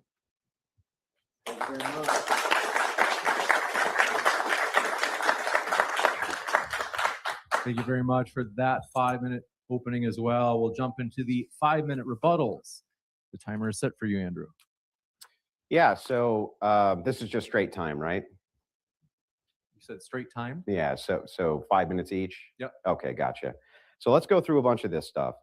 Let's start with the economy. He seems to be pretty upset about the economy and says that it's all Trump's fault. In some ways, he's correct, and in many ways, he's not correct. So progressives warned us of this, right? Progressives said, if you cut all this immigration, GDP go down. Why? Because they have an influx of cheap labor, right? You have cheap labor that comes in. Just that notice he just artificially used Tom keeps Pinoy's wage. meme. See what I mean? He just used Tom Pinoy's meme that he created. JD Vance used it. He dropped it. I mean, again, this is like very subtle meme magic whispering. Can you back up? I just want to make sure I caught exactly what he said there. It's very interesting. Because he said progressive said, what's a progressive, right? See, he doesn't define, like, what do you mean by progressive? So let's go through a bunch of this stuff. Let's start with the economy. He seems to be pretty upset about the economy and says that it's all Trump's fault. In some ways, he's correct, and in many ways, he's not correct. So progressives warned us of this, right? Progressives said, if you cut all this immigration, GDP go down. Why? Because of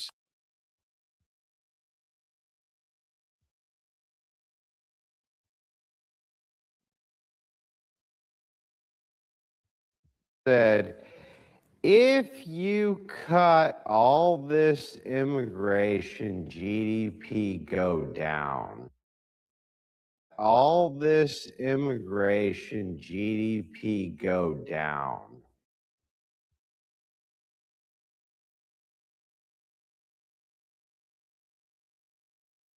Why? Because they have an influx of cheap labor, right? You have cheap labor that comes in that artificially keeps the wages depressed for corporations. They can then sell you things and goods for cheaper. Pretty simple, right? So what does Trump do? Stops all this mass migration. Prices go up. I'm stunned. We were forewarned of this for years by the opposite Hold on one side, second. by So progressives. I don't want to So read too what's much into hilarious this, but he is kind of saying like, well, you know, be a shame if something happened to your labor market. You know, you might got to pay a little bit more. So, you know, this is what you asked for. You know, it's like he's kind of doing a little bit of a mafia, in my opinion. He's doing a little bit of a mafia thing. Like, look, you wanted this, right? I mean, why are you complaining? You know, it is a little long in the nose or something. You know, let's continue. about this is that, yeah, it is in fact going to be the case. I mean, you really think the guy that literally had to be bailed out by the Rothschilds after going bankrupt is going to save the fucking economy?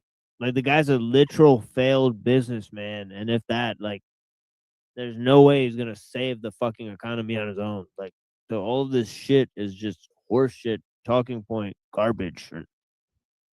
That if American Well, companies have to literally, start Tom paying, Pinoy would smash him about the economy because, like you said, Right. like, it's a whole thing about like what is the economy and what makes it work, and you can't dismantle, you know, hundreds of years of fucking shit overnight, you know, and so saying that like a 4 or 8 year period is going to like quote unquote change the economy without, and again, they ignore Silicon Valley and technology role and all that, by the way, which is it's a very glaring thing that they totally ignore Silicon Valley. I think like that's pretty weird. Like literally today, Elon Musk and Sam Altman are fighting about, you know, huge things about technology, and nobody covered it basically. So I just want to say that like that's pretty weird to me. But anyways, Yeah, it's interesting. fair wages to American citizens, prices are going to go up. But you can't have your cake and eat it too, Owen. You can't say, I want there to be no mass migration to the United States at all, and I want all my goods and services cheap. It's not going to work that way. How can it? Can you explain to the audience what the Owen Schroyer policy would be to offset that? No, you can't, because you wouldn't have one. You're going to have to eat shit on that. One way or the other, you're going to have to. The other problem is, he says there's a war on the other side of the planet. That's true. There is. It's been going on for about 7 weeks. That's about it. 7 weeks. So not That's our big, hang on, it's my rebuttal time. I won't interrupt yours, I promise. 7 weeks, not quite the forever war that we were promised from the other side. And it seems to be ramping down. Not only that, when it comes to that war, what we find is that most of the exports in oil are going from China. They're going to China. How does it not behoove the United States strategically to do something about that? Of course it does. And we can dive into that too in the open back and really forth. quick. See, Now, this I'm not is a the big thing. supporter of Pause it. And again, this is the whole thing. What did the rabbi say? Oh, look, China's going to wipe out the West. Okay, so what does Alex Jones say? The Chi-Coms. And what does he say? Well, it's in our interest. I've said it before. Iran is about China. But again, that implies that China is the one controlling the United States. I mean, that's a big fucking argument to argue. And there's not really good evidence for that at all, you know? Right. Meanwhile, what's the reason why you're attacking Iran? Oh yeah, the Jews. What the fuck, dude? Like literally, like yeah, it's a really subtle thing he just smuggled in there, right? Like in my opinion, that's like, yeah, but oh, that's look, literally China. what like Alex Jones did too. He went from talking like saying that the Jews did 9/11 to saying that the Chi-Coms did it. Really weird shit. Like it's like I don't know. Like I feel like you know. Yeah, don't get me wrong. Like, I'm sure that we have reason to be concerned with China, but saying that like they're the primary threat on America, it's like I just don't think that that's like I don't think it's the yellow man like controlling our Well, it's Congress also or something. You know, it's like it's also the Muslims. Like it's the Muslims and the Chinese, and that's I think why the Alex Jones thing was so interesting because he said that the Saudi Arabians and the Chinese went together to do 9/11. You know what I'm saying? So this like, holy shit, this is like some undercurrent of power that nobody's aware. Like Arabs and the Chinese, like holy right. And where jumping jokes. and where's the 8-hour documentary that Alex Jones used to produce about that? If that's the case, right? Like I've never seen that. I mean, if it's there, I'm happy to see it. But like, where are the documentaries? You know?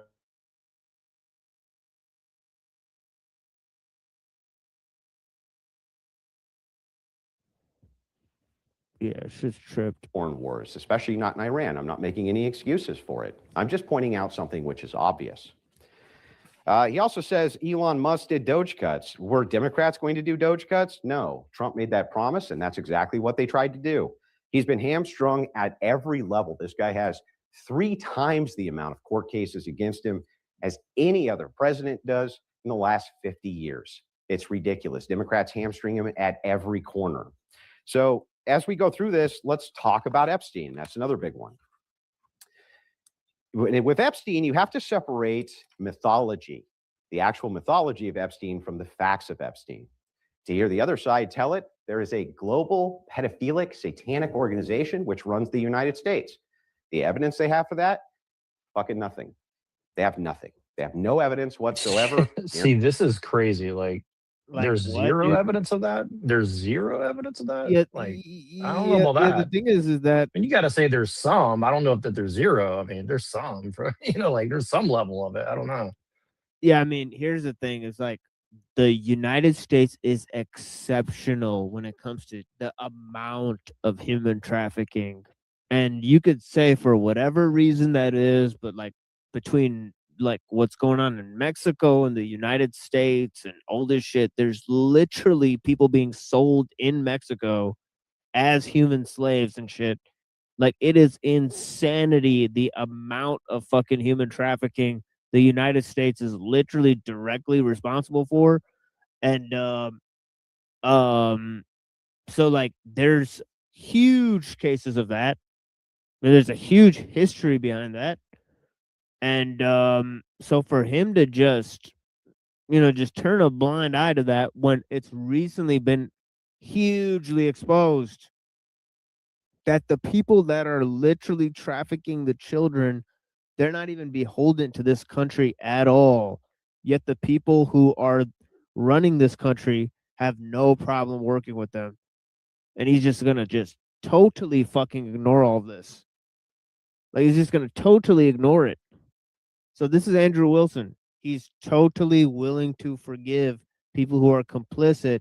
And then also he's literally saying there's he's being very careful with his words. He's saying there's no proof that a secret cabal that commits to this type of thing controls America. Right. But also at the very top rings of power, there are people who are complicit in these crimes, which he denies. So it's like he's making a broad statement to, which is in one sense true. You can't prove this thing that this is actually running the country. But on the second end, he's then denying that any of these people that are clearly complicit in the crimes are complicit in the crimes. So, I mean, at the last analysis, he's literally lying about, what's happening. There's no other way to go around it. He's literally lying about what's happening. He's trying to minimize the fact of what's happening to children in our own country. And whether he's doing that for political talking points or because somebody paid him to do it, it is fucking deplorable. It's a despicable act. Right? Like, I don't know. And this is somebody who has children. Right? So, I mean, this is a fucking deplorable thing to say. I mean, right? You can pay me a fucking enough money to say this type of shit, take this types of positions. You couldn't give me $1 million to say something like that. So despicable. I'd rather cut my fucking tongue out of my mouth. Fucking kidding me? These people are despicable. It's 2 a.m. in the morning. I'm extremely tired. 2 days, no sleep. It is what it is. Fuck everyone. To you, he won't be able to provide us with any evidence for that, not a single shred. Not only that, I'll tell you something really interesting. I do know of a satanic type religion of pedophiles, and right this second, Trump's blowing them up. Right this second, as we speak, he blew up their leadership.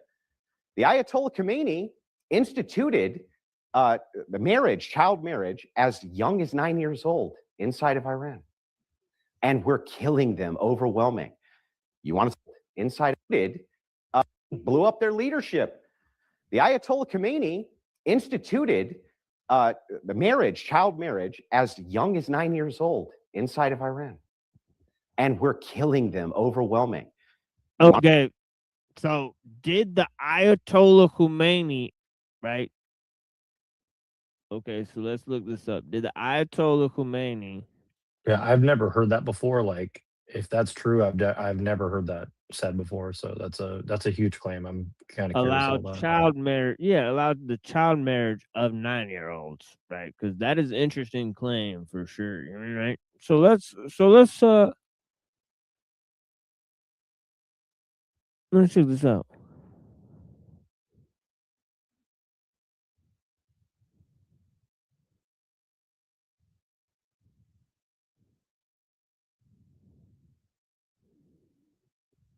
So marriageable age in Iran.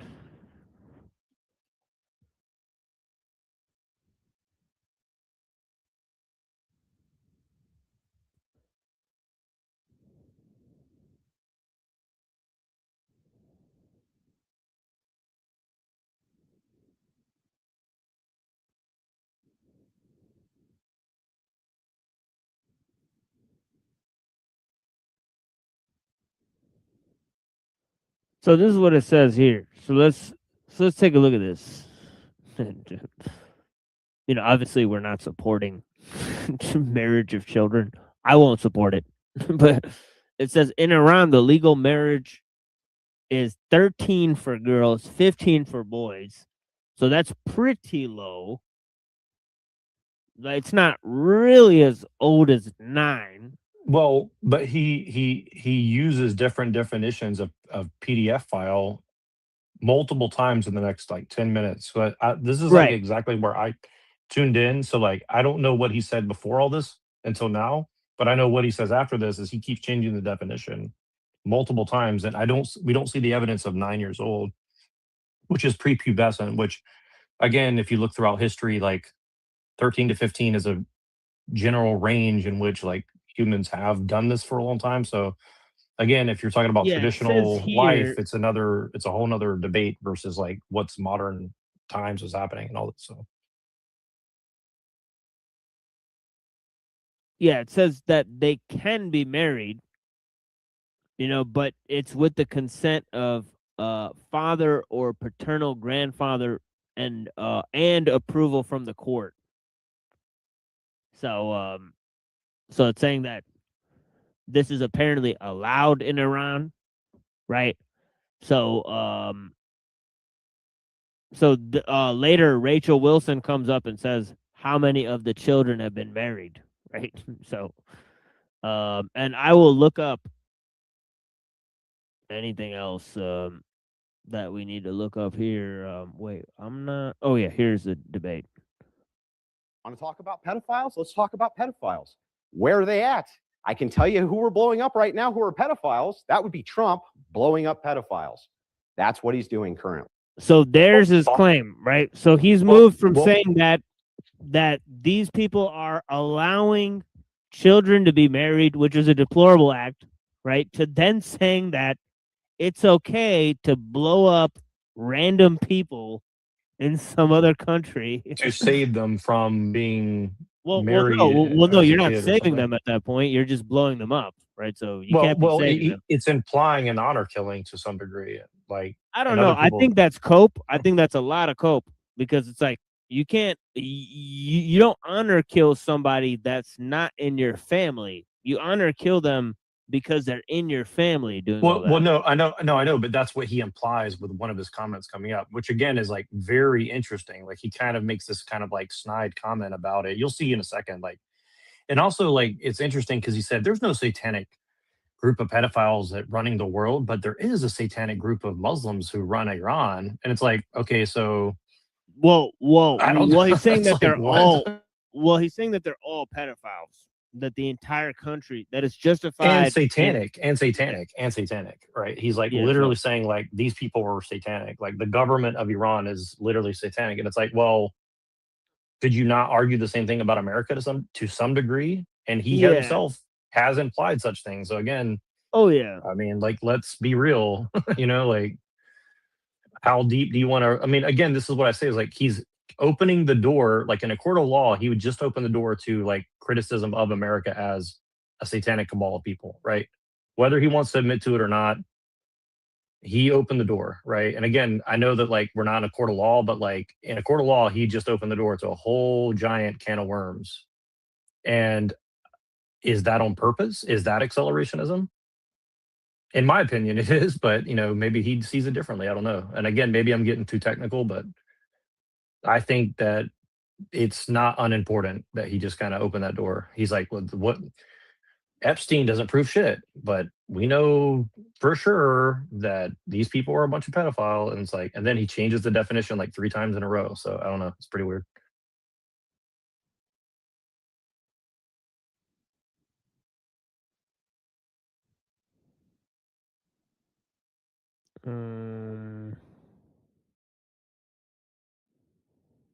See if you catch where he changes the definition.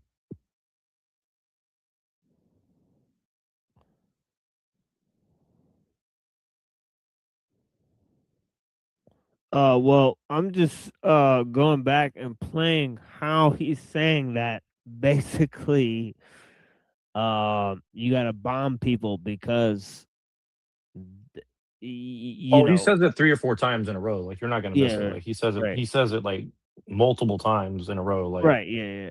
To save the great women, you got to kill the great woman in a sense. And now again, I'm not going to like totally strawman him, but like it's heavily implied. Like he's making a very heavy implication. Yeah, but right? it's not grape women, it's children. He's talking about children that are being abused, and Right, mind you, right. that it's children also that are being killed in the bombing.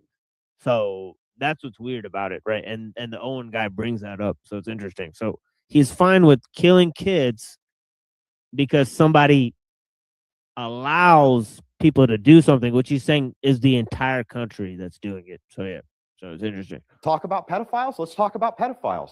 Where are they at? I can tell you who we're blowing up right now who are pedophiles. That would be Trump blowing up pedophiles. That's what he's doing currently. So that's weird. So Trump, the Zionist PDF, is blowing up PDFs, which are the children. I mean, he's blowing up like things like children's schools. There's like some of the things. He fought a war for 7 weeks, and even then they dropped a bunch of bombs on little kids. All right, so I mean, it's pretty fucking weird that he's justifying all that and saying, well, those children are PDFs. Am I getting this right? So it's justified in bombing and killing them? I don't understand, but you're trying to save the children from the PDFs. So, I mean, it's extremely confusing. I mean, you can tell why most people heard this and they were like, what the fuck are you saying, bro? Like, what? Like, okay, we're going to work with a PDF to go kill children who you're saying are PDFs to save those children from PDFs? Well, that has to be the most retarded fucking point of all time. Like, yeah, thanks for your literal nonsense, buddy. Like, what the fuck? So it's really funny to me, the Epstein people, hey, wait a second, we're totally anti-pedophile. This is ridiculous. There's pedophiles at the top levels. They have no evidence for that. And yet, if we just look not too far away, we see that there's an entire nation of pedophiles. Do you mind doing trade with them? And by the way, like, here's some statistics. Right. Well, and just really quick, I just think it's weird. He said there is no evidence. He didn't say that there's a lack of evidence. He said there is zero evidence, essentially. So, I mean, that's a big claim to say that there's no evidence. I don't know. I mean, like, what does that mean exactly? Like, yeah, and then I'm trying to look up like how many.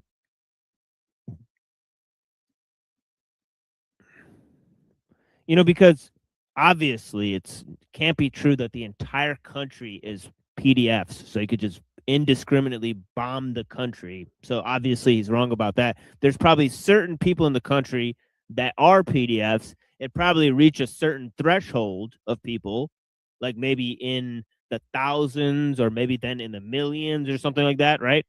But how many sex trafficking cases in the US, right, for 2025? Let's look it up. Right, it says there was a 323% increase.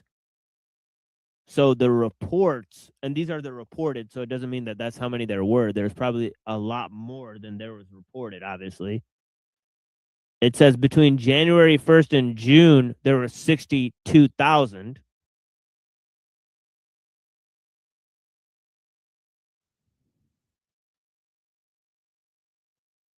So almost like, I'd say maybe roughly like probably like 100,000 cases or more in the US, right? And that doesn't include the children that were cutting their fucking, dicks off and, and all the other crazy shit that kids have been doing because of social media and all that stuff. But it says here, 51%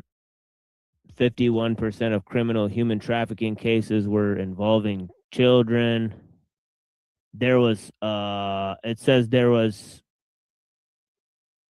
50,000 people brought in from Mexico and the Philippines, trafficked into the U.S.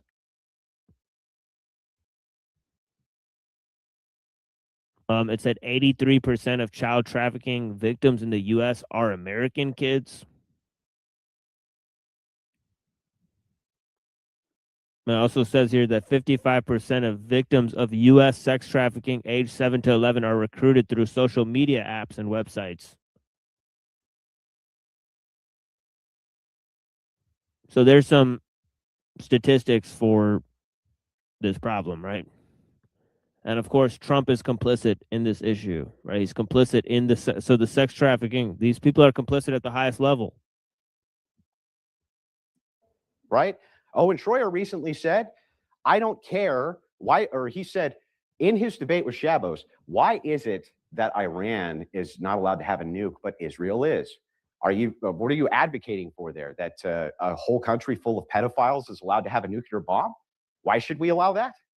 It's ridiculous. Oh, so there it is. So Israel's allowed to have one, right? Which he didn't quite say, right? Let's not get totally carried away. He didn't quite say that Israel's allowed to have one, but he is comparing Israel's nuclear capabilities with Iran's nuclear capabilities, and he's saying one shouldn't have one because there's pedophiles, but Israel is literally prolific in child trafficking and housing child trafficking.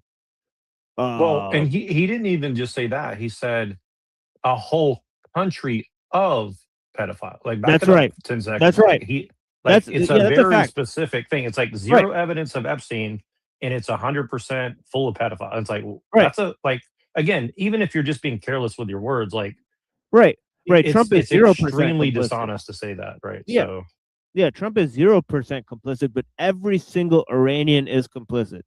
It's like incredible, all right? But even the children that are literally being bombed, right? well, and look, this is what Giorgiani says about the Christians, and he's kind of correct on this. He's like, look, the Christians are like out here making fools of themselves, saying that how much they're going to do something against X, Y, and the third. And he's like, look, and again, I'm not promoting Giorgiani. I'm just saying, like, he made a point for years that like there's a lot of people within Iran who were fighting against the government of Iran. So clearly, not all of them agree with the government of Iran. So like again, it's just irresponsible language that why would you say something that is like just not accurate? Yeah, these people are literally baby killing, Zionist hugging, fucking psychotic retards that are literally pretending to be Christian, and 100% supporting Israel. He just compared Israel's nuclear capabilities, which Israel literally said if it's, or at least it's been theorized, right, that they'll send nuclear bombs to a bunch of countries if anybody tries to shut them down. Right? They've threatened this. Their leaders have threatened this. And yet we should allow Israel to have nukes and not somebody who just wants to use them for defense or to power up their own energy or whatever. We have no idea why the fuck they need them. Right? So, and honestly, I don't give a fuck. It's none of my fucking business. I'm against nuclear power plants, obviously. We're anti-tech and so on and so forth, but crazy type of stuff. Right? I mean, most people don't have the balls to stand for the real shit. Right? I mean, it's crazy. A literal ballless psychopaths. Ridiculous. Moving through some of these other problems, he says the problems Republicans podcasting means nothing. When we're talking about Trump, especially in his second term, podcast meant everything. In fact, Kamala Harris said it herself. Joe Rogan. And the fact that Trump went on Joe Rogan really helped push him over the top. Harris regretted the fact she didn't do the podcast. By the way, do you know why? Hold on. Radio shows. He didn't do. Do you know why Trump went on Joe Rogan? Because Patrick Bet David bought Lenny Bruce's microphone and bribed him, saying, "Look, if you don't do this, you're just going to be sitting this one out." And he's like, "This is a moral problem, and you need to like take moral responsibility and bring Trump on." And Patrick Bet David is a very shady person, very connected to Alex Jones and a bunch of other stuff that I'm not going to get into right now. So he literally is the first person to platform Nick Fuentes, by the way. So, right.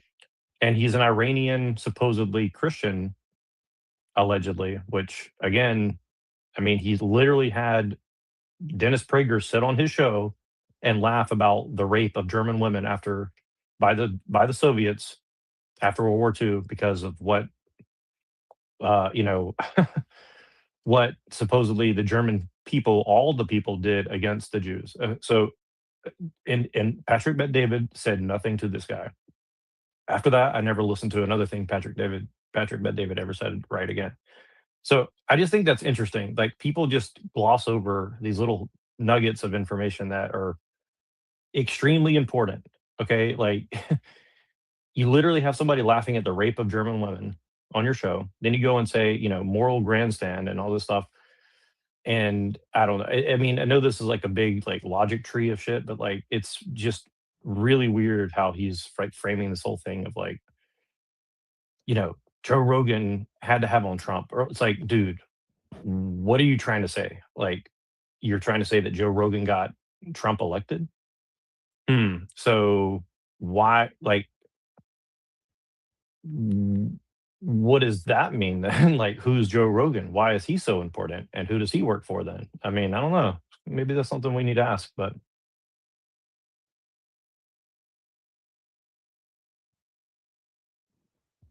Yeah, notice he's now promoting the efficacy of appearing on Joe Rogan as a political talking point when he literally just appeared on there. Right? So he's literally promoting or cross promoting the Joe Rogan podcast, which has had and sponsored bunch of guests that work for Thiel and all these fucking people. It's literally a shill podcast. But yeah. Circuit, she didn't do any of that. She regretted it. She said that she regretted it. She even blamed Myron Gaines, a podcaster, for by the way, what's Christian about Joe Rogan, who literally promotes anti-Christian stuff and literally laughs about Jesus and makes jokes about it all the fucking time? What the fuck? And then he said he became a Christian, but that like AI Jesus is going to have to take over and all this shit, And again, even if that's a joke, it's like it's not very funny, Blasphemous. Yeah, it's literally blasphemous. Like Joe Rogan has made blasphemous statement after blasphemous statement, and they've excused it and they've promoted his show just now. I mean, it's fucking amazing, right? And somehow they're promoting Christianity as the bottom line.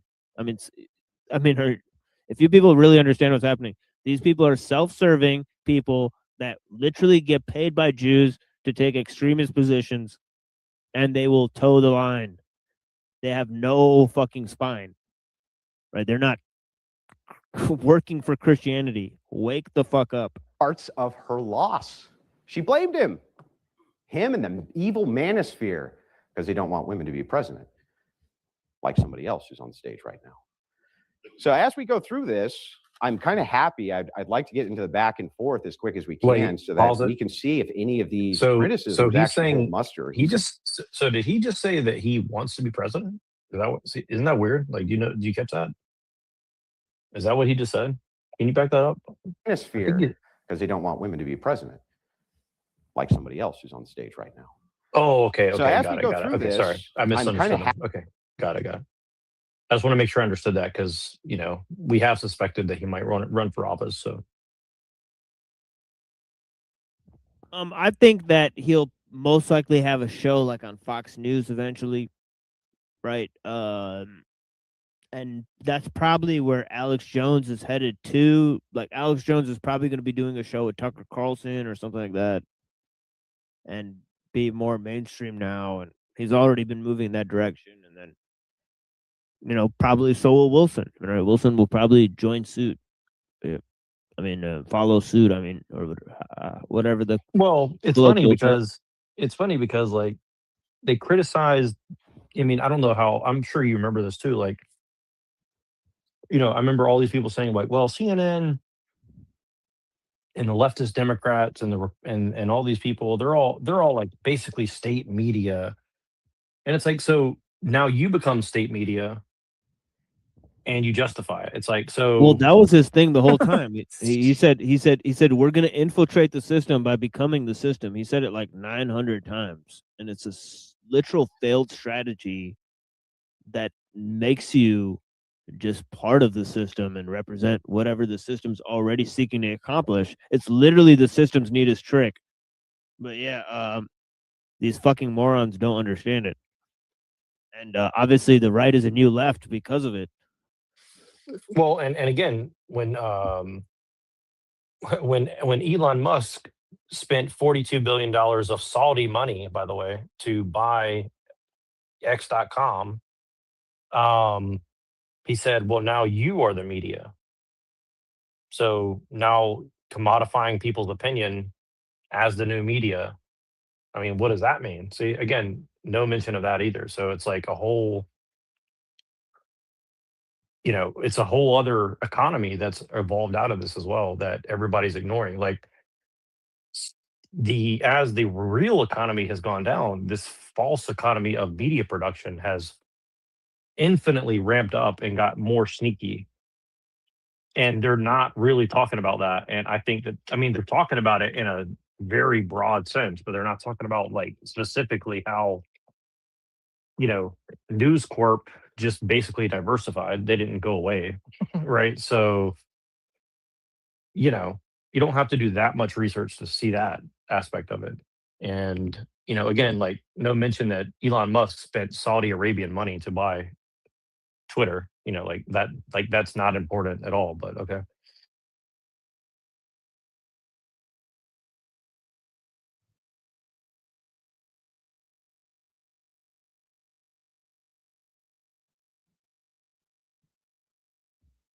Happy. I'd like to get into the back and forth as quick as we can so that we can see if any of these criticisms actually hold muster. He says he's not addressing corruption. Yeah, he's not addressing corruption head on. It's like, wait a second. What do you mean? He's going after the SPLC right this second. As we speak, super corrupt organization, which was working with the deep state, by the way, just pointing that out. With that, Well, really quick, really quick, I just want to ask you, as well. what do you think it means that Saudi Arabia spent $40 billion to buy Twitter? You know what I mean? Like, how does that play into this whole Iranian war? Like, that doesn't have a factor in it? I don't know. Right.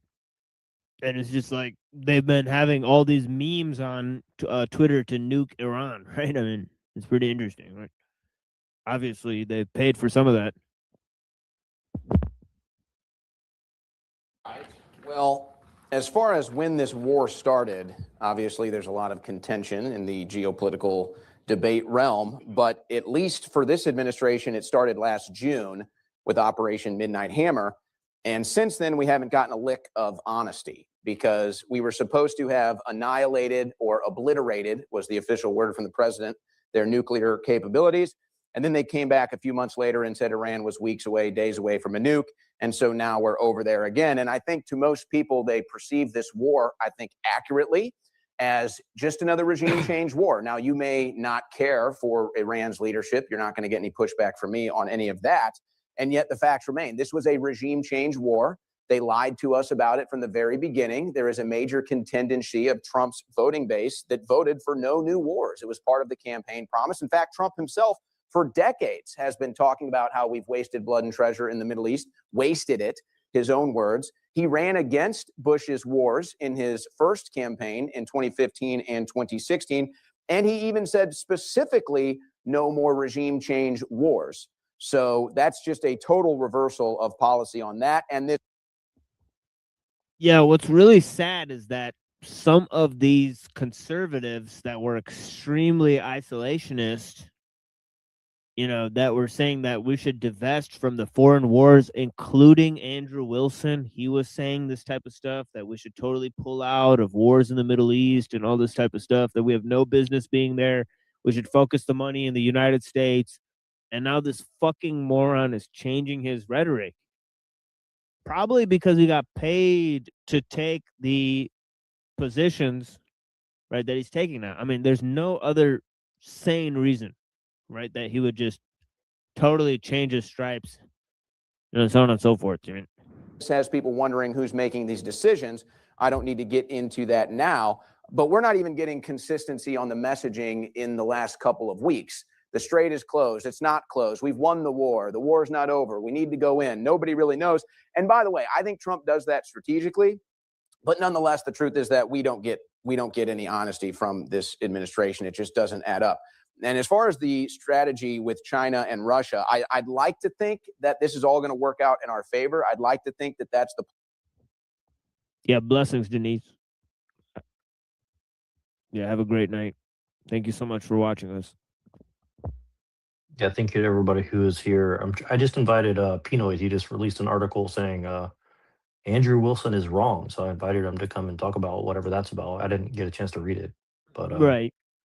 Yeah, if he doesn't come by, we might put that up because that's highly relevant, I guess.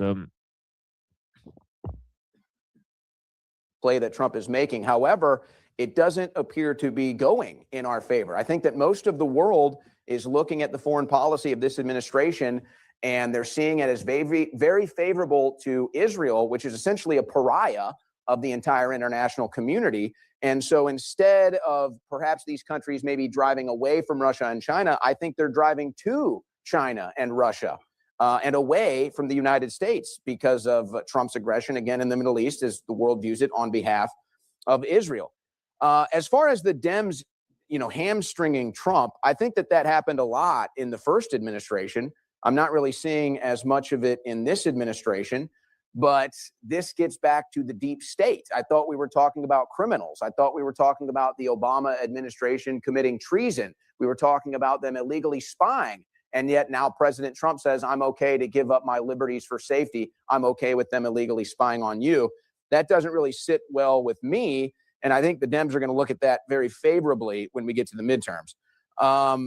Israel does have a nuke. It is it's a violation of the nuclear proliferation agreement. They're not supposed to have one. Everybody knows they have it. In fact, technically, they shouldn't even be our ally because they have a nuclear weapon, but somehow they're above all of these rules.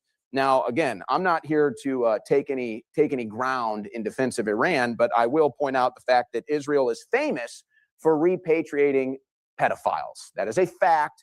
Everybody knows it. American pedophiles. Boom. And so many people clapped. It's not a huge audience.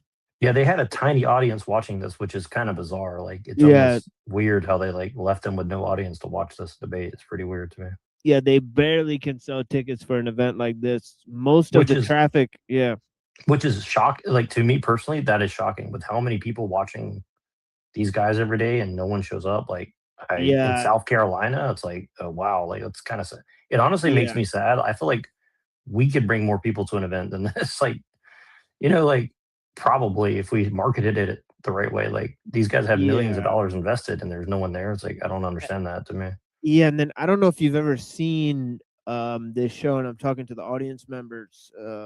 Obviously, I know Neuro's seen the show Modern Day Debate, but obviously very shitty audio quality, very shitty video quality. Sometimes they'll, go off the screen. They'll have all sorts of glitches.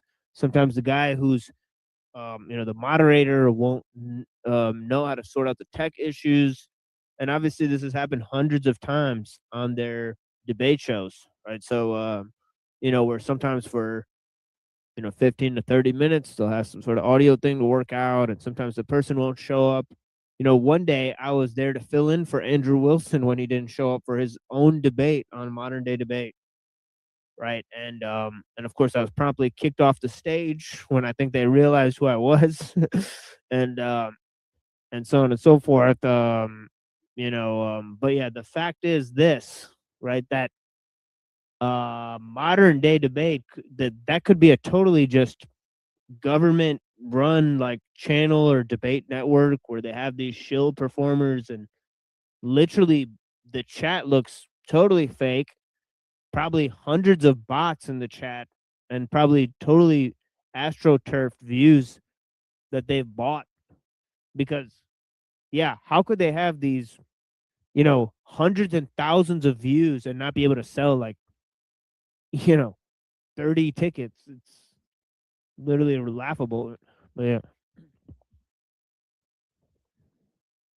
I've seen college classes where there's louder applauses for the college professor. I mean, it's just sad. But American pedophiles are able to flee to Israel and get safe harbor there. We have many, many instances of this. Now, the Epstein files, I don't know how deep we want to go into this. This one is a little confusing to me. You say, show me evidence that there is a pedophile ring. Well, I would slap down on the table, not even 50% of the Epstein files. We don't even know how many we've gotten, but it's 50% max. There's not a single Iranian in the files, not a single one. Now, there is a certain group of people that are in there, but we don't need to get into that. But they all are rich.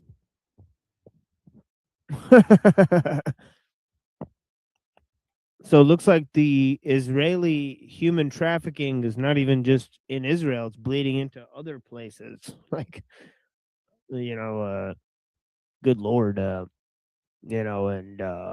this guy will not. And did you see Andrew's reaction? Let's take a look at it again to that statement. Max, there's not a single Iranian in the files, not a single one. Now, there is a certain group of people that are in there, but we don't need to get into that. But they all are rich. Hee hee ha ha. Yeah, hee hee ha ha, right? And they're not in prison, and that's where they should be. So I don't really want to have to think about Iran's cultural issues. These are Americans and people that were using them for blackmail to get leverage over our country. That's how most people perceive these Epstein files, of which we don't even have the entire files. But in them, we see references, what appear to be killing people, taking women, young women, babies as sex slaves. Who knows what else is going on in these files? There's very obvious code language. I know this. If I was able to get one of my kids' cell phones and I'm reading through this cell phone and they keep talking about pizza and grape soda and jerky, I'm going to pull one of them aside and I'm going to say, hey, what are you talking about? And if they say, oh, I'm just a pizza connoisseur. Me and my friends just make beef jerky and eat grape soda. I'm going to say, bullshit. Tell me what the hell you're talking about. If I see you saying, I'm going to get pot from my friend, I know you're not talking about a potted plant. I know you're talking about drugs. So it's obvious the same thing is going on in these emails. Where is the investigation? If your kid brought that to you, you would not believe them for 1 second. You'd say, this is clearly code language, and I'm going to investigate what it is. I think we should continue to investigate these Epstein files instead of continuing to cover them up, because I do think there is a there, as most other Americans do, and that's something that Trump campaigned on and many of his administration talked about for years. And time. With that, we're going to jump into the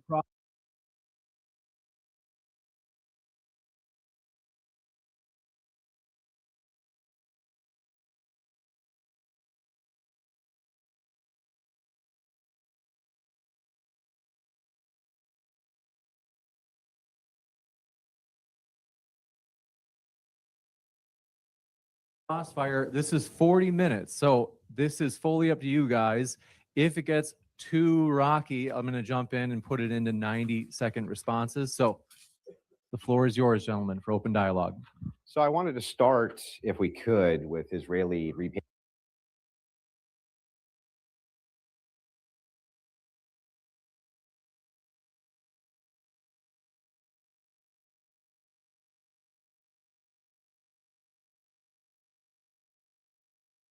Gentlemen, for open dialogue. So I wanted to start, if we could, with Israeli repatriation of pedophiles. So you and I both agree that this happens and it's abhorrent. Do you know that what the numbers are, roughly? The last story I read was a CBS story. It was a couple dozen, I think. I think total that I could find, I was being as charitable to your view as I could, it's about 200. That's a lot. It's a significant amount. But it's nothing in comparison to the Catholic Church. Nothing. Which is somewhere around 100,000 children, perhaps.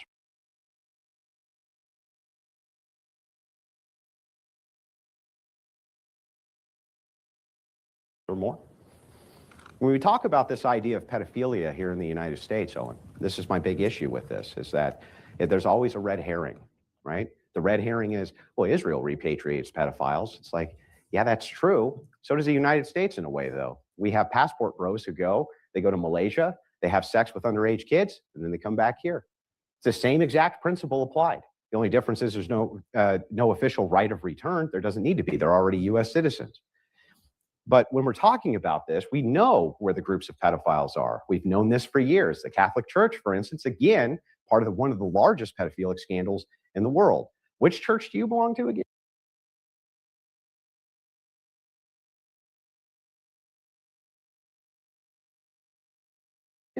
Is it Catholic? I have no qualms with what you're saying about the Catholic Church, whether I identify as one or not. So go ahead. I will sit here all day as a confirmed Catholic and ridicule their pedophilia. Yeah, I'm No just saying problem at that all. when you use the red herring of the Israeli repatriation, How is it a red herring if it's true? Because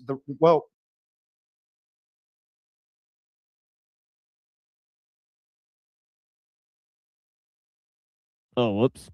But yeah, yeah, that fella on him one day. Well, when he, I just want to say this exposed- really quick. Like yeah, go ahead. he's him trying to say that like passport bros are like equivalent to like widespread like repatriation of like convicted PDF files in the United States for like billionaires is like absurd, because that directly a lot of that stuff he's referring to directly ties to the Epstein files. So like he's literally obfuscating the entire Epstein files like by saying that. Like it's crazy. Like literally Epstein was one of the primary people in the Philippines, probably with the Catholics doing all that. So yeah, it's totally absurd that But he's this just is like so weird. sidestepping that. Yeah, but this is so weird. When confronted with the crimes of the Jays, he'll then point to other Christians who are doing it. Isn't that really weird? And then he'll point to his other Christian compatriot and say, well, aren't you part of a church that supports this? When actually it was, he was exposed in a debate when they showed that Orthodox priests that committed sex acts with children were moved around to a different church. So yeah, so I mean, this has obviously happened in his church as well, right? Not to mention the church that he represents has linked up with the Russian government, right? Who were certainly involved in all kinds of trafficking, for sure. All sorts of trafficking. Including people like Lev Lviv, who Trump is doing business with in Russia. So yeah, really odd stuff there. But yeah. the red herring happens when Didn't you say admit it's hundreds? when you say, "Hey, wait a second, yeah, hundreds." So for it's sure. a real thing. So it's not a red herring. I'm not. No, Oh, let's not forget to mention that Trump was also a protege of the gay Jewish mobster Roy Cohen. So yeah. no, the red herring portion of it is when you obfuscate away from the argument on the Epstein files, as though there's a global cabal of pedophiles. I point out in Iran, there's an open cabal of pedophiles. You say, well, Israel harbors pedophiles too. It's like, no, they don't have official policy for pedophilia, dude. They Hold don't. on a second. You They just don't. admitted you're talking about people that have been actually charged with crimes of pedophilia that Israel knowingly takes in. No, They are very that's well not in aware. every instance. That's So in they are some very instances. well aware. Sometimes it's suspected. One of the big key ones was in So Australia. look at it.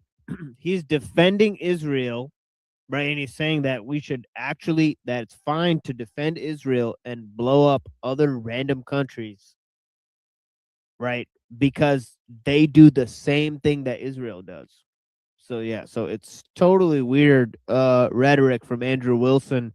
If he's not totally just a Zionist supporter at this point, he's already supporting, Trump's extreme Zionist positions that he's taking recently in support of Israel, right? So it's really weird, right? And of course we called this out a while back,